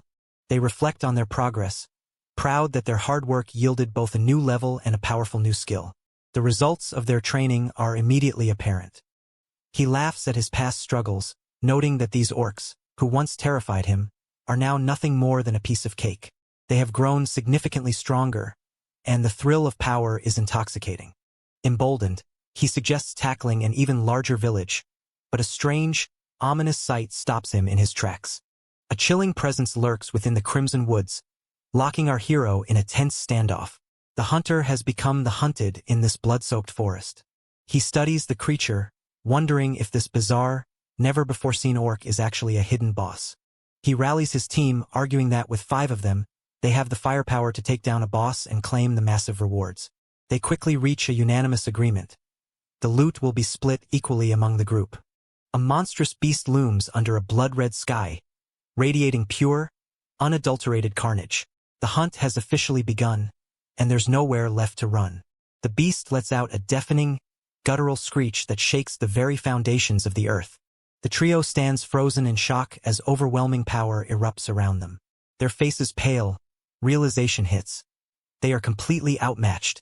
The atmosphere grows heavy, charged with the static of imminent death. A devastating shockwave shatters the earth. The battlefield erupts in pure, chaotic destruction. A monstrous shadow descends with lethal intent. Our hero stands firm as the battlefield erupts in crimson terror. A monstrous beast erupts with lethal red energy, forcing our hero to dodge a cataclysmic strike. The battlefield shatters as an overwhelming power threatens to obliterate everything in its path. A terrifying monstrosity lunges with lethal intent, ready to tear everything apart. Its bloodthirsty gaze promises nothing but absolute destruction. A brutal strike tears through the air as the warrior is sent flying in a spray of blood. The battle reaches a sickening, bone-crushing climax. A monstrous titan erupts onto the battlefield, leaving our hero frozen in the face of pure carnage. The nightmare has arrived, and there's nowhere left to run. Death looms large as a monstrous claw strikes with lethal precision. Our hero is caught in a desperate, last-second scramble for survival. A brutal, bone-crushing impact sends shockwaves through the battlefield. The enemy is left completely decimated in a spray of raw destruction. A colossal monstrosity looms over the lone warrior, ready to strike. The air screams with tension as the hunter stands his ground against the encroaching nightmare. With a lethal storm of arrows incoming, he grinds his teeth and prepares for a desperate counterattack. The battlefield ignites as he readies his bow to turn the tide. He lets out a strangled cry as the force of the impact rattles his very bones. A nightmarish beast tears through the battlefield, claiming its helpless prey with a sickening slash. The carnage is absolute as blood paints the ground crimson. He realizes with sinking dread that this isn't just a fight. It is his certain death. Pure, unadulterated terror washes over him as he stares into the face of his own demise. His soul leaves his body in a moment of absolute, bone-chilling dread.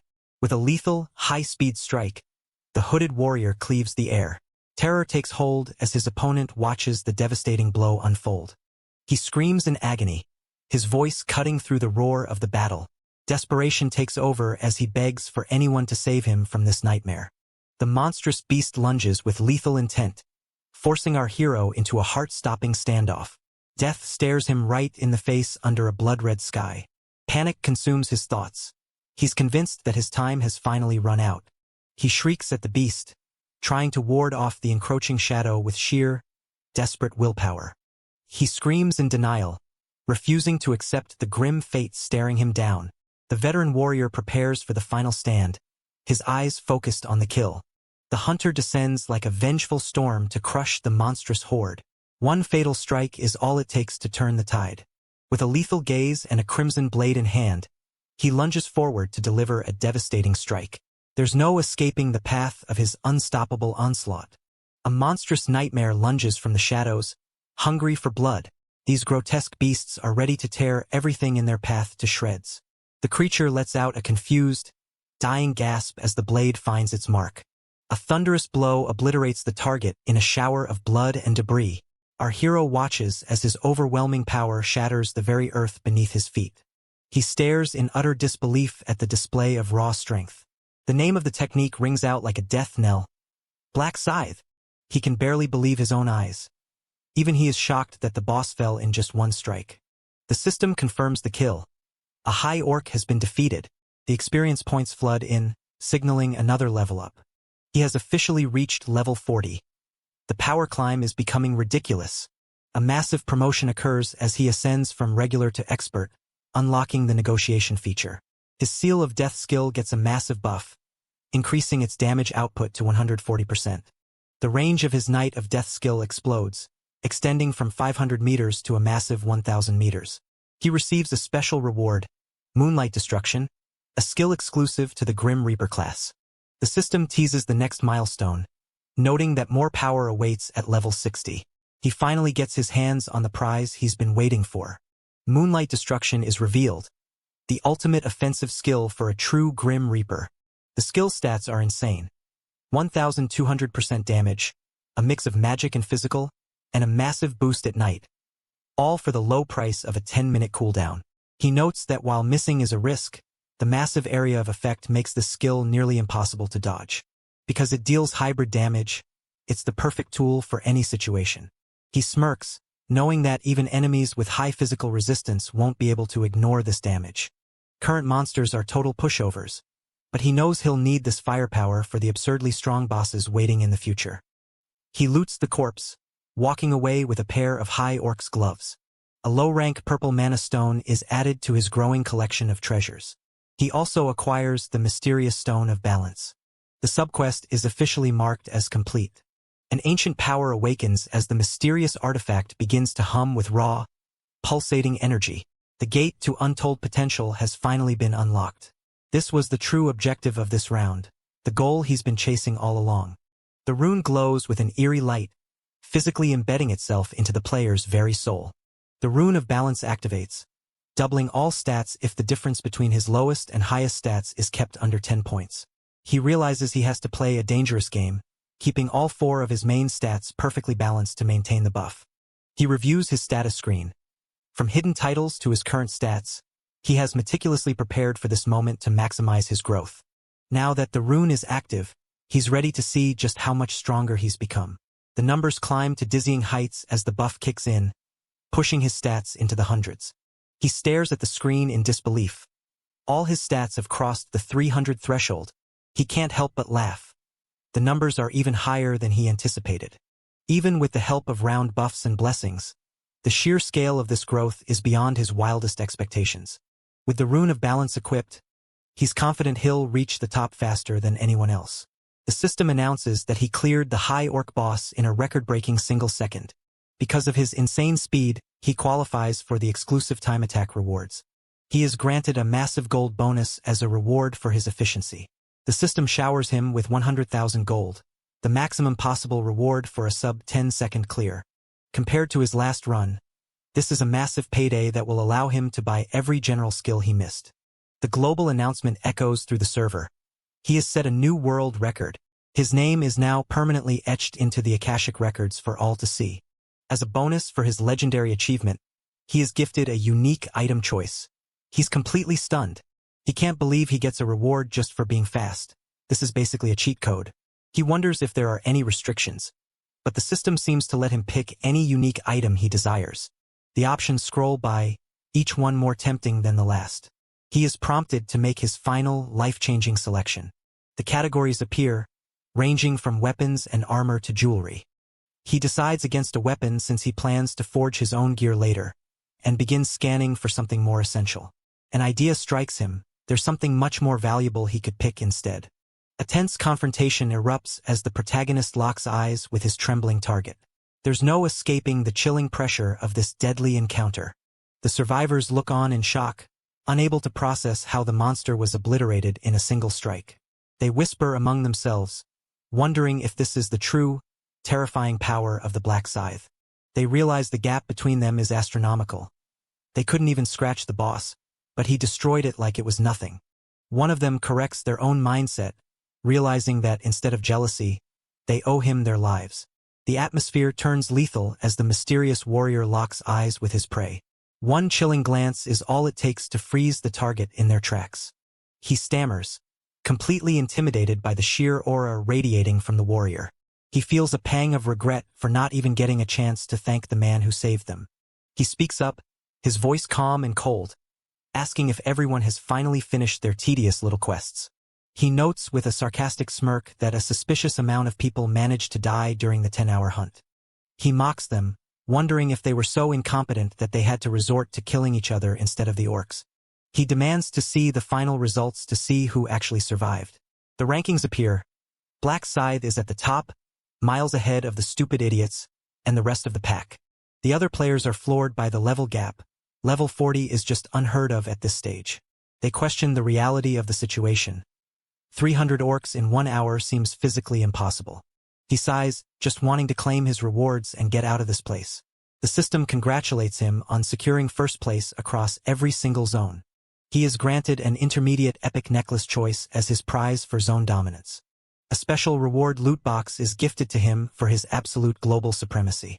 The system reveals that he has taken first place in all 5 rounds, granting him the legendary title, the one ahead of all others. He grins, knowing this title is the holy grail of leveling, a permanent 1.5x experience multiplier. He opens his inventory, ready to organize his haul and see what he's really working with. He browses the selection of epic necklaces, each one offering unique stats. The list includes the Skeleton Knight's necklace, the necklace of the Java, and the necklace of strength. Most players would pick based on raw power, but he has the advantage of knowing exactly what each item does. He bypasses the flashy options and locks his sights on the necklace of the Java. The stats are impressive. +3 to all stats and a massive 35% resistance boost, perfect for his needs. He knows that at this stage he doesn't need more power. He needs to survive the cheap tricks his enemies will use. Status abnormalities are the silent killer, and he isn't about to let that be his downfall. Items with resistance modifiers are incredibly rare, making this a high-value pick. Even if he eventually outgrows it, the resale value alone makes this the smartest financial move.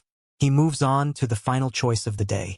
The rewards are a triple EXP buff, 6,000 gold, or vital information on round 6. Without hesitation, he locks in the triple EXP buff. Growth is the only thing that matters. A sinister applause rings out. The trap is set, and the villain is clearly delighted by the chaos unfolding. A sudden presence snaps his attention upward. Tension spikes as he realizes they aren't alone. He addresses the remaining survivors, asking if they've bothered to look at the scoreboard yet. Only 1,585 people managed to survive the quest, and the numbers are about to drop significantly. He declares that everyone ranked 1,212th and below is marked for termination, leaving the survivors screaming for mercy as their lives hang in the balance. If you're enjoying this recap, smash that like button and subscribe for more. The divine being mocks the survivors, calling them pathetic insects for begging for their lives. He scoffs at their audacity, mocking them for thinking they were any better than the rest. The screen glitches with a chaotic mess of status windows and quest logs, proving that even the system thinks these players are total idiots. Or so the cruel entity had thought. A chilling smile hides the hero's true intent as the divine being signals the end of the round, pushing humanity toward a brutal new beginning. The final tally is in, millions are dead, but a lucky few remain. The countdown to round 6 is officially on for June 1st. A massive, ominous skyscraper towers over the city like a predator watching its prey. The stage is set for the next chapter of this deadly game. The tension is palpable as two fated souls cross paths in the morning light. With a belly full of food, he declares it's finally time to get down to business. He pulls up the combination window, ready to craft something truly legendary. The Grim Reaper's scythe is the star of the show, acting as the main ingredient for his new masterpiece. He gathers an eclectic mix of trash, an orc's heart, a rusted arrowhead, and some gnarly molar teeth to throw into the pot. He calculates that a standard combination would only net him an epic rank. But he's got an ace up his sleeve. The black diamond he swiped from Huang Yongmin. With that rare treasure, he's aiming for a unique rank instead of settling for epic. Behold the Death Scythe. It's a unique ranked monster with massive damage, stat boosts, and a shadow of death that follows it around. Talk about an edgy accessory. He tosses the old weapon aside. It's time for a major upgrade. With a pocket full of gold, he hits the shop to stock up on essential survival skills. First up is Surrounding Search, giving him a literal minimap of his environment. Next, he upgrades his vision with Dynamic Visual Acuity Reinforcement. He rounds it out with basic resistance and hand-eye coordination. Time to become a one-man army.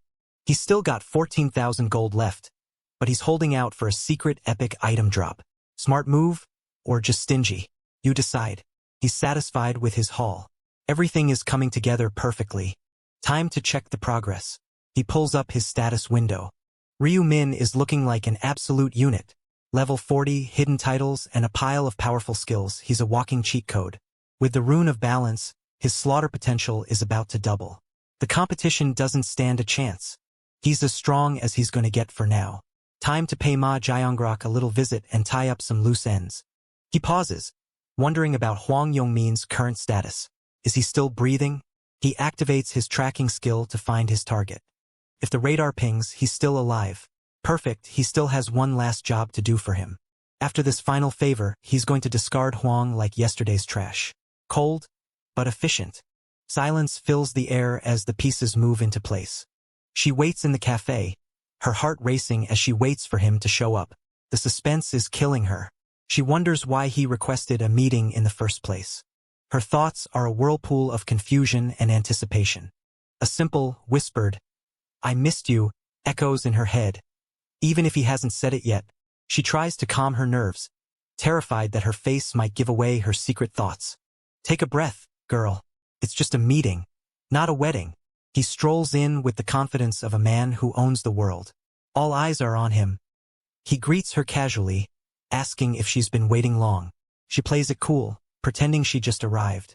She rushes to order drinks, eager to hide her flustered state behind an iced Americano. A quick thanks is exchanged, but the air is thick with tension. She's spiraling, wondering if he can read the awkwardness written all over her face. He breaks the ice by asking how her round 5 experience went. She gushes about hunting alongside the legendary Black Scythe. She explains how she proved her worth to him, earning a spot in his party. She admits that his advice made everything easy. She even managed to snag second place. He's genuinely impressed, asking what kind of reward she pulled from the carnage. She proudly shows off her agility-boosting necklace.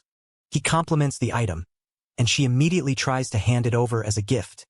He's stunned, refusing to take her hard-earned reward. She insists it's the least she can do. She confesses that Black Scythe did all the heavy lifting, so she didn't really earn it. He tries to convince her to give it to the pro, but she points out that someone of his level wouldn't need a mid-tier trinket anyway. She learns he isn't even a ranked player yet and asks about his level. She's only level 19, having struggled to grind out 300 orc solo. He nods. The seer class was never meant for the front lines. She admits she has magic skills but is too shy to show them off. He suggests she pivot to intelligence to make the most of her magic. He reaches into his inventory to hand her a replacement gift.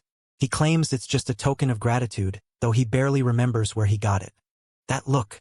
He's playing her like a fiddle, and she's falling for it hook, line, and sinker. She's touched that he thought of her, her face turning bright red. She stammers, trying to justify her gift by citing his useful advice. He plays the innocent card, feigning surprise at her kindness. The atmosphere shifts, turning into something much more intimate. He pivots back to business, teasing the upcoming challenges of round 6. She's hanging on his every word, ready to follow his lead. She wonders if she should jump into a party with Black Scythe again.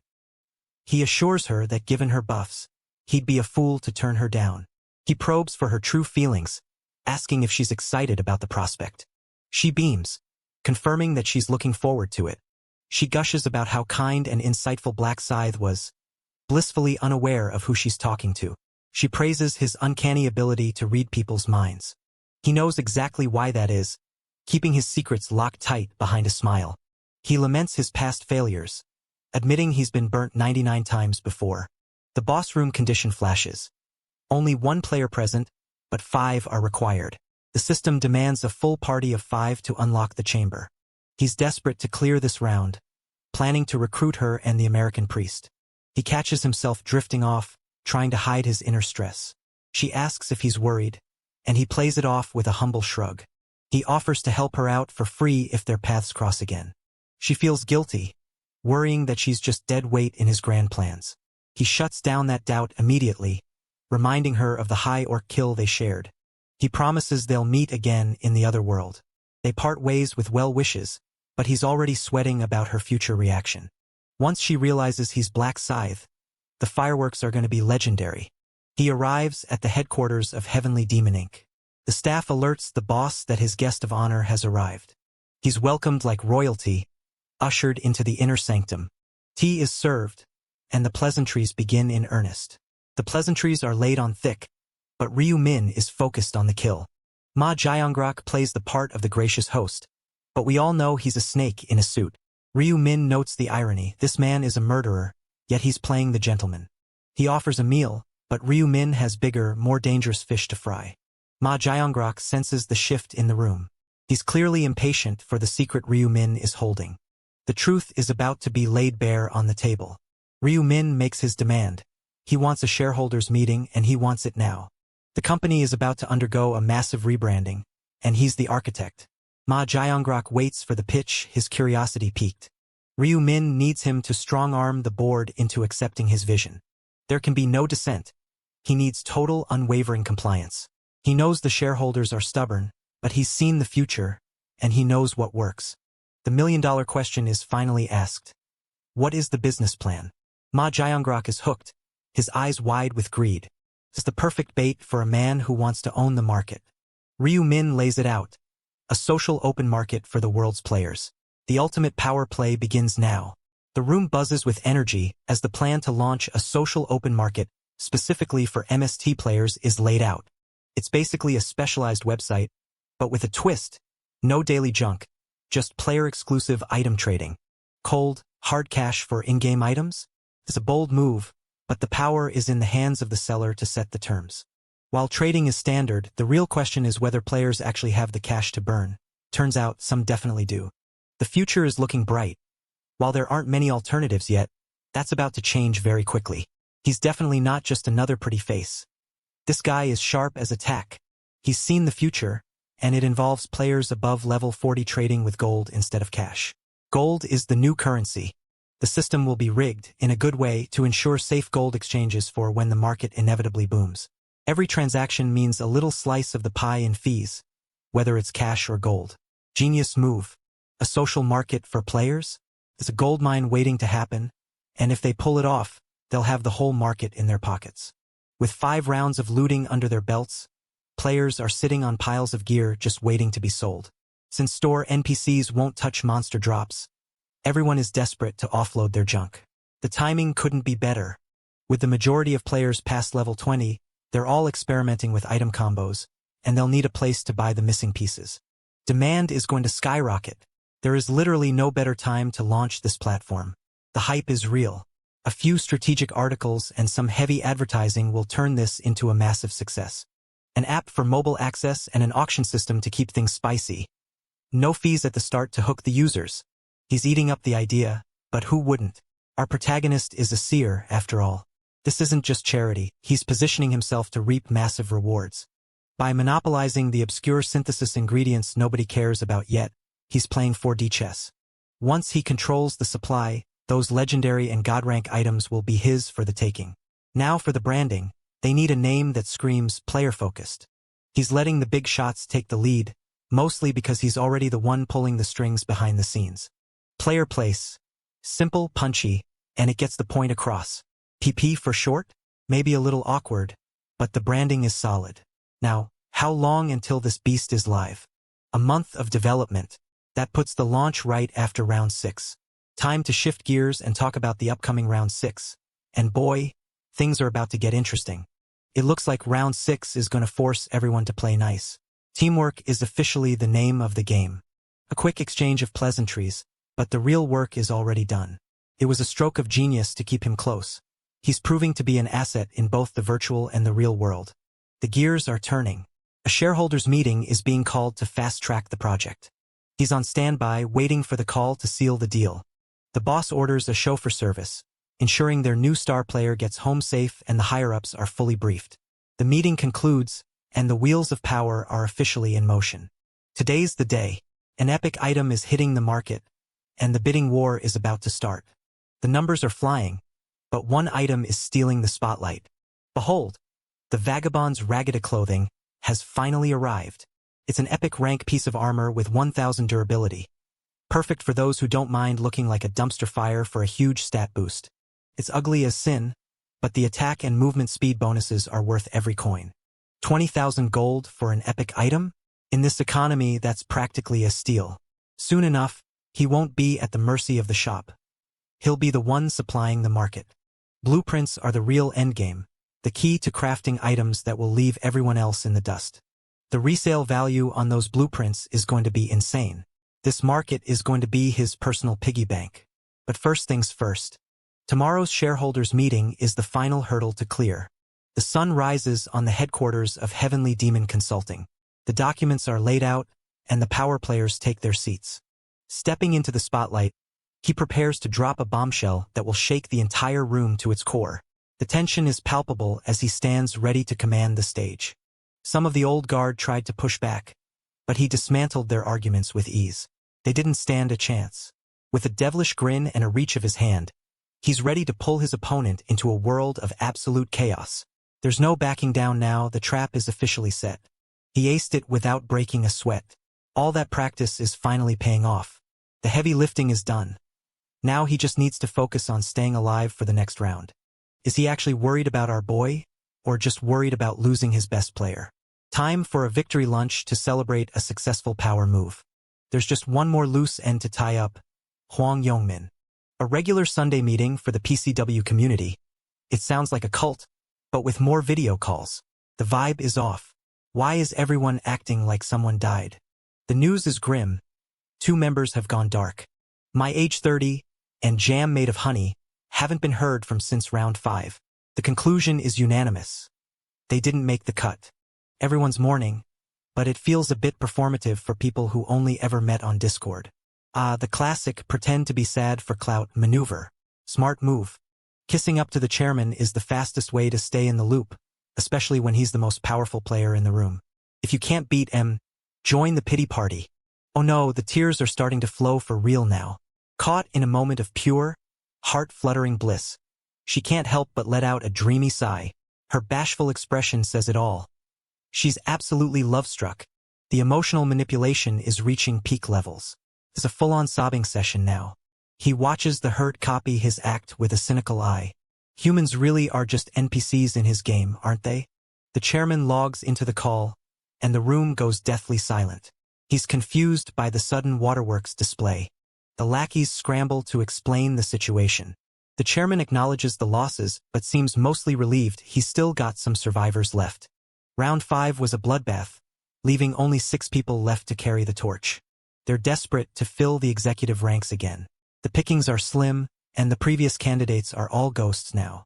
No response from the others, it's safe to assume they're dead, too. The mystery of the missing players deepens. The results are in Black Scythe dominated but then vanished. Talk about a dramatic exit. Was he a ghost or just a troll? Maybe the real Black Scythe didn't even show up? Someone was definitely posing as him, and they probably paid the ultimate price in the game. The doubt is setting in, and the chairman is starting to lose his patience. A cold sweat breaks as the realization hits him like a freight train. Whatever he just discovered has completely shattered his composure. The tension reaches a breaking point as a chilling revelation leaves everyone stunned. All eyes are fixed on him, and the air is thick with anticipation. The interrogation begins, and things are getting heated. He tries to backtrack, but the damage is already done. The chairman doesn't mess around. He's getting the boot for being a mouthy subordinate. No second chances here. He's blacklisted and on his own. Good luck surviving the next round. Buddy, with a single click, he's gone. Talk about a brutal eviction. With the trash taken out, the meeting continues like nothing happened.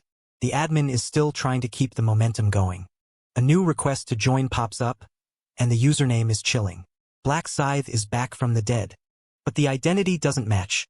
This one is registered as Hwang Yong-min. The chairman wants to see if this one is the real deal or another fraud. The admin is sweating bullets. What if it's another prank? If he's a fake, the chairman is going to make sure he regrets it. The screen flares to life, and the legend begins his grind. Total focus sets in as he locks onto his target. The executives are already plotting their next move against the newcomer. A home visit is in order. They're going to confront Hwang Yong-min directly. They're monsters, forcing people to kill just to join and trying to enslave the weak. It's a recipe for societal collapse. He can't just watch the world burn. He needs to infiltrate and dismantle the PCW from the inside. They're aiming to control 30% of the population. That's not a community. That's a dictatorship. If you can't beat them, own them. Joining is the only way to steer the ship into an iceberg. Using Hwang Yong-min as the catalyst, he's going to light the fuse under the executives. And when the dust settles, he'll be sitting in the chairman's chair. The stats are climbing, and the power is within reach. A knock at the door, and the ambush is underway. He demands the cash, and he's not asking nicely. The victim is terrified. Is this a player or a common thug? A single, piercing gaze reveals pure, unadulterated shock. The tension snaps as the masked assassin realizes the tables have turned. He's not messing around. He's here for business, and the tone is deadly serious. Move fast or get your head bashed in. That's the ultimatum. The cash starts piling up. It's a beautiful sight for a robbery. They're pleading poverty, claiming the lottery cancellation ruined their business. Boo-hoo. He knows where the real money is hidden. The safe is the only thing that matters. Tick-tock. The clock is running, and his patience is thinner than a piece of paper. Panic sets in, and the safe is finally cracked open. The bag swings open to reveal a massive, life-changing fortune. This mountain of cash is about to turn everything upside down. 10 million won? That'll cover his expenses for a while. He leaves a parting threat. Talk to the cops, and you're a dead man. A mysterious figure in a hoodie bursts out into the night, desperate to make a clean getaway. The mission is a go, but they aren't looking back. A masked figure makes a frantic getaway through the shadows. The hunt is on, and there's no turning back now. A quick dash, and he's vanished into the night. Success. He's got enough loot to coast for a month. Our hero's icy glare cuts through the tension like a blade. He's not here to play games, he's here to end them. He's got the real world handled, but the game is a whole different beast. Can he survive round 6? Someone is holding a massive grudge against Black Scythe for their lost stats and dead friends. The rage is real, and it's directed right at our protagonist. A sudden, deadly strike narrowly misses its mark. The target flinches as the razor-sharp projectile whizzes past his head. If they ever meet in the real world, it's going to be a total bloodbath. The night deepens as the city falls into a haunting, eerie silence. Behind those glowing windows, a dark secret waits to be unearthed. The heavy breathing of someone who just realized they're in deep trouble. Who's there? The mystery deepens. A confrontation in the dark. The question is asked, "Are you Hwang Yongmin?" He confirms his identity, but he's not scared, he's annoyed. He thinks the whole situation is a joke. Lost Yark reveals his true colors as a PCW lackey. He's completely confused. Black Scythe? What the hell are they talking about? He's never even heard of this PCW nonsense. The lackey is backing out, but our boy wants answers. It's starting to click. Someone used his identity as a target. Whoever did this has a death wish. He drops the truth bomb. He's the one who used the name. Hwang Yongmin is standing right there, and things are about to get real. The confusion is turning into genuine shock. He's looking for answers, but he's about to get a whole lot more. The final question hangs in the air.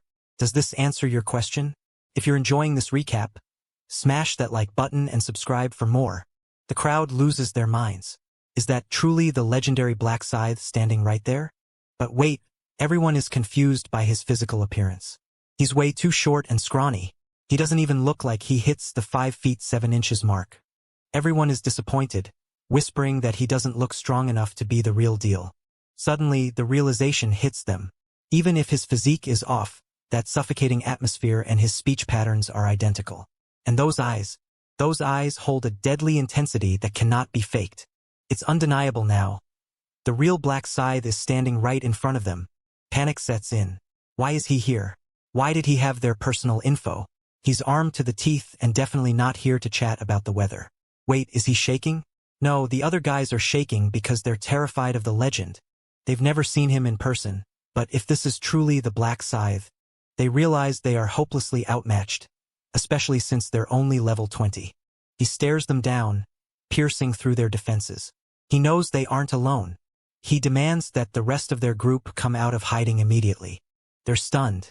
How did he find them so easily? A voice calls out, admitting that he's caught them red-handed. They demand to know how he tracked them down, still trying to act tough. They threaten him, warning him not to take another step if he values his life. He just laughs.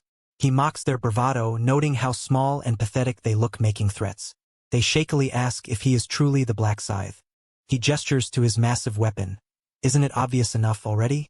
They admit they've heard the rumors but never seen the scythe in action. He retorts that if they didn't plan to believe him, they shouldn't have asked in the first place. He confirms it once and for all, yes, he is Black Scythe.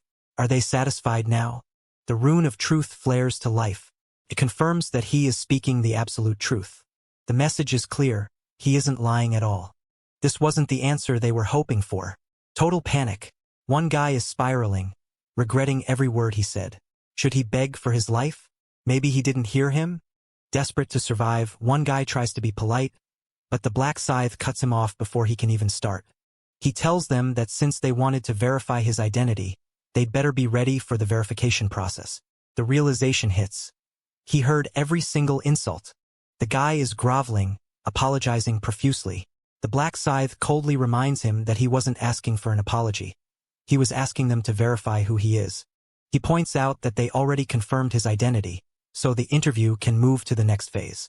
The guy tries to stall with his truth rune, but the scythe gives him an ultimatum. Block his attack, and he lives.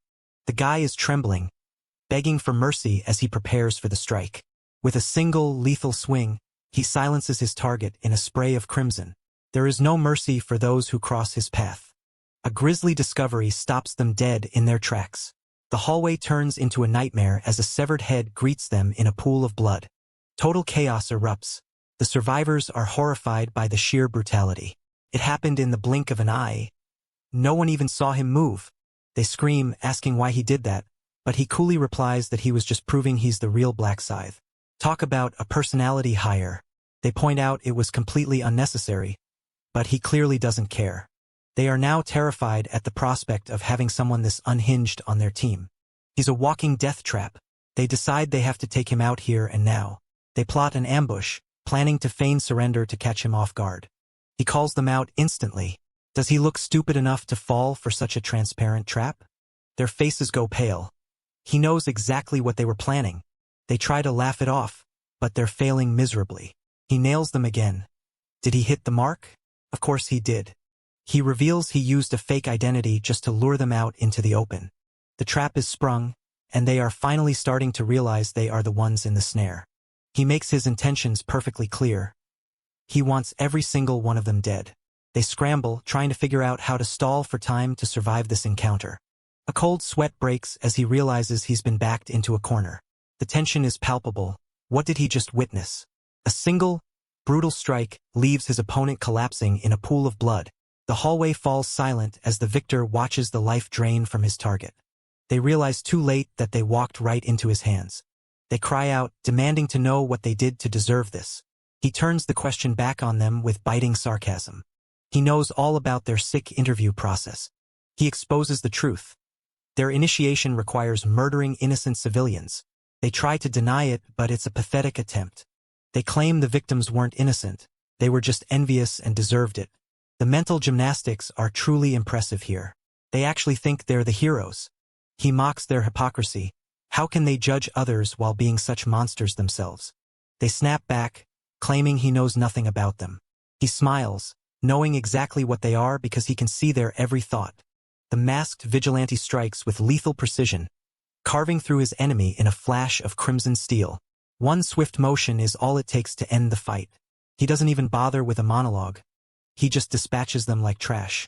Drenched in the blood of his enemies, our protagonist turns with a chilling, hollow gaze. The mask may be stained, but the predator beneath is just getting started.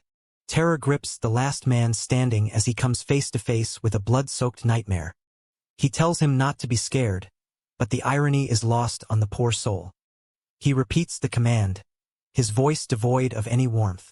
The guy's eyes widen in absolute horror as he realizes who is behind the mask. How does he know his friends? Because he was right there with them all along.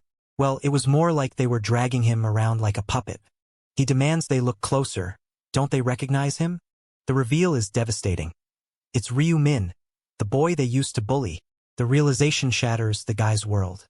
He remembers the abuse, the demands for money, and the cruelty. The loser they pushed around is actually the deadliest man in the game. A brutal strike cleaves through the air, sending blood spraying as the victim lets out a desperate scream. The predator strikes with lethal precision, leaving his target no chance to react. It's impossible, yet it's happening right in front of them. He mocks their disbelief. It's hard to reconcile the past with the present, isn't it? It makes perfect sense, especially since they were beating him just last year. Why hide his strength for so long? He never pretended to be a loser. He was just biding his time. The silence is heavy as the gravity of his power settles in. He snaps, furious at the audacity of them still calling him a loser even now. He tells the guy to keep his mouth shut unless he wants to lose his tongue. He offers a mocking first aid treatment. Talk about a generous boss. Too bad the guy only has one arm left. Not that it'll matter once he's dead in a few seconds. The bully asks, in a final act of denial, if he's really the same person. He confirms it. The Ryu Min they knew is long dead. He bids him a final, cold farewell. The bully desperately begs for his life. He tries to claim he's sorry, sobbing and pleading for mercy. Blood stains his clothes, but his icy gaze burns with relentless intensity. The hunt is officially on. He promises to be useful. He'll do anything to survive. He offers to be his servant, his dog, anything. He contemplates the offer for a fleeting second. He decides it's a hard pass. The bully is left stunned. He reads the bully's mind. He's still planning to betray him the moment he gets the chance. The bully tries to play dumb, but he's already been caught red-handed. He declares that the bully has absolutely zero value left. The final plea falls on deaf ears. There are no more chances, no more second acts. A brutal strike sends the target sprawling as blood paints the floor. The hierarchy is established with a single, devastating blow. He gave him a chance in the past, and look how that turned out. Back then, he didn't have his psychic powers to see through the lies. He was a fool once, but he learned his lesson the hard way. The betrayal was inevitable, as it always is with scum like this. He spits out a final, venomous goodbye. The ill-fated history between them is finally wiped clean. Time for a little housekeeping. He erases all traces of his presence. With a single flick of his hand, he leaves a trail of devastation in his wake.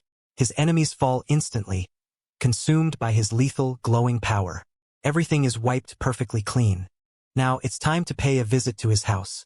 Someone enters the chat room. A friendly greeting hides a dark reality. They are wondering why the others haven't checked in yet. The news drops like a bomb. They're all dead. Who could possibly be responsible for such a slaughter? The realization begins to dawn on them. It's the Black Scythe. He's hunting the whole community. They confirm the deaths, and the mood turns somber. Why would he do this? They assume he's just a psychopath looking for kicks. Maybe he just couldn't stand the idea of their organization succeeding.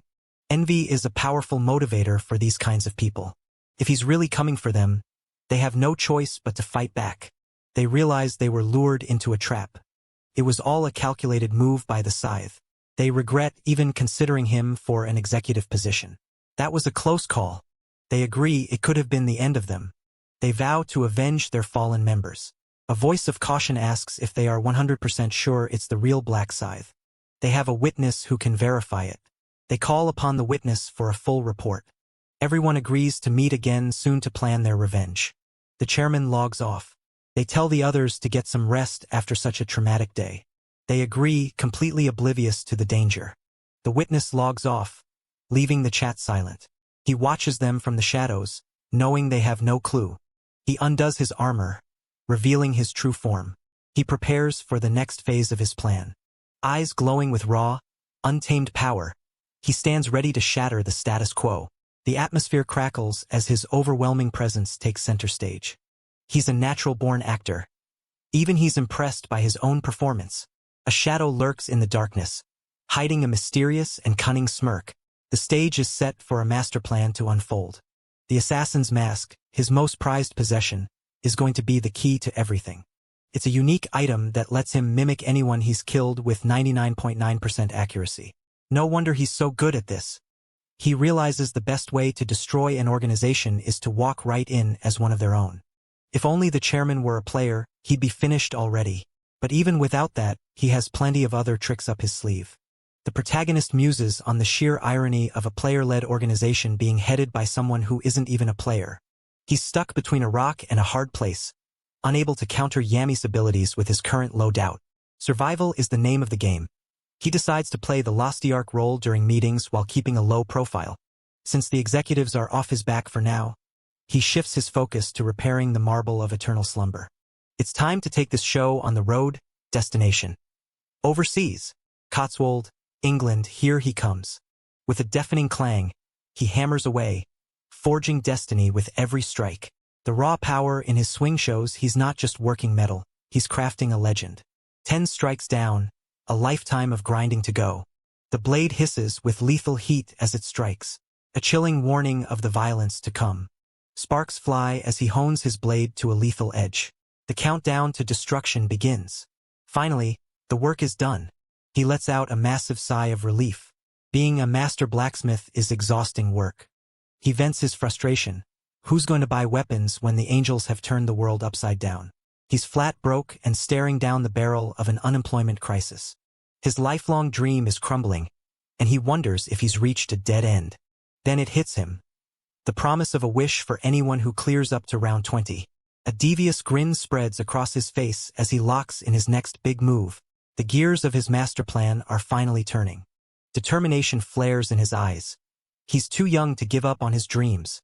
Fate must be on his side. He's even got that handy blacksmith title from the other world. He reviews his stats. His weapon polishing skill gives him a massive 150% damage boost.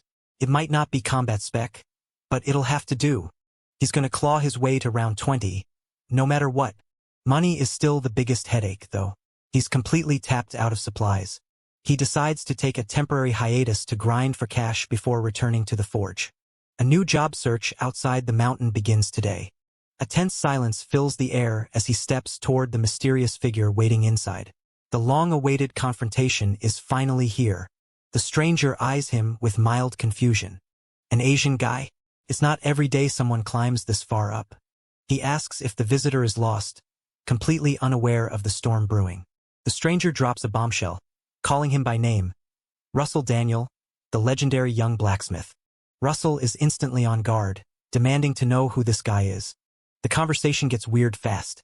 How does this stranger know so much about him? The man reveals his hand. He's a seer who can see the future. Russell scoffs. A prophet? He calls out the guy's level just to prove he's not buying the act. The stranger rattles off his class and his home zone with eerie precision. Russell is rattled. Guessing a level is one thing, but his home zone? This guy is the real deal. He asks for confirmation. Is seer even a real class? The stranger confirms it's one of the ultra-rare, one-person-only solo classes. Russell demands to know why such a big shot is visiting a humble blacksmith.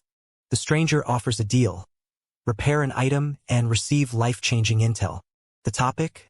Information on the dreaded Round 6. Round 6.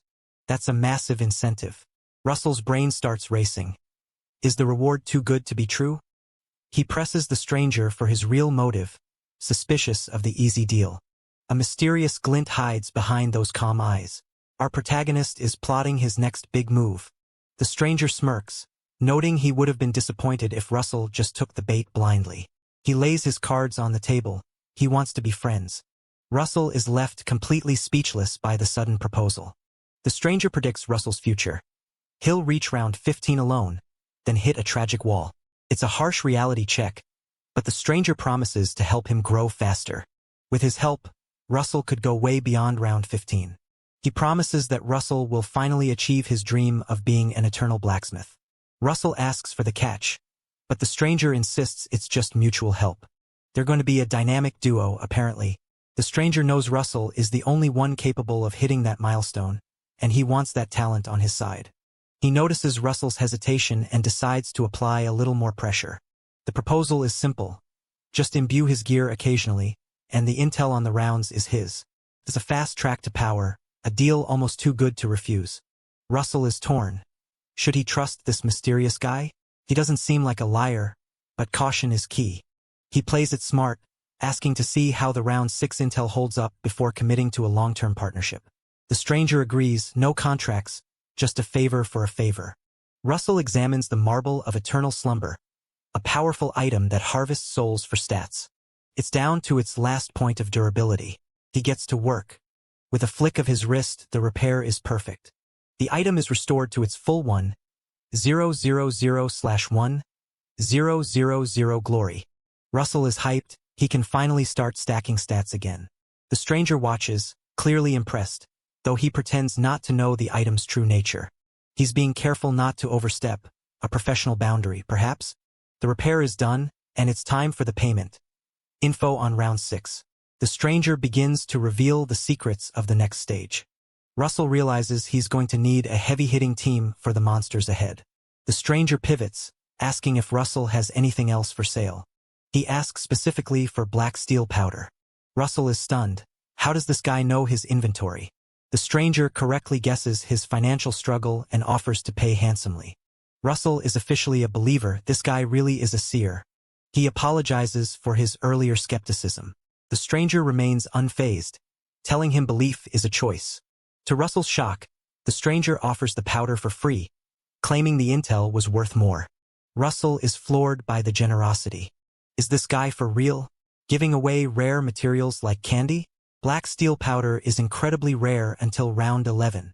The stranger is clearly playing a long game, and Russell is starting to see the value. Russell questions why he'd give it away, but he's too grateful to argue. He realizes he's lucky to have met someone so helpful, even if it feels suspicious. He can't believe his luck. What a guy!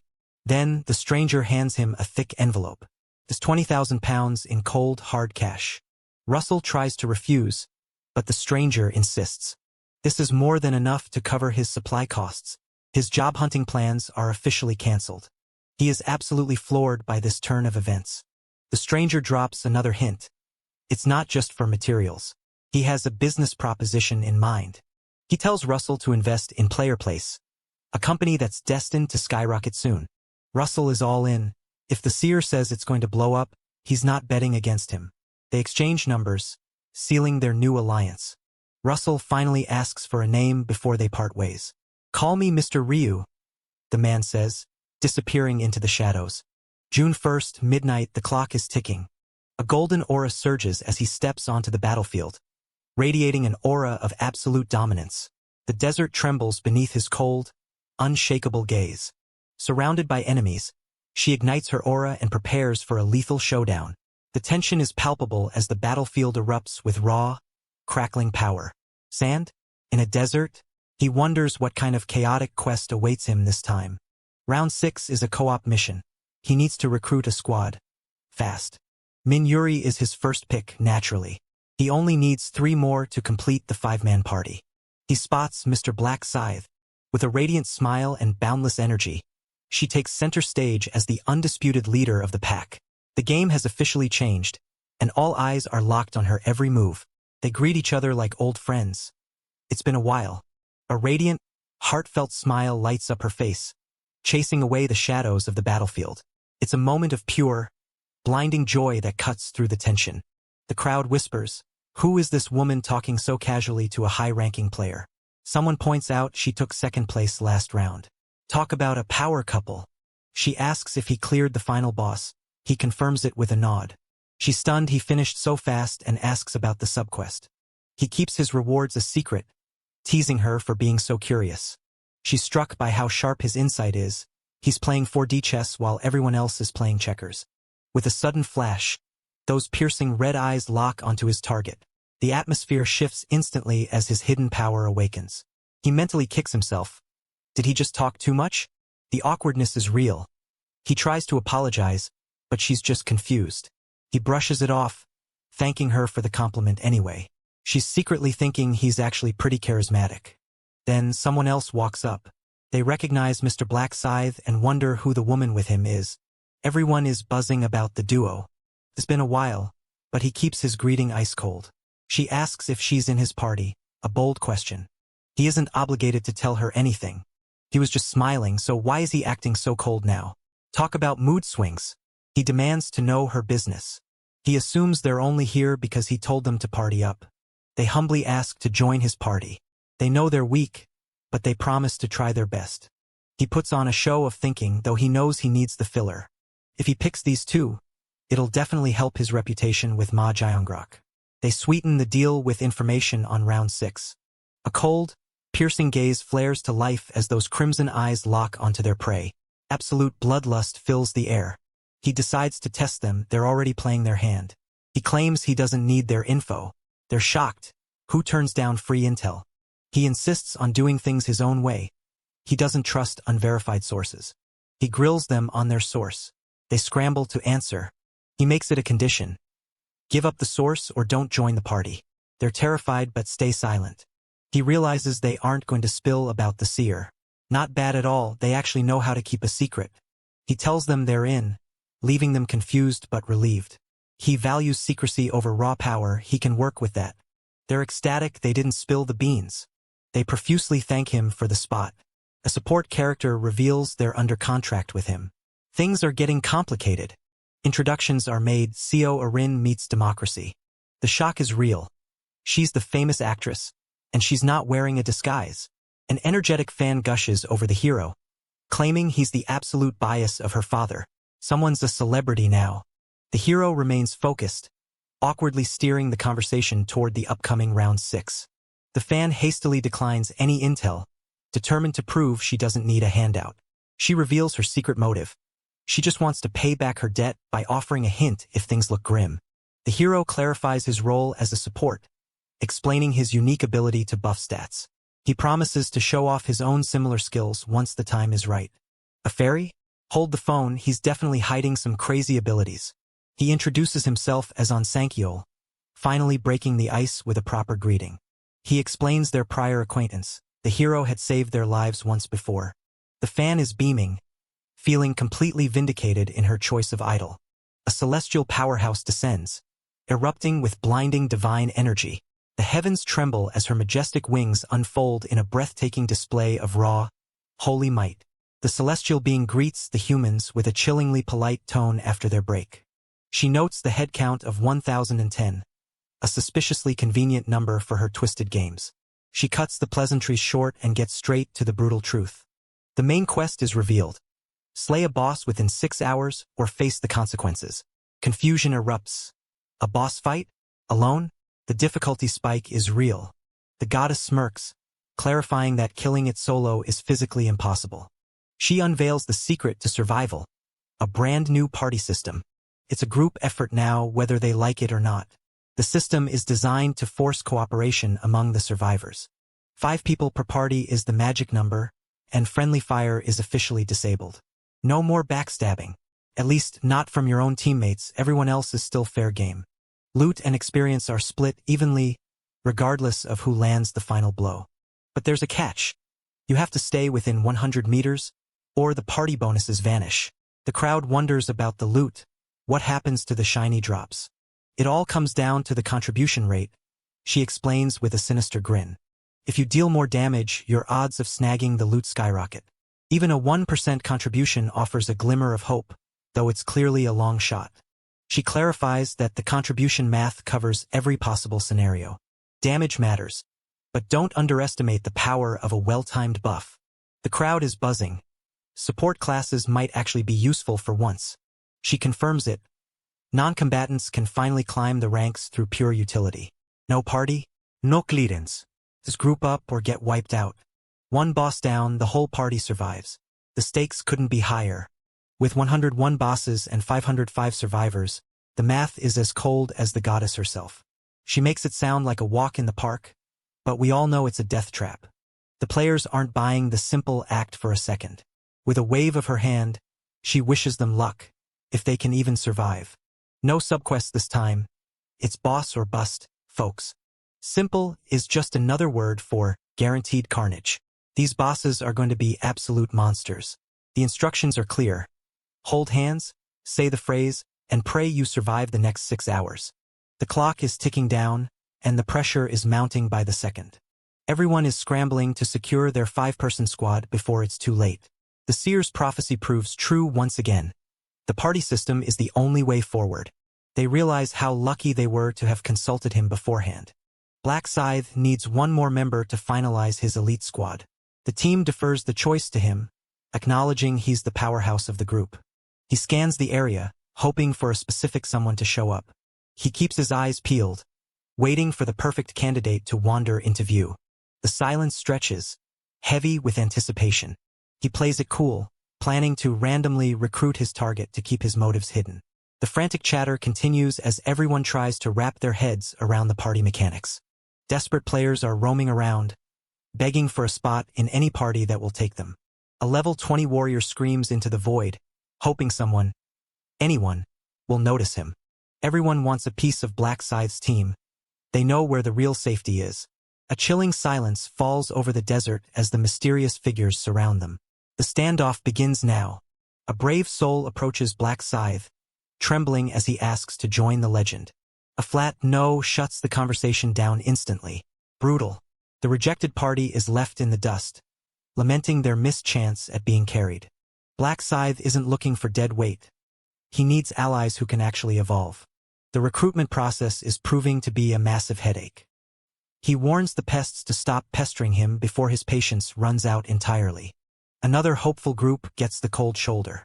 The rejection count is climbing. They're fuming, calling him arrogant, but they're too scared to actually fight him. The bystanders watch with pure envy, wishing they were among the chosen few in his circle. All eyes are on him, waiting to see who will snag that final, coveted spot. They wish Ma was here to vouch for them. The social networking is getting intense. If only Ryu Min was around, he'd be the first pick on everyone's list. A sudden, mysterious presence freezes him in his tracks. Someone is approaching, and the tension is absolutely palpable. He mocks the newcomers, wondering who's dumb enough to approach him now. A familiar face steps up. It's time for a friendly reunion. Yo Young-ho, the legend himself has arrived. He's relieved to see Yongo made it through round 5. He clearly underestimated the guy. Yongo admits he was inspired by the hero's performance and went full speed to catch up. The hero acknowledges the thanks, but he's more focused on the squad Yongo brought along. A grateful survivor thanks him for healing his shoulder, crediting him for his survival. The hero gives credit where it's due, praising the man's grit for keeping up despite the injury. With a piercing gaze and an air of lethal calm, the mysterious hero strikes a pose that could stop time itself. His crimson eyes betray a hidden power waiting to be unleashed. Yongo clarifies they're not looking to freeload, they've already got their own squad sorted. The hero nods, he already spotted their party chains. The golden chains shimmer, marking them as a locked-in group. If they aren't looking for a spot, why show up? Yongo has a proposition. En alliance. 2 parties working in tandem could be a game-changer. They promise to give him first dibs on all the loot and boss kills. They're practically begging him to let them help, but he remains guarded. A firm no ends the alliance talk before it even starts. He's not being mean, he just doesn't want the extra baggage of a complex alliance. Yongo is clearly disappointed, genuinely wanting to repay the favor. The hero softens just a fraction. He agrees to reach out if he ever hits a wall. A rare concession from the man himself. They take the hint and start to head off, leaving the door slightly ajar for future help. Yongo calls out one last piece of advice before leaving. He tells the hero to stop stalling and pick his final member, but the hero's already made his move. With a sharp flick of the wrist, he seals their fate. The challenge has been issued, and there's no turning back now. Something caught their attention. The duo snaps their heads around, eyes wide with sudden, sharp suspicion. He calls out to the hooded figure lurking in the shadows. The command is absolute. Get over here. The mysterious hooded figure strides forward with an air of lethal confidence.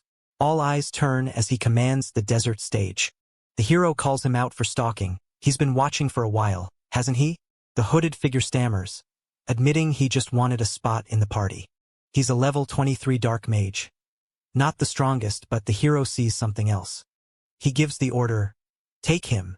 An unexpected threat catches him off guard. Panic flashes across his face as the situation spirals out of control. Wait, what just happened? The crowd is absolutely stunned. Why pick the weakling over everyone else? The tension is palpable as our hooded hero breaks into a cold sweat. Something has clearly rattled his nerves in this desolate wasteland. The name tag reveals the truth. No pain, no gain. What a legend. The hero knows something the others don't. This guy is destined to be his biggest superfan. Building a relationship with a future fanatic? That's just good long-term planning. The squad is finally complete. Hands in. Everyone. The activation phrase rings out. Form party. System confirmed. The bond is sealed. The party unites their power in a blinding display of magic. With their hands joined, an unstoppable force is about to be unleashed. Total shock. He can't believe he was actually picked. The realization hits him. He's finally part of the inner circle. He's still reeling from the sheer audacity of being chosen by the hero. He's pinching himself. It's like a dream come true. The guy who was always the invisible punching bag is finally seeing the light. The hero turns his attention to Taisik. It's time to confront the trauma of his past. 3 years of high school hell as an errand boy for bullies. The bullies are back at it, trying to terrorize him, but they have no idea who they're messing with now. They're demanding money, still stuck in their pathetic, abusive loop. He's broke and desperate, living only for his grandmother's sake. They're threatening to take everything, even the shirt off his back. They go too far, mocking his grandmother, the only person who truly loves him. The rage finally boils over. He's had enough of their filth. A scuffle breaks out, and the pain is real. He's fighting for more than just survival now, he's fighting for his dignity. Even in the middle of a beatdown, he only thinks of her. His dream is simple. Earn enough to give her the life she deserves. He grit his teeth and held on, enduring the nightmare for her. 3 years of pure suffering, all fueled by the promise of a better future. Graduation day came, but the world had other, darker plans. The calm before the storm hits as the school gates stand in eerie, perfect silence. Something massive is about to go down. Then the angels of death arrived, and everything changed. The world was ending, and he couldn't even save his own grandmother. Round 2 ended, but the tormentors remained. The bullies are back to finish what they started, cornering their favorite target. They're still yapping about burying him, completely oblivious to the shadow looming behind them. The protagonist arrives to a blood-chilling sight. His loved one lies broken on the floor, while the culprits grin in twisted delight. The air turns lethal as the silent witness prepares for a brutal reckoning. He screams for her, his world shattering in an instant. A dark, shadowy entity strikes with lethal precision, snatching the ultimate prize of instant ramen. The hunger is real, and no snack is safe from the encroaching darkness. Black Arrow. The judgment has been passed. A brutal, dark energy strike leaves both targets reeling in agony. The carnage is absolute as they are caught in the wake of a devastating blow.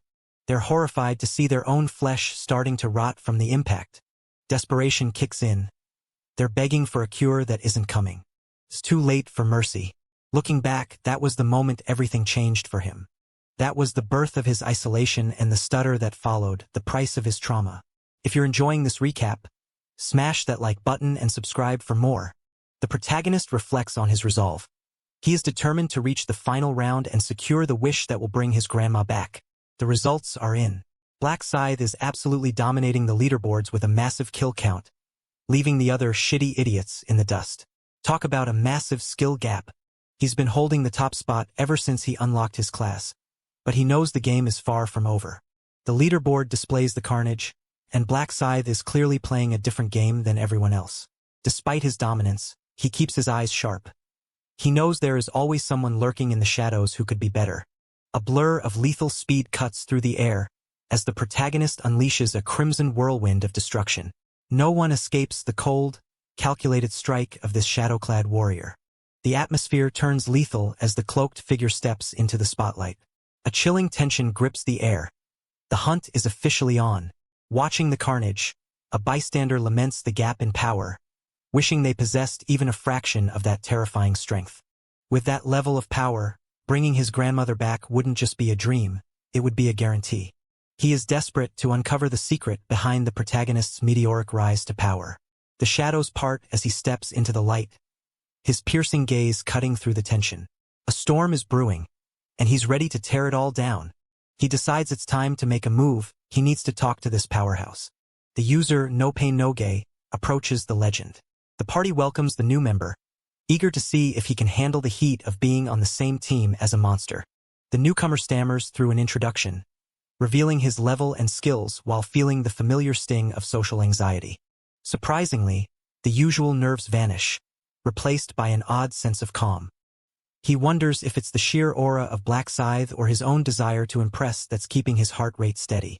The party leader wastes no time, preparing to cast powerful buffs on his new allies. A surge of energy pulses through the group as their stats skyrocket by 60%.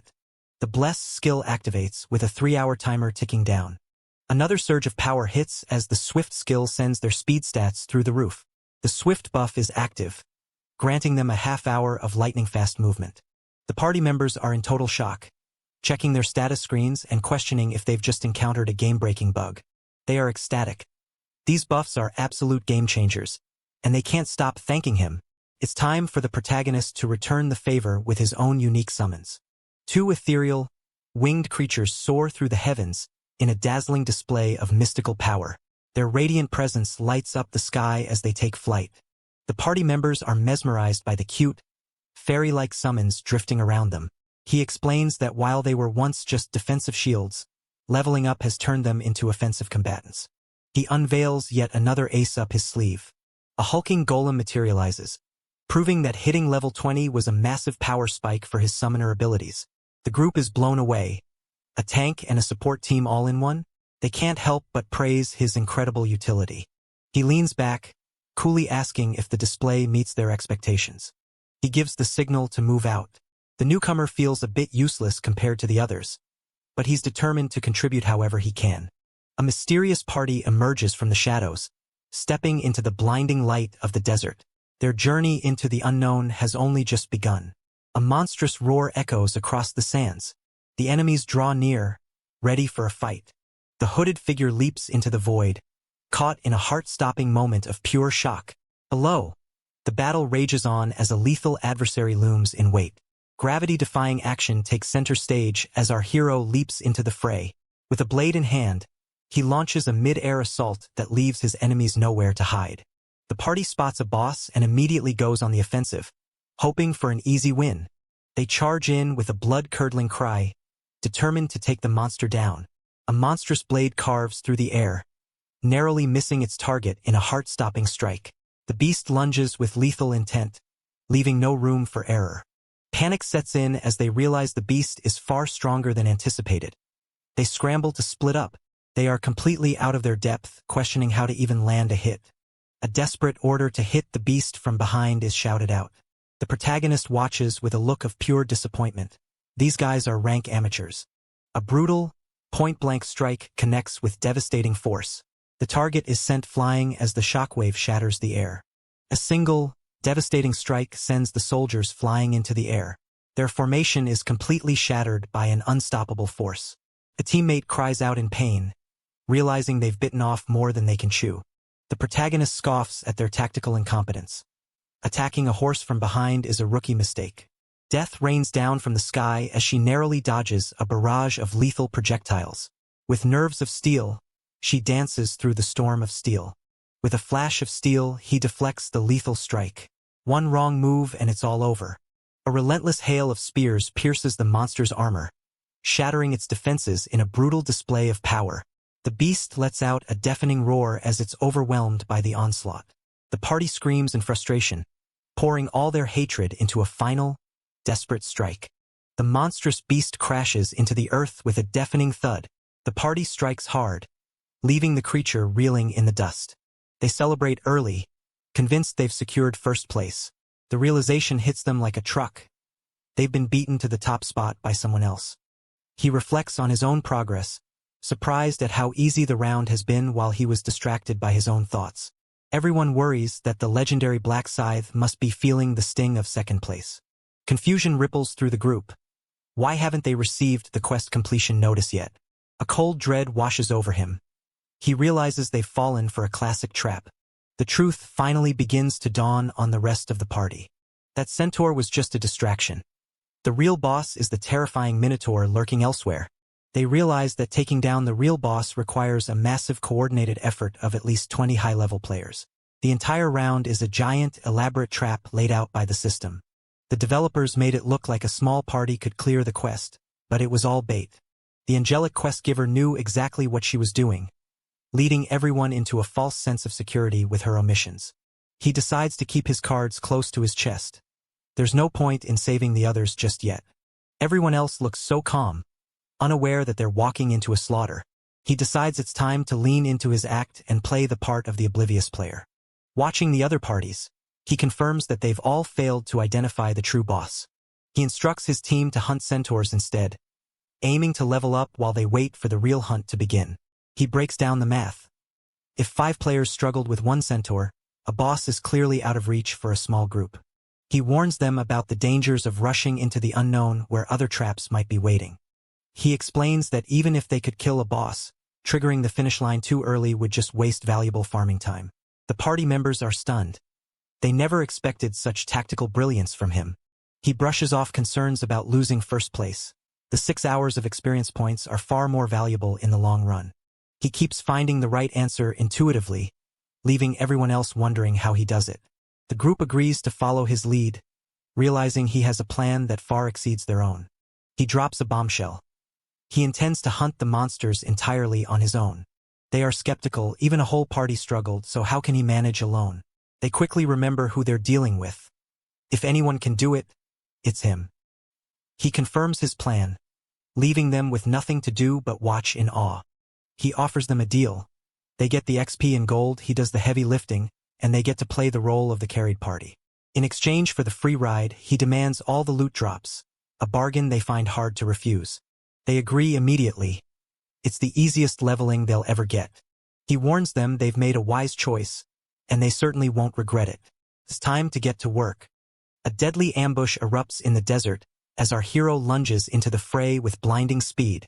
Enemies don't stand a chance against this lethal display of power. Shock and terror paralyze the trio as an unimaginable nightmare unfolds before their eyes. They stand frozen, caught in the grip of a truly heart-stopping reveal. The party scrambles to keep up, terrified of losing sight of their golden ticket to free levels. With tattered wings unfurled, he launches into the fray with lethal precision. The battlefield trembles as he strikes with blinding speed. The group makes a desperate dash for survival as the desert heat closes in. Every second counts in this frantic race against time. They are left breathless, wondering just how high his agility stat actually is. Even the fastest among them feels like a slow kitten compared to the cheetah that is Black Scythe.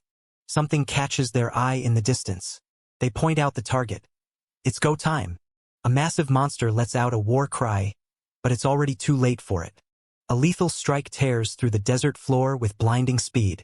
The ground shatters as an unseen force unleashes pure destruction. With a single, lightning-fast strike, he carves through his enemy.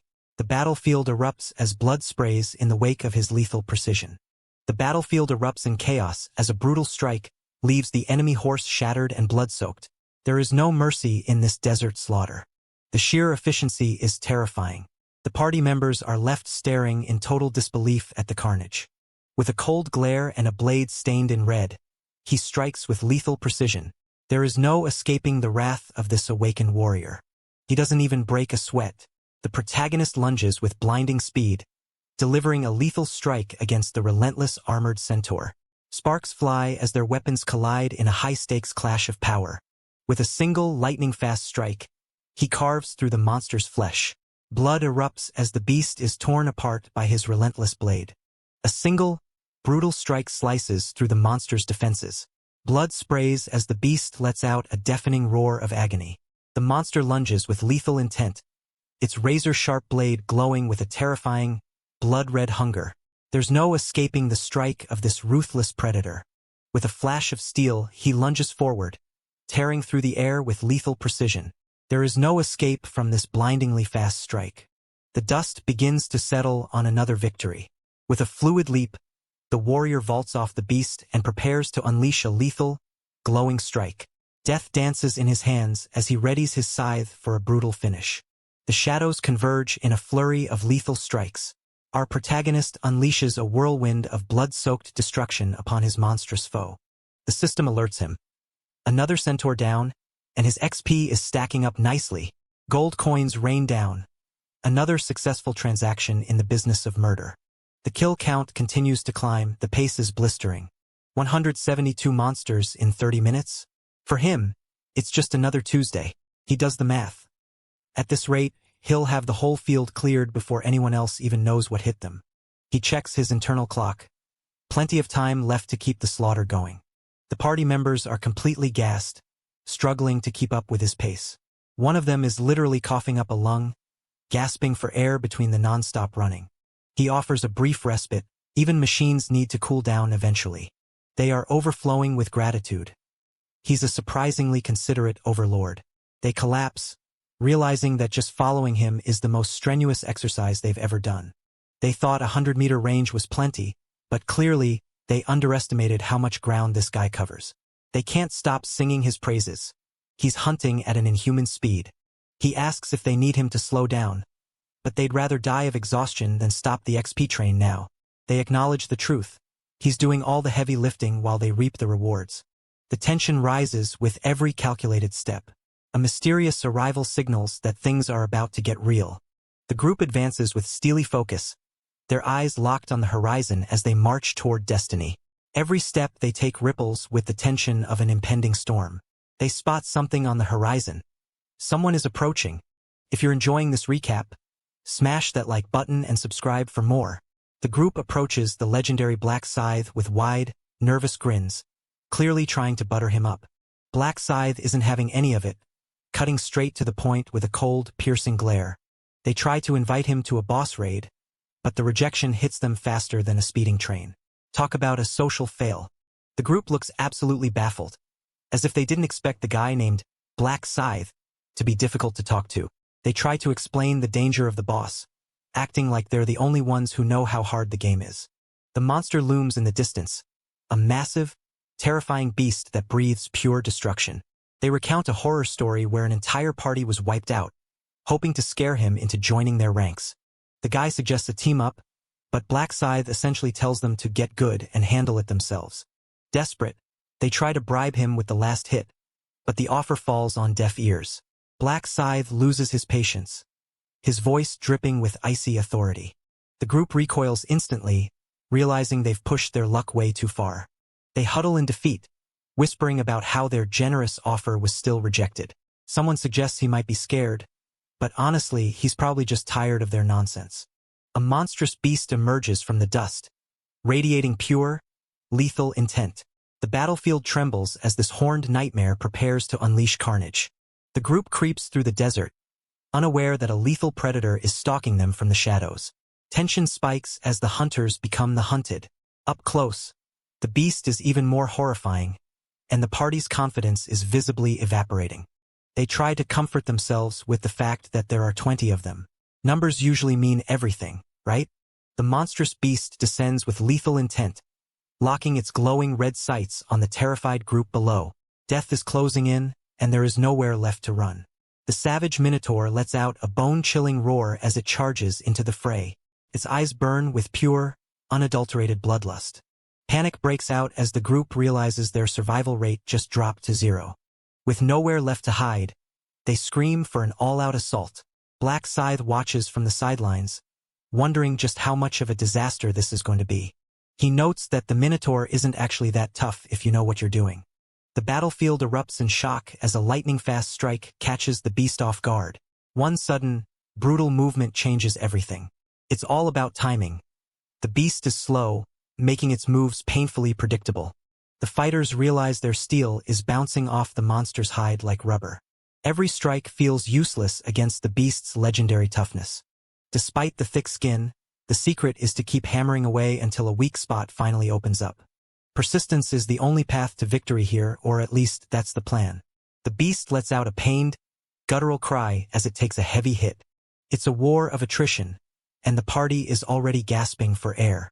A desperate call to prioritize dodging rings out across the battlefield. Frustration boils over as they pour everything they have into a final, futile-looking attack. The beast lunges with a lethal, air-shattering strike. Our hero stands on the brink of total annihilation. A lightning-fast strike tears through the beast, painting the air with a spray of crimson. The monster bellows in agony as its defenses are shattered in one brutal blow. A glimmer of hope appears as a wound finally opens on the beast's chest. With a lightning-fast strike, he carves through the monster's defenses. Blood sprays as the beast lets out a final, agonizing roar. With a flash of steel, the hero delivers a lethal, cross-slashing strike against the towering beast. The monster stands no chance against such overwhelming speed and precision. The beast staggers, its life force fading with every heavy breath. A massive, crushing hand descends to obliterate its target. There's no escaping this brutal, earth-shattering blow. A crushing blow lands with lethal force. Blood sprays as the victim is silenced in a flash of red rage. A sudden firestorm erupts as the mages scramble to defend themselves. Danger looms, and their panic is palpable. A brutal, explosive strike tears through the air. The beast is overwhelmed by a blinding display of raw, flaming power. The beast emits one final, pathetic groan before collapsing into the dirt. Victory! The team cheers, already claiming the glory of being the first to clear the stage. The dust settles, leaving a heavy, triumphant silence in its wake. The quest window confirms their success, and the rewards start pouring in. The realization hits. They have to do this all over again. Someone's going to need a nap after this. They wonder if they should wait out the clock or keep grinding for loot. The group decides that finding another party might be the play, but Black Scythe is already moving on. They try to approach him again, hoping he's changed his mind.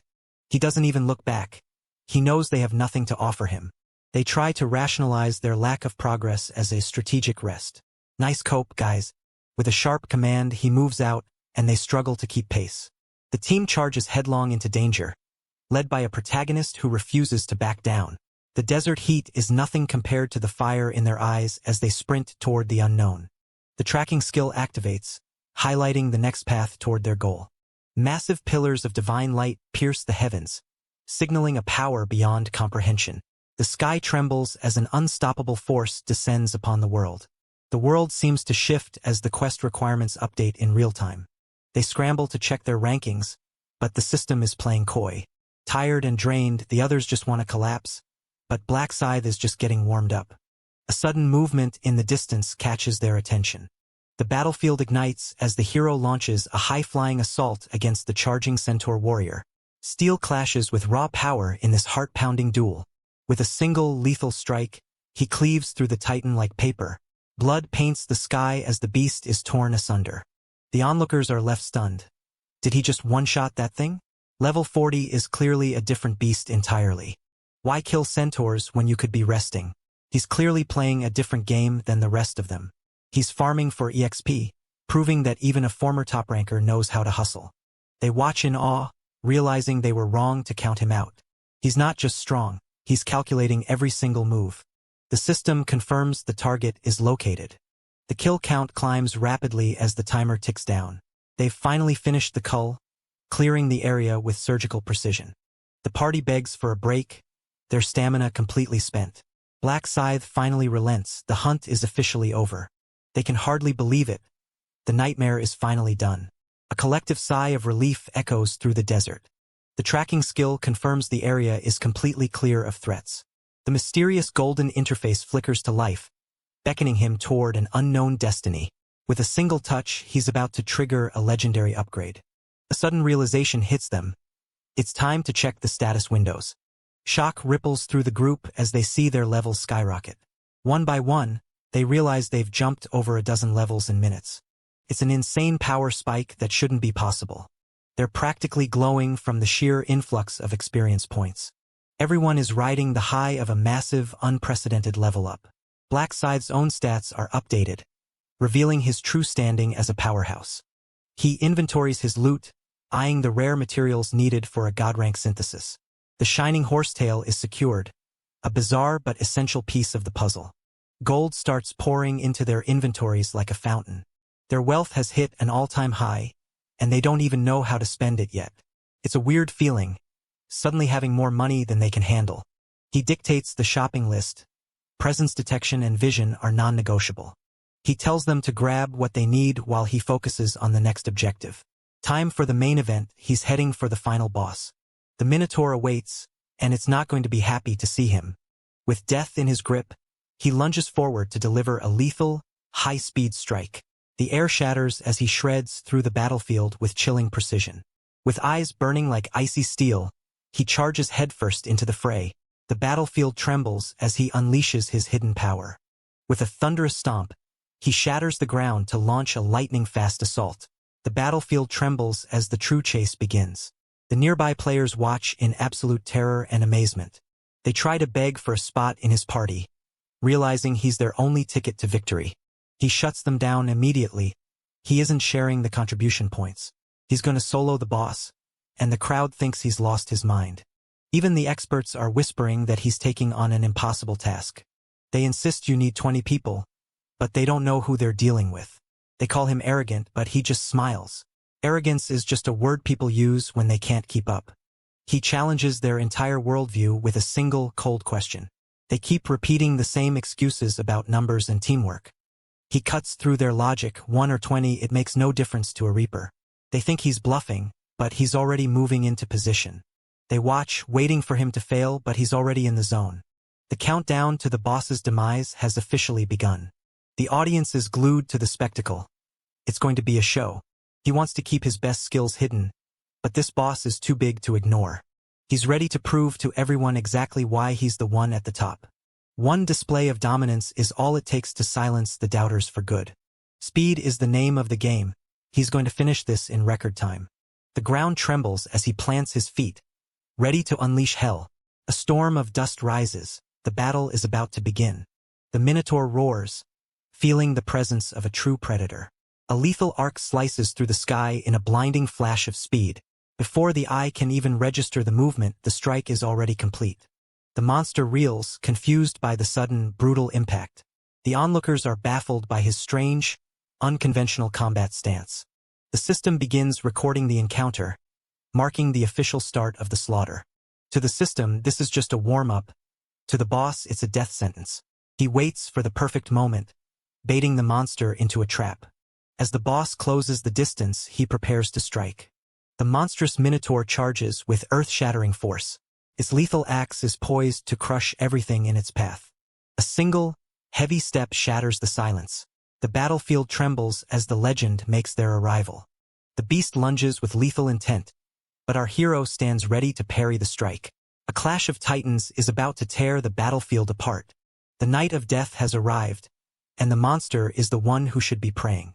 The demonic beast looms with bloodthirsty intent, ready to unleash a devastating strike. Its sinister aura pulses as it draws its massive blade for the kill. With eyes burning red and a blade cloaked in dark energy, he lunges forward to deliver a lethal strike. There's nowhere left for his enemy to run. Moonlight Destruction, the skill name echoes as he releases his power.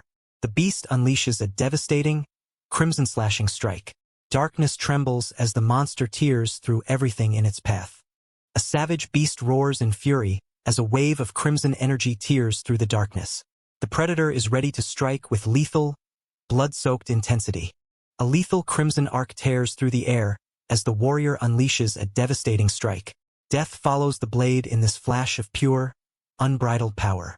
A ferocious blast of crimson energy tears through the darkness with lethal intent. The impact is absolute, obliterating everything in its path. The beast lets out a final, pained screech as the strike hits home. The Minotaur is beheaded in one clean, brutal movement. The crowd is absolutely silent. There's no way, yet there it is, a pile of loot where a monster used to be. His stats aren't just high, they're game-breaking. The system confirms the kill. Minotaur defeated. He claims the rare blueprint, a prize worth more than any gold. Bull leather and crafting patterns, he's going to be busy for a while. He inspects the blueprint, noting the complex instructions for creating unique rank gear. He turns back to the crowd, asking if they're okay, while they're still reeling from the shock. The mysterious hooded figure flashes a dangerously charming, love-struck smile. His heart is clearly racing as he gazes ahead with pure, shimmering devotion. Black Scythe is internally cringing. This guy is going to start a cult, and he's definitely not interested in being the Messiah. The heavens themselves tremble as a blinding, divine light erupts across the sky. Something monumental is about to change everything. A surge of overwhelming power erupts as he unleashes his true might. The battlefield trembles before his cold, unstoppable gaze. The count is in, he's cleared all 101 bosses. It's time for the purge. He's going to wipe the floor with the teams that didn't deliver. If you're enjoying this recap, smash that like button and subscribe for more. He sneers, dismissing his opponents as nothing more than worthless trash to be discarded. A chilling grin spreads across their face as golden eyes blaze with terrifying intent. The trap is set, and there's no turning back now. The victim cowers in absolute terror, begging the angel for mercy that will never come. He shifts the focus, casually demanding to see who actually topped the leaderboards. The screen flickers to life, revealing a chaotic mess of ranks, zones, and players scrambling for survival. Panic erupts as the team realizes they've been outplayed. They're convinced the system is broken because they were clearly the first to kill the boss. He leans back with a smug look, dropping a truth bomb that nobody saw coming. The secret to the ranking isn't just killing the boss. It's how fast you can get the job done. The realization hits them like a truck. They didn't lose, they were just agonizingly slow. He mocks their pathetic performance, laughing at how they wasted 11 minutes killing a simple cow. He brushes off the criticism, noting that Black Scythe's team finished in a single minute. Wait, did he say 1 second? The mysterious figure locks eyes with a chilling, piercing gaze. Something unexpected has clearly caught their attention. The scoreboard confirms the impossible. Black Scythe's team didn't just win. They dominated in exactly 1 second. With wings unfurled and power radiating from every thread, she descends to reclaim her throne. The divine aura is blinding as she prepares to unleash a storm of celestial fury. Whoops! Even an angel has to watch out for embarrassing slip-ups in front of mere mortals. She clears her throat, trying to regain her composure while questioning if the boss was just pathetic. The rewards are being handed out, and someone is clearly walking away as the big winner of the zone.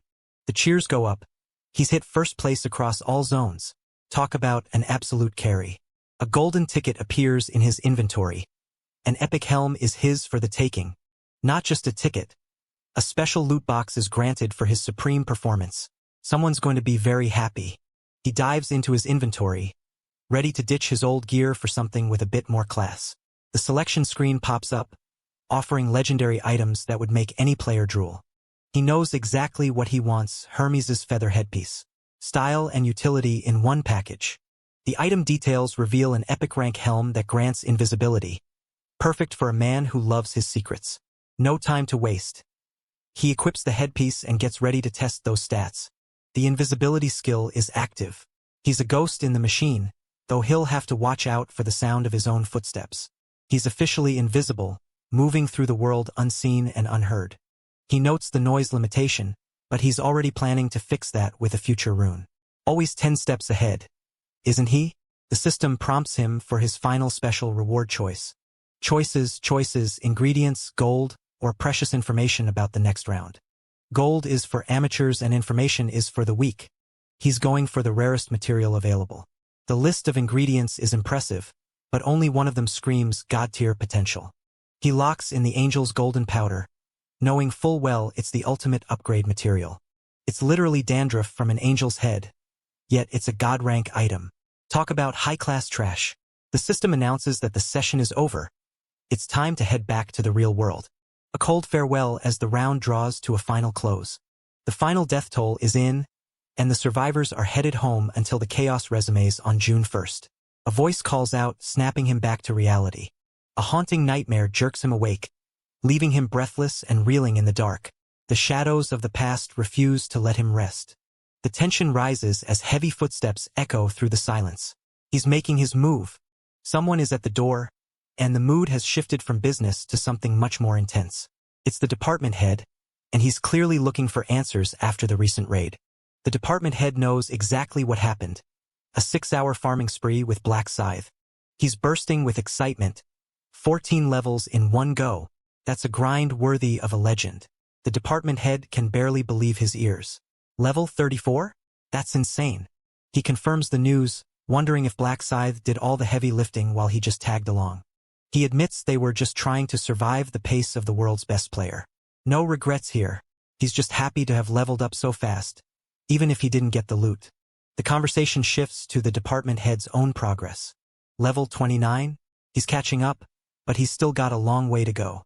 He wonders if his peer is ahead of him, realizing it's time to stop slacking and start grinding. The interrogation continues, with the department head desperate to know if the rumors about Black Scythe are true. The 1-second clear time is the talk of the town. They need to know if the legend is real.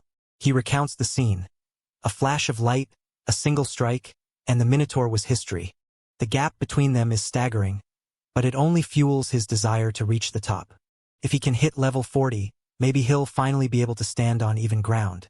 He shakes off the doubt. Leveling up is the only thing that matters right now. He's fired up, ready to put in the work and stop being a background character.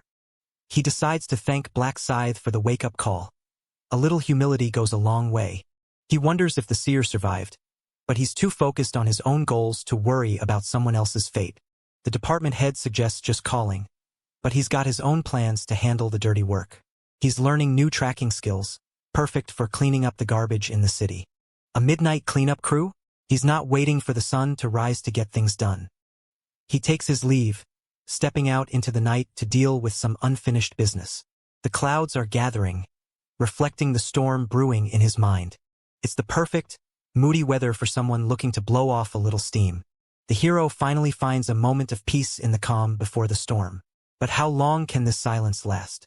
He reflects on his position as a party member. It's a privilege few can dream of.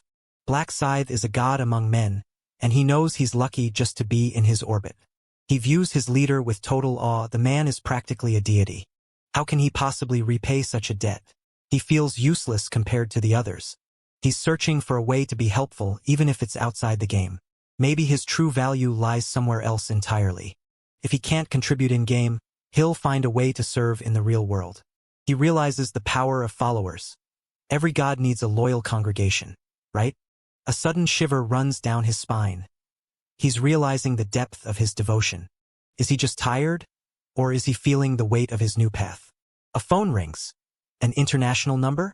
Who could be calling at this hour? A sudden notification shatters the silence. The game is officially on. It's Russell, calling from across the globe. Russell is grateful for the help. He wouldn't be alive without him. A flight is booked. Things are moving faster than he ever expected.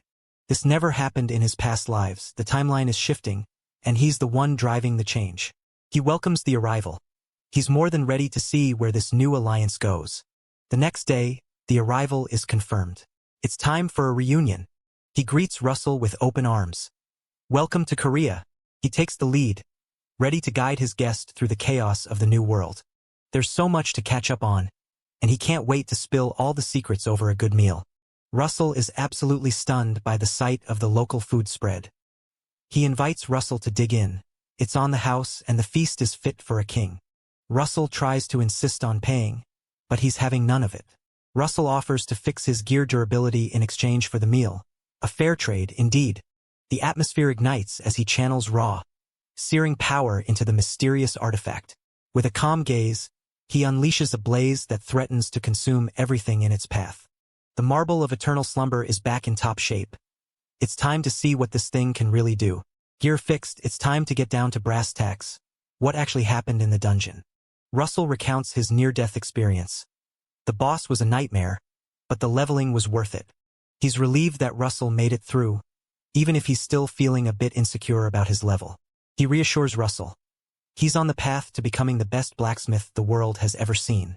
With his guidance, Russell's fear is replaced by newfound confidence. He asks about the investment. It's time to see if the gamble paid off. He's promised financial freedom, but Russell is still clueless about the business model. Russell trusts him blindly.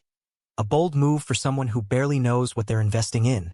They arrive at their destination, the heart of their business empire. Player Place, the name says it all. This is where the future is being built. The setup is almost finished. It's looking better than he ever imagined. Russell is shocked to realize he's looking at 70% of his life savings in physical form. He's worried about Russell's finances, but he's already planned a way to keep him fed. A generous gift of £10,000 should keep the lights on for a while. Russell is practically calling him an angel. He's just trying to keep his best blacksmith happy. He waves off the formality. It's his company, even if he's not the one sitting in the CEO's chair. Everything has changed, and he's ready to explain the grand vision. Russell doesn't need a presentation. He trusts his partner with everything he's got. He insists that understanding the business is key. It's going to be the most lucrative venture for any player. They head inside to reveal the next step of the plan. A file marked "Clear" sits on the desk. Things are moving right on schedule. Who's that blocking the door? Looks like they've got company they weren't expecting. It's the CEO, and he's clearly not thrilled about the surprise visit. He tries to introduce the investor, but the vibe in the room is instantly awkward. A guest is already inside? Looks like the timing couldn't be worse. Ma Jaeongrok is playing the "I don't know anything" card, but he's not buying it. The loyalty is obvious. But who is this mysterious guest that needs such protection? This is a disaster. Interrupting the CEO's meeting with his fiancée is a death wish. The tension is so high it's practically vibrating in the air. A chilling, calculated smirk spreads across his face as he locks eyes with his next target. The predator has finally revealed his true colors. The CEO demands to know why they're barging in without notice. He plays it cool, brushing off the annoyance as if he owns the place, because he practically does. He's not here to ask for permission. He's here to make a move. The CEO thinks he's just a seer with a parlor trick. If only he knew the truth about his power. He smooths things over with a fake apology, keeping the mask firmly in place. All eyes are on her as she enters the room with effortless, lethal elegance. She's not just here to make an appearance. She's here to take control. She's a veteran who's survived 15 rounds, a player of real substance. Priestess in the party? That's a support class that everyone is dying to recruit. If she can hit level 60, she'll have the power of resurrection. Now that's a game changer. The ability to bring someone back from the dead is the ultimate insurance policy. He's been gunning for her from the start. She's the missing piece for his round 20 run. The introduction is made. This is Christine Craig, the woman who holds the cards. He's annoyed that the CEO tried to hide her existence, but he's not going to let it show. He plays the polite business partner, keeping his intentions buried deep. She speaks English and he's impressed. This is going to be a very interesting negotiation. She asks if he's heard of her before. He plays it coy. He knew everything, but he's keeping his cards close to his chest. The apology for the lie is accepted, but the trust in the room is officially shattered. He pushes for more trust. knowing exactly how to manipulate the situation to his advantage. The CEO is clearly sweating. The shift in power is already happening. With a gaze as cold as ice, she commands the room with effortless elegance. Don't let that porcelain beauty fool you. She's hiding a dangerous secret. He tells the fiancé he's got the inside scoop on the next round. That should get her attention. He formally introduces himself as the administrator, making sure she knows he's the real power behind the scenes. He's about to drop the title that will change everything. With a chillingly calm smile, he locks eyes with his prey. The trap is set, and there's no turning back now. A seer? She asks. If only she knew he was so much more than that. He reveals his secret weapon, the exclusive seer class. He claims he can see the future and offers to guide her through the next round. She's shocked, but she knows he's never been wrong before. It's hard to doubt a guy with a perfect track record. He's acting suspiciously generous, offering up intel for round 7 with absolutely no strings attached. Talk about a red flag. She cautiously agrees to listen. He can tell she's still skeptical, but he pushes forward anyway. His advice is chillingly brief. Ignore all temptations, no matter what. When she asks for more, he shuts her down. Some spoilers are apparently too dangerous to drop. He hammers the point home like a mantra. Don't fall for temptations. It's starting to sound more like a curse than a warning. He pulls her aside for a private conversation, his expression dead serious. He drops the bomb. Her life will be in mortal danger during round 11. She's stunned, but he immediately offers a glimmer of hope. He promises that she will be saved. The journey begins as they soar high above the clouds. A new adventure awaits on the horizon. Lost in thought, she stares into the clouds as the plane carries her toward an uncertain fate. The silence is heavy with the weight of her next big move. She's left reeling. Her life at stake? She wonders if her father would have snapped if he'd heard this, but he's nowhere to be found.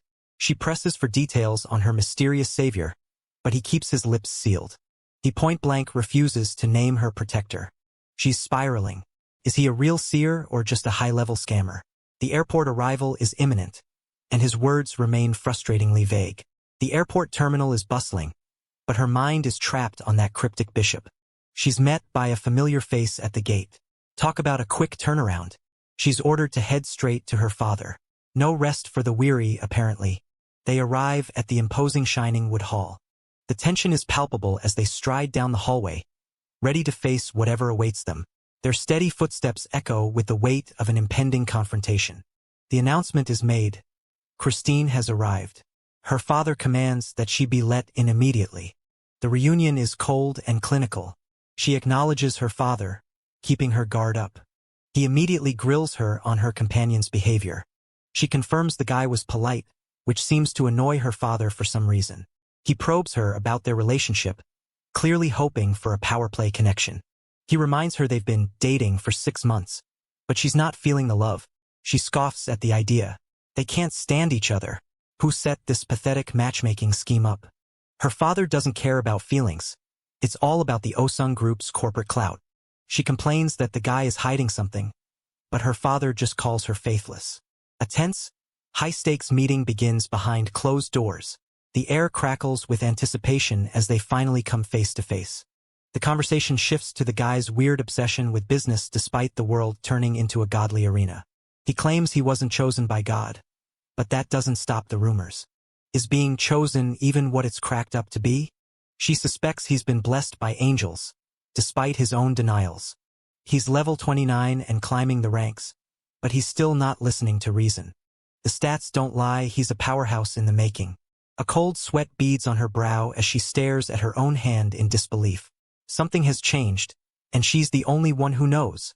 Her father is obsessed with the idea of a seer in their ranks. She admits the intel was vague, leaving the legitimacy of the seer in question. Her father urges her to get closer to him. Foresight is the most valuable currency right now. She drops the bombshell. He told her she might die. Her father dismisses it as a pathetic scare tactic. Anyone can fake a prophecy, right? He warns her about betrayal, but she's confident in her status. She's the representative of her zone. She's way too important to just drop dead. Surely? He insists she stays prepared anyway. Better safe than sorry. Exhaustion hits its peak as she lets out a desperate sigh. But with a cold, watchful gaze locked on her back, there's nowhere left to hide. The tension is palpable as she turns her back, leaving him stunned in the silence of the hallway. A cold departure that changes everything. Word gets out.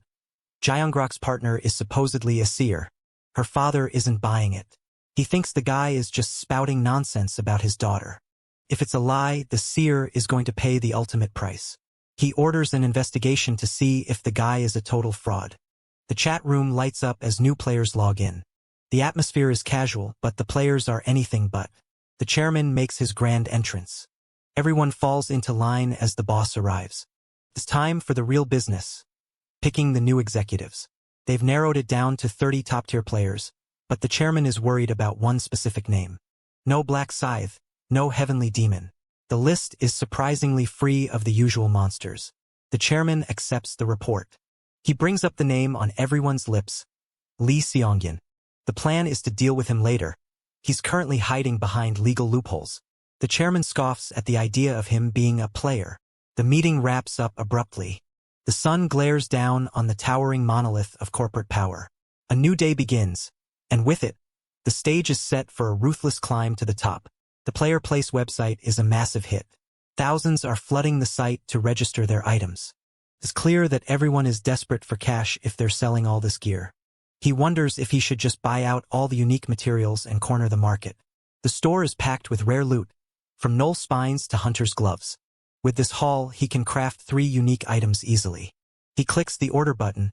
Everything is getting delivered to his doorstep. Mana stones are expensive, but they're worth every penny. He's clearing out the inventory. It's like a shopping spree for power. 2 days later, the packages arrive. The doorbell rings. He's confused by the sheer volume of boxes. His companion is horrified by the mountain of deliveries. What did he buy? He's completely unbothered, while she's spiraling over the cost. He explains that these are standard player supplies. She's clearly not a hardcore gamer. The loot is finally here, and it's absolutely overflowing. Our protagonist dives into the pile of shimmering power-ups, ready to skyrocket his strength. Time to get to work. Let the crafting begin. He starts by fusing the low-tier mana stones. 16 stones become one high-rank masterpiece. The math is simple, but the results are insane. The synthesis is a total success. He crafts an orange mana stone of the highest rank. He follows it up with a yellow mana stone. His collection is growing fast. Everything is organized and ready for the next phase. He begins socketing the stones into his gear. The Death Scythe gets a massive 16% damage boost. His headpiece and rags are suddenly packing serious stat buffs. The Ring of Resistance is boosted to top-tier levels. It's time to see how the status window looks now.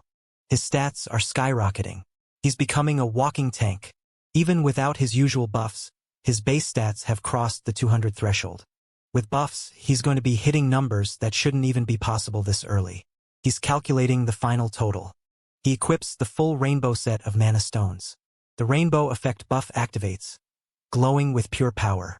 His status resistance hits a ridiculous 50% increase just from the buff. With his gear and skills combined, he's basically immune to everything. An 82.1% chance to block status effects. Good luck to anyone trying to debuff him. He's the only one in the world doing this. He's cornered the market on power. He knows the price of mana stones will hit the moon soon. Buying early was a genius move. He's saving the best materials for level 60. He's playing the long game. He's got his eyes peeled for more unique loot. Wait, he sees something. Cold sweat drips as he freezes in his tracks, paralyzed by an unexpected, chilling revelation. It's an immortal skin piece. This is the rare material he needs for his legendary item. Item ranks are brutal, and he knows the hierarchy better than anyone. You can buy epic gear, but legendary stuff? You have to build it yourself brick by brick. It's not impossible, just a soul-crushing grind. There's only one way to get this piece: the High Orc boss. The drop rate is microscopic, making this listing incredibly suspicious. If someone actually managed to get this, they're either insanely lucky or a piercing blue gaze locks onto the target with lethal intent. The predator has finally awakened. This seller is either a pro or a total bait-and-switch artist. It screams trap in big, bold letters. The requirement for a physical meetup confirms his suspicions. It's a setup. He sends a message to the seller to probe them. The seller responds immediately. They're eager. He tries to haggle just to see how they react. The seller is willing to drop the price. They're desperate for the deal. He debates if he should keep pushing his luck. He makes a joke about a typo, and the seller loses their mind. Their temper is as short as their patience. The seller is getting impatient. The trap is starting to show its teeth. He knows for sure now. This guy is definitely planning something nasty. The item is just bait to lure him into an ambush. Classic psychopath behavior. He decides to go anyway. He's going to dismantle this trap personally. The calm before the storm. Our hero steps out with a steady gaze, ready to face whatever madness comes his way. He's going to get that legendary item, and he's going to crush whoever stands in his way. The sun sets on the city, casting a golden glow over the silent urban maze. A new chapter begins as the daylight fades into the shadows. The seller is fuming, completely baffled by the haggling. He can't believe someone would try to lowball a legendary item. Does this guy even know what he's dealing with? He spent days grinding high orcs to get this. It was a bloodbath. He almost died to get that drop, and this guy is playing games with the price, offering 800,000 for a prize that cost his life. The audacity. He's already planning the torture. This buyer isn't leaving the meeting alive.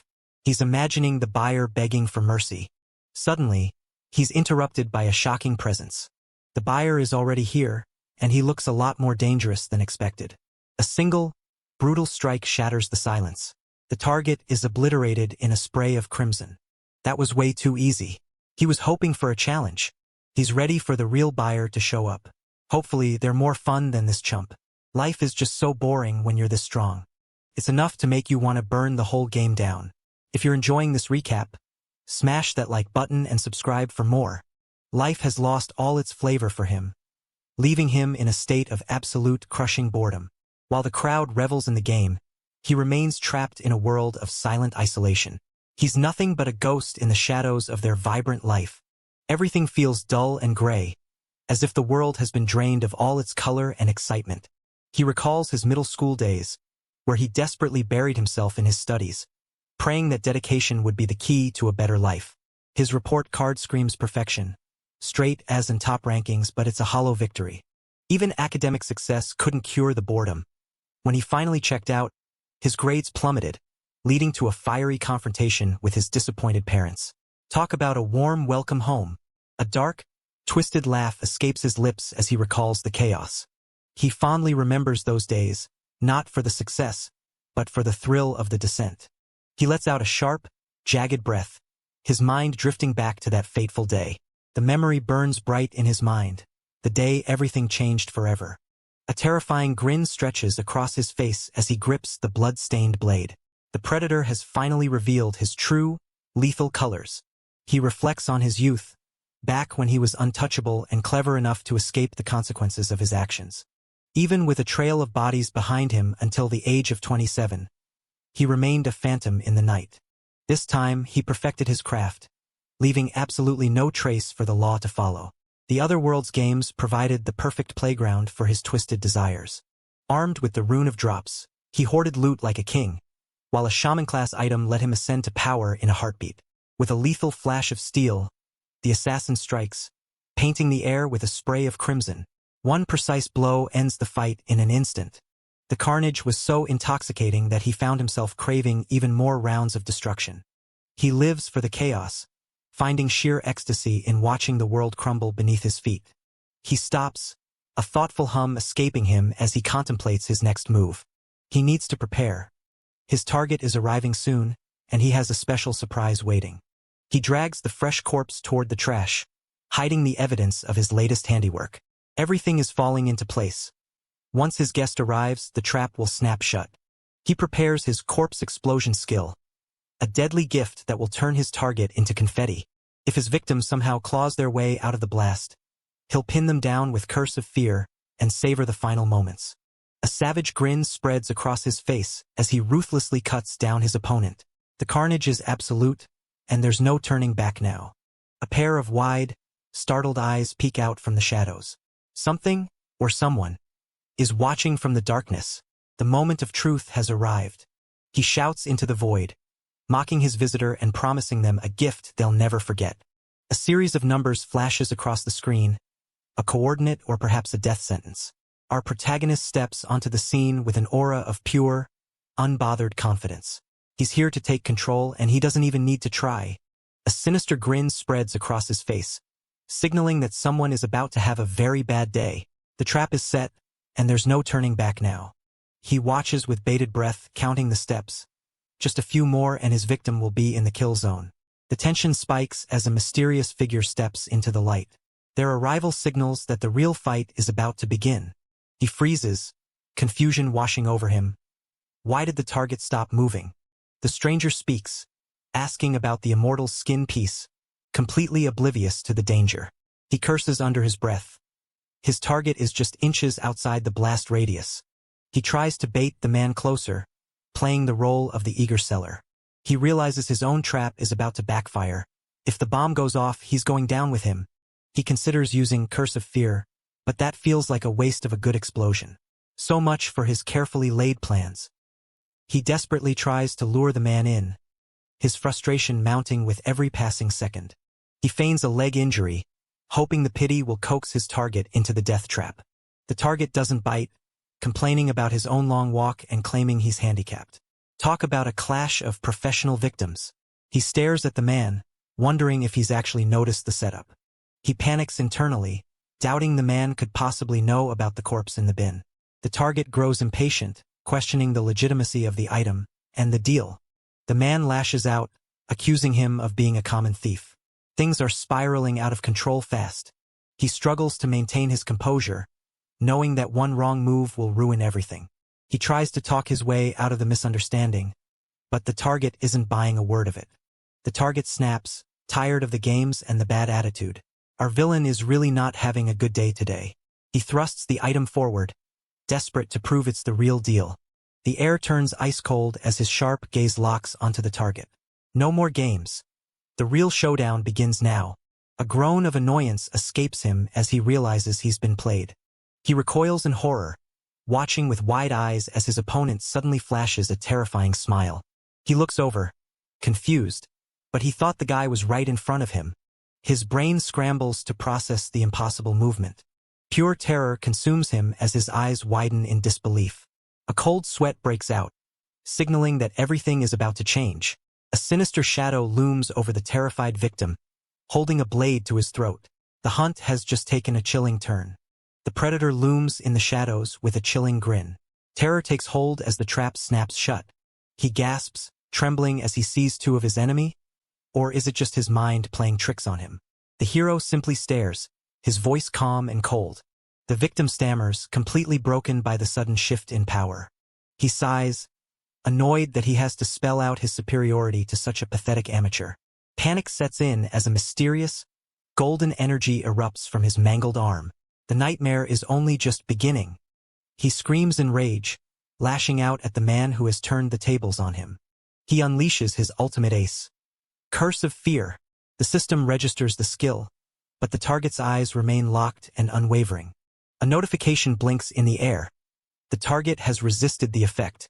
The skill fails, and he stares in utter disbelief. How is this even possible?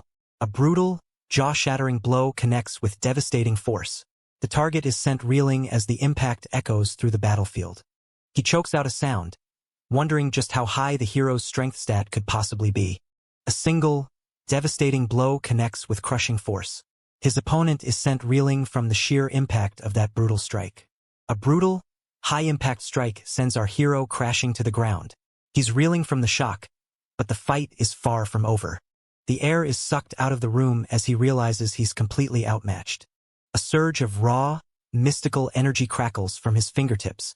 With a single touch, he unleashes a power that could change everything. Agony tears through him as lethal, glowing bindings tighten around his body. He's trapped in a suffocating web of raw magical power. He blinks, stunned. Was that supposed to be a healing skill? He stands over his broken opponent, declaring that the beatdown is only just getting started. A brutal, bone-crushing blow connects, sending blood flying as his opponent is completely overwhelmed. He doesn't hold back, delivering a strike that shatters his enemy's defenses instantly. With a sudden, violent strike, he shatters the wall into pieces. The sheer force of his impact sends debris flying everywhere. He sneers at his crumpled victim, clearly enjoying the look of desperation on his face. He braces himself, waiting for the cooldown to reset. He swears through clenched teeth that as soon as that timer hits 0, he's gonna end this guy once and for all. He screams, clutching his face as his vision blurs into darkness. The hero coldly mocks him, hitting where it hurts, his miserable family and his even more miserable life. He spits blood, his hatred for his attacker reaching a boiling point. He roars, indignant that he was the one being deceived all along. A lightning-fast strike sends his opponent flying through the air. The battle reaches a brutal turning point in a single, decisive move. He gasps, his body failing him as he hits the ground hard. He's in shambles, arm gone, eyes failing. He's running out of options. He realizes there is only one card left to play. The corpse in the trash, bloodied and broken. He lets out a chilling, predatory grin that signals the real slaughter is just beginning. If he's going down, he's taking the bastard with him. He screams the command, pouring every ounce of his remaining life force into the skill. A deafening blast shatters the silence as raw, overwhelming power obliterates everything in its path. Chaos erupts in a blinding display of pure destruction. The dust settles, revealing the wreckage of a battle that will echo in the annals of history. Civilians nearby scramble for cover, terrified by the sudden explosion that rocked the streets. A passerby stares in horror, pointing at the carnage unfolding before them. The panic spreads as people speculate if it was a gas leak or something far more sinister. He breathes a sigh of relief, watching the smoke clear from a safe distance. That was a close call. He barely avoided being turned into human shrapnel. He scoffs at the idiots nearby, already thinking 3 steps ahead. He evaluates the target's reputation, a consistent top-tier player, almost as dangerous as the heavenly demon himself. He weighs his options. He can't let a serial killer roam free, but he sure is useful for clearing bosses. The Rune of Drops is a game-changer, and he intends to exploit it for all it's worth. With that rune, rare items drop like candy. He's going to be the richest player in the lobby. He sighs, realizing the guy is a menace to society, but business is business. If he leaves him alive, more innocent lives are definitely on the chopping block. A lethal crimson arc tears through the air with blinding speed. Nothing can escape this devastating strike. Battered and broken, he bleeds out as a mysterious, glowing power surges through his veins. His limits are shattering, and he's not going down without a fight. The timer ticks down, counting the seconds until he finally wakes up. When he wakes, he'll have his eyes back, but his life will never be the same. He ensured the damage was permanent. A crippled killer is a much safer neighbor. At the end of the day, the items are what matter, and his body is just a tool for the harvest. He's safe from revenge. He never showed his true face to that piece of trash. The hero collapses in agony, his body pushed to the absolute breaking point. A brutal, gut-wrenching blow leaves him reeling in the dust. He wakes up, disoriented and confused, trying to remember where he is. The memory of the alleyway hits him. The explosion, the pain, the defeat. He checks his body. The arm is still gone, and he has no idea where his attacker vanished to. He tries to stand, but his leg gives out. He's truly in a world of hurt. He roars into the empty air, screaming for his rival to show himself. A tense hand slams down, pinning the mysterious document in place. The truth is finally within his grasp. He stares at the note, baffled. This wasn't part of his plan. The note is a cold, mocking farewell. His enemy spared him out of pity. Talk about being insulted on top of being beaten. He reads the warning. Consider yourself lucky, and don't ever cross paths again. The threat is clear. He knows everything about him, and next time, there won't be a letter. He looks at the paper, his hands shaking with a mix of rage and terror. He can't believe it. He blew himself up for nothing, and the guy just walked away. He wonders just how long he was out. Long enough for the bastard to leave a taunting essay? He checks his pockets, his phone, his wallet, his savings. Everything is gone. He lost his arm, his items, and his life savings. He's been cleaned out like a professional. He screams, his frustration echoing through the alley. The humiliation is too much to bear. He vows to hunt the man down and make him pay in blood. The glitz and glamour of the Imperial Hotel serve as a stark contrast to the blood-soaked streets. He enjoys the meal, completely relaxed as if he hadn't just crippled someone. He smiles at his companion, genuinely happy to be sharing a quiet moment. His companion seems surprised by the invitation for more outings. She hesitates but ultimately agrees, blushing at the prospect. She points out how busy he's been, and he offers a hollow apology. He's juggling secret meetings, player gatherings, and the weight of two worlds. He can't even enjoy a meal without looking over his shoulder for his shadow. A single, icy glare pierces the silence. Absolute power hides behind those cold, calculating eyes. He knows he's being watched. The game of cat and mouse has entered a new phase. He's already identified his stalker, Jeffrey Bishop, a low-level assassin with big-time ambitions. He knows who's pulling the strings. Nathan Craig, a man who clearly doesn't know who he's dealing with. He used his presence detection to track the stalker, turning the tables before the man even knew he was being hunted. He analyzes the assassin's skills, invisibility, yes, but zero detection capabilities. If the guy were actually competent, he wouldn't be so blatantly obvious. He decided to stop being the target and started being the predator, following the stalker through the city streets. If you're enjoying this recap, smash that like button and subscribe for more. He instantly recognizes his target the moment the invisibility skill drops. No one slips past his radar that easily.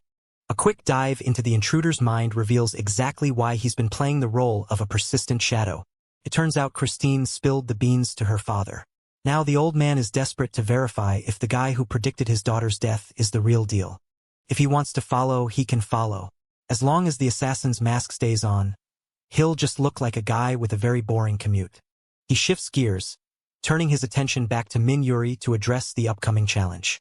He double-checks the strategy for round 7. Is it really as simple as resisting temptation?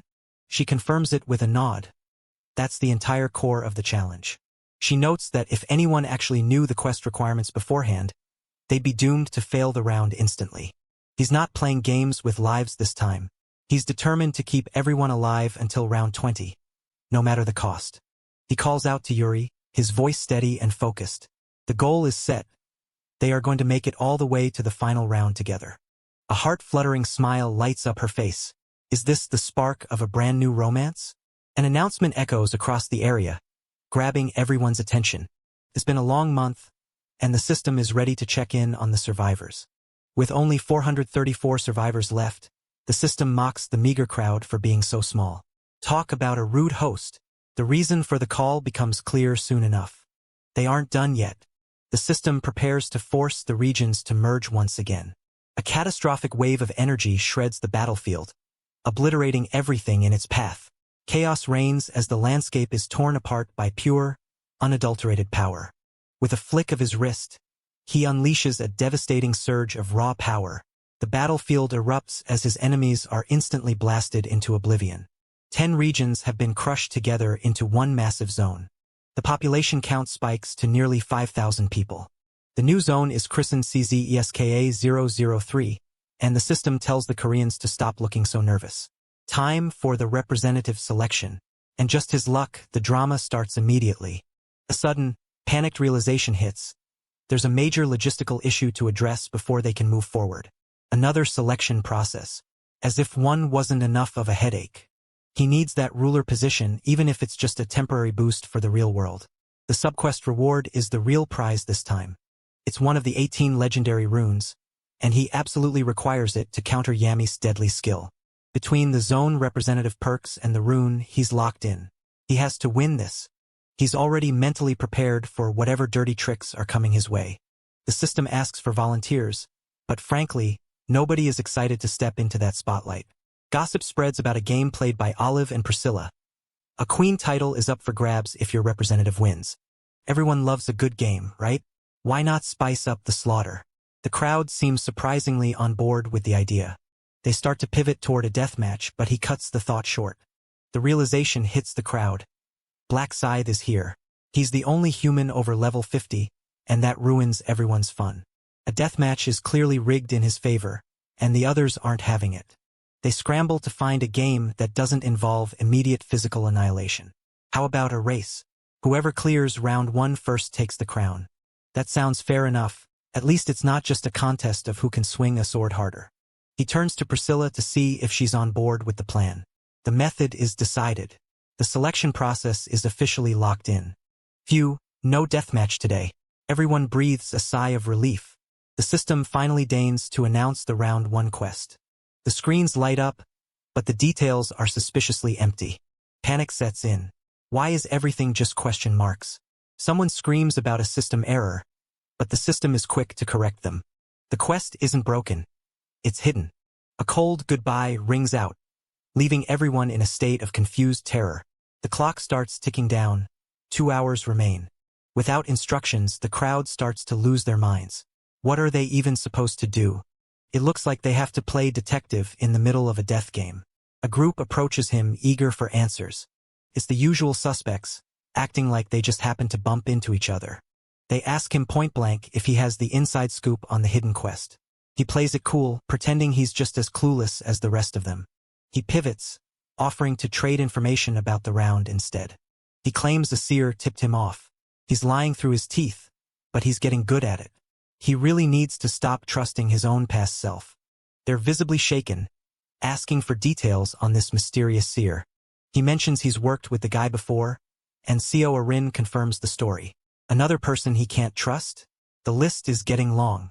He feeds them the line, "Do not fall for temptations." He feigns ignorance, claiming he doesn't know what that actually means. They ask if the seer's name is Ryu Min, and he has to keep his cool. Tension hangs heavy in the air as the duo stops in their tracks, sensing a sudden, ominous shift in the atmosphere. They lock eyes, bracing themselves for whatever threat is lurking just out of sight. He lets out a sharp, audible exhale. For people know about the seer now. He needs to scatter them before they connect the dots to his true identity. He suggests they split up to find clues, keeping the group separated.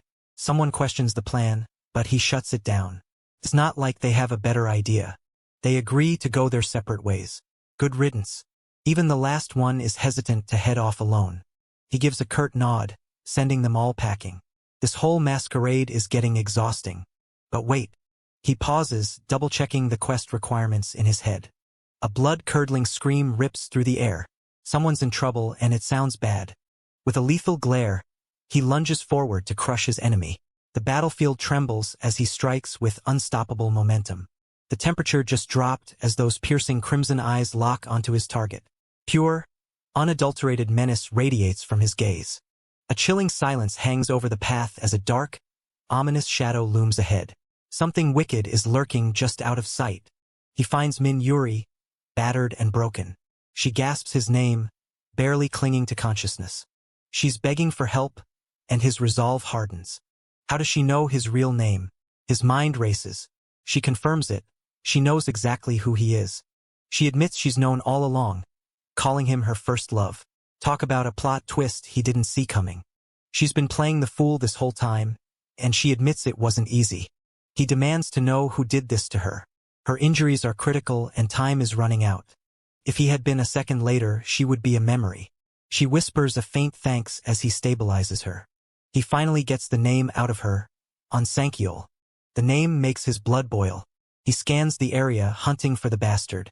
The coward reveals himself, standing right there. He greets them with pure vitriol. The guy mocks his title as a seer. He admits he tortured Yuri just to squeeze information out of her. Yuri apologizes for breaking, but he tells her to be quiet. He warns the attacker not to push his luck. The attacker is still reeling from the discovery that the weakling was Black Scythe. He promises to rip the guy's mouth off. He demands to know why the attacker targeted Yuri. The guy admits he figured she was his weakness. He boasts that the CEO is going to be thrilled with this intel. He asks the guy if he really thinks he's walking away from this alive. The attacker panics, pulling a weapon and telling him to back off. He reveals a bomb planted on Yuri. A bomb? That's a bold move for someone about to die. The tension reaches a breaking point as a firm hand stops the hooded stranger in their tracks. A single touch changes everything. The attacker realizes he's been played. He apologizes to Black Scythe, his betrayal complete. How did he manage to pull that off? It's the Black Seed, a dark mage skill learned at level 40. You bury it, you trigger it, you summon a demon. Simple, lethal, effective. But burying it inside someone? That's just plain evil. The attacker asks how he hit level 40 so fast, and he admits he's been grinding hard. He demands the removal of the seed, but the attacker scoffs at the demand. The attacker admits he only worshipped him while he was perfect. Now that he's flawed, he's useless. He's been backstabbed, and the irony isn't lost on him. He tells the guy to shut up and make a deal. He demands a promise that Yuri stays alive. The attacker laughs, clearly enjoying the power trip. He asks what the price is. Information? Hidden items? The attacker explains he just hates being fooled by someone like him. His demand is simple: kill yourself. A cold, predatory grin spreads across his face as he locks onto his next target. The hunt is officially on. The attacker offers to spare her if he complies. With eyes burning like crimson embers, our hero draws his weapon to unleash absolute devastation. There is nowhere left for his enemies to run. Yuri screams, trying to stop him. A trio of terrifying shadows looms in the darkness, radiating pure, lethal intent. Their menacing grins signal that someone's luck has just run out. A system notification flashes.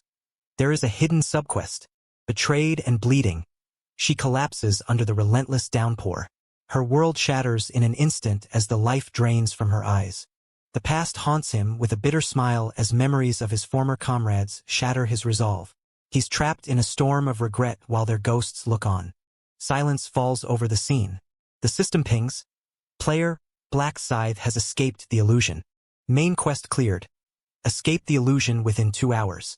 Subquest cleared. Kill yourself without hesitation. It all clicks. The whole thing was just a twisted mental projection. His memories come flooding back. The entire point of round 7 was to break the illusion. But if he'd known it was fake, the system would have prevented him from clearing the quest. That's why he used the ruler position on himself, to force a self-imposed restriction. He literally brainwashed his own brain into believing the fake world was real. He had to make the sacrifice feel genuine to satisfy the system's requirements. The fake love, the fake betrayal, it all had to be real for the illusion to break. The round feeds on player anxiety. It forces you into a corner until you see no way out but suicide. For him, his greatest fear wasn't death. It was the exposure of his secrets and the betrayal of those he relied on. The truth hits him like a freight train. The weakling was actually Black Scythe all along. The system weaponized his deepest fears to craft the perfect illusion. Because the system misread his feelings for Min Yuri, it used their relationship as the foundation for this twisted narrative. A lethal shadow lunges from the void, closing in for the kill. Time stands still as the silent strike begins. It's a good thing his brainwashing kept everything on track. He's playing 4D chess while everyone else is playing checkers. A sudden dash breaks the silence. She's moving at full speed, leaving everything behind in a blur of motion. She shouts out, asking if he managed to clear round 7. He confirms it with a nod, asking if she made it through as well. A simple, affirmative response confirms they both survived the trial. He drops a bombshell, signaling that things are about to get real awkward, real fast. He hits her with the ultimate confession. He really likes her. A heavy, pregnant silence hangs in the air, thick enough to choke on. He stammers through a nervous explanation, admitting it sounds like a joke, but insisting he's dead serious because he'll never find the guts to say it again. She begins to respond, unsure of how to process the sudden curveball. With a lethal flash of steel, he effortlessly parries the incoming assault. The battlefield trembles as he turns the tide in a single, fluid motion. A brutal blow sends her crashing into the dirt. The impact leaves her reeling in the dust. He cuts the theatrics short, declaring that the performance has reached its limit. The system chimes in. The main quest, escaping the illusion within 2 hours, is officially complete. A moment of stillness settles over the arena as the simulation fades. A devastating blow sends her crashing into the dirt. The impact leaves her reeling in the dust of defeat. He commands a halt, putting an end to the charade once and for all. Another notification flashes. The main quest is cleared, and the illusion is officially shattered. The warrior collapses, engulfed in a searing cage of golden flames. Their fate hangs in the balance as the heat intensifies. The tension reaches a breaking point as the group stands locked in a silent, ominous standoff. Every second feels like a heartbeat before the inevitable clash. A confused grunt escapes someone in the crowd. The realization ripples through the ranks. A human actually cleared the stage. Whispers of Black Scythe echo through the air, vibrating with disbelief. The angel chimes in, sounding rattled and confused by the sudden turn of events. The announcement is official. Black Scythe is the first to escape the illusion. Congratulations are in order.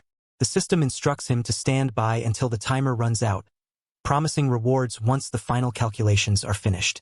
The clock ticks down relentlessly, only 90 minutes and 51 seconds remaining. A strange, unintelligible noise ripples through the system comms. The mysterious hero steps into the light with a lethal, knowing smirk. His calm gaze hides a power that's about to turn the tide. He reflects on the true core of this main quest. It was never about brute force. It was about overcoming temptation. The system used the player's own data to conjure up tailored traps and personal demons. Whether it was the escape from physical pain or the seduction by the opposite sex, the goal remained the same. Failure was inevitable if one didn't break free from the temptation before the timer expired. On the flip side, speed is the name of the game. Clearing the illusion quickly earns the highest rank. He guesses he cleared it in a single second, just like last time. Talk about a flex. A sudden shock interrupts his thoughts. He's genuinely startled. He has a girlfriend? Or is the illusion messing with his head again? The system calls for order, commanding everyone to pay attention to the results. The subquest is revealed. Kill yourself without hesitation upon success. Talk about a dark sense of humor. Panic breaks out. Who on earth would design a quest that requires self-termination? The leaderboard is updated.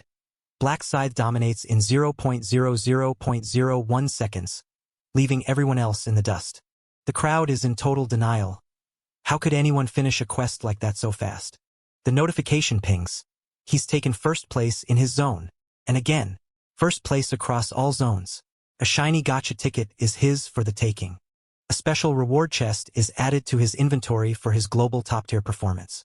Even his mental fortitude is apparently S-tier. Priscilla is back on top, and honestly, we're not even surprised. The system turns its cold, digital attention to those who failed to beat the clock. A scream is cut short as the failures are wiped from existence. Brutal. Black Scythe is officially crowned the new zone representative for C2ESKA003.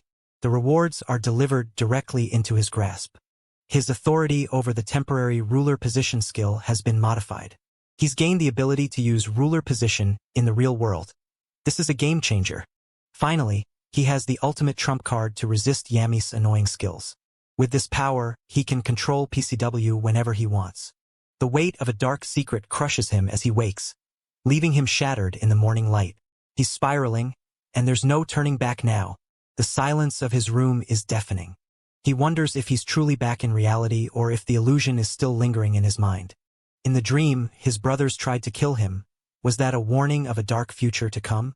He realizes he needs to scale his company immediately and earn his father's recognition before it's too late. He racks his brain, wondering why the Seer's username was missing from the results. It wasn't a combat-oriented quest, and the guy clearly knew what was coming. Did the Seer throw the quest on purpose just to stay under the radar? Caught off guard mid-bite, our hero freezes as an unexpected realization hits him. Even the most intense warriors need a break to savor the perfect omelet. He worries if asking her to meet up right after the game was a bad call. She still looks completely shell-shocked. He checks in on Yuri, concerned about her lack of appetite and the trauma she might have faced in round 7. She stammers, clearly struggling to find the words. She brushes it off, telling him to forget whatever he saw. The past is the past, right? She forces a laugh, claiming it was nothing and that she's just exhausted from the rush. He shifts gears, revealing that he needed to see her to drop critical intel on round 8. He tells her to listen up. This is serious business. To win Christine's trust, they need to play their cards perfectly. He explains that the information must flow through her to reach Christine, keeping him safe in the shadows. He brings up Yami Lostiark, a name that spells nothing but trouble. The plan is set, and the wheels are already in motion. The air turns ice-cold as his sharp gaze pierces through the lenses. Something dangerous is about to unfold. The news cycle is buzzing with updates on the player market, which is seeing a massive surge in activity. He scoffs at how quickly the media is churning out reports. Word on the street is that the Osung Group's youngest son just hit a major milestone with a player target item. Everyone's praising him for his business acumen, especially since he's not even a player. It's enough to make anyone jealous. He hadn't realized that the item belonged to that kid. He blames Ma Jayongrok for his current predicament. If he'd become a player, he'd be the one holding all the cards. The news feed is a mess of government crackdowns and player trading updates.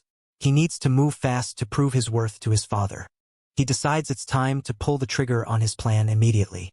The tension spikes as a mysterious video call pulls everyone into a high-stakes confrontation. Secrets are about to be laid bare. He greets Yami Lostiark, ready to get down to business. He brings up the murder test, confirming the 3 survivors from the last report. He announces that the operation begins tomorrow. No turning back now. He suggests to Christine that she should keep the seer close by. She asks for clarification, clearly skeptical. She questions if a single correct guess is really enough to earn their trust. It could just be a fluke. He reveals he had Jeffrey run a full background check. The guy's totally clean, just a boring office worker. She's still not fully convinced, despite the intel. He offers a final piece of evidence to sway her. He's already received the inside scoop on round 8 from the seer. Round 8? He's already got the prophecy? Apparently it was incredibly detailed this time. He tells her they can judge the seer's value after round 8 if she's still feeling hesitant. A chilling smile creeps across his face, masking a lethal secret. Whatever game he's playing, he's already 3 steps ahead. The rules are clear. Round 8's difficulty scales based on every decision they make. The rewards and the risks will fluctuate depending on how they choose to proceed. He adds one more detail that changes everything. Something brand new is being introduced to the game. NPCs are joining the fray, and that's never a good sign for the players. A mysterious figure emerges from the shadows of the Golden Spire, casting a long silhouette over the palace. The silence of the estate is broken as secrets stir behind those gilded doors. Bathed in ethereal light, the elf princess stands frozen in a moment of pure, breathtaking shock. Her golden eyes lock onto an impossible truth that changes everything.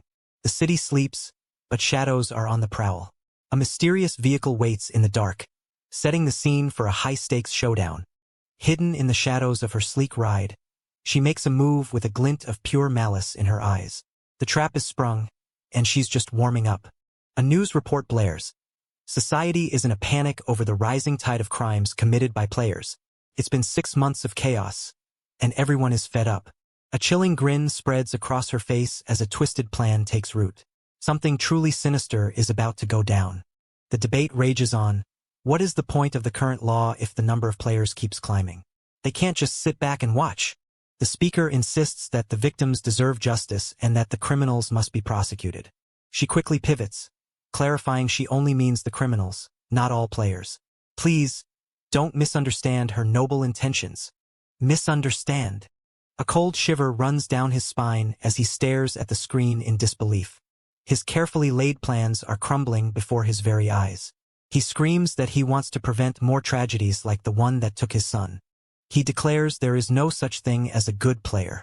In his eyes, they are all just criminals, and dangerous ones with supernatural powers to boot. He vows to push his new law through and wipe them all out for good. The situation is spiraling out of control. Polite, yet ominous, exchange occurs. The morning starts with a deceptive sense of calm. Pure terror grips him as he realizes he is completely outmatched. The cold sweat of defeat is already setting in. He demands to know who is attacking him, only to be met with a friendly, mocking greeting. He loses his temper, demanding to know his assailant's identity. A lightning-fast strike connects with brutal precision, leaving the target reeling from the ambush. With a swift, ruthless blow, she slams her target down in a display of total dominance. The silence of the car is shattered. Everything is set. She orders Yami to lock the back door. The loyal subordinate confirms the order without hesitation. The exit is blocked.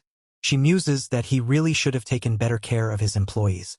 It doesn't really matter, though, because her rune of seduction is absolute.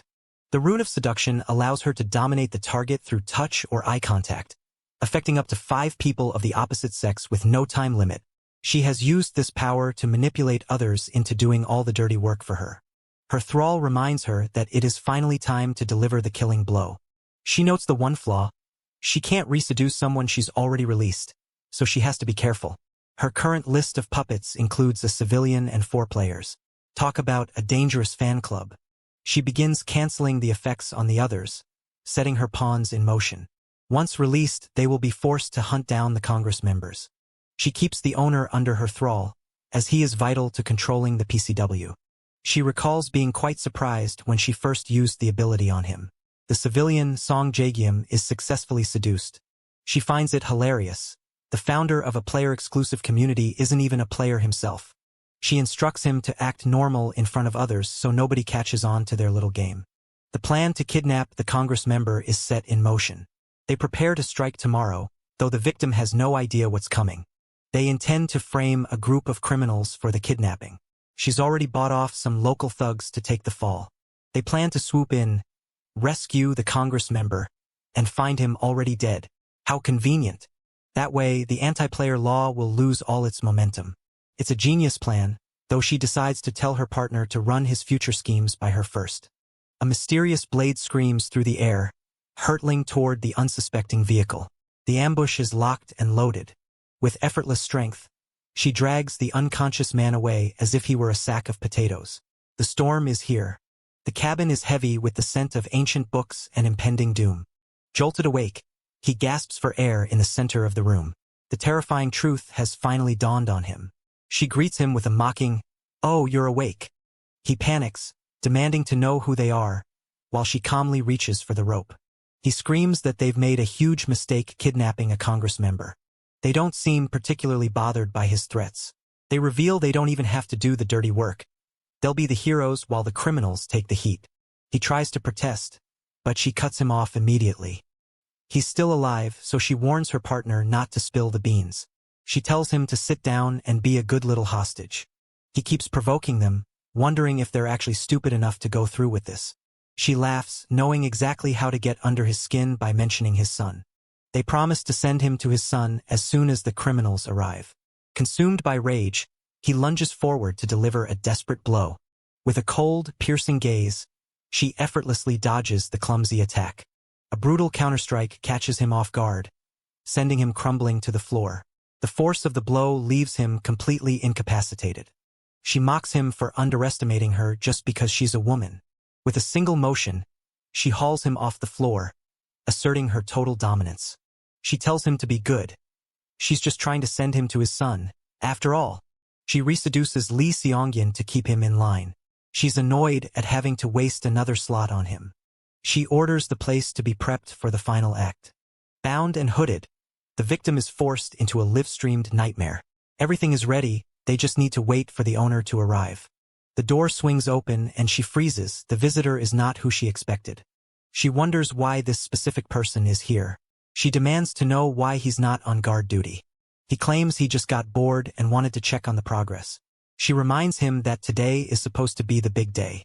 She yells that they need to finish this before the police arrive. She points out the owner hasn't arrived yet. He asks why he isn't here yet. She snaps at his sarcasm, reminding him of her seniority. She warns him that she's letting it slide for now, but he's treading on thin ice. She wonders why the owner isn't picking up his phone. He tells her she's stupid for not realizing what's happening. She demands to know if he's the reason the owner is missing. He refuses to answer her questions. She calls him a traitor and demands he look her in the eye. The air crackles with lethal intent as he locks eyes with his prey. She screams at him to face her, but he remains unimpressed. His eyes glow with terrifying power. He's done playing games. He notes that he should have dealt with her sooner. She is genuinely rattled by his cold demeanor. He asks why he should bother answering a dead woman walking. She's confused. Her seduction skill should have worked by now. She decides to give it another shot. She screams at him to tell her where the owner is.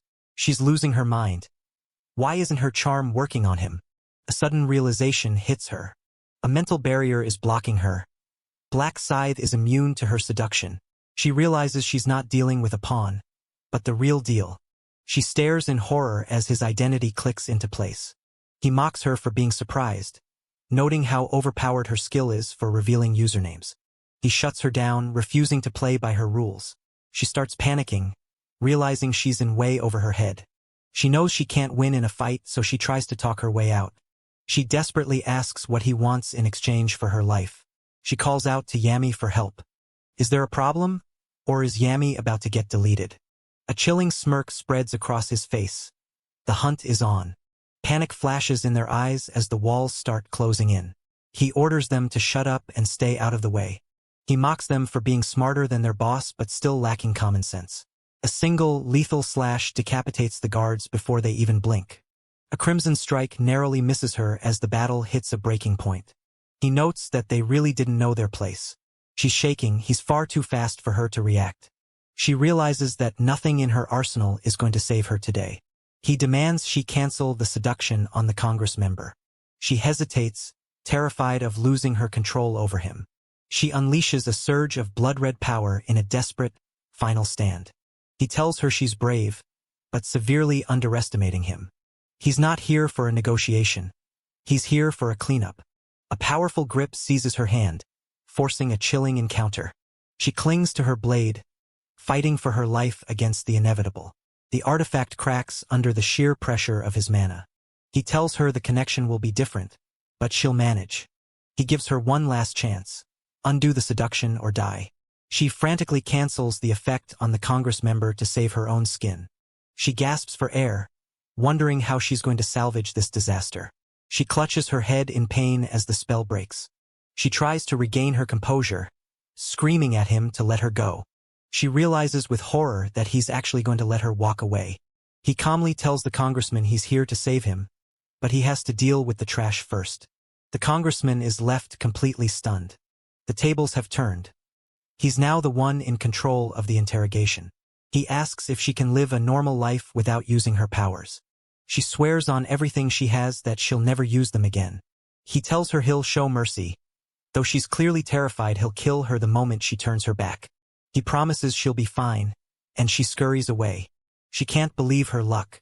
She gasps for air, barely containing her relief. She coughs, trying to clear her head. She realizes he's actually walking away. She checks the air, he's really gone. She starts to chuckle.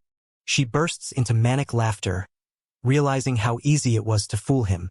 She mocks his stupidity for believing a criminal's promise. She laughs at the thought of keeping her word. Who does that? Anyway? She thinks she's finally in the clear. Suddenly, she senses someone behind her. I knew you weren't trustworthy, he growls, ending the conversation with a strike. If you're enjoying this recap, smash that like button and subscribe for more. The poor guy is trembling like a leaf, begging Black Scythe to explain what on earth is going on. He calls out her hypocrisy, mocking her angelic facade while his eyes burn with the cold realization that she can't be trusted. She's panic begging for her life, pleading with him to reconsider any lethal intentions he might have. He isn't buying her act for a second. Why would he trust someone who thinks promises are total garbage? She desperately tries to backtrack, claiming she never actually said she'd kill him. He cuts her off with a sharp glare. Her only saving grace right now is that overpowered rune she's holding. She's completely taken aback, looking like a deer caught in the headlights. He drops the hammer. It's time for Yami to become his personal slave. The system chimes in. Ruler position has been activated with 8 uses remaining. Yami is officially the target. A system notification flashes red. All uses of the ruler position for the real world have been completely exhausted. The system clarifies that any remaining uses can only be spent in the other world. A cold, murderous glint flares in those glowing violet eyes. The predator has locked onto its target. Her eyes ignite with a lethal purple glow as she locks onto her target. The hunt is officially on. The command is absolute. Yami immediately bows, ready to serve her new master without question. With that, he has successfully seized the rune of seduction. The first piece of the puzzle is in his pocket. Between the rune and the PCW, everything is unfolding exactly according to his master plan. He recounts how he tracked the PCW owner, Song Jaegyam, after uncovering the plot to kidnap Congress member Lee Seongyin. If he keeps the hired criminals away, the Congress member stays safe. It's simple, really. If the villains don't show up, nobody dies. The hired goons are getting nervous, demanding triple pay and making sure their employer isn't planning to ghost them. They're ready to walk if they don't get their 25 million won right now. Talk about a lack of professional courtesy. The employer tells them to chill out, acting like murdering a public official is just another Tuesday errand. He scoffs at the state of the world, noting that it's crawling with absolute trash, players and civilians alike. A mysterious, shadowy figure looms in the background, watching the chaos unfold. A submissive yes, Miss Yami, echoes as the team prepares to move. The mission is a go, and they're moving out to execute the hit. He barks orders for everyone to pile into the car. Someone's in a hurry to get to their own funeral. A strange, guttural sound erupts from the group as they scramble into the vehicle. Their jaws drop in pure terror. Is that really Lostiark standing right in front of them? He drops the hammer on them, questioning their motives before telling them it's time for a permanent nap. A brutal, lightning-fast strike connects squarely with his face. The impact sends him reeling as the tension explodes. A pathetic squeak of terror escapes him as he realizes he's way out of his depth. He stands over them, coolly pondering what exactly he should do with such pathetic specimens. The goons are trembling, realizing they've picked a fight with a player they have zero chance of defeating. He's not letting them off the hook. They were seconds away from committing murder, and he's not the forgiving type. A lethal blade slices through the darkness, leaving no room for escape. The strike is sudden, swift, and utterly merciless. With a lightning-fast spin, he swings his deadly scythe to cleave his enemy in two. The air screams as he executes a flawless, lethal strike. A lightning-fast slash tears through the air, sending the opponent flying. The battlefield erupts in a flash of raw, unstoppable power. With a cold, piercing gaze, he obliterates his foes in the blink of an eye. The shadows erupt as he effortlessly crushes all resistance. A quick command, erase traces, and the scene is wiped clean like it never happened. He rationalizes that these thugs would have just kept committing crimes if he'd let them breathe. Consider it a public service. Total darkness swallows the scene in a chilling void of mystery. Something ominous lurks just beyond the edge of perception. Total darkness consumes the scene as the tension reaches a breaking point. Whatever happens next is hidden in the shadows of uncertainty. The world plunges into sudden, suffocating darkness. All light vanishes, leaving behind an ominous and chilling silence. He decides to leave the owner behind. By the time the guy wakes up, the mess will be long gone. With the first part done, he heads straight for the location where Lee Seong-yin is being held. With a sudden roar, the car surges forward and vanishes into the darkness of the tunnel. The chase is officially on. While keeping watch, he confirms that Yami has successfully reached the destination. He's handled the higher-ups and cut Yami loose. Talk about efficiency. He promises to show a little mercy, leaving the goon paranoid about a stab in the back. He reassures the guy that he's safe, and the man can't stop thanking him enough for his life. He reflects on the strategy. He couldn't risk using the ruler position in front of the Congress member to snag the rune. Caught red-handed, panic surges as she locks eyes with the one person she never wanted to see. The rune of seduction is terrifyingly versatile, working on both regular people and high-level players alike. He'd been avoiding Yami until now, purely because the rune's power was too risky to mess with. He reveals his secret weapon, the rune of mental barrier, which grants him total immunity to psychological manipulation. The command is issued once more. Yami is officially under his complete control. The atmosphere shatters as his eyes ignite with a terrifying, otherworldly power. He's locked onto his target, and there's nowhere left to hide. With her mind enslaved, the path to total subjugation is wide open. She stands at attention, a hollow doll waiting for his next command. He tells her to drop the master act in public. He wants her to act natural so nobody catches on. He orders her to get the cops involved and frame Lostiark as the traitor. The perfect cover-up. He warns her never to use that name in public again. As far as the world knows, Black Scythe doesn't exist. She's flustered, desperately asking what she should call him instead. He gives her the only name that matters, Ryu Min. A heavy sigh of relief. The plan is working perfectly. The Congress member is bewildered, assuming the kidnapping was a direct hit against his proposed legislation. He's dead certain that only a player could pose this kind of a threat to his political career. He's still trying to process the mysterious man who claimed he was there to save him. Ryu Min tells him to sit tight and relax while he handles the cleanup. The Congress member is suspicious. What's the connection between the savior and that woman? Even if he saved him, the politician is wise enough to know that doesn't necessarily make them allies. Ryu Min returns, offering a brief apology for the slight delay. He confirms the woman was the mastermind, but assures the politician the threat has been neutralized. The Congress member is stunned as Ryu Min begins talking about disposing of the bodies. The realization hits the politician like a freight train. The man who saved him is a player. He asks the million-dollar question. Why would a player go out of his way to save him? Ryu Min explains the landscape. Plenty of players hate the politician's guts, but he's not one of them. He admits he was approached to join the hit, but realized the legislation was actually necessary for the times. He betrayed the conspirators because he couldn't stand by and let a man like that be murdered for doing his job. He offers to name every single player involved in the assassination attempt. The politician is skeptical, asking what the catch is.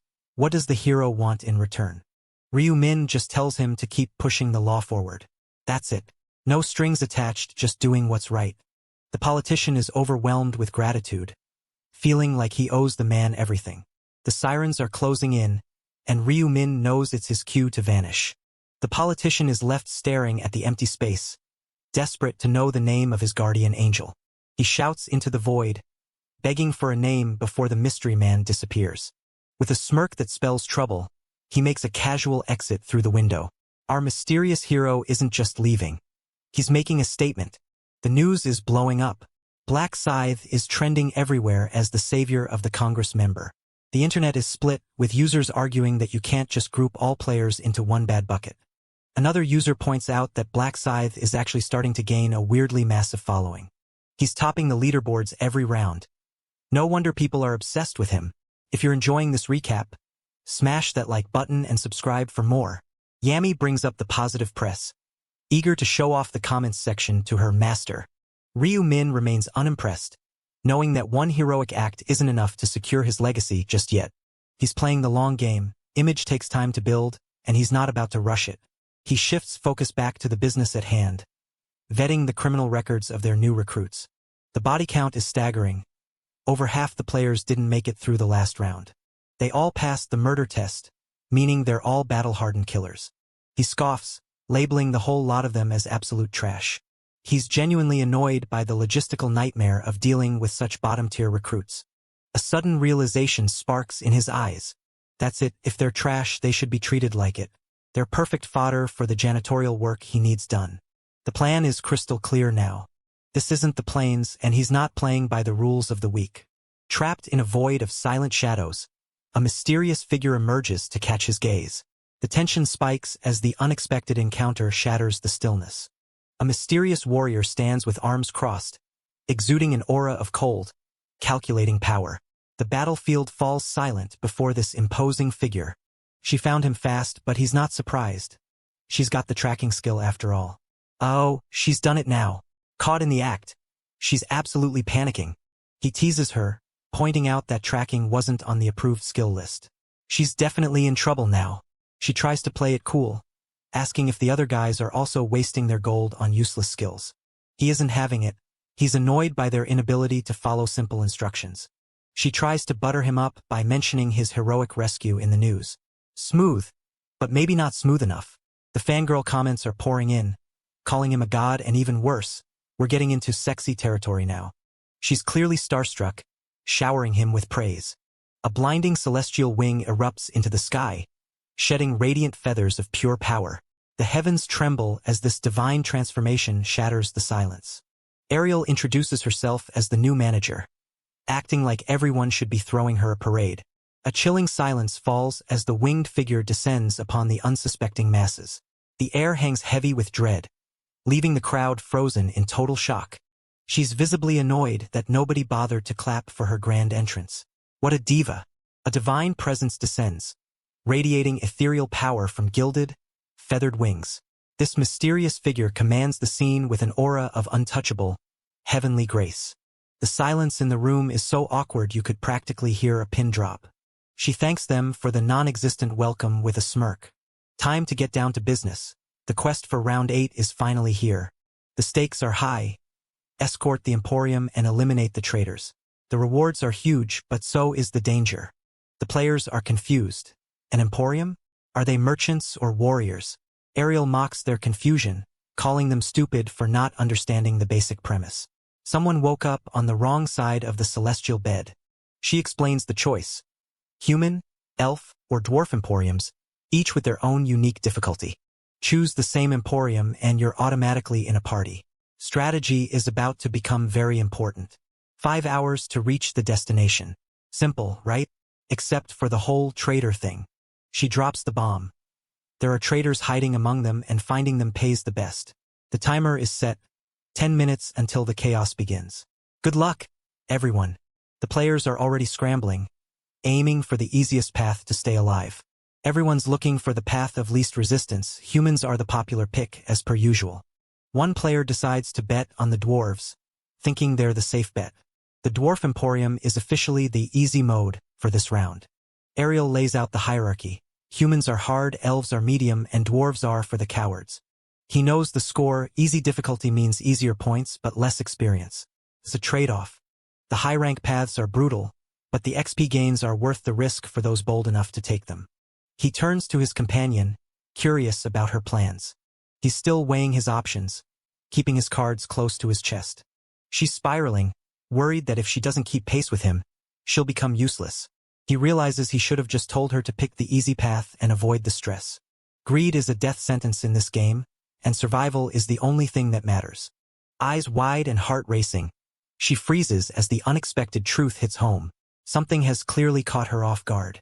She's terrified that he can read her like an open book. Does he know what she's thinking? He's nudging her toward the safe path, hoping she takes the hint. The selection phase is officially live. The system prompts them to lock in their choice. Human, elf, or dwarf. One player decides to leave it all to fate and picks the human side just to see what happens. He tells her to go on ahead without him. She decides to give him a buff before they split up. At least she's trying to be helpful. Then I'm really going now. Be Black Scythe. I'll be going now too, sure, go ahead. A blinding surge of supernatural energy erupts, leaving the team stunned in the wake of an overwhelming power. Most of them have moved on. 1 minute left for selection. 10 seconds. Left for selection, please hurry. My choice is Vix. 8 seconds left. 5 seconds left. To not choose anything at all. You failed to select an Emporium. Player, Black Scythe, is assigned to the Trader Group. The Round 8 quest has been changed. Round 8, Trader Group Quest. Hinder the Emporium from reaching the destination. Reward 1. Upon success, failure. Retry with a 20% stat reduction. Debuff elimination after 3 failures. What 16 this? Trader Group P. So all the indecisive players who could choose until the end are gathered here? Everyone gather over here. This is your only chance to see each other. So you should at least know each other's faces. Right? Whoa, Black Scythe. Why is Black Scythe here? Couldn't choose either. You've checked the updated questy, right? As members of the Trader Group, you must now prevent the Emporium from reaching its destination. And although you share the same quest, you not in a party. Traders don't share EXP. It's based on the setting that you don't trust each other. Wait, then how are we supposed to hunt? I was happy because I thought I'd be in a party with Black Scythe. Let's say one of the traders goes crazy and tries to reveal the identities of the other traders. What would you do then? I'd shut that bastard's mouth even if I have to kill him. Exactly. But as you know, if you in a party, you can't attack each other. So that why there was a reason why we should be in a party. For your information, all players' nicknames will be hidden because if nicknames are it's easier for traders to identify each other. But our faces are already exposed. Faces are harder to memorize than nicknames. Who could memorize more than 20 faces in such a short time? Right here, the person who started memorizing faces as soon as he arrived. Shall we get started then? If you fail the quest, you'll have to retry with another Emporium in a weakened state, so be careful. Another Emporium? Was a retry with the same I must not mentioned you will challenge them in the order of Dwarf ELF, and then Human. Then if we fail the quest at the Dwarf Emporium, you have to challenge a high difficulty with your stats reduced by 20%.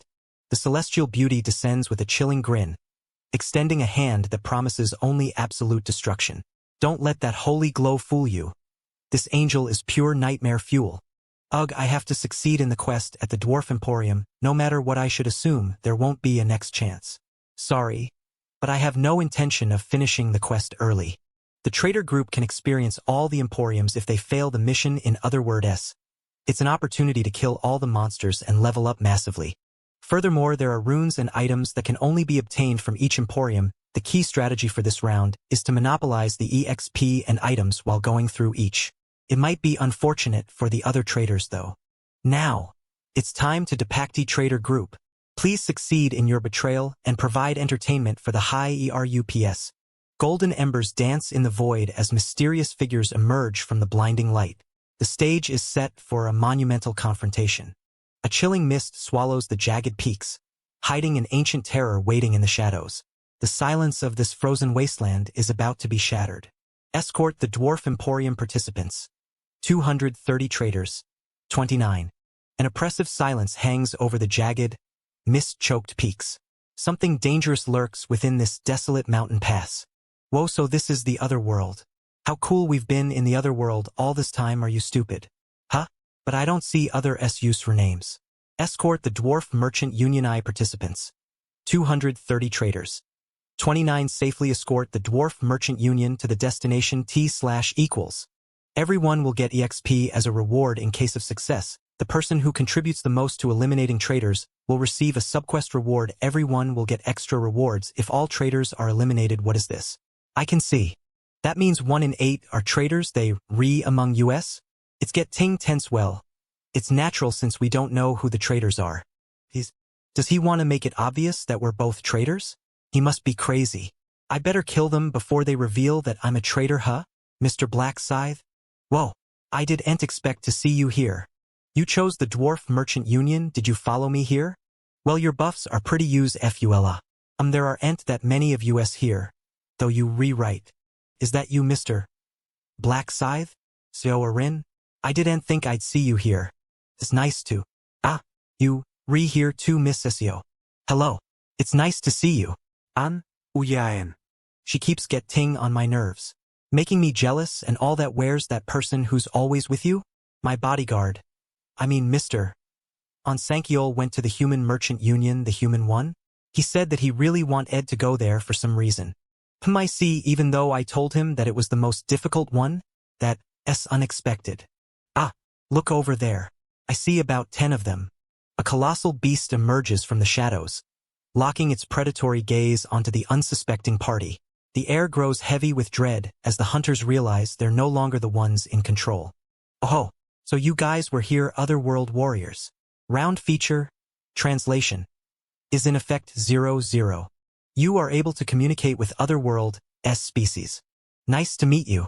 I'm the Dwarf Merchant Union's Blacksmithheimer. I assume you are the Otherworld Warriors who are supposed to escort us. Am I right? I was right. I thought you guys look too neat for bandits. The stuff we are transporting is various kinds of metals and minerals we have to get through the Cargago Mountains, and to the Albit's Kingdom. There are a lot of monsters on the way, so we had to request the temple for help. 17 What? Is he a real person? No way. I assume he's a fake, like a goblin. Who cares?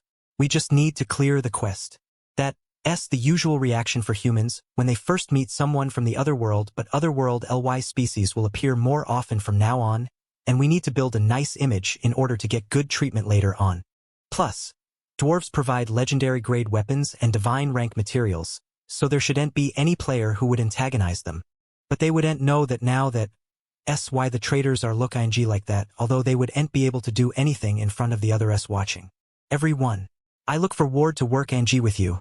11:51 time until arrival to the destination. 4 hours 59 minutes and 59 seconds T/equals 1. A massive caravan pushes through the treacherous mountain pass, guarding their precious cargo with blades drawn. The tension is palpable as the expedition ventures deeper into the unknown. Orcs are a piece of cake. The ground trembles as a massive horde of bloodthirsty warriors charges headlong into the fray. There is no turning back now. Total war has begun. What? It's all ORCS, a whole bunch of them too. Didn't we see the SE guys in round 5? It's nice seeing them again. I'll kill you all. That was easy, but there are a lot of them. They just keep on coming. A single strike carves through the horde, leaving nothing but a crimson trail of devastation in its wake. The battlefield turns into a slaughterhouse as he dances through the chaos. It should be exactly 4,600 of them in each wave. There are 20 times more of them than the number of players. There are 30 waves total, so basically, there will be monsters every 10 minutes. The EXP is so little for them. The EXP for killing the monsters is even distributed throughout the party, but for the trader group, the person who kills the monster gets the EXP all to themselves. With a single lethal motion, he carves a path of absolute devastation through the enemy ranks. The battlefield runs red as he unleashes a whirlwind of unstoppable, bloody carnage. Standing amidst a mountain of fallen foes, the Grim Reaper claims his victory. The battlefield falls silent as he looms over the carnage, his blade still pulsing with lethal intent. That's the 436th one. Shadows tighten their grip as a chilling aura explodes from the darkness. The tension is suffocating, and there's nowhere left to run. Buff for tripling EXP is in effect. Your EXP has been amplified 1.5 times due to effects of your title. You have leveled up. I went up 1 level with just 1 wave. I should get above at least level 60 by the end of this. Nice work, warriors of the other world. Let's continue. A bloodthirsty horde of orcs charges forward, ready to crush everything in their path. Our lone hero stands his ground against the incoming tide of steel and fury. The SE fuckers. Again? Ugh, we didn't get to rest much. KVGH.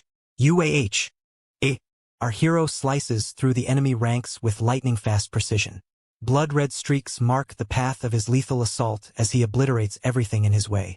Whoa, what a reality check. Wait, can't we just watch since he's doing everything? Huh? You rewrite, we will keep getting EXP too. Should I take this opportunity to just let him carry US? They must think that they can just sit back and watch, but that's not gonna work. The ranking is based on how much you contributed to the monster hunt. Min Yuri knows that's why she's giving everyone the SE buffs. I'll give you a buff. Whoa, my stats went up by 60%. Can you buff me too? I won't have to worry about her falling behind. Huff, did you get them all? Let's get going, warriors.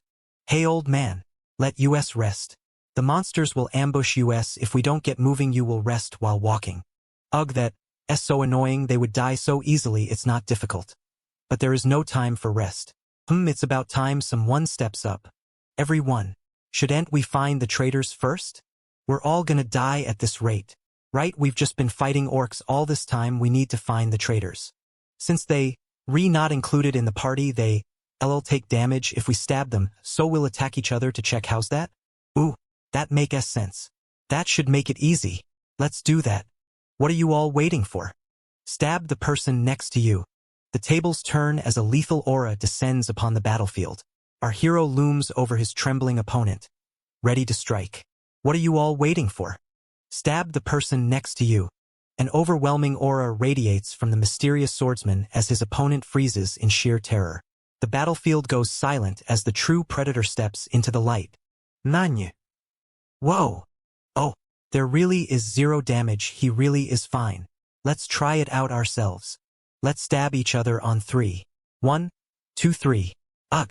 It felt like I was hitting steel. RE on our side 2 blog. I think we'll find the traitors really fast. B. Those guys are gonna have to do something too. Shit, what now?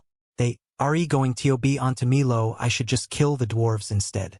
A lethal blade slices through the air, catching him off guard with a brutal, blood-spraying strike.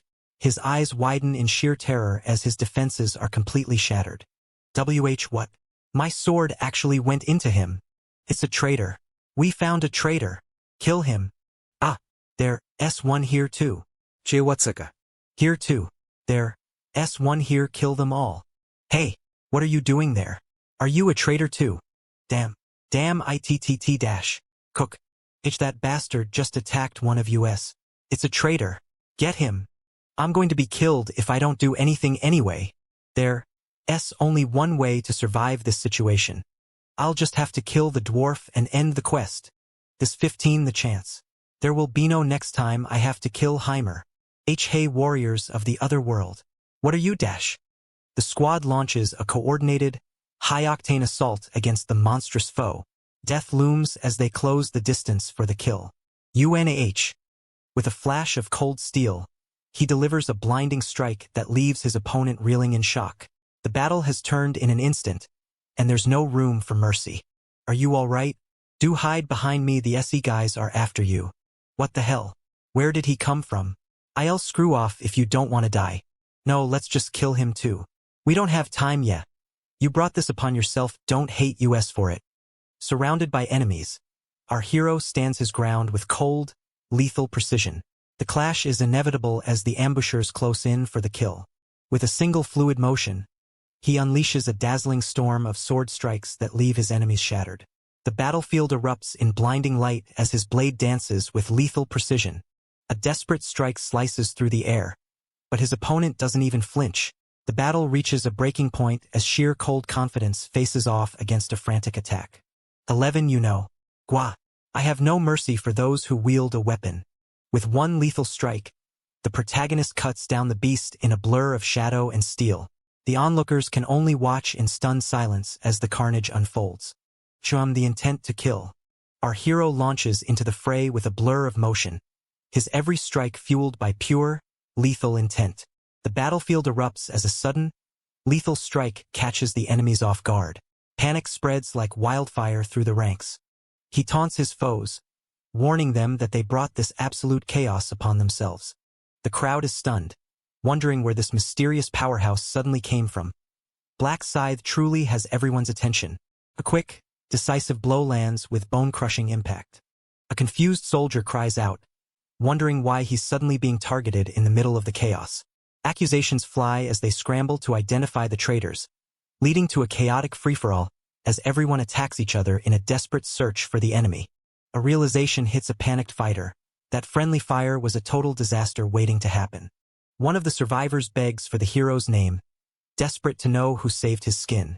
The rugged dwarf flashes a sparkling, bashful grin that screams pure trouble. Our hero has no idea the chaos this adorable powerhouse is about to unleash. He plays it cool, keeping his identity as Black Scythe a total secret for now. He decides to flex a unique title to stand out from the crowd. The onlookers are flabbergasted, wondering how he managed to display a username above his head when they can't. Titles are rare treasures, much harder to come by than simple runes, and our hero knows exactly how to use his to his advantage. The players recognize the title, reacting as if they're watching a legendary character from a pre-scripted story come to life. They've heard whispers of the one ahead of all others, and are absolutely starstruck to see him in the flesh. He feigns surprise at his own fame, acting humble while soaking in the praise. His reputation with the dwarves shifts from neutral to positive. The charm offensive is working perfectly. He's thrilled, knowing he's finally on their good side and one step closer to his goal. A calculated move, indeed. He's securing his rewards without burning any bridges. He decides to keep this persona up for the next few waves to maximize his gains. The wave is about to drop. He orders the group to focus on the monsters first and leave the traitor hunting for later. The savage monsters charge with lethal intent, their eyes glowing with a bloodthirsty hunger that won't be satisfied until they feast. A blinding flash of steel cleaves the air, sending monster heads flying in a display of pure, ruthless efficiency. He strikes with lightning precision, turning the massive beast into nothing more than scrap metal. The dwarves are in awe, wondering if this legendary leader would be willing to wield a custom weapon made just for him. He's getting impatient. Fighting without his signature scythe is clearly cramping his style. If he had his main gear, he would have wiped out 4 times as many monsters in a single swing. He reminds himself that the friendship points and the eventual rewards make this petty struggle worth the effort. The carnage continues as they push through to the 29th wave. With only 10 minutes left, 5 traitors are still lurking in the shadows, waiting for their chance to strike. Paranoia sets in. Are these traitors actually elite assassins with stealth skills? Everyone is under suspicion. Someone demands to know if all bases have been covered. The question hits the room like a bomb. Has anyone actually dared to test Black Scythe? The mere thought of attacking him sounds like a death sentence to anyone with half a brain. The room goes silent, everyone terrified of the consequences of challenging the strongest player there. It's a game of chicken. No one wants to be the one to die by his hand if he turns out to be innocent. Someone finally decides to step up, tired of the constant suspicion. Our hero invites the challenge with a cold, intimidating glare, daring anyone to try it. The challenger immediately backtracks, certain that only a true traitor would be this terrifyingly calm. Our hero scoffs, asking when he ever actually threatened them. He makes it clear. He's not going to smile for someone who thinks he's a backstabbing snake. The challenger is sweating bullets, regretting their life choices and fearing they've just made a fatal enemy. No one else is brave enough to take the initiative, leaving the hero in a state of high suspicion limbo. They're all whispering, wondering if his reaction is that of a guilty man or just a fed-up warrior. A voice pipes up from the crowd. The stabbing was already attempted, and it was a total dud. The truth comes out. The hero didn't even flinch when she struck him earlier. The tension breaks as they realize he must be telling the truth. If she trusts him, then everyone else is willing to follow suit. Our hero feels a sting to his ego. It seems a little kindness from a support goes much further than his intimidation tactics. Apparently, playing nice is the secret key to success in this cutthroat world. She whispers to him, promising to keep his secret safe. He's honestly surprised she's so eager to help. He plays coy, but the secret is out, and he's glad he didn't have to deal with more drama. He wonders why she's so invested in helping him out. He realizes he should have played the hero role earlier instead of just acting tough. Monsters surge in for the final push, and our hero is just plain sick of the grind. A brutal clash erupts as weapons collide in a shower of sparks. The ground trembles under the weight of the final assault. A lightning-fast strike shreds the air, marking the turning point of the entire battle. Level 60 is in the bag, and his skills are reinforced. He's ready to end this once and for all. The sky turns into a nightmare as he unleashes the Night of Death skill, plunging the world into darkness. With his skill range boosted by 1,500 meters and the rune of the Grim Reaper active, he's a walking catastrophe. His attack speed surges by 50%, making him a blur of death on the battlefield. The onlookers are terrified. He's faster, deadlier, and somehow even more broken than before. With Moonlight Destruction's damage increased by 1,800%, the finishing move is going to be absolute overkill. Shadows dance as a crimson blade cuts through the void, sealing the fate of everything in its path. Destruction. The scale of the skill is so ridiculous that even the allies feel a little bad for the orcs. The dust begins to settle. The clock hits 0, and the mission is officially complete. The dwarves thank their lucky stars. They're out of the danger zone and can handle the rest themselves. Their final destination is finally in sight. They dismiss the warriors, grateful for the protection that saw them through the chaos. Just as they're leaving, a familiar face pops up. The blacksmith personally thanks him for the heroic save. Our hero brushes it off like it was nothing. A gift is offered, not nearly enough to repay his effort, but a welcome addition nonetheless. The blacksmith Heimer bestows the rune of durability upon him. The rune glows as it sears itself into his body, a permanent upgrade to his gear. With this rune, his gear will auto-repair, saving him from ever needing a blacksmith again. He's thrilled. No more begging for repairs means one less headache to deal with. A polite farewell is exchanged, with hopes of crossing paths again. The mission is marked as a success, and the rewards are about to drop. Everyone is buzzing in anticipation of their loot. Double EXP for everyone. The rewards are looking massive. They can't believe their luck. Double EXP is a massive boost for the party. Level 70 is achieved, and he's absolutely crushing his progression goals. He's already eyeing level 80 for the next round. The grind never stops for this guy. A quick goodbye to his fellow warriors before they prep for the next stage. 5 traders remain, and the game is about to get even dirtier. The trader party quest fails, triggering a nasty 20% stat reduction for the group. They're dragged to the trader lobby, where the announcer mocks them with a sinister laugh. Only 5 remain? The announcer sounds disappointed by their poor performance. The traders are shell-shocked, realizing the system expected them to fail from the start.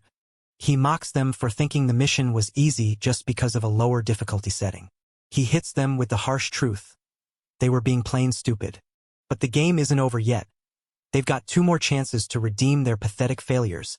The next target is the Elf Merchant Guild, and the announcer demands they actually work together this time. The group realizes they have no choice. Cooperation is the only way to survive the stat penalty. The leader snaps at them to figure out their own plan. He's not their babysitter. They call him out for his lack of effort in the previous mission. He retorts that there's no reason to trust a bunch of losers who aren't even in his party. They might have the same goal, but they're definitely not teammates. The announcer finds their petty squabbling absolutely hilarious. He sends them off to the Elf Guild, wishing them luck, or maybe just hoping for more entertainment. The new mission is live. Escort the elves and keep the traders from sabotaging it. High stakes and high rewards. The player who snipes the most traders is getting a special subquest bonus. An eerie silence blankets the glowing forest as the duo stands frozen in anticipation. The air crackles with latent magic, signaling that danger is lurking just out of sight. The crowd is massive. At least 500 people showed up to catch a glimpse of the legendary elves. Identifying 5 traders in this sea of people is going to be a nightmare. Something catches their attention. The elves appear, and they look like they were pulled straight out of a high-end fantasy game. It turns out the rumors were true. Every single elf is drop-dead gorgeous. The mysterious rider charges forward on their majestic beast, ready to crush any opposition. The stage is set for an epic encounter.